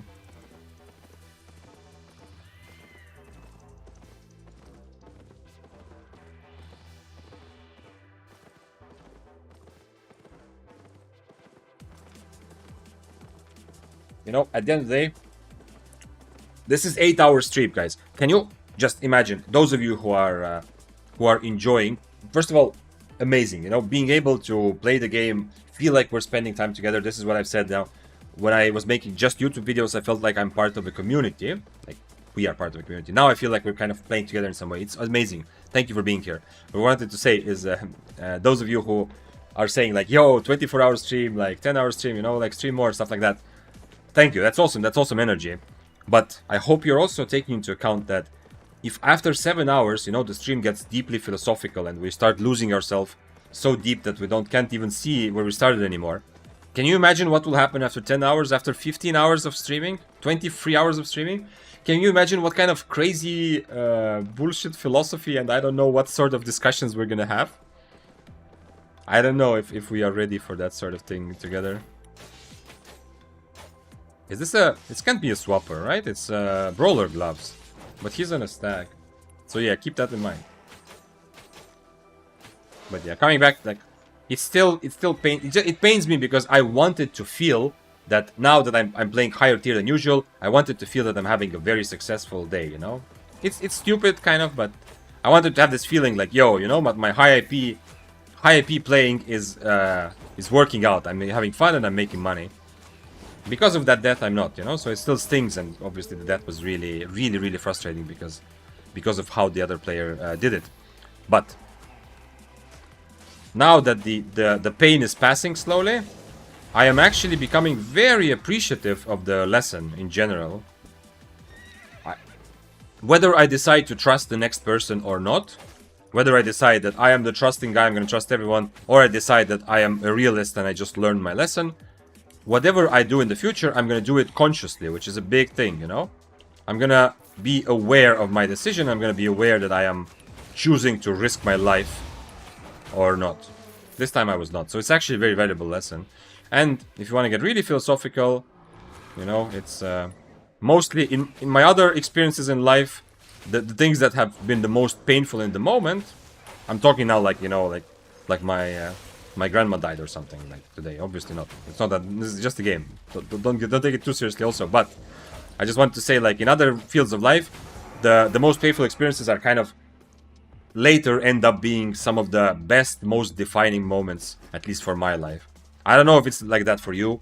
You can think about it. I don't know if it's like that for everyone. It's like if it's a human thing or my personal thing, I don't know. But looking back, some of the things I've gone through, like some of the situations I've gone through, which in the moment felt like I will never recover, you know? I know many of us have experienced that. It felt like, especially like if you think, I mean, it depends, you know? Sometimes it's losing someone who is close to you to an accident. Sometimes it can be making some sort of giga-big mistake with your life and, you know, like setting yourself back. Or it can be like, often it's like relationship stuff, you know, like a bad breakup, stuff like that. Anyway, thinking back at it, like things that when I was going through them, I felt like this is terrible, you know? I don't know what to do.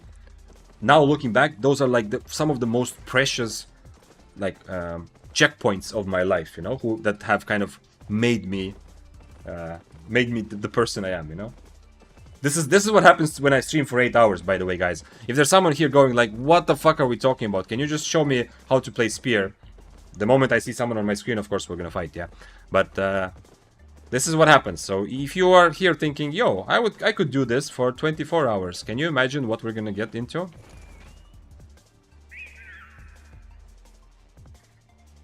By the way, I really love the first song your stream on Monday started with, but I couldn't find the song on YouTube. Could you maybe for next time look up the name for me, please, please, please? All the... Did you try to Shazam it, Nutmeg? All the VODs are on Twitch and on YouTube.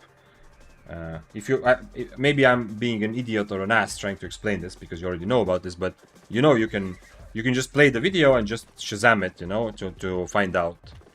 Ooh, can we do this? I mean, I'm obviously it's fighting, but let's go. I'm not gonna play Cripple, right? It's not good enough. He has a purge, so I'm gonna have some trouble with my mobility, but I think it's gonna be kind of enough.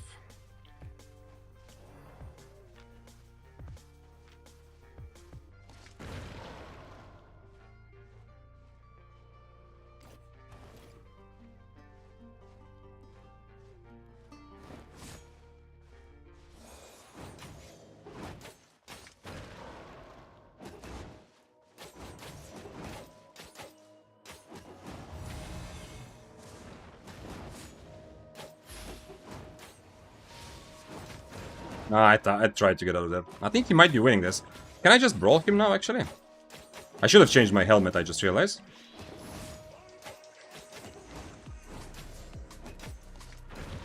He's hitting a lot of spells very well, but I'm still brawling pretty well also.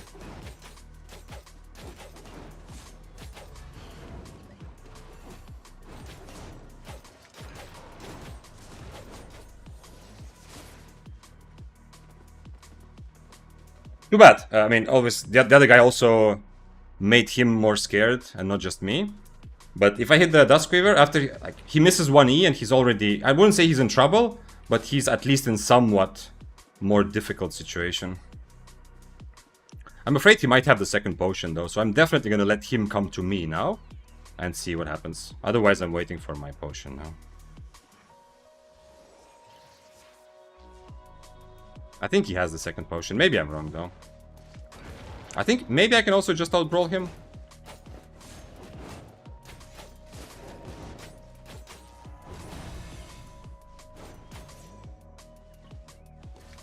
Yeah, he did have a potion. Am I dead? Or not?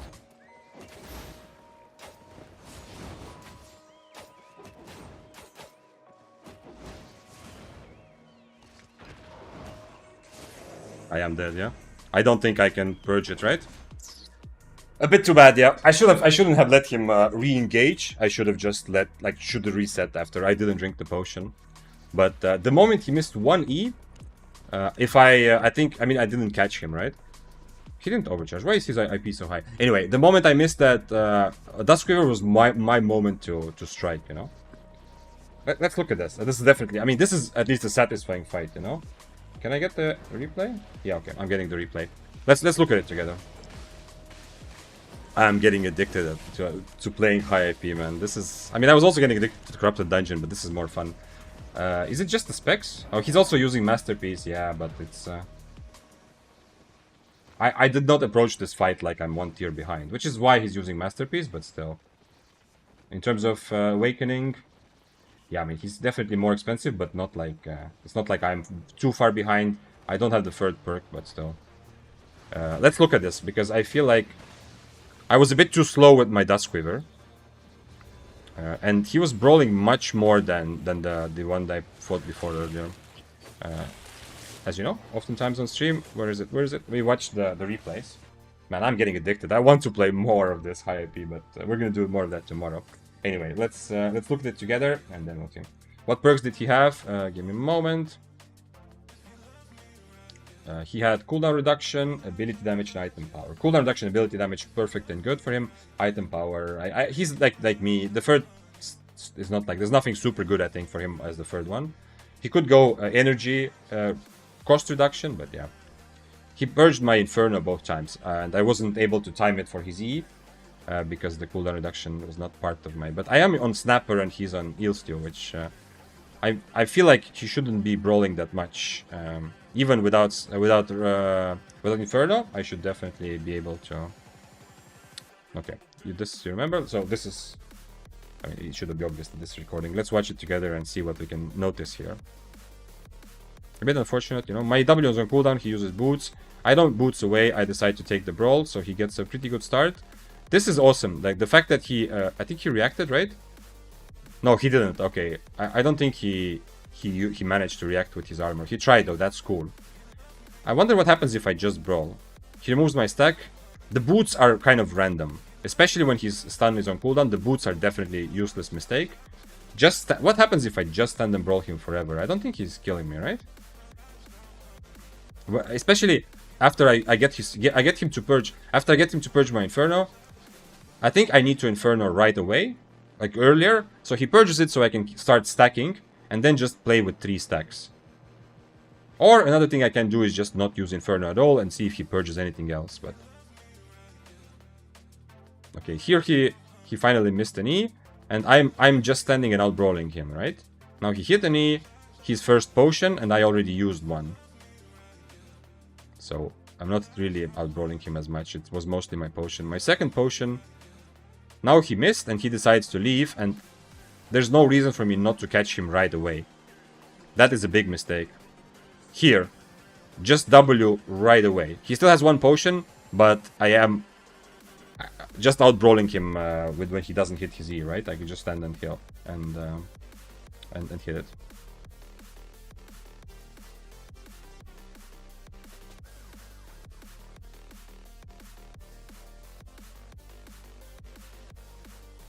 Here, is he healing faster? No, wait. How did they? I have more full HP. Wait. Here, okay, no, I don't. Okay, I have about 400 IP advantage in IP we have right now. He has a healing potion, which is like plus 800. So overall, I'm about 300 IP behind, right? HP. I'm about 300 HP behind here at this moment, right? If I just turn and fight, his potion is gonna bridge the gap between us, plus give him another 300, 400 on top. I'm not sure about these boots. This is kind of also what I mean, but the earlier when I fought, I was much better at dodging. Here, the moment he uses W, I'm not reacting well enough. The moment he uses W, it's almost a no-brainer E from me, right? Instead of turning around, I tried to dodge a lot of his spells by walking, but it didn't work. Instead of turning around, if I just E into him, it's very likely that he's gonna miss. That's what I did earlier when we fought the tier 7 Tomb Hammer, I think, when I was 6-3. It was fought against the tier 7 overcharged Tomb Hammer. And using my helmet just for damage is also kind of meh, to be honest. I'm kind of surprised. I'm surprised I take this much damage. Unfortunately, so I cannot do the strategy, just to be clear. If you're playing Carving, Spear, Bloodletter, one good strategy against Helmet of Valor is to Inferno and then instantly use your dash, right? So they miss it. I cannot do that in Daybreaker because if I Inferno then E, the E is too long, so he's gonna purge it anyway, right? Just so we're clear. And he slowed my boots, and this, I mean, it doesn't matter because I'm so slowed. So this here I'm dead anyway. But I think the biggest, I mean, it comes down to hitting E's, you know? If he hits every E, then it pretty much a lot more damage for plate armor than I would expect. I was underestimating a little bit. It's my mentality, you know? It's my tier 7 mentality. If I see someone, I like, it's kind of whatever, you know? Yeah, they are a bit stronger, it's whatever, but you can see like the here. Let's look at the cape difference. It's gonna be 340, right? So it's like about 50 IP. Reduce him by about 50 IP, you know? So he's about 1690. Don't focus on average. I'm not saying that, but just to give us a bit of understanding. So if I overcharged my items, I would still be a little bit lower, but I would be close. If I overcharged my items, I would be essentially the same IP as he is, considering I don't overcharge the weapon, right? So I'm not saying the average IP is the defining factor of this fight is how many E's he can hit. If I dodge enough E's, then I win the fight. If he hits enough E's, he wins the fight, you know? So it's not an IP crushing fight, but it's just interesting to understand that due to him using Masterpiece and having full specs and everything, it is kind of like, in retrospect, it's kind of clear that there is a decent difference that even after overcharging, I would just bring myself to the same IP that he is already to start with. Even though it seems like we're both kind of in the same place. Which is interesting, yeah. 419. Okay, so it's 80 HP difference only for boots. Although the numbers here shown here might be a bit incorrect if it takes into account my specs. Sometimes this number that you see, like in theory, when you're looking at boots that you're not wearing, I think is wrong. But anyway, I cannot change my helmet because I will never catch him when he has purge. He has pretty much a free way to disengage. I need to take risks. I need to be sure he's interested in the fight, but then dodge his critical E. And here, definitely like this moment here. Here. This moment here when he missed his. Okay, well, he missed his previous E. Now he hits this one. We are just brawling. His potion is going, you know, so he kind of comes back into the fight. My second potion, and now he misses his E. This is the moment for me to essentially strike or at least try to catch him. I can't really fully force him, but I need to Duskweaver. I am still slowed, you know, that's why hammers are so strong. Always just the slowing charge alone makes all hammers viable for PvP. But here, I very clearly need to Dust Quiver instantly. I'm a bit surprised in the moment that he starts kiting, you know?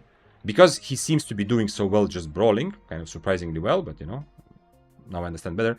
Because of that, I'm not expecting him to do this after just missing one E, but I mean, he played well, I'm not saying he shouldn't, yeah? That was a good decision in retrospect, but that's why I'm not ready. But I should just Dust Quiver right away, get on top of him, the moment my slow is over, boots, and if I dodge his next E, he is dead, probably. I will have enough damage from my Impaler and my E Q to either kill him or at least catch up to him to finish the kill. So the fact that I missed that Dust Quiver is painful.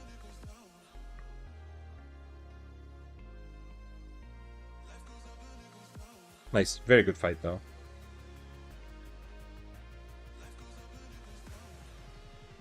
He did it because of E and energy also. You mean he started kiting because he just wanted to use boots?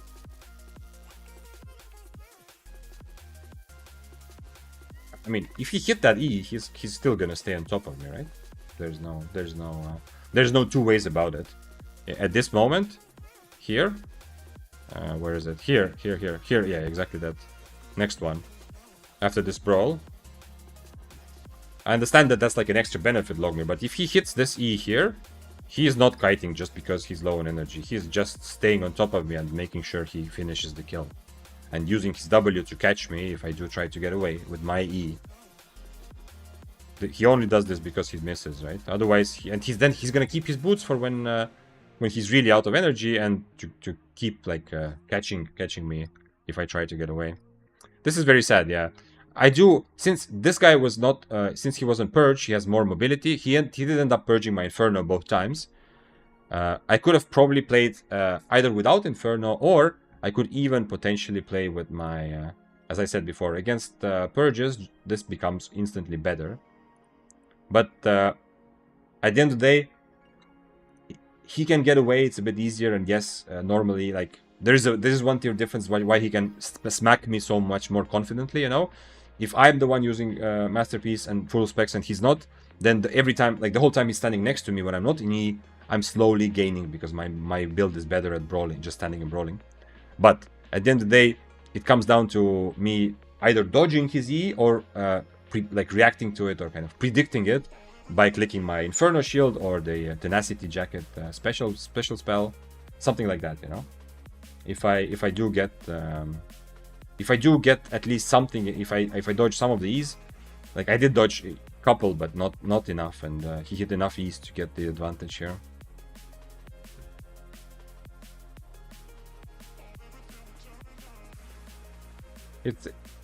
At least we got a good fight. I think it's a good time to end the stream, and man, it is. Am I actually becoming one of them? Maybe not. We'll see. I still miss my tier 7 life after one day of playing higher IP, but all I want to do is go back, you know. This fight is much more satisfying because we are playing 7-3, you know. The way that he plays makes more sense. He plays better, he doesn't make some random shit. It's a bit, I don't know, I feel that it's more important, you know. I feel like I have to make, there's more pressure to think about the fight. It's very satisfying. What do you suggest instead of Dust Quiver as a low AP player with your build? A Guardian Helmet. And also he's full Ava gear, so it also gives some AP, but... I mean, yeah, my boots are lower AP, but I don't... It's a bit extra, yeah. It's a bit extra, but as I said, like, don't just look at average IP, but if we do calculate based on average IP and we remove the cape difference, he's exactly the same IP that I would be if I overcharged here, right? If I overcharge 4 item slots, how much do I get? I get like 66 IP extra average, right? So I would give, once again, the average doesn't matter, you know, we're just doing this to get a very general understanding. I would get like 1684, right? And if we remove 50 IP from him, he's gonna be also 1690, right? So essentially, if I overcharge, I am exactly the same IP as he is if you remove the cape difference, which doesn't matter. Like, his higher cape doesn't give him anything, right? So it's essentially I'm essentially fighting one tier higher enemy without realizing that. But as I said before, this is one of those matchups where I don't really need to. I don't need to have an IP advantage. Yes, it makes it easier. He can brawl a lot better with IP advantage, but it's not. On the other hand, I have a Rose Snapper, and my build is very good at brawling in general, when I have stacks especially. Let's see, actually, what if I don't Inferno here at all, the second time? Definitely here, it should already be part of my thinking that if he uses his W to get close, I'm Eing into him. That should be part of my thinking, and then we just brawl until someone dies, probably. Here, why am I not Eing, man? This is definitely a good way to not take this damage. I miss my Q, that's very bad. When you are full stack, missing Qs is not that bad.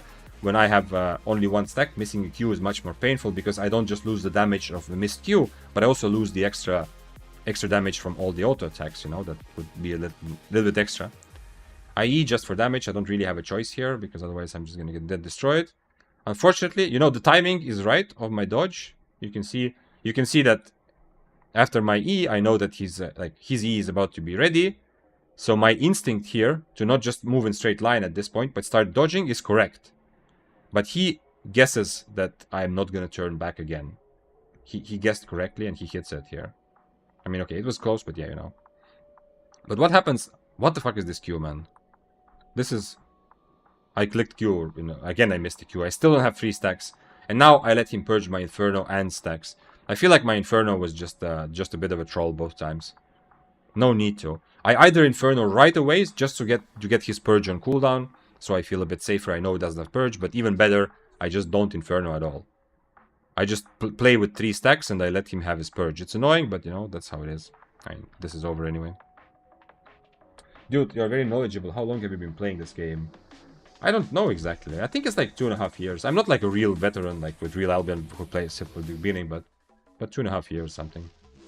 I don't play on Steam, so I don't know the exact hours. If I look at my my client, it will give me like time played will be so much longer because usually when I used to play without Steam, I would play a little bit and then I would just stand AFK for like half an hour, then play again, then stand AFK.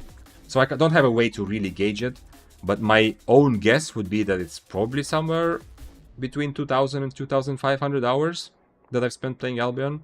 But this is like a very random estimate off the top of my head. But this is how I learn, you know, Sinister. I mean, we all kind of learn a bit differently. We have some different modes, but there are also commonalities. And one of the big things for me, how I learn, is by overanalyzing everything and trying to get better by understanding these things. I have played 1/4 of your playtime, damn. IP gap is decent here. Yeah, it is much bigger than I understood, but as I said, I've always say like yeah, I mean, maybe that's why he's brawling. Maybe he knows that he has an IP advantage. Maybe that's why he's brawling. Maybe not. But in a fight where there's a lot of skill shots to miss and hit, IP is a bit less important. I've decided this build to learn. How is it? One-handed spear, torch, guardian helmet, assassin jacket, assassin shoes. Is that good or change the shoes?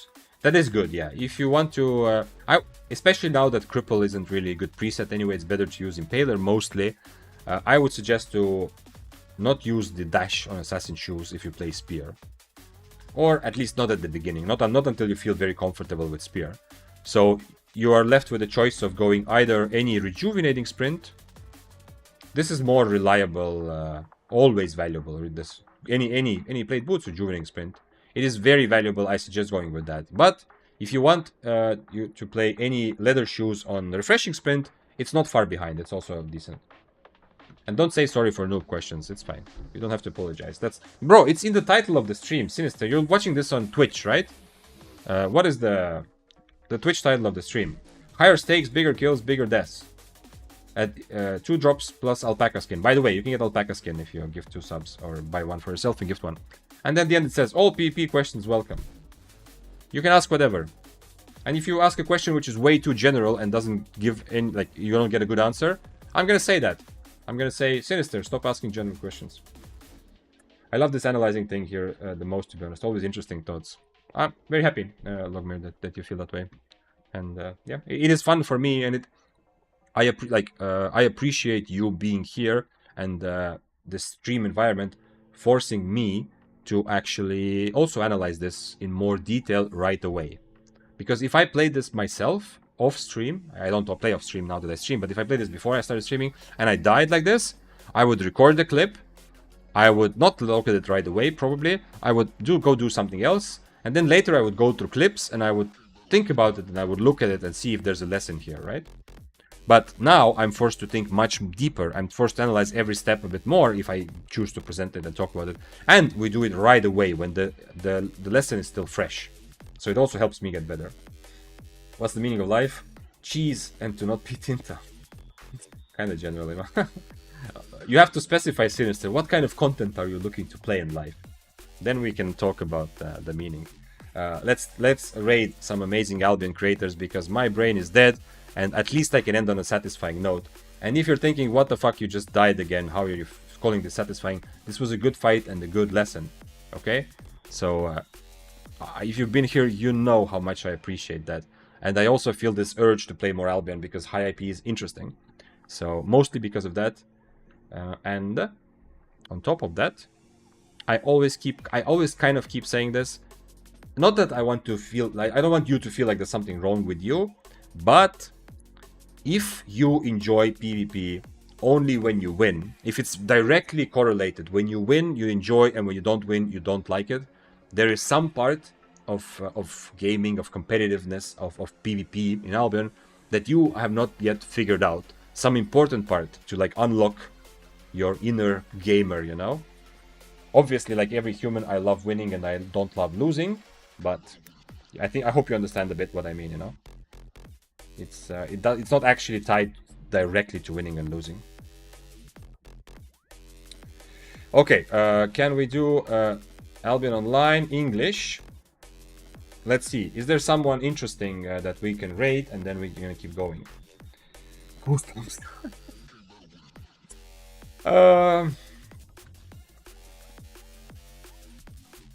We have Fire Online. Wait, we have Joel. What is he doing? He's a subscriber of this channel, although he did get a gifted sub, I think. Let's see. And he's been up for 7 hours. Okay, never mind. Let's keep going. Is someone playing? Oh, Argold. But I think Argold is just speaks in French, man.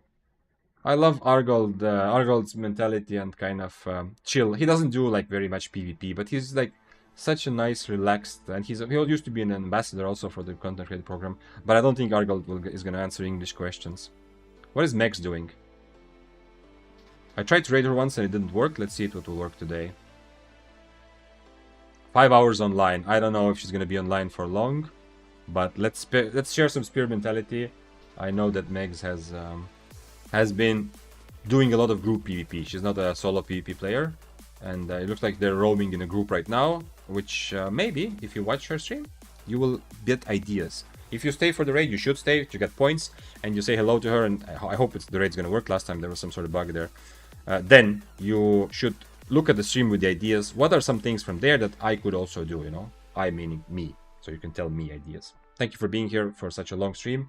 While you're still live, yes, Narayan, but not for long. Please tell me the raid works. Yes. Let Megs show you, and everyone here who is newer to Albion, let Megs show you the kind of core of the game, because Albion, at the end of the day, is obviously not just solo PvP. There's so much fun content, and I think Megs is good at exploring some of the more social sides of Albion. But we'll see what exactly she's doing. See you tomorrow. Yeah, but I mean, they have 21 disarray. Yeah, we're not.